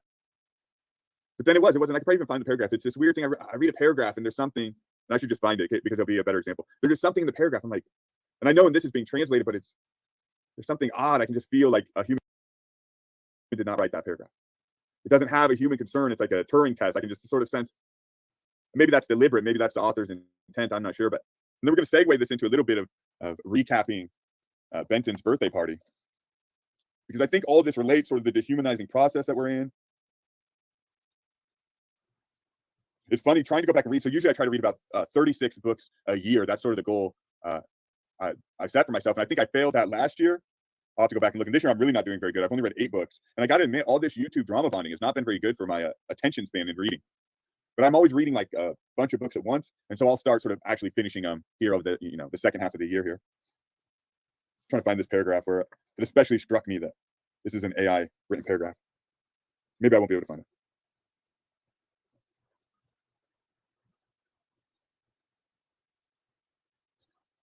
Sorry, everybody. This is not the greatest content for me to just be sitting and flipping through the book. Maybe it's better than other things that we have. Yeah, so immediately in the book, there's the idea that the corporation itself is actually running the Breakoff Liberation Front group for whatever reason. But that's what I'm saying. There's something in these books where, and I've heard other people talk about this, about conspiracy theory permeating the mainstream narrative. And we see that with Trump, right? With the Q stuff. I keep wanting to use the word retarded, and we're not supposed to say retarded. I wanted to say Q-tards there, and I can feel Sister Ratchet policing my language. We're not supposed to say retarded anymore. I don't think I'm gonna be able to find this. There's a bunch of weird synchronicities. I love that though, man. I love when books start communicating to me, and people, anyone who has a love of books, I think is familiar with that. So I wanted to play this thing from Mark Goring. I don't know quite how this transition is gonna go. Should we rant a little bit? We got a nice sort of pitter patter of rain. Is that all right? You know, the 14 people here, I hope everyone's having a good day. Is that all right just to chill? Can we just chill? Yeah. That's what I'm seeing. Maybe there's like the devaluing of humanity is so deep and we do it to ourselves. That's what really blows me away. And how we get wrapped up in it too, you know. And then, but I've also really been thinking about, you know, this priest class morality idea and shame and how like we get wrapped up in stuff, even the drama bonding. I was going to go to the drama bonding because there was just drama bonding. There was an orgy of drama bonding. That should be the byline, Benton, if you see this. An orgy of drama bonding yesterday. I mean, it was just peak. And, you know, I found myself having a hard time pulling away from it all. And I wanted to talk about that a little bit because maybe it helps like flesh out how that happens. And it's very subtle. It's very tricky. It's very, right? It requires like holding a bunch of different ideas in your head at the same time, or complete asceticism. We just kill the television and shut this off. That's always the better option. I think I should have probably made that clear. I'm almost a year into this, and I should have probably, I probably should have said this from the beginning. I wrote a story once called "Kill the Television." In my heart of hearts, I know the only solution to this thing is off of the screen. That is 100% sure.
My bad. Damn. Why does this shit happen all the time? Freaking A. I'm gonna close this. All this crap popping up. I really gotta fix this laptop. It's time. It's time. Past time. And hold on. Can we get back to yurt now?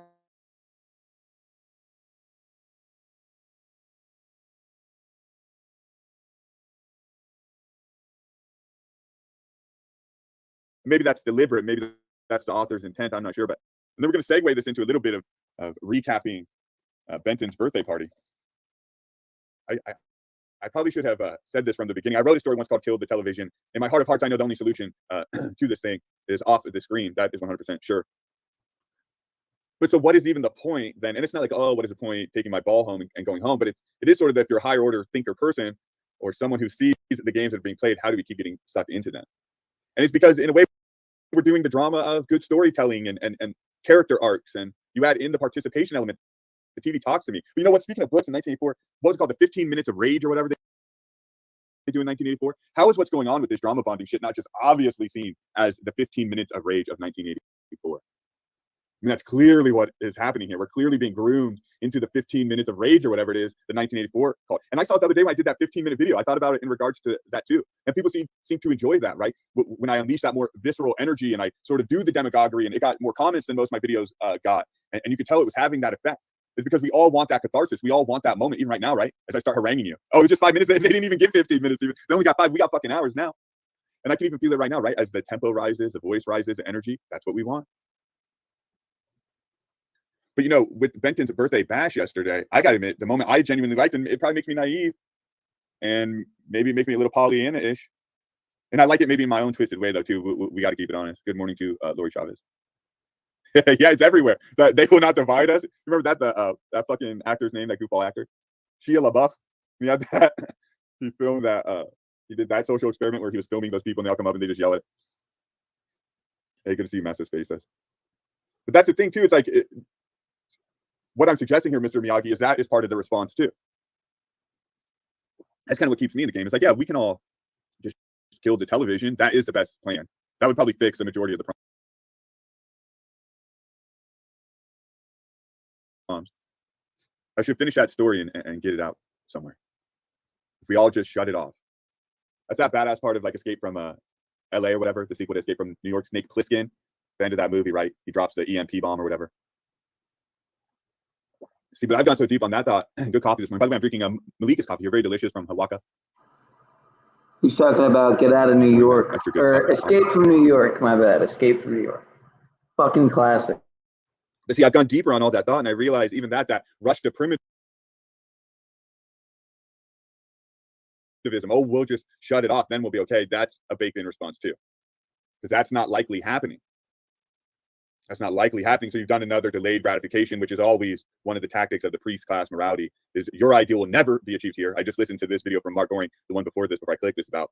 Yeah, we definitely want to know. We might definitely go to hell, but don't get too tripped out about it because you also might go to heaven, which is going to be the greatest place ever. So a permanent limbo state is what is promised by the priest class morality. So that's what it is too, because I could kill my television, and I have killed my television at different times in reality. You know, we did years, I think probably 2016 to 2020, the fucking thing. We had no internet at our current house. So I'm ready to do it. I love movies and films. That's one that always gets me, but so many of the new ones are trash. I can just watch old films or whatever.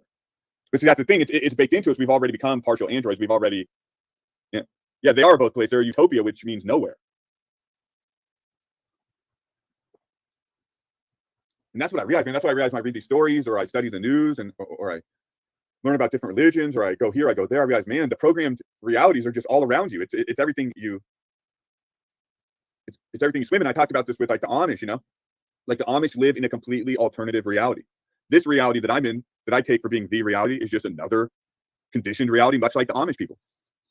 The truth reverse reality, it becomes another niche reality. And it's weird. It's weird when you start noticing that everyone's sort of stuck in their thing, and other people's realities can seem pretty absurd to your reality, but then, you know, they stay in their reality and it all makes perfect sense. And so then you're always, and you know what I realized, and I'm gonna hit a little bit on the Benton birthday bash. You know what I realized watching him, and I see it in myself so much too, and we've talked about him, I see it in a bunch of other people out here, is while we're talking, and I could almost see this, I could almost in my mind, I could almost see the presence of all the chain of ancestors sitting there while we're talking. And specifically even closer, you know, to our fathers. I can feel our fathers sitting in our conversations, like right behind me, like right now. Hey, good morning to you, Verily. I can feel my father like right now, he's like right here. I see a lot of men wrestling with that, man, with their father just right there, right? I think that's where, you know, I realize that when I'm doing a lot of apologizing, or sort of that thinking, or the anger too, right? All that comes from fathers. And so you get, you know, 6, 7 of us on one of these panelopticons, and we're all sitting there with our fathers and our grandfathers, and it's all the same issues, the same swirling struggles of identity and powerlessness and power and all these things. We're all just sitting there in a cacophony of the ancestors, Benton, which is even deeper, Benton, than the cacophony of intransigence. Now we're in the cacophony of the ancestors. I can feel it. And that's why things are just spinning out of control, because that's the problem with all these different timelines. The priest class has embedded in us that we need to galvanize the timelines, that we need to bring, you know, one ring to rule them all, that all these realities, and you start seeing this popping up in the fiction, across the universe, the metaverse, the multiverse, whatever those Spider-Man movies are called, right? You're starting to see this actually bubble up in the subconscious. There's too many realities. We must police all these different realities. We can't keep the realities under control. The novelty machine is breaking down. It's becoming too novel. They start fearing that novelty. And what are we going to do with it? Well, we don't know what we're going to do with it. And so certain groups who are riding the wave of novelty better, they're sitting there prepared to give you a paradigm to believe in. And what they really like to do is give you patently absurd paradigms, or hate paradigms, or lust paradigms, or fractured self paradigms. Because that fear will kind of act like a shuttle or a chute for the cattle to a reality they can create for you. Whereas you can create your own. That's always an option. But they did, Mary. That's one of the biggest things. That's what we get to. That's been another one of our knee-jerk reactions, is that the tribes did suffer their identity crisis, their timeline crisis. They did. That's a problem, man. We want to romanticize these people or those people, or make this group the ideal, but they all fell. It's the same thing that happens to the Christianity discussion. You can champion, the power of Christ and all that all you want, but 2,000 years of history tells a different story about how that all occurred in reality. So I saw it yesterday a little bit, and I'm gonna wrap this up too. Speaking of novelty and living the life you want, that's exactly what I'm going to go do here in just about 20 minutes. So I want to hit a little more on the Benton thing, because I also want people to know on a practical level, I sort of want to do the anatomy of a metaversal hit. And this will kind of connect here, Mary, to your point, because the same thing was done in the colonization of the West.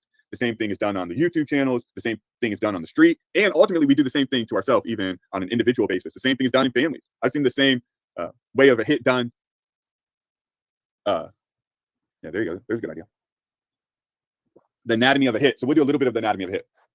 So the first thing you got to understand about the anatomy of a hit, and maybe we should even just bring up so we can show some clips of this. Maybe this would be interesting. But see, now I'm leaning into the drama bonding grift that I was just discussing. Can we contradict ourselves? Can we contradict ourselves? Yeah, there's a good novelty. I like that. I'm drinking more of that matcha tea. That's actually genius, man. Watch the collapse is on point.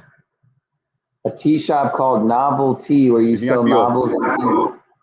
Fucking brilliant. So Mr. Miyagi says his life changed 25 years ago when he started incorporating our creator into my reality. My experience is a little different, where I felt that creator's hand the whole time, or as long as I can remember. So what's the anatomy of an online hit here? And I should just pull this up if it didn't get knocked down. Anatomy of an online hit. The first thing I think you got to recognize, and I don't even know if we're going to be able to jump through here, and it might fuck up the actual monologue if I try to focus too much on the content here. When I actually took a clip of a badass one, I should start with the badass one. Let me see if I can find this clip here. Give me one second.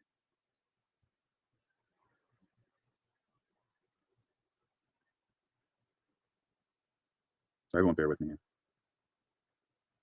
Arrogant that person would do that. Where are my mods? I got to do this myself. I'm not going to be able to. It's going to take too long to go through that way. Okay, so I can't do it. So anyway, so I wake up and Benton's putting on the war kit. Benton's putting on the war kit in the morning. So you know it's going to be a good day. So you see that. So that's the anatomy of a hit too, right? Is that one, you kind of can't look away because some of these people are just such characters, and it's so interesting that we can't even look away. But what I wanted to show was it started out rowdy, right? Past stuff, historical beef that can never be resolved, right? They keep us in our imagination.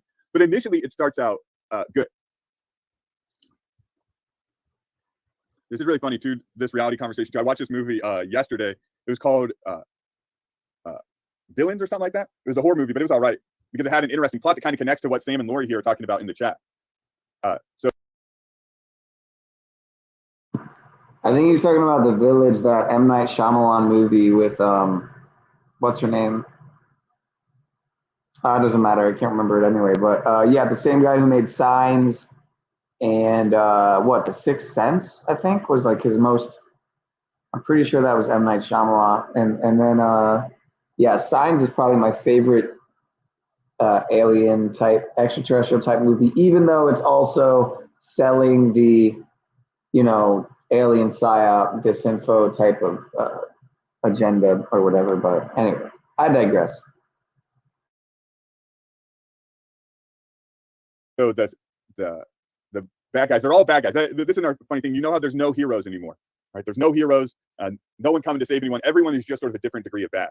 And what really happens, and I saw this in the fiction books, the two that I'm reading, what really starts to happen is that Overton window, a term I hate, it keeps getting moved and moved and moved to a point where the most philosophical about their evil end up being the good guy.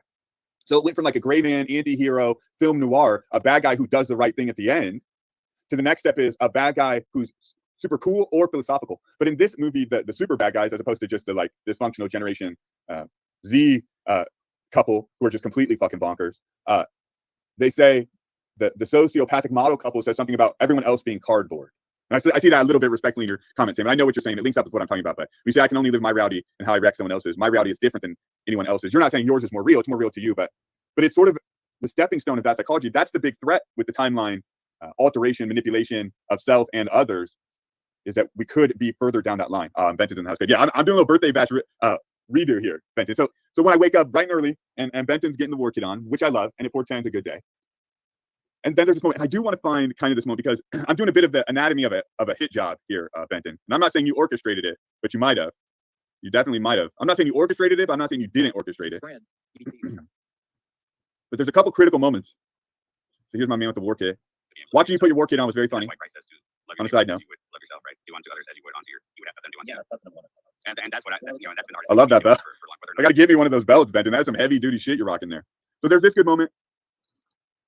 There's this good moment. Yeah, good to see you, Scott. So there's this good moment. Yeah, boy. There's this good moment. And then Mr. Toilet comes up. I mean, this classic moment, this man. Benton, the national treasure. And Benton, if you're here and you never really responded to my comment, I wasn't joking. I got to get some exclusive rights to the Benton on the street during the vid. Oh, that's a custom thing, dude. You might have to do like a tutorial. Are you talking about you put it on or the whole thing? You're putting that on, just one of those classic funny moments, man. Right? Because I can imagine the pain in the ass, the straps and stuff. If they put on a baby carrier or something, the straps, and you get them all tangled out. But so anyway, so Mr. Toilet comes in, and here's the hit happens because of a confluence of events. Often we think the hit is super orchestrated, and no, it's like a ripe fruit that is plucked at the right time. That was very nice of you to give Benton a birthday present like that, Sunshine. Very well received. So we got Benton's birthday. That means the energy is flowing in his way, right? So Mr. Toilet should have known that. He should have read the room. But then also Mr. Toilet gets caught slipping here. Yeah, the vest is incredible. Well, some things have to be left private, I guess, man. But so anyway, so the anatomy of a hit. So it seems orchestrated, but it's really just fate and opportune time that all sort of come together. But so Mr. Toilet shows up. Yeah, that's the problem with the cool kit. While everyone's kitting up, the action's already happened. But I'm sure a man of Benton's caliber has many contingency plan Bs for more immediate affairs. So how does the hit happen? Well, there's high vibing and there's past beef. Remember that, especially with men. Men hold grudges, right? Forgive, but don't forget is sort of how most men operate. And so there's this very funny moment. I want to play just a little bit of this because I was enjoying this for a number of reasons. The slideshow was excellent. Thinking about life, man, and how quick time goes. And it was interesting seeing some of the highlights of Benton's trials. All that was really good. So just high vibing through all of this. And then we get Mr. Toilet. Now, Mr. Toilet is someone I actually am a fairly big fan of, despite maybe some aspects of his character I don't particularly enjoy that I've seen out here. Sort of I don't know, a bit of the troll to me gets a little bit, I don't know. I don't like the trolling all that much, though. It plays a game, right? And it's comedic and it's all that. But so there's this really great moment and sort of funny though too. And The world is going to be up for grabs to manipulate and diminish and be dominative. Man will dominate, and we're not going biblical, but man will dominate man to his own image. Yeah. Yeah, big fan of his creative work. Yeah. Music stuff, all done. All right, hang on, I'm doing it right now. But the moment I really wanted to show you, so one, it was very funny, and Benton, this is just my interpretation, of course, and as always, I'm not just saying it from my perspective, watching it on this side of the screen. So there's this moment of sort of meeting of the mind, but to me it seemed very tentative, and you can kind of read, or I read an apprehension in Benton as it was going on, sort of a tentative thing, right? And not tentative because of fear or anything. I got tentative in just like, hey, I know how this goes, the dynamics, right? And respectfully, and I didn't watch any of the TBE stuff that happened the night before, but just from what you find out, like the man's been up all night drinking, which is whatever, that's your business. But Benton, exactly, he's been around the world. He knows, right? We know how the drunks operate. I'm not saying TBE is a drunk. We just know how drunks operate, and that the morning clarity after a long night, a drunk mind can speak a sober truth, but that doesn't mean that when the mind's sober, it's going to remember sort of the camaraderie and spirit. So I thought there was a little bit of that apprehension in Benton, but Benton does the OG thing of acknowledging some of his own wrongs and all of that in the initial way that they sort of blood sported it out. And there's this moment, and this is the timeline moment, and this is like actually the meat and potatoes of why I'm even talking about the drama bonding extravaganza orgy, bonding orgy of yesterday. There's this moment, and this is the critical thing, and this is what people don't get. People think like the timeline shifting and all of this are some big grandiose spectacle that we saw portrayed in Hollywood, and that's not it at all. It's actually that subtle moment. Did you stop at the gas station to get that soda or whatever? Did you not? Did you pick up that phone call from that person or did you not? That's actually, yeah, we're going to get to Aphrodite, because Aphrodite I'm going to portray as the villain here a little bit if I get there. Aphrodite is the classic moment of the hit. So I can't lose my train of thought here. Oh, so the keyhole moments, what we would call keyhole moments that happen in reality. And the keyhole moment, I wish I could find here, is Benton says his apology. There's a meeting of the mind. It's all set away. Mr. TBE gets off.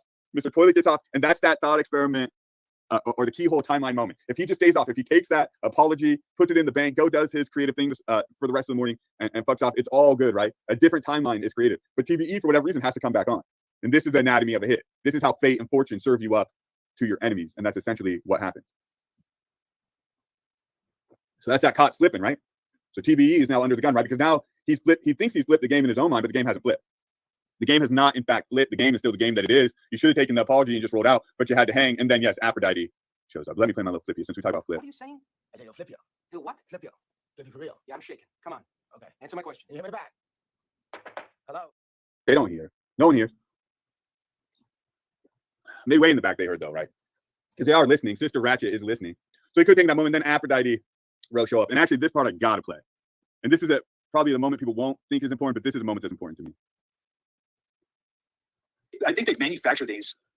See, I'm one of these people, it's only right before the conflict starts, or sort of in that murky no man's land, a pre-conflict, before the pistolas start coming out, that get me a little nervous. You know, once the action's going, it is what it is. We'll sort it out. It's that little bit of tension before, and this moment is just full of that. I'm doing enough, and I should be doing enough. Should be doing more. And I do try. I make lunches. For the people I By the see way, on a side note, again, like things are high those- vibing here, right? Like two men supposedly had conflict, realized no, there's actual there's things we admire about each other. It's all going good. We got TBE, reflecting on how he could do more to better his community. All this stuff, everything, boom, high vibing, right? And then I shouldn't be waiting to run into them. I should be going and seeking them out. I feel like it's lazy for me to be like, okay, well, I'll just make the food and I'll see them on my way to work. It's expedient for me. It's like there's a bit of that priest morality shame. It's never good enough. We can never self-flagellate enough. We can never help people enough. I always must feel deeper and deeper and deeper levels of shame about my inability to greatly alter the timelines. That's that priest class morality for anyone paying attention. And I feel like a shithead for that. I feel like it shouldn't be like, oh, it's just a check mark on my day. I give them a bag of food and I'm good. Oh, I'm sorry, go ahead, bro. No, not you. Aphrodite's down there. I think she figured out that's been a long time, and I live this perhaps.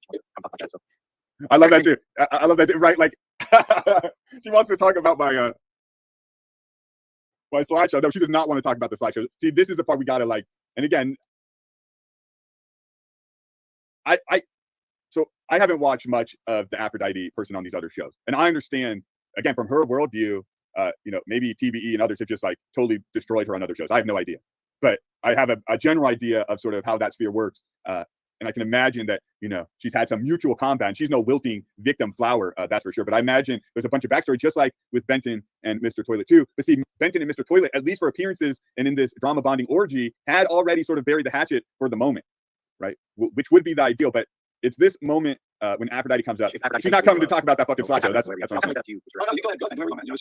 She's very excited down there. She wants to talk to us? Yeah. Yeah, but here's the thing though, Sterling Ray, and this is going to be my hot take, and I'll just lay the ground floor. See, here's what happens is she does twist up Mr. Toilet in the apologetics and all this, but again, see, this is the anatomy of a hit. You're not getting sober, grounded Mr. Toilet. She sees a mark here, and look at her face. I mean, her facial thing, she's having a fucking see, all y'all have your own conditionings towards the Christianity stuff. It's very interesting and deserves a side conversation. We're not even going to be able to get into all this because my time is ticking. I've bitten off more than I can chew, as I usually do. But she shows up and she's ready to fucking go, boy. She says this kumbaya shit isn't working and all this. And the point I want to make on Aphrodite, she does chew him up in the apologetics department. Some of the inconsistencies obvious on the face, sort of contradictions or issues or just all that thing that goes into the religion talk. But she's not here to discuss religion. She sees blood in the water for Mr. Toilet. Yeah, but to me, Benton, what I've been pushing, we'll have to share this or make a note here and discuss this. This to me doesn't mean much in the way of explanatory value. And it doesn't even necessarily logically flush out and make sense. But anyways. Yeah, but see, if all things are done through God, then God creates bureaucracy by defunct. Anyways. Yeah, and I love the chat too. I get that opinion, Malika, and then I also get producer moves. I like a good interaction with the chat, but it can become derailed just in my own monologue. So Aphrodite's coming in because she senses weakness, and she says this kumbaya shit isn't going to work. And so the point I get to with her is, though I agree with a lot of the contradictions she was pointing out, and we've even discussed them here, she's actually just ready with her mallet to fuck Mr. Toilet up metaversally. And so this is where, at the end of the day, even though Mr. Toilet is wrong, I feel, good to see you, Dick, Yeah, God is the biggest troll of all. Exactly. Ginger Rich. Good to see you too.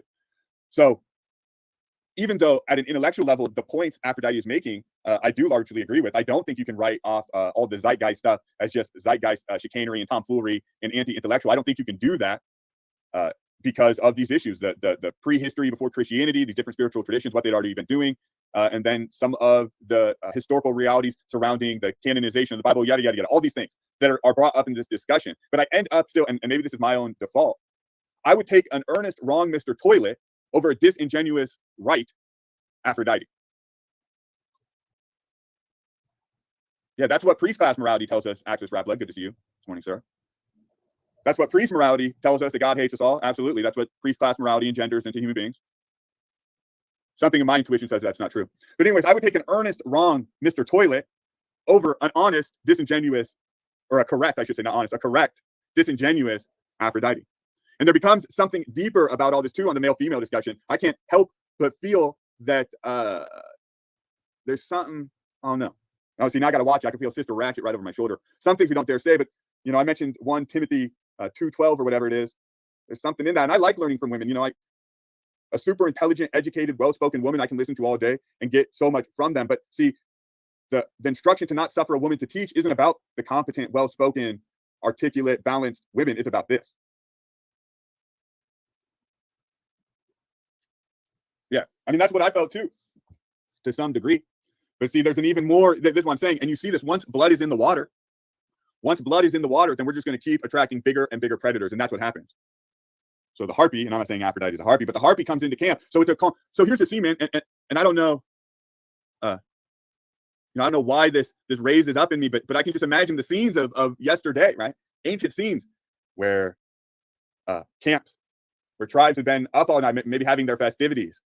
And maybe some of these different tribes, tribes will have a collective family, but have their own things. There'll be different groups, different neighborhoods, right, of these tribes. And then maybe it's like the neighborhood cookout thing. And then people have been up all night. And then suddenly the harpy comes around. I'm not saying Aphrodite's this. She may or may not be. The harpy comes into the camp and sees those men sitting over there around that fire. And the men aren't fighting like they usually are. Men aren't fighting like they usually are. And that's a little weird because these men are fighting men. These are drama bonded men, right? We're not doing the drama bonding.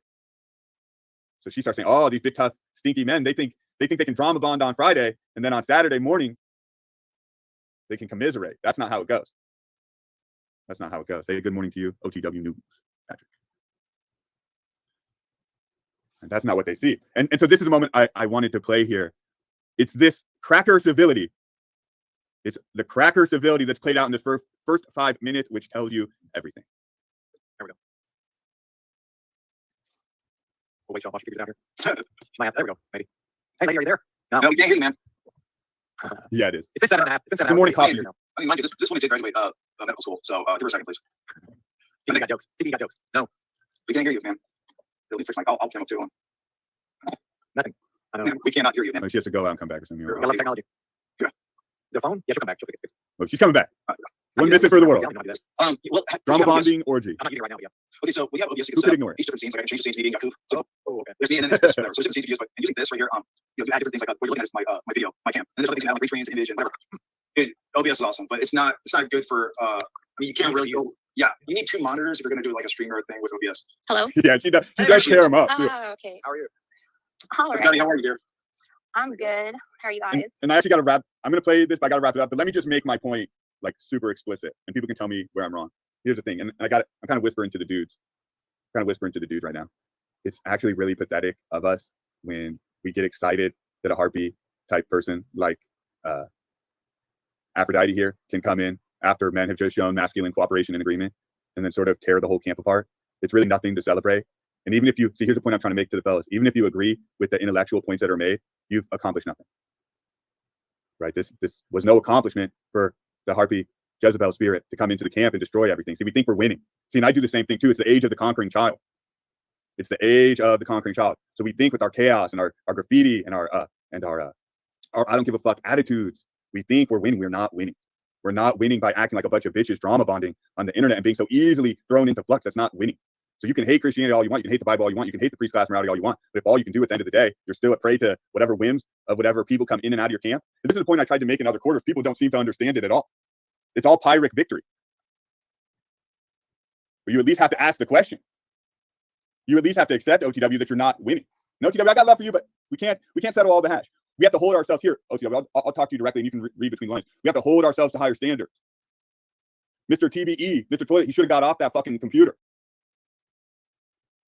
That's what the priest class morality will tell you, Mr. Miyagi. He's got to stay off the fucking computer, OTW. When Mr. Toilet gets his apology and there's that meeting of the minds and there's that peaceful masculine resolution, he should have taken the remnants of his drink to his side of the camp and gone into his tent. Yeah, we can't settle all that hash, partner. That's too much hash to settle in one day. Right, we went, see? And Dick, I love this, man. I'm the right thing. I wish I had more time for y'all this morning. That's what we do. Pyrrhic victories. We say, I'll win. We're not going to win. We're not going to ride together, though, Dick, right? We're not going to win. There's no we. They collectivized all the we. Right? There's no way we're winning. I can win. And that's what I'm going to do today, right? That's why I just said I'm going to go win. I've got a life full of novelty and opportunity, and my resources seem to be getting better, and God seems to be bestowing his blessings on me. But, you know, I know that priest class morality is looking right over my shoulder. That can all be taken away pretty quick. I know that priest class morality says, Lord willing, I gotta keep saying Lord willing. So yeah, we that's all right. It's all right. Come out of your confusion, man.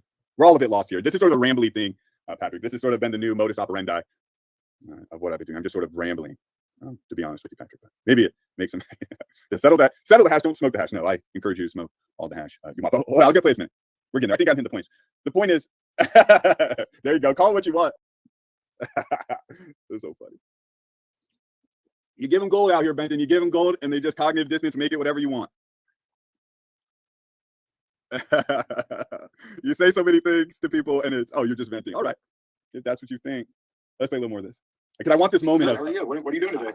Oh, just. It's cracker civility. We're going to end on the cracker civility. Family's house. Nice. I heard convertible rabbit, and I just had to come in. Okay. I love that. I bought it for $600. Now here we go. Now, okay, just watch the anatomy of a hit. We got to finish the anatomy of a hit lecture.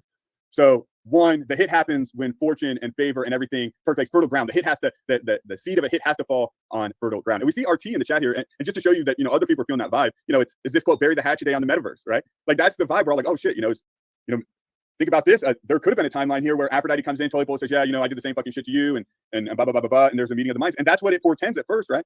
I have a couple new favorite phrases I'm realizing I'm saying a lot. Portends, I'm saying that. And modus operandi, I keep using that phrase. But so she comes in and she just wants to talk about the cars. They have this very nice. Somebody was just trying to give it away. Cracker civility here. I thought you were just like stealing my life story or something, because that's my first car. No, yeah, 1980. Nothing creepy about that. All roads lead to narcissism. Mine was an 87. Yeah, I think it was like man, that car was such a piece of shit. Let me tell you, it was the fucking worst car. The convertible part of it. So when the Jezebel Harpy comes into camp, right, she's going to sit down and say, "How you doing this morning, boys? I heard you talking about cars over there. I love cars." And I was like, "Oh, okay." Not a convertible. It's like so much work to put the convertible down. Like you gotta like snap these things together and all this shit. Like, but it was a cool car. The interior was awesome. The clutch was great, but it was, I wish these older cars. you really see that like, the hate bubbling up muscle into the clutch, not like these newer models you see. It was just like not even a clutch. I know they barely even resemble like a manual transmission. Well, now they don't even really make manual transmissions. Like, so 1.5. I think I could pretty much like phase those cars out altogether. Yeah, if you could learn to drive a manual, that is a valuable skill to have. When you almost got to watch it in real time, because like all these platitudes, this cracker civility, it's so funny, dude. It's so funny. The cracker civility is the best. Because the whole time, she's just sitting there in her mind. I mean, honestly, she's sitting in her mind like, this motherfucker, Mr. Toilet. And this motherfucker wants to act like he hasn't called me a crackhead for fucking 6 months and said all this nasty shit about me, and we're going to act like we actually give a fuck about what we think about these cars. That's cracker civility. And cracker civility is just about the worst thing. Cracker civility is what ruins holidays. Yeah. It's like, well, and the paranoia there, like, here's a fucked up thing too. And you can tell no one's actually listening to anything anyone says. Because literally in 5 minutes of any of these types of things, I mean, there's multiple pause-worthy moments. Like she really thinks, like, is she legitimately sort of having some paranoia about the car Mr. Toilet just said he drove? Oh, yeah. I was in traffic, and I don't really like AC, so I have my windows down a lot. And when the light turned green, I swear I heard like 7 cars. You know how electric cars like turn on? Like, it was like 8 cars at the same time turning on. It was so jarring to me. I was like, man, literally everybody has electric cars around me. It's insane. Do we have like real like gasoline cars right now? My boomer dad salute him, and I got to wrap this up. I got to go. My boomer dad salute him, though. He bought this brand new car, and he just absolutely hates it. It's the whole thing. But this car shuts off at every light. It has one of those like relays in it to save electricity every time it shuts off. And then he's got a button. He's got a button he can press that kicks it out of that loop. But then he's in a loop of pressing this button all the time. Oh my God, it's too. Dude, reality is too much. All right, we're almost at fuel efficient to like. I might have to come back later and finish this. The anatomy of a metaversal hit. We got to get to the descending moment here, though. Yeah, I really don't know. I don't know anything about that. I'm not a car guy. It's weird. It was such a weird moment for us. All right, parlay. I'm in a German engineered car because I trust Germans with engineering. Oh, for sure, dude. Yeah, no hate on. So I'm gonna trust them. So you still drive a Volkswagen? Well, see, and just real quick, see, Dick is just, I can tell we have fertile ground. I wish I had more time and willingness. Like, I agreed with that sentiment at first, Dick. I thought all panel members win, lose, or fail. I at first agreed with that, and then my pre-class morality critique just kicked in. Like, why? Why would we? I mean, a little bit I respect the courage to come up and share your opinion, and they provide hours of entertainment, but I don't know if they're all worthy of roses just because. Yeah, you got me. I don't know if anyone's worthy of praise just because you were insane enough to click a live link and go spout your opinion. All right. I got to get through it so I can get out of here. I don't know the newer models. I have I just want to show how the descent happened. Relatively newer, but not super new. Like it's like 10 years old. It's like a 2013 car. Is this his birthday? So it is his birthday. Happy birthday, Benson. There's a balloon for you. Yeah, we're you can know my irony there, right? Or not.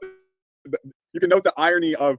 I mean, we should just leave right here. I say yesterday, a metaversal miracle. Let us celebrate this day, right? There's my Pollyanna naivete optimism, which is really doomerism. It's really like a doomerism base, I guess, with just like an internal optimism and hope for us sorry sons of bitches out here that perhaps one day we can stop being completely divided and conquered and so easily punked and bitched out by our sworn enemies of humanity.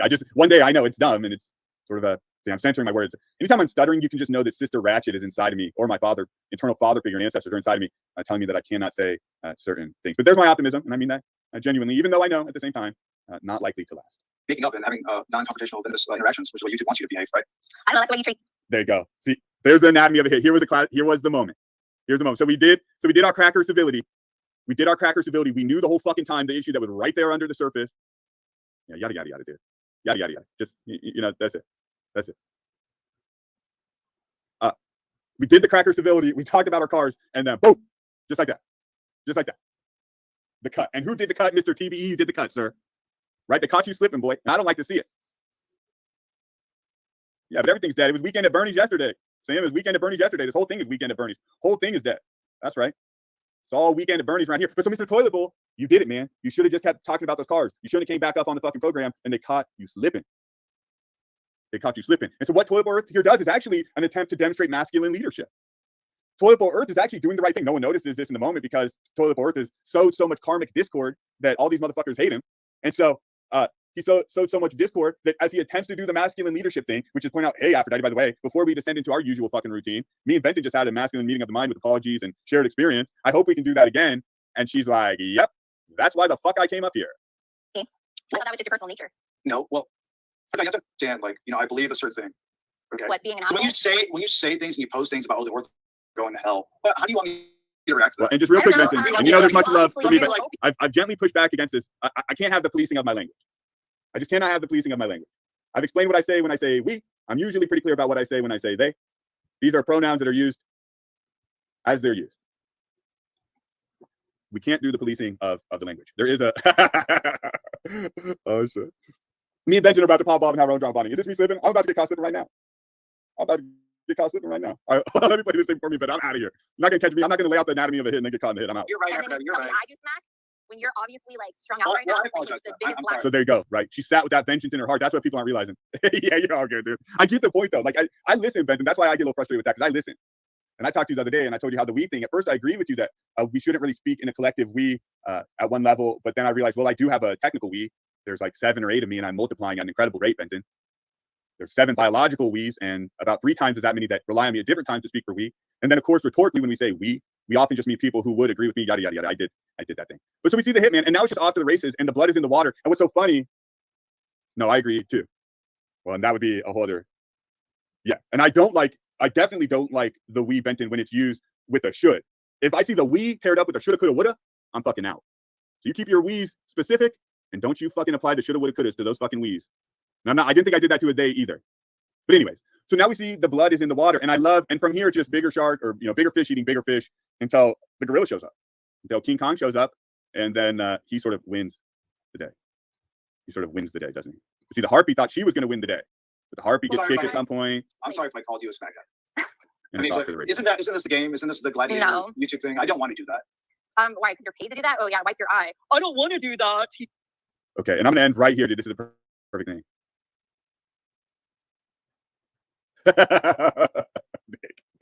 Dick trying to get around of it too. Y'all are funny, man. You guys are cool. You guys are all really cool. I'm out of here, man.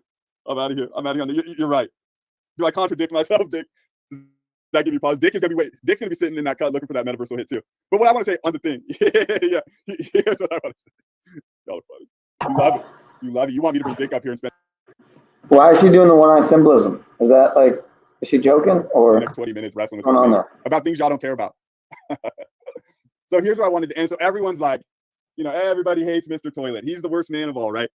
But the person who carried the banner, the blood intent was in the yeah. Oh, dude, I didn't follow what you said there, RT, for a second, and then it came together in my mind exactly. I don't even see all the symbolism here is amazing. Here's where I want to end though, dude, and I could say so much more. And we only got like halfway through an analysis of a metaversal hit, but I think we got some of the key points. Right? Watch for the crazies who come in and start flinging the shit, and then once the shit gets flinging, we're going to attract bigger and bigger and bigger predators.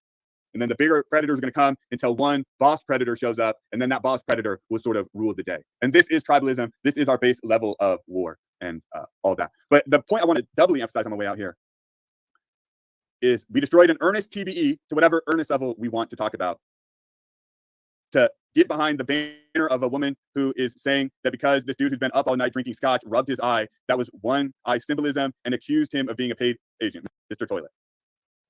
This is where we're at. This is where we're at.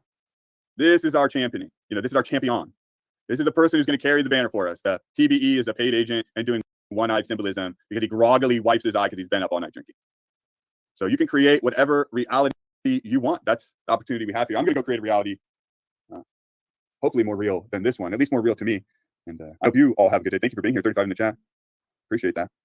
And just, there's a bit of irony as I'm doing that word breakdown stuff. I think that's it. Hope you guys have a good day. Hope everybody has a good day. Yeah, love you, man. Good to see you. There was. Oh, yes. Yes. Yeah.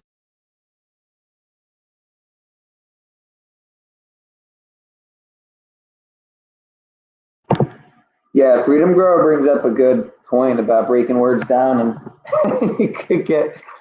It's not funny. I shouldn't laugh. Actually, a therapist broken down as the rapist, but gives a new thought to certain online internet therapists. Right? No, I'm just kidding. I'm just kidding. We love our Talcott. We love our Mr. Yurt. Never think anything like that. I think that's it. Hope you guys have a good day. Hope everybody has a good day. I would hope not. Yeah, Anyway, I would hope. There was. Oh, yes. Yes, but see, that's the point, Benton. It's a Pyrrhic victory. Exactly. Exactly. Yeah, you got to fight that. Yeah, thank you. All right, everybody have a good day. I'm going to go for a super long bike ride. It's going to be special. It's just me, my wife, and our littlest. The other homies are going on a grand adventure. They're going on a grand adventure with the pops. The war for the soul of mankind, of course, OTW knew. Yeah, it was an epic extreme, very entertaining. It felt classic. But I gotta say on the way out, I enjoyed it to a certain degree, and then I realized, what function does it serve, Benton? The only purposeful function it can really serve is to expose the absurdity, the rank hypocrisy, and the complete dysfunctional nature of mankind. I mean, is that the intent, Benton? I want to hear directly from Benton. Thank you. There you go. Yeah, you have a good day too, Dick. Listen, I'll wrestle with you later, big boy, all right? We can tussle all day on here one day, Dick. Me and you drama bonding day. We should make a special drama bonding day. There you go. Fair enough. I think, you know what, dude? And that's why, and here's my final shot, and I'll take my own final parting drama bonding shot. I would rather have the absurdism. I would rather have the absurdism and the satire than self-puffed up, half-baked theories of certain people. Because at least at the end of the day, with the madness and the chaos and all that, at least it leaves us shaking our heads, hopefully, and saying, man, this is fucked up. Whereas a half-baked, cockamamie, unscientific, no basis in reality or logic, that gives us the hopium, which lulls us back to a comfortable sleep. I'm out. Everybody have a good day. As always, I encourage novelty. If you want things you don't have, you're going to have to do things you haven't done before. So do something, please, motherfuckers. Just do something. Partner. Get off this shit. And here, we'll look at the subscription, see if anyone's going live. Thank you all for coming through with the comments and, you know, lending me your ears for my rambles. And no disrespect to Mr. Toilet or Aphrodite. Like I said, Aphrodite was tuning up. Oh, there's Annapurna doing some prayers for a breakthrough. You go say what up to that. I hope everyone is doing good. Here, let's play this one out. Clown Plan, we're not facilitating America's enemies at the UN and everybody have a good day, man. Or don't. Your choice. Could robots end up stocking the shelves of your local grocery store? Don't laugh. It could be happening very soon. I got you. Professor Dr. Sylvan Charlotte. All we can do then is lean into it. Race to the bottom, boys. That's what I'm saying. Like, fuck it. If we're gonna race to the bottom, let's just race to the fucking bottom, boys. But here's here's the point I'm trying to, and he just solidified it. I just got to get this out. And this is hardcore, and I hope that the age of the conquering child understands, and the harpies understand, and the half-baked theorists understand, at the end of this fucking race to the bottom, none of the sophistry, Dick, none of the shenanigans, none of the drama bonding will remain at the end of this, just so everyone is 100% clear. This is all illusory. And the importance we give it is some of the most shameful aspects of the illusion, that's for sure. But at the end of this, it won't be harpies coming into the camp, I assure you of that. And I'm not going to play this video, and I'm gone.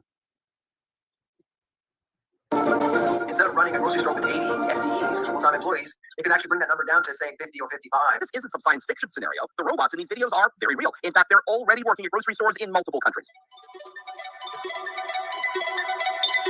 The talk about automating grocery rolls was reignited when workers at 27 Metro stores in the Toronto area recently walked off the job, demanding higher wages and more full-time positions. Grocers will have to make a decision in terms of how to manage stores moving forward using AI and things like that. Aside from turning to AI to cut costs, grocers do have one other option to help cover rising labor costs. That would be hiking prices.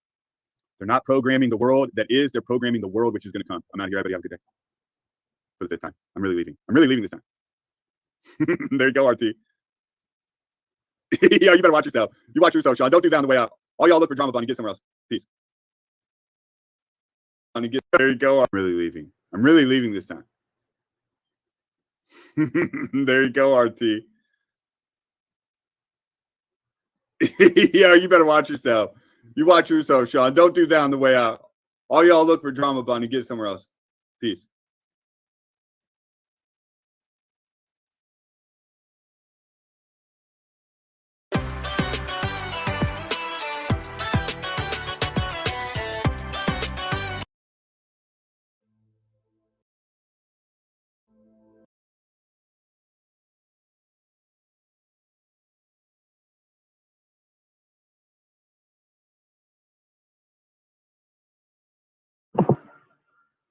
Another good stream from Mr. Yurt.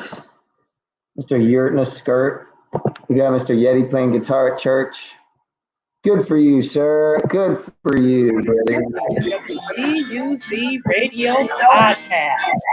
Whoa. All right. The transatlantic slave trade was fake. Nah. You don't say. Something else in his story that's fake? Who would have thought?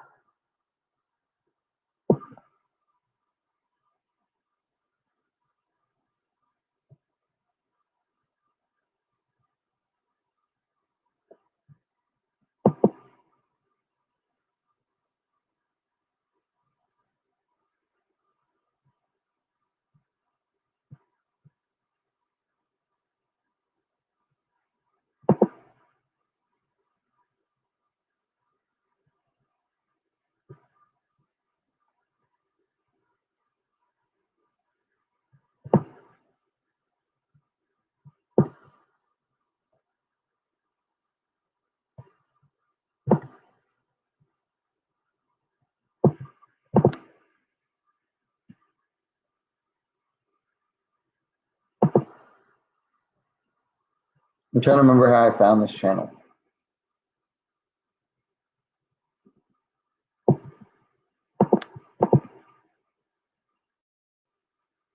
Yeah, I think Credit Suisse's problems were many, varied, and actually predated a lot of the Fed's interest.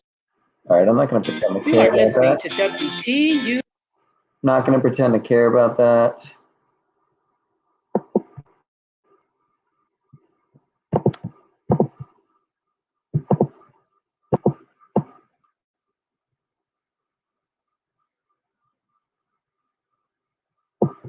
Oh yeah, I did kind of want to check out some of,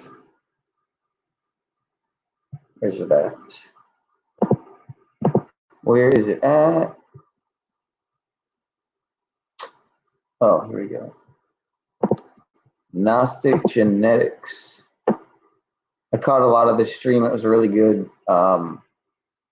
Physics of Divine Possession. Shout out to Ani.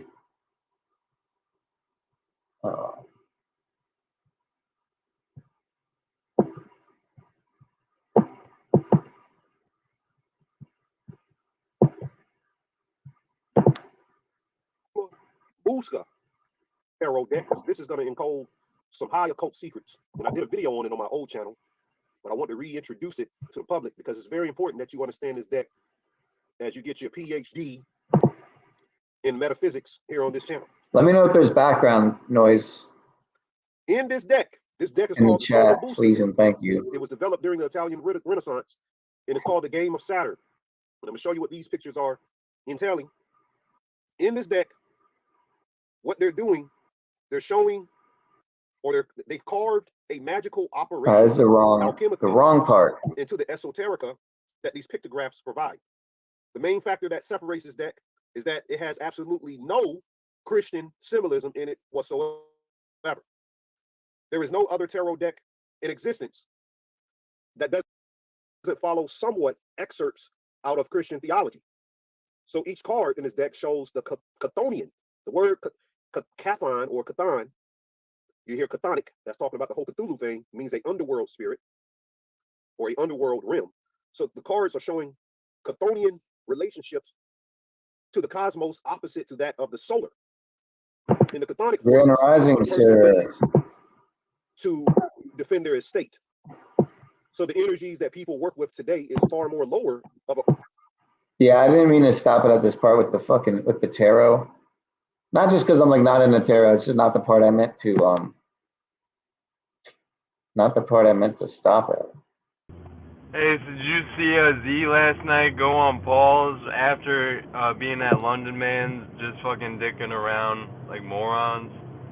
Yeah, essentially. Bro, I went to sleep, so I didn't see the rest of the stream. I rewatched it this morning, or I listened in the background.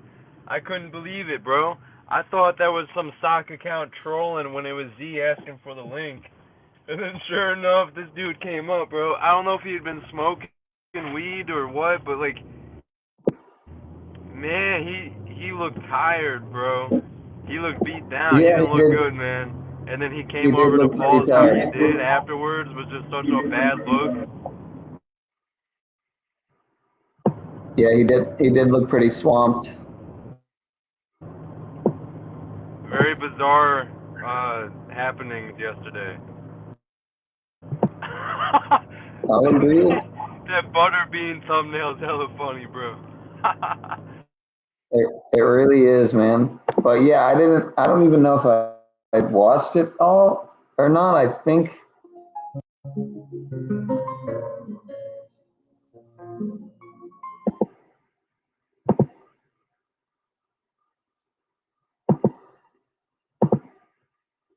what the fuck you're really thinking and feeling because you were embarrassed of it. So you fucking hid from it till I brought it up out of you.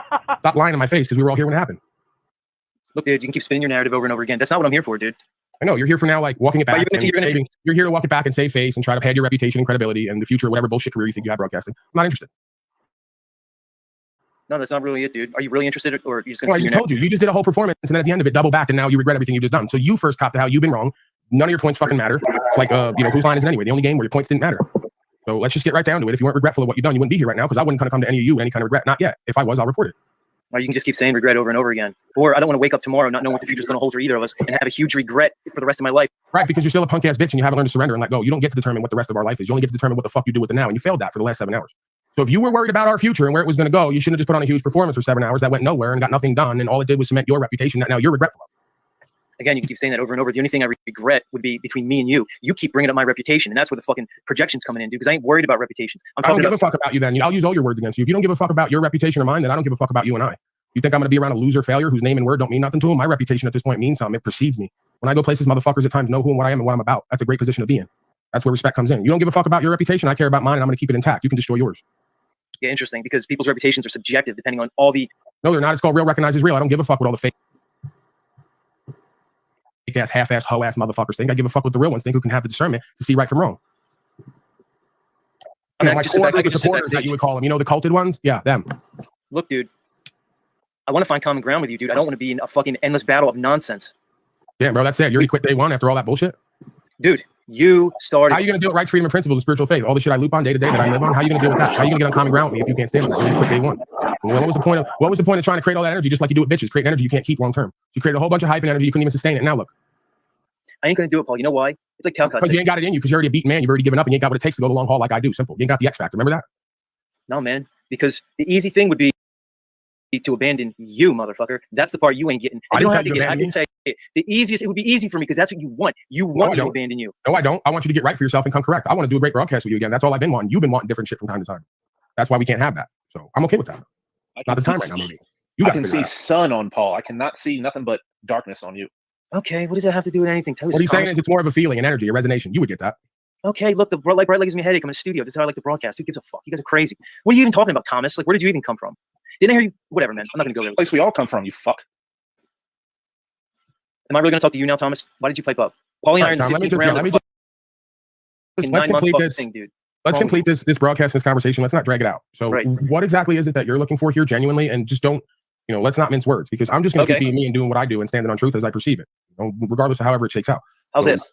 I respect you for who you are, and I respect you for what you stand on and for. But, or should I say, and when I'm shown disrespect towards me in a way that I feel as though is beyond the pale, I may react in kind, dude. Would you want any other way, dude? No, I just want you to do it in my motherfucking face and not everywhere else but here, because I don't respect you. I don't mind if you pipe up. I've been begging for that since day one when you were sucking my feet. But just be a fucking man and say what you think and feel in my face, and don't wait to do it everywhere else where I have to pipe up seeing what the move is already. You think I can't see through you motherfuckers? You think I don't know what you're thinking and feeling and reacting to? I don't know what I'm thinking in my feelings. Yeah, I did, bro, because I called it out. I called it out completely. You don't have to accept it. I'm telling you what the fuck I perceive that checks out every single time, and I was right again here right now because you're coming to me. I didn't come to you. Yeah, dude, but I'm coming to you for reasons you might not realize, because when I was listening back, first of all, I was laughing, and I was like, oh, that's actually funny. So if I'm going to laugh at you. Even when you're hating on me, you find me more entertaining than you and everyone else. That's fine. So let's just fucking you be my beta like you said, and we do a great broadcast like we were doing, and we see where the fuck that goes. And if there's a bag at the end of it, great. We'll divvy it up. If not, whatever the path is, that's not it. Whatever the path is, that's not the fucking conversation with me about starting a damn third channel. I shouldn't have to come to you to find out all the big dreams you got that you can't talk about, but feel some kind of way about. That's nonsense. You don't really want to work with me. See, if you really wanted to work with me and wanted the fellowship and wanted a motherfucker down forever with you, you got to come that kind of way in all levels. You can't do this fake love and light shit. It's got to be completely real all the way, and you got to know what motherfuckers are thinking and feeling. They can't find out on the back end after they turn up on you. That's hoe shit. I ain't trying to pimp on you, bro. Right? I'm just trying to get you to see what the fuck needs to happen so we can move together. If you can't see what the fuck I'm saying, we can't move together. That's okay. I'm not mad at it. All right, man. Peace out, dude. All right. I mean, I don't know how much more, clear and to the point I could be. I care for everybody. I could have love for everybody. I could want to work with everybody, but everything's for everybody all the time. And I'm cool with that too. But don't do all that and then come back with all this and then think that I'm going to take that on, because I can't do that. You ain't going to bring me up and down and all around like you are. I pride myself on limiting that as much as possible. But we ain't going up and around and all around. We're sticking to the truth and the facts. What the fuck do we want and need? How are we going to make it happen? Communicate your ideas and let's move. We can't work like that. We ain't going to work. I don't care who it is. You ain't going to get no favoritism and no special treatment with me because you got some fucking talent and ability and you can see a little bit and talk it too. There's no, again, it's an entertainment broadcast. It's informative at times. We have real conversations, but I'm still me at the end of the day. I'm a man first. My title, my costume, my presentment, my position is really not going to change, right? Certain aspects of it change, but there's a core value system. I ain't straying from that. If you stray from that, I'm going to pull you back to it. Can't see what the fuck I'm pulling you back to? I'm going to let you go.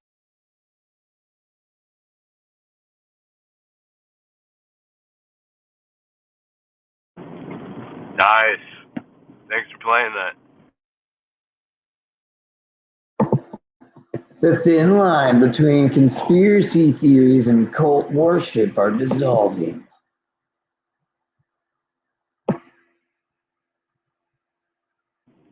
What a fitting article. Yeah, this is probably such a stupid read. See how long this recording is. 11 minutes, 11 seconds. Wow, 11. Very strange. Obamagate. What else we got here? CV-19, 5 genocide, Gil Bates, Anthony Fuckface, Big Brother, anti-Chinese propaganda.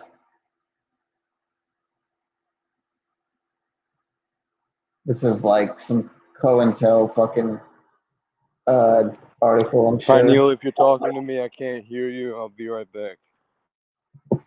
Hold up. I don't have headphones plugged in, so hold on. Let me see what Ginger is dropping here too. Hold up. Where's it at? Where's it at?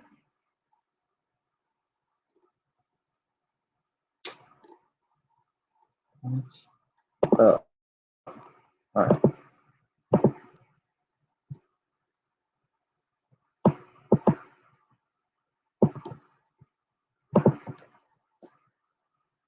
Wait a minute. What? Hi, Neil. Hold on. We're fucking up here.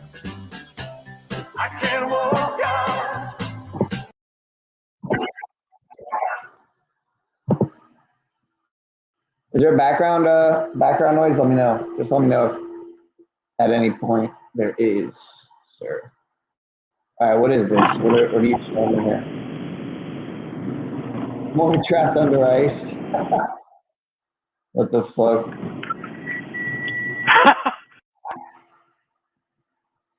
Here you will master. This is Justice Tripp's School of Scott. Here you will master techniques like the 8-ball, the cloud blast, being pretty. So throw those horns up, grab your nearest trucker hat, and shimmy on down today. It's that time of year again, folks. All right, well, I didn't know hardcore dancing to ever be just associated with that type of music, but It's sound and fury season.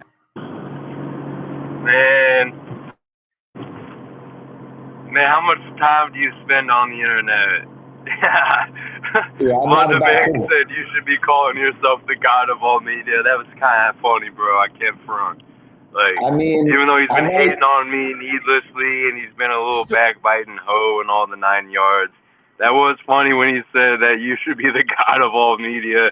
Because you do know hella channels, bro. You're always talking about channels that I don't even know about within, like, the, you know all these sub-communities and different truthiverse arenas and the internet, bro, and the corners and crooks and crannies, so. I would do it, man. I would do it. I think it'd be funny to see how people react, including Paul. And yeah, I'm curious to try it, honestly. In a god of all media experiment. That's the account that I'm making. I really want to make an account that's like inspired from your in a cult with 23 thoughts. Yeah, dude. I mean, because just I love keep that building. thumbnail and the concept. Yeah, go ahead. Keep offshooting it, man. Keep doing, keep turning it into something. Might as well. As you see, I've changed the name again like a week ago. So, but I'm gonna, I have to stay with this for 2 weeks. That's the thing. I didn't really realize it as I was making it. And then at the last second, I knew what I was doing and I did it anyway. I was like, fuck it. Hashtag trust us. And I just clicked save. It's weird that it only lets you make a username for 2 weeks, but it's strange because I can't help but feel like a lot of the sock accounts are able to beat that. Like I'll see someone in the chat, there'll be a sock account, I'll go to check their channel and it's already a different name. And I'm like, oh wow. I'm like, are there people out here that maybe it's just literal, bots or trolls where they can bypass that. They know how to bypass that.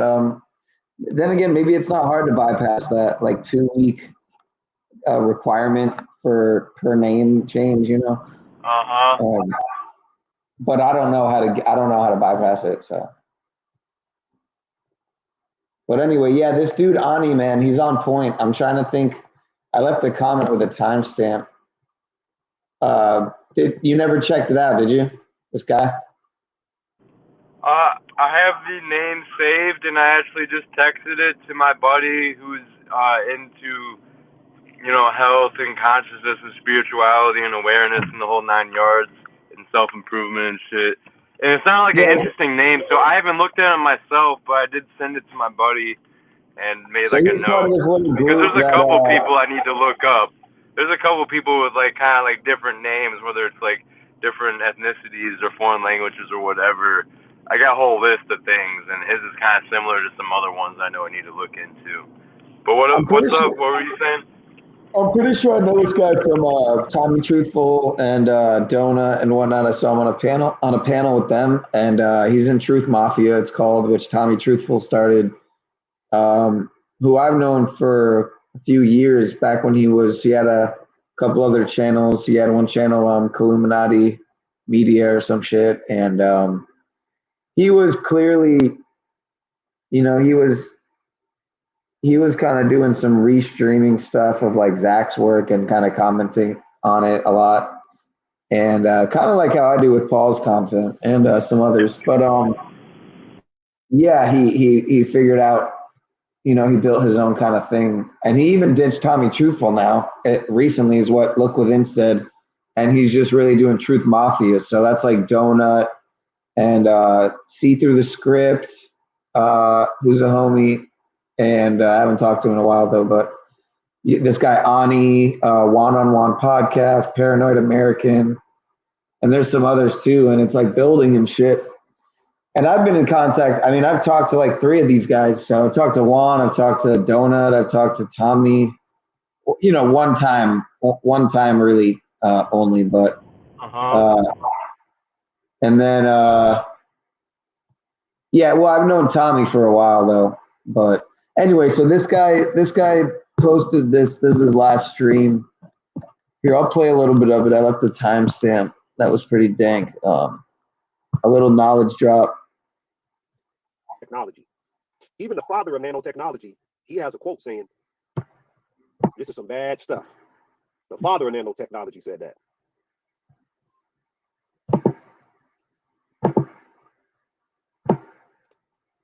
So check this picture out. Oh man, they don't have it coded. Can you guys see this picture here? Oh, let me see if this one works. I got another one. Okay, that's better right there. We'll talk about this smart dust real quick. My second video I ever did on YouTube was on smart dust. Of course, that channel got erased. The smart dust nanocrystals are the outlet. As Elena Freeland, there's another book I want you to get that I talked about on this channel. Oh, yeah, I need to look it up. Geo-engineered transhumanism is a must-have in every household. Bro, your whole channel is like a fucking Geo-transhumanism, like a special place within the time warp. How the environment has been weaponized. You have like a special corner in the metaverse, you know, just from your audio to how you always have something in the background going at 1.5. No, your audio is fine, but I'm just saying, like, there's a special touch or vibe over here on your streams, and even though it's just like a couple people here, I always like on the weekends when you've been going all night, and like, or sometimes Cage will do it, like Damsel Medic, you, Rob Cleveland, I, and others. Like, I've seen different people hop on his all-night panels when it comes morning time on the weekend. And although you're on your backup channel that has very little reach compared to the others, I like being able to come on here, you know, when I'm in my morning flow, and just being able to commune, even if it's just with Pineal and then people like Yeti Life or Ginger in the chat. There's some real ones out there that lurk, not even lurk, they show up for real to the same pages that you or I do. I love that Ginger just said that he was Ice Grills, because I started seeing that person on that sock account in Cages and then everywhere else. I was having trouble deciphering some of this, so. Yeah, I don't usually look at live views while I'm streaming to see like how many people have popped in so far. But I always know after a stream, there's gonna always have at least like 100 views, especially on a stream this long, if not closer to 200. But I mean, on this channel though, yeah, no, closer to 100. But yeah, yesterday was decent. I was almost 200 before. It might be around 200 now because I get a lot of on the restream. But yeah, I already showed you what happened. Well, one part of what happened yesterday with that fucking, with that chick screaming and stuff. But I'm not gonna say any names. But you know what I'm talking about. So, but I love her, man. She's just a psycho, like many of us, I'm sure, out here on these streets. Truly insane in the membrane. When she was screaming, man, that part she was screaming when we were doing karaoke. Oh, Brielle? Yeah, man. I thought you were talking about something else for a second, because I have you on speaker now. I just got out of my car, so I couldn't hear exactly. I thought you were talking about Aphrodite for a second. Oh, nah. I didn't watch much of that on Benton's, other than what year it was just showing, but I have it open in another tab. But I think it's funny, Benton named the stream, where is it? That bitch enslaved, he called it. That bitch enslaved. And he made the thumbnail fucking this guy who I guess he's saying he's trying to make it look like it's EBT, but it's some weird dude with a little pink fucking soul patch on his head. I don't know what the fuck. Anyway, Who's I that don't in the know. thumbnail? Wait, who's that in the thumbnail or the avatar, the whatever? Here, I'll just go to his channel so you can see the whole thing. Is this old? Nah, his last stream from last night. He went live while Paul was talking to Z, I think, and Oh, really? yeah, and he. Here, let me see if I can close this. I'm confused. Let me see if I can.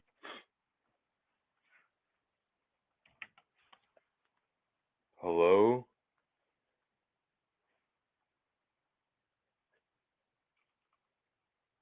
Hello? Am I still coming in? What happened here?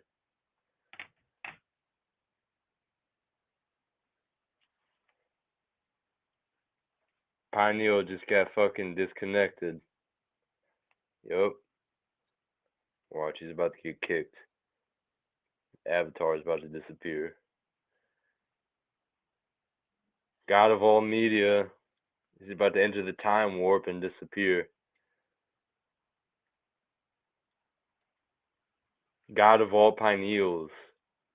Yeah, we're gonna come up with some good stuff, man. I'm actually gonna take some time out to, do some. Yep, it's just me. I don't even know if anyone's here. Shout out to Ginger. All the fucking beautiful people that lurk. Come by for Pineal's little insane 12-hour streams all night that he does. Third of the time falling asleep. See, what would you do without me, Pineal? Here I am holding it down for you, just talking nonsense. But yeah, in a cult experiment with 23 thoughts, now in a cult experiment, #trust us. It's beautiful stuff. I don't think some people appreciate the whole memery that's going on throughout all this stuff on the metaverse. I know I do. There we go. Wow. Well, anyway. #trust us. Yeah, It's hella trust us. funny. Didn't that come from Mitch? It kind of did, yeah. What was I gonna say? I don't remember now. Well, you were talking about Benton had gone live after basically Paul was interacting with Z, and right before Paul's stream had ended. Did he just do some extra commentary on things that happened that night or recently? Or anything happened? Yeah, and then I think he ended up having because I just mirrored some of your stream. I just mirrored the whole thing. I think restreamed it, whatever. And he was watching some of Benton's stream, I think, from last night, and he had on Aphrodite and Toilet Bowl. A winning panel. Last night. That wasn't last night. That was in the morning. What, this morning? Yesterday morning, the Aphrodite and thing over Oh, on okay. Benton's. That wasn't last night. Unless he had him back on. No, you might be right. I don't know. Okay, then Yurt was reviewing yesterday mornings, not last night's. I don't know what happened with Benton's stream last night. I'm gonna go check that out. I don't have notifications on, so I'm missing a lot of stuff. But bro, all I know is London Man's tricking himself out of position here with his little fucking hate campaign that he's doing on the low. It was hella funny when I was watching the restream of the stuff I missed, and Steve, the Be Good Do Good guy, Jarhead, came on to Z's and London's. Was that old, or am I yelling right now? What's going on with that comment? Oh, that was when you got kicked off, and I was just holding it down. Like if y'all okay, that's probably I don't know think so. if y'all are still here. Okay, so anyway, That's the thumbnail, by the way. You were asking me about. That's the thumbnail right there. Okay, I see. Yeah. All right. Yeah. But what I was just gonna say real quick is, it was funny when they had Steve on, and out of nowhere, London Man was like So what do you think about that Christus God? And Steve was like, oh, I mean, I don't really have anything bad to say about him. He seemed pretty intelligent for his age, smarter than me when I was 25. And I remember he was like, am I missing something? Am I supposed to be hating on him too? And London's response was like, oh, of course not. It's just wanted to ask your opinion, blah, blah, blah. It's like, right, yeah. See, you can't just get fucking anyone to just hop along and say, oh, yeah, fuck him. He's over on Paul's. He's blah, blah, blah, blah, blah. It's just very weird, man. A lot of gaslighting, a lot of narcissism and manipulation where, I heard him and Z over there talking nonsense, saying that London said he's been seeing people sneak dissing for a while and shit.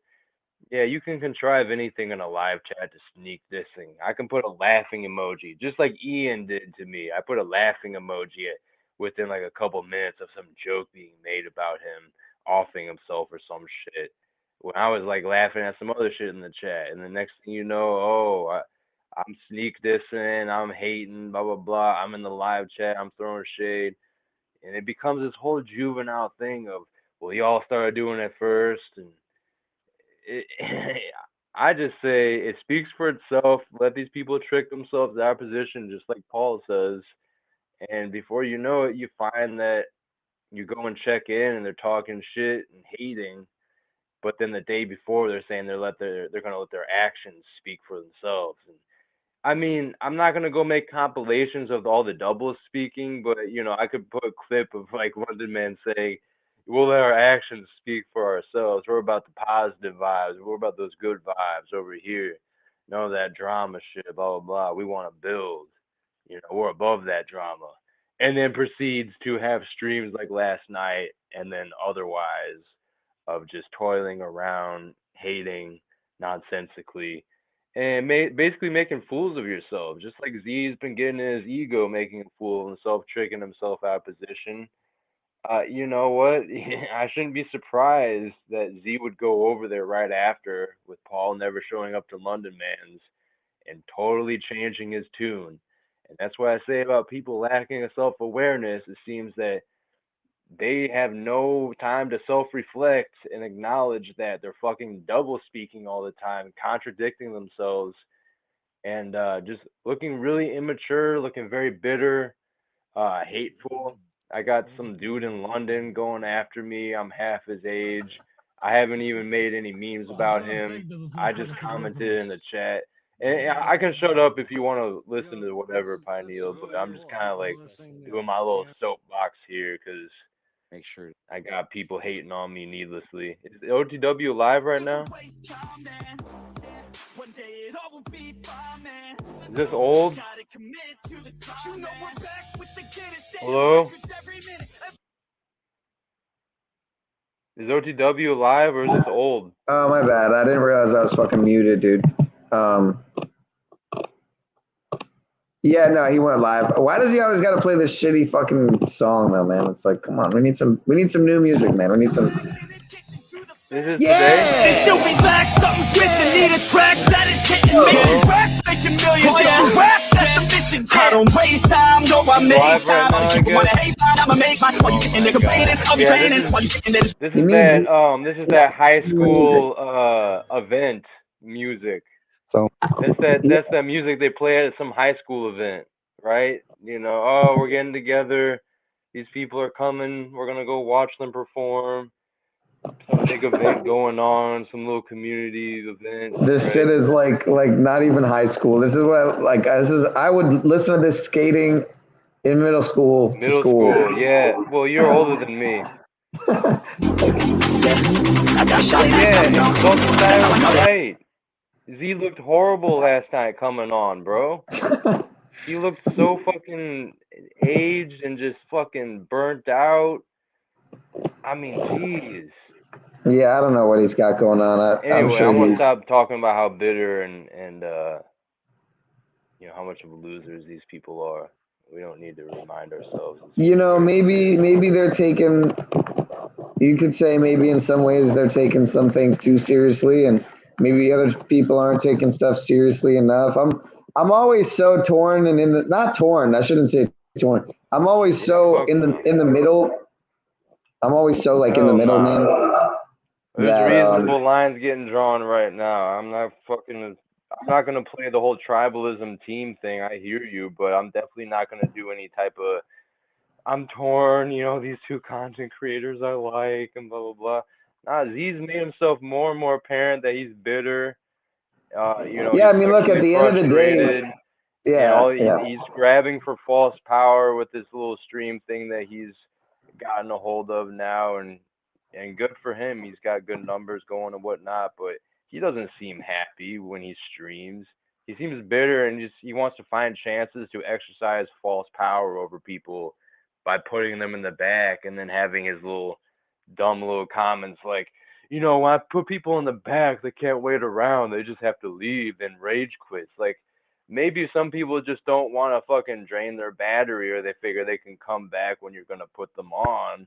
And, it doesn't always mean that they're rage quitting. They want to sit in your back. And, these people can't wait around. They're not patient. They just want, again, this game of telephone, these contrived, false, empty narratives are so easy to create on the internet, doing these stupid fucking little feuds.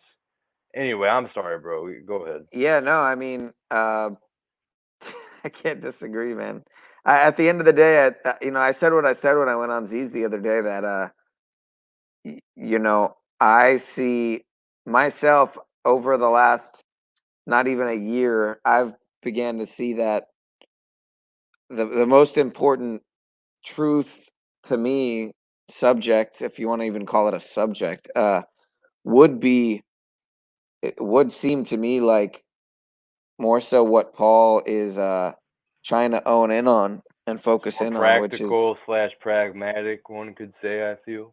yeah, Better man, groundwork. self exploration, self discovery, self learning, rights, freedoms, principles, spiritual faith, securing property, et cetera, legal, lawful, spiritual. Again, that's why I stopped paying so much attention to like other things majorly. But that being said, I definitely can get lost in the trauma bonding aspect of paneling and all that. But let me see something here. Where's my Z? Wait, so is Here. OTW live right now? I gotta Oh go yeah, over there here. to support my boy. My bad. Let's see what he's talking about. Hey, and salutes to OTW for now getting pulled into all this nonsense. And Yeah, even though he's yeah, getting for accused real. of being culted up, he's just doing his own thing. And it's like the last thing I want to say, bro, is it's goofy because I see what Ian did being done by London Man and Z. Yeah, you're over yeah. there with Paul. You're over there on Paul. You're with that sect. It's like, what the fuck are we on right now? Yeah, Right. you guys really do take this as the YouTube streets for real. Talk. All right, ladies and gentlemen, mic check. Welcome Like back. a what? Yeah, whose autotone crap is that? To OTW News, Super Sunday, Untitled. Open panel as usual. Welcome back, everybody. Christos We have a very smacking chat that right now. bong. People watching. Whoa, 1 up to 16. All right, well, make sure to hit that like button, share this out to everybody, and please tell me if my mic is sounding good. Were you asking what I sure said? everything's going great. Yeah. We don't want any. My bad. I guess it wasn't coming in clear. I was just saying the same traits that were exhibited by Ian are being exhibited now by Z and London Man recently. I was just saying they really are treating it like the YouTube streets for real when London Man's talking about you're with that sect, right, or you're with that clique or sector or whatever the hell the terminology was. Right. Like saying it seriously, it wasn't a bit non-bit. We hope you Like, enjoyed that oh momentary my escape god. into the realm of imagination. Oh my god, not the fucking. Why does he play this shit? It's terrible. Will resume shortly. Stay tuned. I think it's a call for people like us to get over there to help them out. That's a good point. That's a good point. He just needs. Honestly, it's not even so much how. Well, it is part of it is that it's ChatGPT and it's terrible. Just that it's so like robot-y, but even more so, just what it's saying. Cage should have made a new video for him. I would if I knew how to do that, but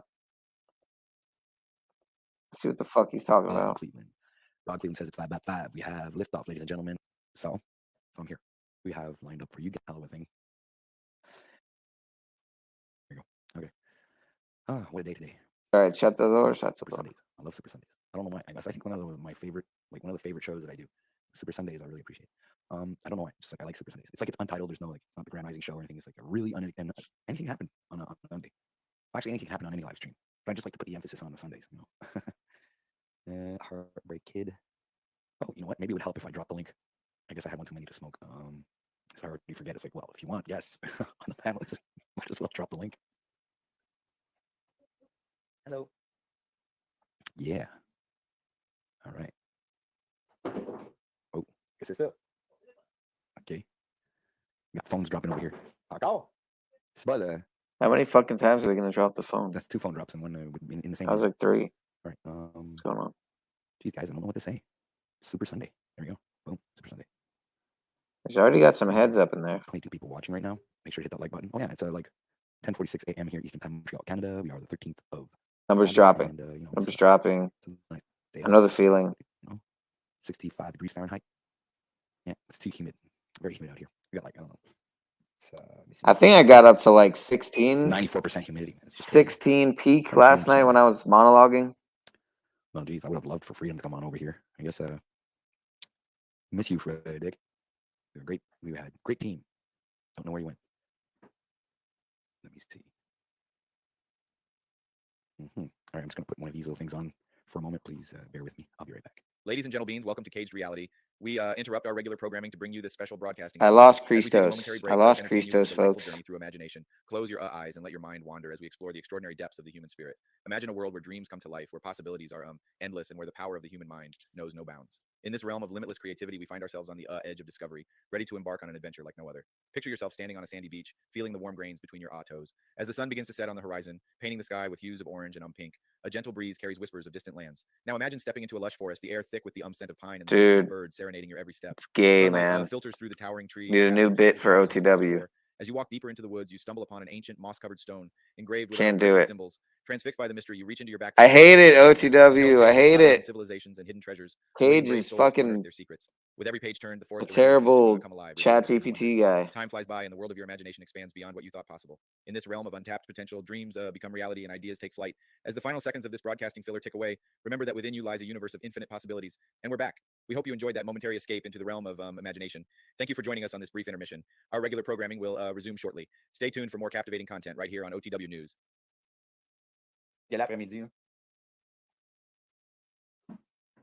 Oh yeah, I'm back. All right. I need to go for a leak. So we got Nubs Revenge is in the house. What's up, Nubs? This seems like a world for Jack. That's horrible, Rob. I'm going to put the comments up so I can actually read them. Likeable guy, you do not deserve death for such little things. What? I mean, death. Okay. Right. Okay, so let's catch up with a little bit of what's been going on. Europe this morning was doing a stream and bet about stuff, and it's like it's all over the place, man. I don't know. I can't catch up, man. I don't know what's going on. Or maybe Christos can lighten up the situation for me. What's up, man? Hey, am I coming in clear?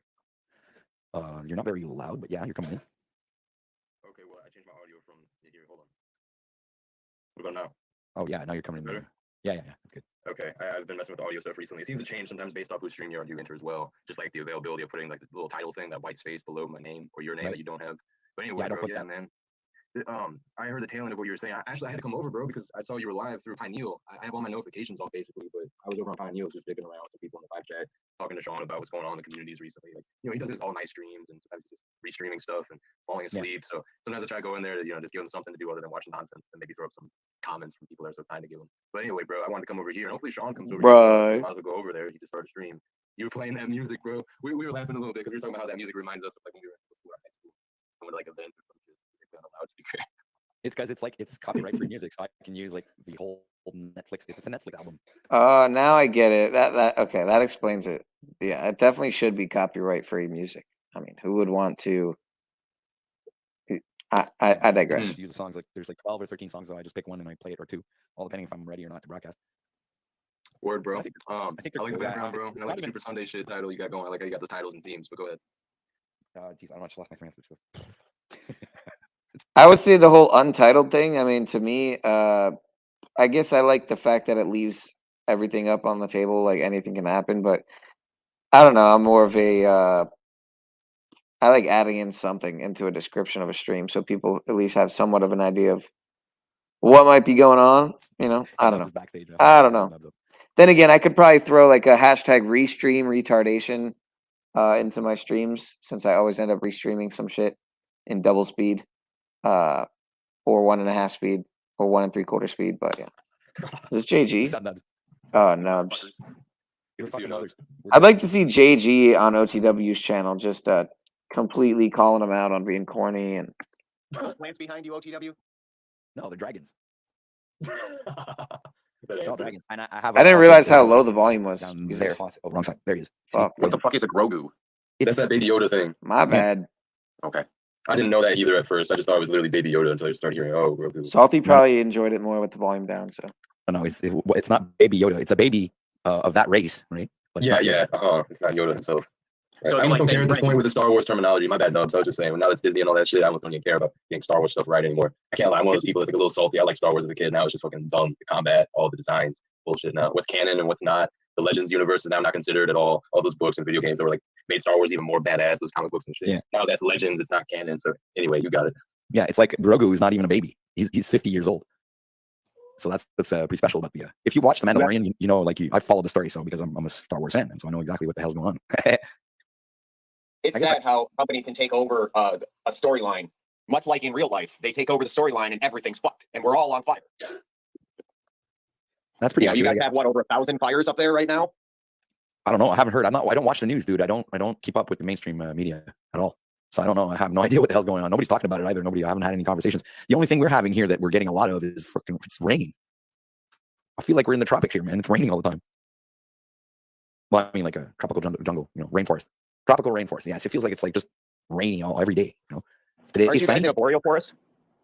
You got me there. I don't know what that meant. It's basically a northern tropical rainforest is effectively what it is, for lack of a long-ass explanation. Yeah, well, that's what it feels like, Nubs, honestly. Yeah, because you guys are just, you're like north by northeast to us, and we're on the border of the boreal forest in Minnesota here. Like, it starts in Minnesota about halfway up. Right about the Laurentian Divide is when it really kicks in to that northern rainforest. Yeah, but I live in an area where it's pretty much agricultural, so you got a lot of farmland where I am, so a lot of trees and shit.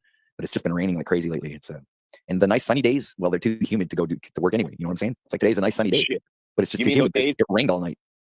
You mean those days that you walk out and you start sweating, and then you pick up a tool, and then you really start sweating, and you haven't even swung the hammer? Yeah, it's one of those days. So you know, it's not one of those days where you really like going to trowel much. You know. Yeah, right. 3 12s and you have to wipe sweat. Yeah, your eyes start burning because you know the sweat leaks into your eyes, right? Even if you have a hat on, the water just drips into your eyes and they burn. So you're spending the whole time working with your eyes like the Chinese, very, very small. And you know, you're always wiping yourself. Well, it's because you got to make sure that you don't leave any trowel marks because it makes it harder to sponge afterwards. Yeah. I'm a parging. I'm a parger. I parge things. There we go. I have this blue blocking stuff on, and messes up the quality of my screen and camera. You ever use that feature like on your phone or your computer? Nah. I was thinking maybe getting those glasses. You change the warmth, or yeah, blue blocker glasses are just in general. I have those. I Yeah, try to you use get them some. on the computer. I had that option on my other phone. My old phone has like it's like the screen doesn't. See, it's Have you guys seen the new flip phone from Samsung? Yellowish. Oh, you won't see it. No, I don't. I've been looking into one just recently here, and I'm mixed on it because, dude, I work construction. Crap gets into my pockets all the time. And if I've got a flip phone, like I remember what it was like when they used to all be flip phones. You'd always have dirt and debris and, digging out of your buttons and everything. They don't have buttons now. It's just a flat piece of screen. Nevertheless, I don't know. I'm kind of torn. I was curious to see if anybody had any experience. I've seen them, and I think it's just another. It's crap, man. It's just another piece of shit, man. That's it. Well, my concept is this big ass phone in my hand. If it could be half the size and I don't have to worry about flipping it out to do all my business, I can let that in a case on my waste or in the truck or something, and just have, you know, all the other digital shit that we love to have. Dude, you know what I was thinking of getting? I saw this on a video. It's an arm mount. So you put it's a sleeve you put on your arm, and the phone is like right here, man. So you can fucking do what you got to do, phone calls, whatever. I think that would be pretty awesome. That reminds me of that that game where you build the fucking city underground because it looks like that above ground, and there's Right. like zombies and shit. Yeah. I love those scenarios. Oh wait, there are zombies and shit. Look at the internet. Better start digging. All right, so guys, you got to get me up to speed here. What the hell is going on? What?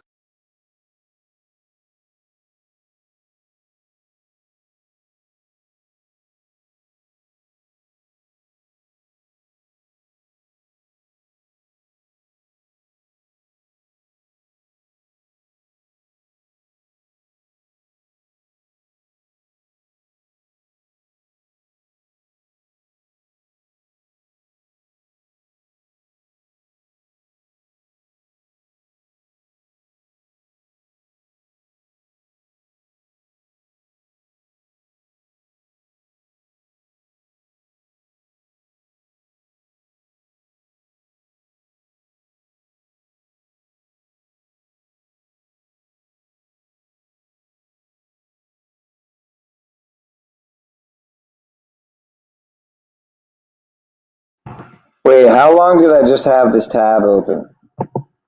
Like, how long ago did I switch over from OTWs to Freedom Growers? Whatever. Fuck it. I'm gonna drop this in OTW's chat.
Me up to speed here. What the hell is going on? What the hell is going on, man? What the fuck happened? I saw that lag. You talking about that lag? No, I'm talking about the community, Zetetic Warrior, Paul, Yurt, Benton. I don't know. It's the whole story. I guess something's going on, and I'm missing a few bits and pieces here because I don't really understand what's going on. I do see like the Paul, tap are being separated. I see Paul and Zetetic Warrior are going at it right now, which is a little peculiar. Does anybody see that coming? Well, yeah, that started a couple weeks ago, bro. Right when you were gone for a while, there was basically kind of like a cold splitting going on slowly. Ever since Z went on Paul's broadcast and basically talked about disappearing for a while and then why he hasn't come back to Paul's, and then it's just been a lot of like hating, mainly from Z's I was on side. Paul's. Like I was on Paul's Paul's addressed stream, things yeah. accordingly. Yeah, but Paul hasn't been looping, and it's just funny because he's only restreamed like twice, and that was once at the beginning, and then maybe like once recently, but a lot of the hate and the drama generations really come mainly over from Z, and then London Man's been getting chummy with Z as well. So it's been a strange domino effect chain of events going on recently, and we see certain lines being drawn just naturally, whether intentionally or not. And it's weird, bro. It's like the same thing that Ian did to me that I see going on, where it's like, oh, you're over on Paul's, you're with that sex, you're with them, so we're not gonna fuck with you. you're XYZ. Yeah, I remember that. I remember that. With That was stupid. That was stupid. That Yeah, was so super it's like stupid. what Ian did to myself and others, because we were just going around to different streams and exploring communities of the internet and the metaverse stuff. Like, we became bastardized and bad because of that. And that's kind of the same thing that was pulled, where that same logic was going on. Oh, you're going to be over on Paul's stream. You know, he's a narcissist. He's a cult leader. And it's just bizarre because I didn't expect to hear this whole same contrived nonsense narrative about being culted up and involved with a cult from people like me. I mean, yeah, no, it's true. I get what you're saying, because for some reason, I find this a little bit peculiar, man. I mean, look, think about it. Zetetic Warrior at a certain point stopped coming up onto everybody's panel. Anybody who was doing a panel, just he didn't show up. But he also didn't show up over onto Paul. So I figured, like, okay, well, he doesn't want to make Paul jealous, and he's not showing up over on Paul's because he's going to do his own thing, which is fine, right? But now what I don't understand is, okay, he doesn't come up on my panel or let's say Benton's or Yurt's or whatever, whoever does a panel, right? But he goes on London's panel. Like, why would you do that? Well, there's something there that I just don't get. Why would you, man? I've seen you praise Paul and fucking be like, you know, even it's like for some reason got me thinking, and it's like, I don't know. And now all of a sudden you're like doing it on purpose. It's like your reasons for not joining other panels was because you didn't want to provoke people, and now you're going over onto London's channel and provoking. I don't get it, man. It's like it sounds a little bipolar in my opinion. I'm not saying you are, but it looks it's like it's kind of bipolar to my. Anyway, it's my opinion, guys.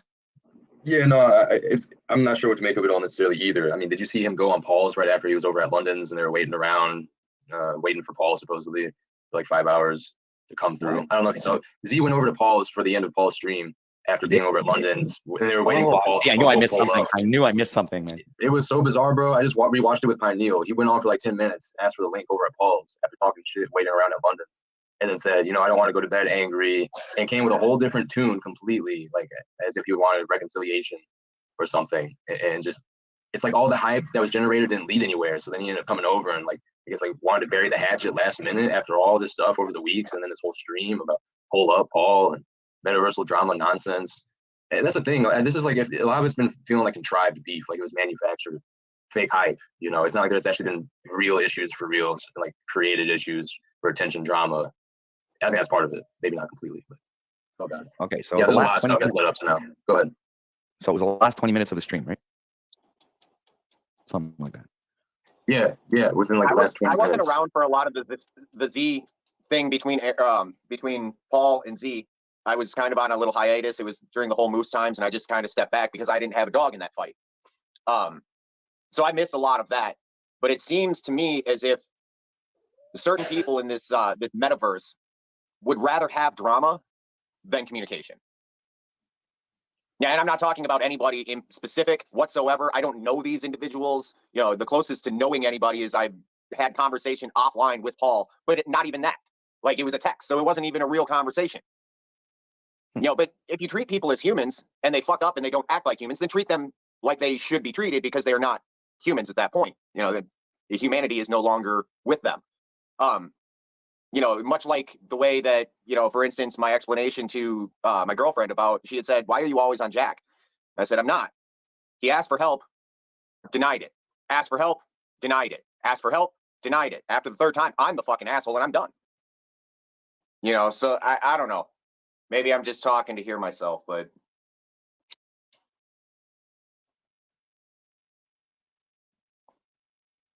No, you're not just talking to hear yourself. I'm listening. I'm just trying to find where Zetetic Warrior popped on, and I'm just watching this because I'm interested to find out what I missed this. I was on Paul's panel yesterday, but see, very bizarre, bro. I missed rewatched it this morning.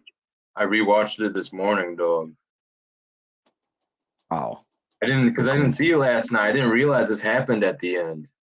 It's a really bizarre twist. So but I think it's very revealing on Z's part.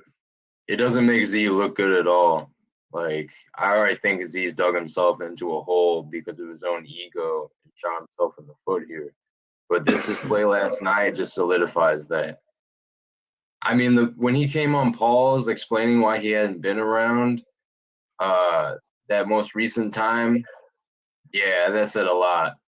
The way he was acting, when he got put on the spot, when he was on the hot seat, man, he wasn't standing strong, bro. I really saw him fold, especially that that first time recently he came on to explain what the deal was, but y'all got it. Dude, that was like watching a sandcastle get hit by a wave. He didn't just fold, he crumbled. And I don't even know the individual, but he realized the truth that Paul was speaking, at least in my experience of that clip that I had seen. The truth of what was being said, whether it was, I don't even give a shit who said it, it was truth. And he folded real interestingly quick. Wow. All right, I'm gonna watch this, guys. I'm too curious now. I really want to know what the hell's going on. I have. Wait till I eat pussy on OnlyFans late night. No, Satanic Warrior's here now. He wants a link. Okay. I'll play along. You're finally here, sir. Wow, you did 6 hours of talking about me, but not to me. And finally you show up to talk to me. I'll play. I'll bite. Be right if I didn't. Instead Gotta of give doing the laundry and gotta washing their give the beanie. people what they want, Tom. Isn't that right? He still doesn't understand. I don't give a fuck. Remember he said, Paulie doesn't love me enough and doesn't care about me? You're right. Even if I care about you, I've moved into this space and not giving a fuck what happens. So you want to gamble? Let's gamble. I was ready to end it and move on with my day. Now you want to come up because you've been watching, waiting, and hating the whole time? No, I hate that because you Here have we loved go. him and he wants soft love, not I tough don't love. want anything with him anymore. He's already said what he had to say. He said there's nowhere to go from here. I destroyed everything. It's my downfall. He's going to the top. He doesn't need me. I'm all these bad things, a fat fuck, a grifter, a this, a that, the Can you third. pause He that? heard it all. What the fuck would I want with Pause somebody that. now who's a broken hoe? And Pause that for a sec. Oh yeah. So here's a general question. You know, they always talk about Paul being a cult leader and this, that, and the other thing. Why is it that he's always left in the dust? They get the start, they get the first foothold off of Paul, much like, you know, in my experience with Jack. Jack started his entire show and everything because Paul had suggested it. And then all of a sudden, when Paul says something that is disagreeable to the new creator, Paul's the fucking asshole and we're in a fucking cult. Yeah, I get it. But you know, if I see things from my perspective, is you know, when I align with someone, usually I'm aligned. You know, I don't go off and fucking, you know, I'm that guy right now. I'm aligned with Paul, and I'm also aligned with the Zetetic Warrior, and you know, and I try to, I don't know, like co-create. This is what I'm. I don't know. I don't get all this fucking nonsense. To me, it's just bullshit. But anyway, that's fine. But do you get what I'm saying though? Like, it seems like as soon as anybody makes a step in advance, they all just want to shit on Paul. And I'm not even sitting here, you know, saying Paul's unshittable. You know, like he's a human. Like he is a man. That we're fallible. You know, does he get into his ego? We all do. Does he get out of his ego a hell of a lot faster than everybody else on the panels? Fuck yeah, in my opinion. You know, and with that latest little debacle that I was involved in, you know, with covering Jack's debt, I appreciate what Paul did, man. He fucking kept me accountable. And your comment, OTW, with the whole contract, well, that's what the fucking contract says. That was invaluable information, and it was a shortcoming of mine that was corrected. How is that? John Holiday, the mystery. No, that's CIA to answer the comment of John Holiday where he says it's all talk and no show. Dude. Bullshit. But wait, let me answer that. Dude, these are talk shows. This is what we do. This is what it's all about. We come up here and we talk. What do you want to show? Fucking pictures and diagrams and fucking graphs and shit like that? You know? That's other content creators that do that, you know? They show pictures and talk about pictures. But that's not what these panels are. These panels are talk shows, man. And that's why here when I do like the Grand Rising talk show, you know, this is what it's all about. It's us talking about various topics, you know, or people. It doesn't even really matter. But that's what the content is. It's just a broadcaster coming up and enabling other people to come up and have either decent conversations or drama bonding or whatever you want to call it. But all of it happens here, and it's all talk.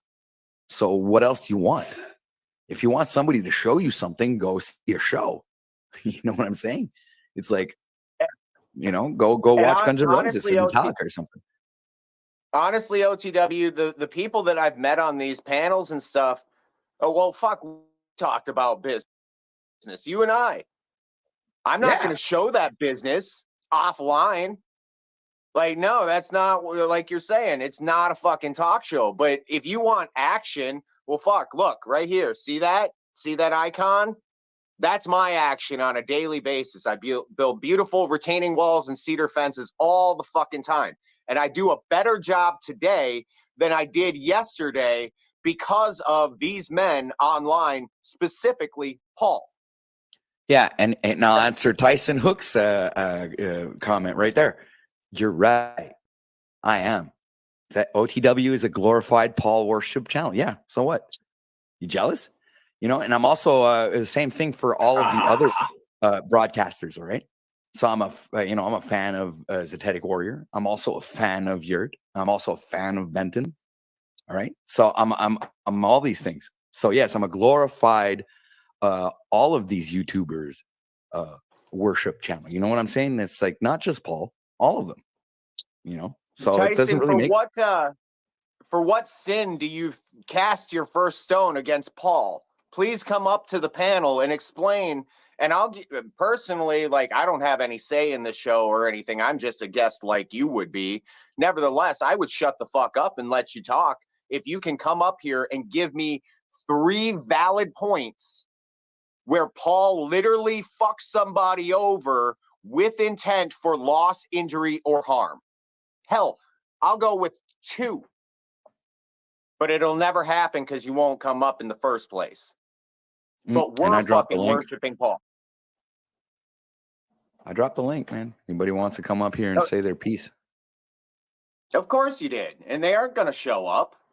They're going to show up and like he says so often, you're going to sit there watching, waiting, hating, commenting, and not doing a goddamn thing.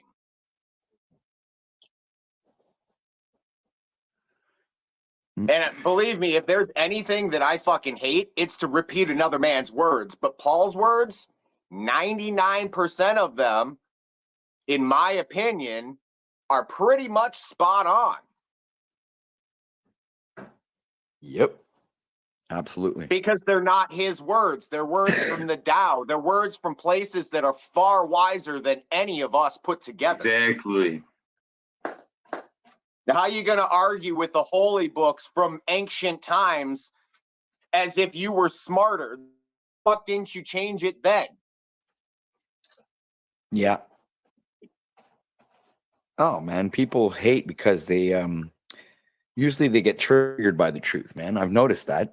Even in your own personal life, if you ever had an argument with somebody and you come up with the truth, that if that person has something to hide, usually get triggered by that particular truth. So I guess Paul just has a knack of getting that out of people. The reason I resonate personally so well with Paul is because I've been saying a lot of the same fucking shit my entire fucking life that he's saying here on a fucking broadcast on his own independent accord. I don't go up on panels a lot because when he's talking, 9 times, I wouldn't go 9 times. I'll go 7 out of 10. 7 out of 10 of the times when I'm interrupting Paul, it's because I'm about to say the same goddamn thing or similar to what he's saying. Dude, Paul reminds me of a younger self that I'm in my 20s, man, where my big mouth got me in a lot of trouble, man. But I'm not saying Paul has a big mouth, but I'm just saying I was like that. You understand? I was like him in the same, maybe not rights, freedoms, and principles, but I was like, I couldn't tolerate bullshit, and I was like, going straight. But that was like even not in the society sense, like I wasn't, I did have a job and shit like that, but I was like really focused on being fucking how can I say it? I guess because there was a lot of stuff going on in my life back then. You know, I was going through all kinds of shit, you know, and to my understanding, Paul I don't know how to is explain it, guys. Paul has a lot of at least his online persona. I've never met him in person, so I can't speak for anything but what is online. However, I don't see that he would represent himself in any other manner than for rights, principles, freedoms, true, you know, like all of the same shit that he talks online. I could very well see that being a very much so principle in his daily interactions. He's probably not going to scream at people and everything like that. Nevertheless, we're on a fucking show. It's for entertainment purposes, and then you grow from it. Anyways, I'm sorry, I didn't mean to stop your show and shit. I just wanted to clarify. Obviously, we have a bunch of fucking secretaries in the chat. Nevertheless, you know, their voices are important to shut the fuck up. Well, nobody seems to have clicked the link. That's pretty, you know, odd. We have 60 people watching right now. Make sure to hit that like button and share this out to the world. I guess we can move on with the, continue on with the, with yesterday's.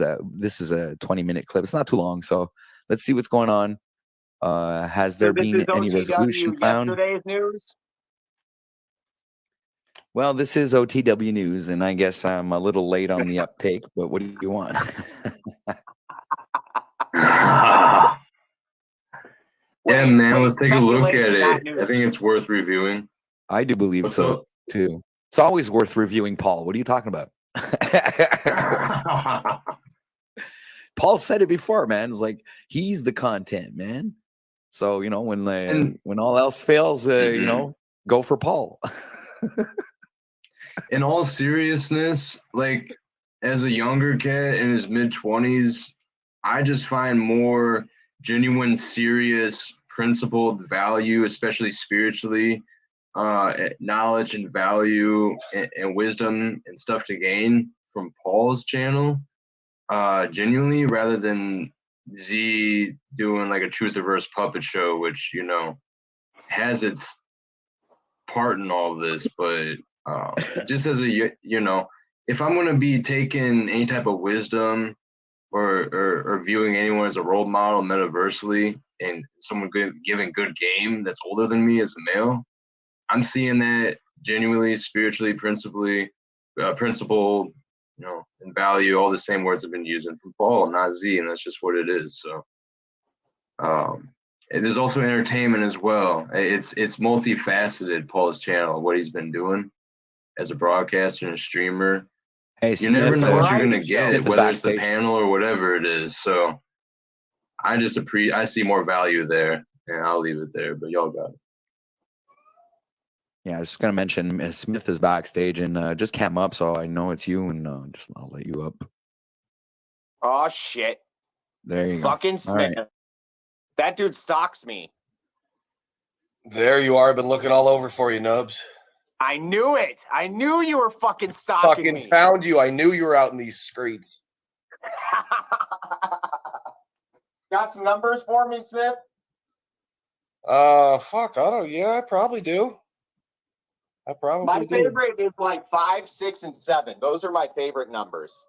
All right. Well, you got 555 days before the book 1984 was wrote. Aleister Crowley died. I meant 5, 7, and 3. Man, I don't know. All right, guys. Told me all the shit I could have suspected they were thinking that they wouldn't tell me, that now they told me when they didn't get what the fuck they wanted. I don't even need you here. You became the content for 7.5 motherfucking hours, and tomorrow's going to be someone else or you doing the same shit again. And it's going nowhere for you or anyone else. You know what I'm saying is true. You know what you just said is all bullshit. That's why you're here. You think I'm going to show up to your fucking goofy-ass broadcast and give you the time of day at this point? I don't need to. You need to because you We all got no just said content. the same thing. Stop projecting onto me. Yeah, absolutely. Maybe it is a cult. We just don't drink Kool-Aid together. No one's buying it. No one's buying it, Nubs. Keep insulting the audience and pretending and getting online, LARPing and trying to diminish me. It's going great for you all. I just keep winning. Teflon Daddy. And you know what? This is why I know I'm not stupid. Because just by what he just said there, I know that if I keep on doing what I'm doing now, I'm gonna grow like he's gonna grow. You understand? He'll be fucking millions of followers later on, and I'll be right next to him, man. You get it? Yep. So even if I am a Get terrible it? broadcaster, it's not who you are, it's who you know and who you hang with and who, and if you want to become a better, I even have it in my Grand Rising show intro, where if you, these small little incremental things that you do every day that make a worldly difference in the long run. So it's the being part that, by the preacher, right? yeah, I believe so. It's By these Joel little things that Osteen? you do, and that are aligned with what your purpose is. These little things that you do every single day accumulate over time. You understand? So eventually you become what you consume, in other words. So you become I'll become a better broadcaster. I'll become somebody I'll become the man that I want to become, right? And I'll be doing the things that I've always dreamt of doing in my whole life, is being in the media, to be in the show business, to be a part of the whole, because it's something that has always been part of my life, a part of my heart. It's like I'm a musician, an artist. It's obvious to anybody who sees that this is what I really want to do in life. Yeah, so to that comment, Cheap Girl, I would say that I largely facilitated the bleed over from the Unslavia, or Unslavia, as Aluma Tometh would say it. Just fucking triggers the shit out of me. Because it's Unslavia. Why the fuck would it be Unslavia? That's not a thing. Anyway, not talking about Slavia, Yugoslavia. But he, yeah, I did the, Jack Talcott. I mean, I didn't formally introduce Jack Talcott to Ian, but, I was telling them, I think I told Jack, I told a few other people, to come over after multiple streams. I was trying to bleed them over. I do look back and I wonder now, am I partially responsible for certain people's being chased, not even being chased off the internet, but only by their own doing and choices, and then kind of running in terror? Not talking about anyone in particular. But anyway, yeah, I feel sometimes at fault or guilty in some fucking regards. But then at the end of the day, I know it's only going to help grow those people if they let it be. That is, if they let it be. That's the thing. And just this being a broadcaster is just a part of it. It's not even encompassing the global idea that I have of what I want to be, right? This is just a Do you small need to part of talk to somebody over at the UN? it. No, I don't, because I'm not concentrating on trying to save the world, man. I want to save myself, man. I'm just wondering, I know somebody you could selfish, man. partner up. I'm always into partnerships and collaborations, man. That's like I've done that all my life, man. So that's how I've progressed and OTW, you and I both know that it's a hell of a lot easier to set a beam for a house with two people than it is with one. Yeah, but if you're really intuitive and skilled, you can do it yourself. Of course.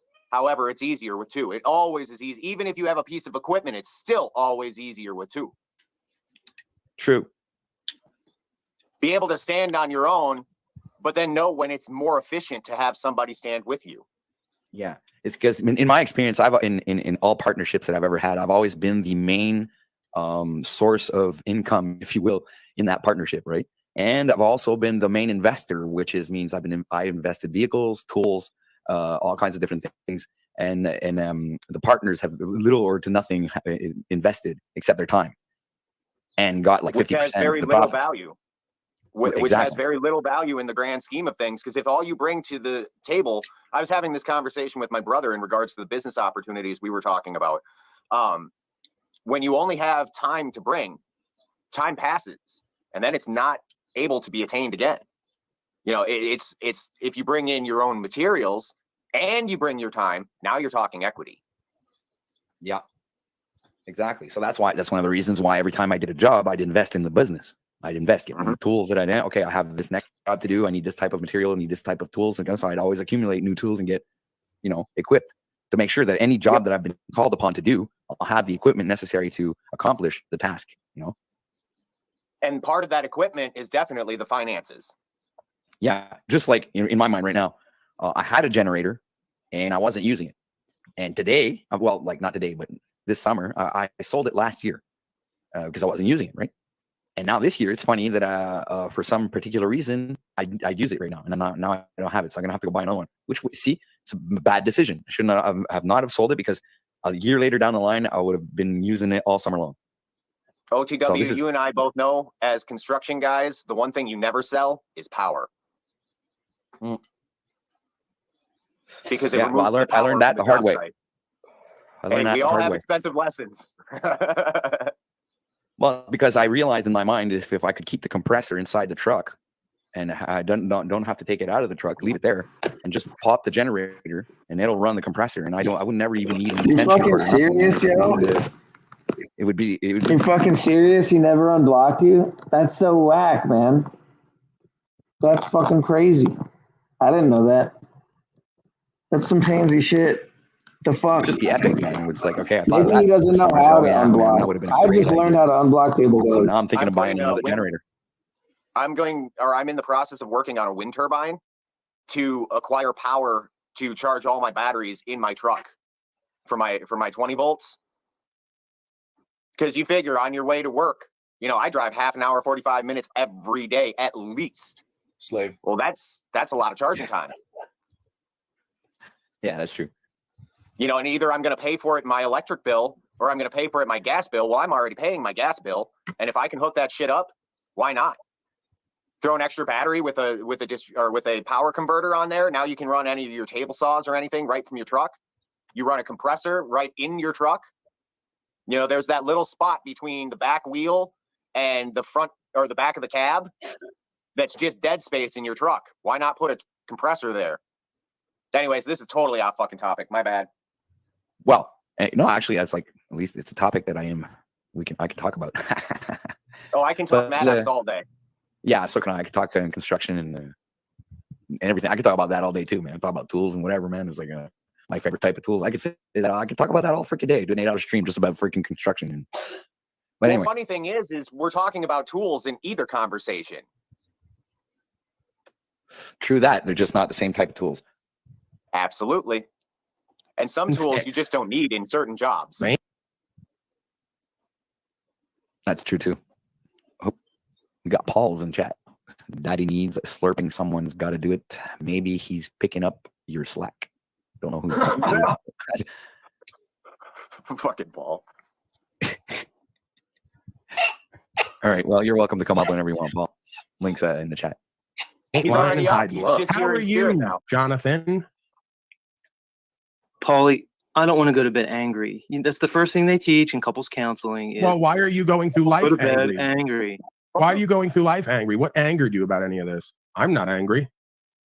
Well, that's good. Then I guess then everything's solved. Listen, right, man, maybe you should go practice all that guru, non-guru grifting that I do and work on your consciousness and awareness and ability to cope with what you create, say, and do, and the reality that comes with it. Don't now come here and make me take on your toxic, dysfunctional energy of you getting all angry and hating and then wanting to double back because you can't get any sleep, motherfucker. I'm going to sleep like a big baby tonight. Guess one of us is living right and true and the other one's got issues. Much love, Paulie boy. Much love. Is it me or is it I can see the last 7 hours of the much love you come with lovers like you. I don't need enemies. Thank you. What do I owe you for being so kind to me? Not looking for anything, Paulie. I don't know. Now you're not? Look. Now you're not. Maybe you were at one point, but maybe now you're not. look, I'm too tired to do this with you, Is man. that I'm his too normal tired." Right, tone of I've voice? already Because it worn the seems rather broken hose passive out, right? You aggressive. had a 5-man team who can't even play full court with Fat Paulie boy sitting down. This is what you always do. But Z, if you weren't gonna do that with Paul, then why did you go over there in the first place? It's like, I'm only gonna do this with you, Paul. Yeah, but I mean, you clicked the link. You asked for the link, actually. Anyway. Well, did you I'm hear just the saying did you things hear for what the they tone are, of you know? voice? I don't don't want know. to go to bed angry, Paulie. Please don't let me go to bed angry, Paulie. Oh, please, Paul. Like, that's a passive aggressive if I've ever heard of it. I'll tell you, that wouldn't fly in my house. It wouldn't?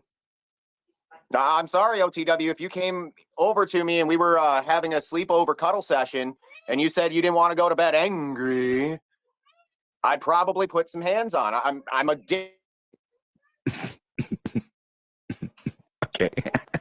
You want to get into fights with me, just like Cut Body and the rest. If I came down to Texas, I'd beat living shit out of you, and you'd be crying halfway through, and I'd be just waking up.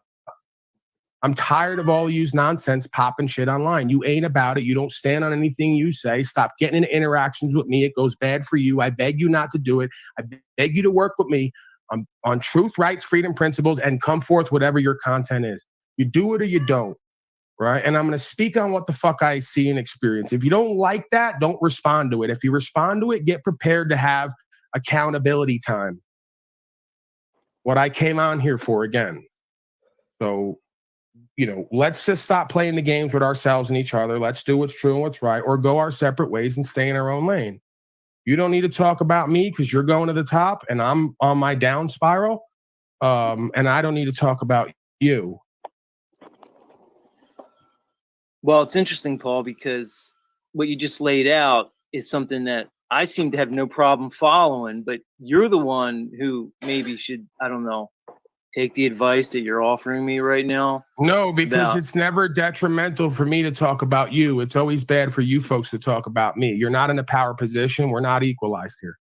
So stop trying to play games with me, because I will pull my ego out on you. All right, well, let's get over our After ego the then, performance you just put on, I will put my ego out on you. I will pull it out on you like I have before. You don't like when I do that. See, you're the one contrite. You're the one contrite and regretting what the fuck you've done. I haven't reached that stage. I may never. If I do, I'll let you know. So I suspect you're wrong and I'm right once again. So let's just cut to the chase. There's no consequences in this for me. There's consequences in it for you because of what you all keep doing and won't understand and apply, and keep laughing and giggling and acting like you're on some kind of trip in power position. It's going nowhere. Tricking yourselves out of position.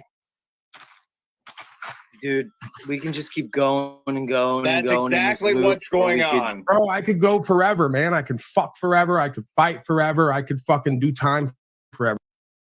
Fuck, I think Z was drunk, man. He looks drunk. He always appears to have I don't know him very well or anything, but with always having that hat on, he's always got that same monotone look consistently across the boards.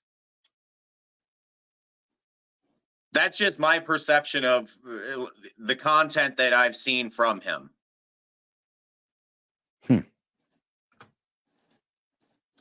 It's always that same dark, that right there, right? What you're seeing is what I've always seen from him. No matter time of day, it didn't matter.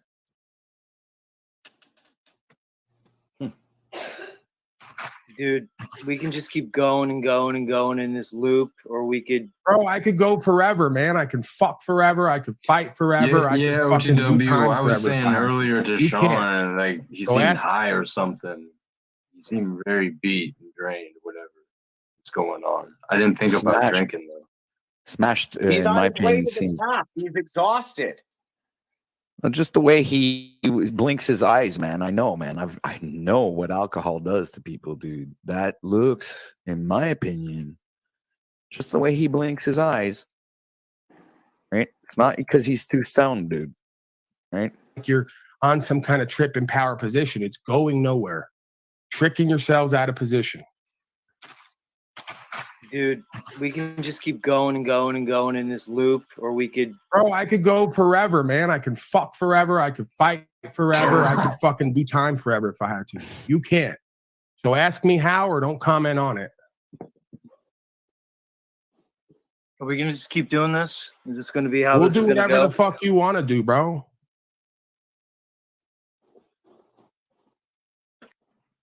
The actions and results speak. You all set it up, Z's I knock been it down. Very Right? hateful You and throw it, I looping hit it out of about the this park. the That's past how it couple works. weeks. Here's the difference between me and you, dude. I could actually admit how I feel, talk about it, express it in a way, dude. No, you can't. Drop the fucking No, you persona, can't. not even for 2 seconds. No, you can't. I had to come turn up on you with a little bit of ego to get the truth up out of you. You couldn't come to me and tell me what the fuck you were really thinking and feeling because you were embarrassed of it. So you fucking hid from it till I brought it up out of you. Stop lying in my face because we were all here when it happened. Look, dude, you can keep spinning your narrative over and over again. That's not what I'm here for, dude. I know you're here for now, like Or walking it projection. back. You're gonna saving. You're here to walk it back and save face and try. Go ahead. I was just saying more projection. I've seen more spinning of narratives from Z and Paul throughout all of this. And that's just what it is. Y'all got it. Try to pad your reputation and credibility and the future or whatever bullshit career you think you have broadcasting. I'm not interested.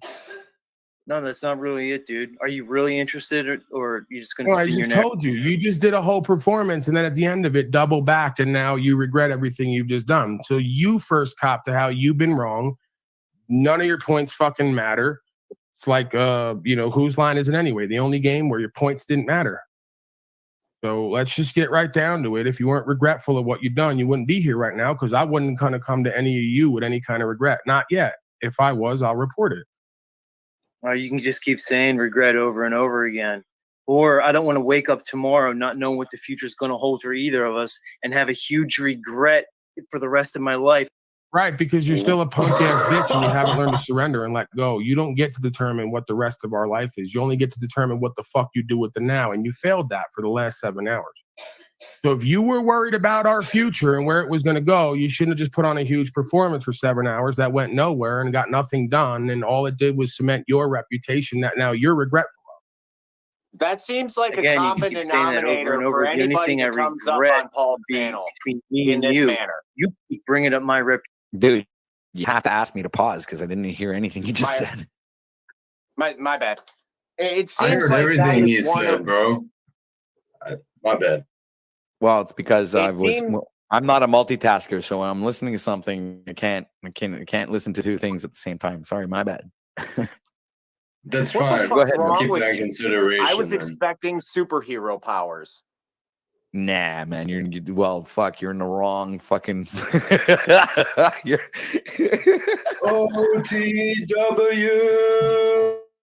What's up with it? All the hype and nothing.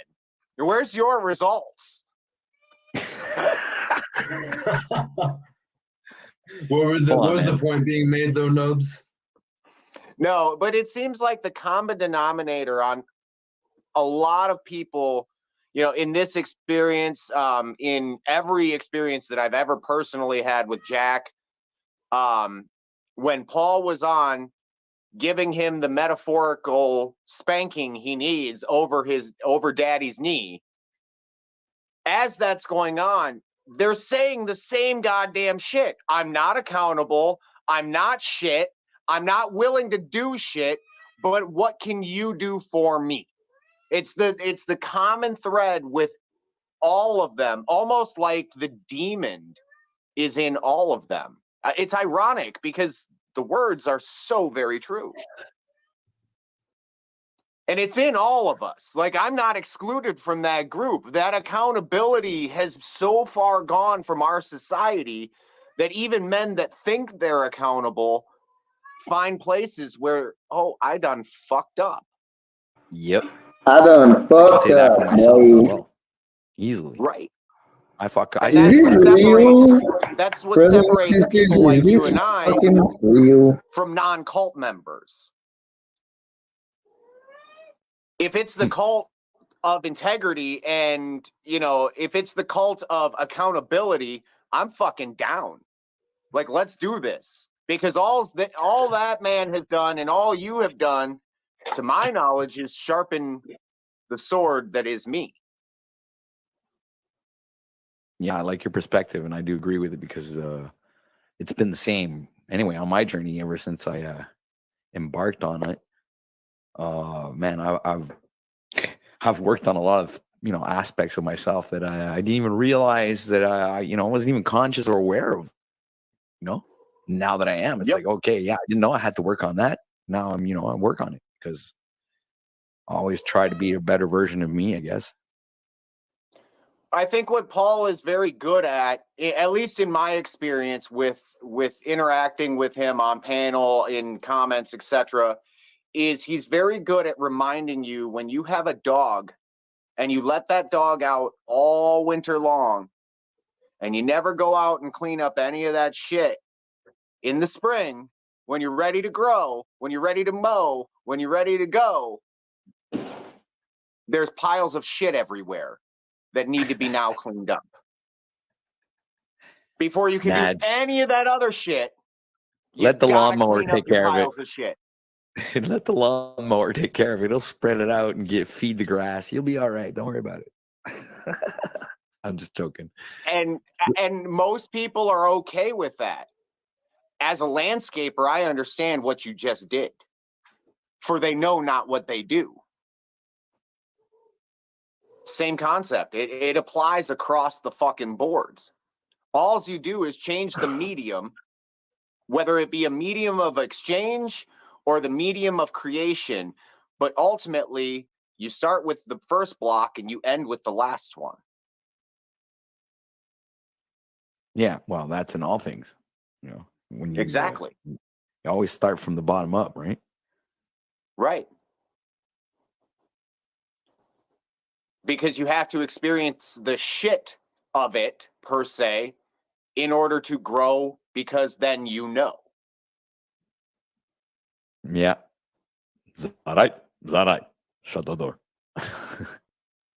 Reputation, and that's where the fucking projections coming in, dude, because I ain't worried about reputations. I don't give a fuck about you then. I'll use all your words against you. If you don't give a fuck about your reputation or mine, then I don't give a fuck about you and I.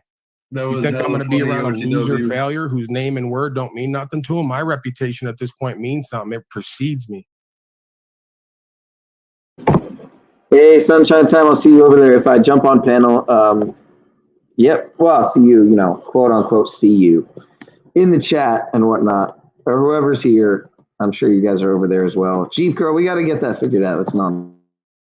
When I go places, motherfuckers at times know who and what I am and what I'm about. That's a great position to be in. That's where respect comes in. You don't give a fuck about your reputation. I care about mine, and I like that perspective, man. I really do. Fucking right.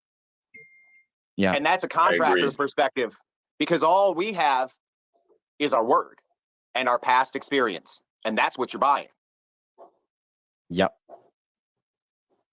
Here's a picture. Don't stalk my fucking customer, but I'll show you a picture of what their house looks like, because I went and impressed upon it my creation. Did the same thing yesterday. Signed a job with the because I did the neighbor, the front neighbor, and I went and I knocked and says, "Hey, dude, I did that guy." You did? Yep. And he goes, "Okay, do my house." So it's like it was that easy. Really, it was so easy. Good shit, bro. And then it's oh well, my mom has some cracks in this, and do you travel a little bit? Because she's like an hour and a half away, but I need somebody that's really quality, and I see your workmanship, and then that just keeps on going and going, and it snowballs because it's your reputation that they're buying. Has nothing to do with your work at that point. Your work is solid. Yeah, the work is already, it speaks for itself. So all you have to do now is, it's like from mouth to ear from then on forward. Yes. Much like the truth. We do the same fucking thing that Paul does. Paul does it on a metaversal platform, and we do it in a physical aspect. Well, I do it. You also do it in a metaversal. Nevertheless, that's the commonality. We're all builders. We're just building different shit. Yeah, exactly. That's absolutely true. We're creators in any way, shape, or form. And if you really think about it, all the tools are common. They just don't look like each other because, like, for instance, when you're putting in a foundation, you need a tamper, right? That tamper pounds the ground, right? Well, what's Paul doing? He's pounding the ground, pounding the fucking pavement. It's the same fucking tools. You need things to cut the things that you don't need anymore. You need to save the things that you do need, but they're just an extra piece on that board for now until you cut it. And then you move it over to the other side where it's actually needed. Same fucking shit. All of it. It's all the same shit. That even goes along with the gorilla theme, right? Yes. Pounding the ground. Yes. Yeah. Paul gets it. I've seen that man get it. And imagine when the pound has been finished to be pounded and in like, you know, I mean the ground, and you know it's finished to be pounded, then it's ready to have the foundation put onto it and build the pillars, you know, and stuff like that. Yep. So you know, if I see start at the ground. things exactly, but if I see myself as one of those pillars next to the pill, you know, what he has built, because of you know, it's just a natural thing. It's a natural thing, man. It's wanting to be a part of something that's bigger than yourself, man. That's exactly what it is. It's what you do. If you think about it, part of what you do specifically in construction is create the support system for those pillars. Exactly. I mean, that's what you physically do on a daily basis. Why would it be any other way in any other platform? You know, Yeah, much you're like I'm absolutely here right. to, you know, with landscaping and stuff, I've taken a different approach. Most people look at landscaping and say, oh, just make it pretty. I say, make it fucking functional. Have the beautiful plants that you can also eat. Have the beautiful fountain that also provides power for your house. Utilize the resources that you didn't even fucking know you have. Yeah, and it comes full circle when you look at, like, I don't know. It's funny how Z just like went full 180 degrees, because he would have been the first one to say like what I'm saying. You know, it's like, you know, I in my belief, he was the one of the guys that wanted to be one of those pillars. No, you. but now I show. perceive it completely. No, but yeah, exactly. I perceive something completely different now. You know, Right. Your actions show over the. That's why Paul, I think, is always talking about the long game. I've wondered about this. I've pondered on this while working and stuff. The long game. Well, that means that the building continues to grow, and those pillars need to get stronger because the building gets taller or spread out, whatever you want to call it, whatever angle you have on it. right? You know, what he's doing is spreading that foundation so that those buildings can be built. He's doing an incredible work, because without that foundation, if I don't put in a proper amount of class 5 underneath your patio is going to look like shit very quickly. Yeah. Okay, enough with the metaphors. What are keep it they intact. for? You can destroy yours. Yeah, interesting, because people's reputations are subjective depending on all the. Remind me of a Star Trek movie where Bones says to Kirk, Kirk says to Bones, he says, okay, enough with the metaphors, man. No, they're not. It's called real recognizes real. I don't give a fuck what all the fake ass, half-ass, hoe-ass motherfuckers think. I give a fuck what the real ones think, who can have the discernment to see right from wrong. I mean, My core group of supporters that you would call them, the culted ones. Yeah, them. Look, dude, I want to find common ground with you, dude. I don't want to be in a fucking endless battle of nonsense. Then what the fuck did you start this for, then? Damn, bro, that's it. You already quit day one after all that bullshit? Metaverse malarkey and Skynet shenanigans. That's exactly what? That's exactly what I'm saying. Because if you don't want to be in a car accident, you'll never get into a fucking car. Well, that's you can drive a car all your life and not ever get into an accident. You know, that's No, but you always have the potentiality of it. yeah. I'm okay. not saying you're The likely to probability is have there. one. Yeah. The probability, if you is- never yeah, drive okay. a car, you'll never have that experience. But if you drive the car, make sure you count the cost so that you know that that experience could happen. All those mind fours. Or medi fours. You started. How are you going to deal with rights, freedom, and principles and spiritual faith? All the shit I loop on day to day that I live on. How are you going to deal with that? How are you going to get on common ground with me if you can't stand on that? You already quit day one. Well, what was the point of trying to create all that energy just like you do with bitches? Create an energy you can't keep long term. You created a whole bunch of hype and energy, you can't even sustain it, and now look. I ain't gonna do it, Paul. You know why?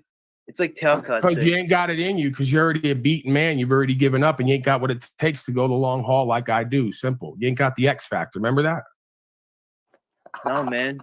Because the easy thing would be to abandon you, motherfucker. That's the part you ain't getting. And I you didn't don't tell have you to to get it. I abandon can me. say it.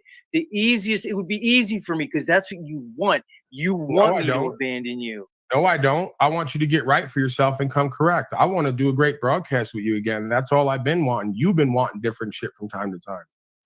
That's why we can't have that. So I'm okay with that. Not the time right now, maybe. You got to figure that out. I can see sun on Paul. I cannot see nothing but darkness on you. Okay, what does that have to do with anything? What he's saying is it's more of a feeling, an energy, a resonation. You would get that.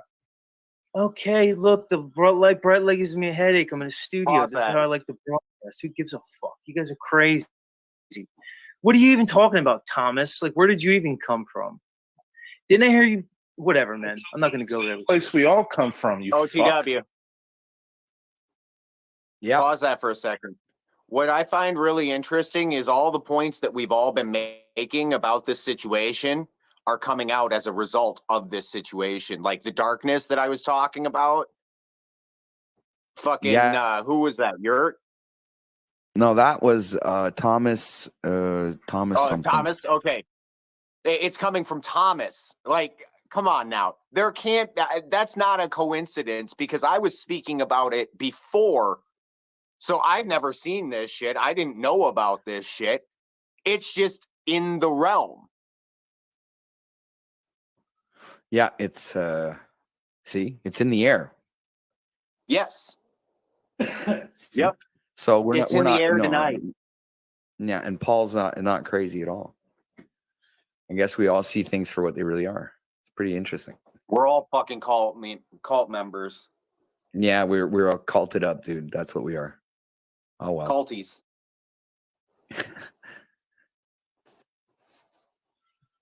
Am I really going to talk to you now, Thomas? Why did you pipe up?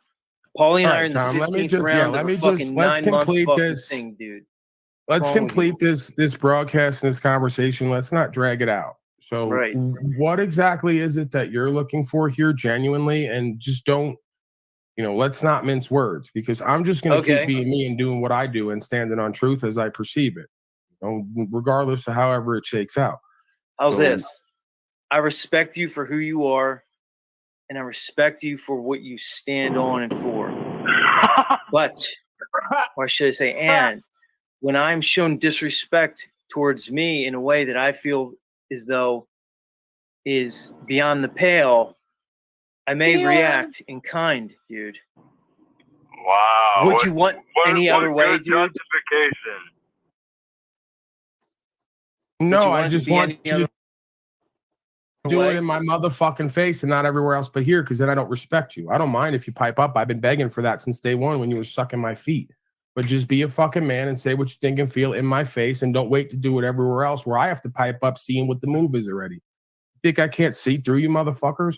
You think I don't know what you're thinking and feeling and reacting to? You don't know what I'm thinking in my feelings. Yeah, I did, bro, because I called it out. I called it out completely. You don't have to accept it. I'm telling you what the fuck I perceive that checks out every single time. And I was right again here right now because you're coming to me. I didn't come to you. Yeah, dude, but I'm coming to you for reasons you might not realize. Because when I was listening back, first of all, I was laughing, and I was like, "Oh, that's actually funny." So, if I'm gonna I laugh know, at because you, even when you're hating on me, you find me more entertaining than you and everyone else. That's fine. So let's just fucking you be my beta, like you said, and we do a great broadcast like we were doing, and we see where the fuck that goes. And if there's a bag at the end of it, great, we'll divvy it up. If not, whatever have the the path is, that's conversation. not it. Whatever And the if path not, is, that's have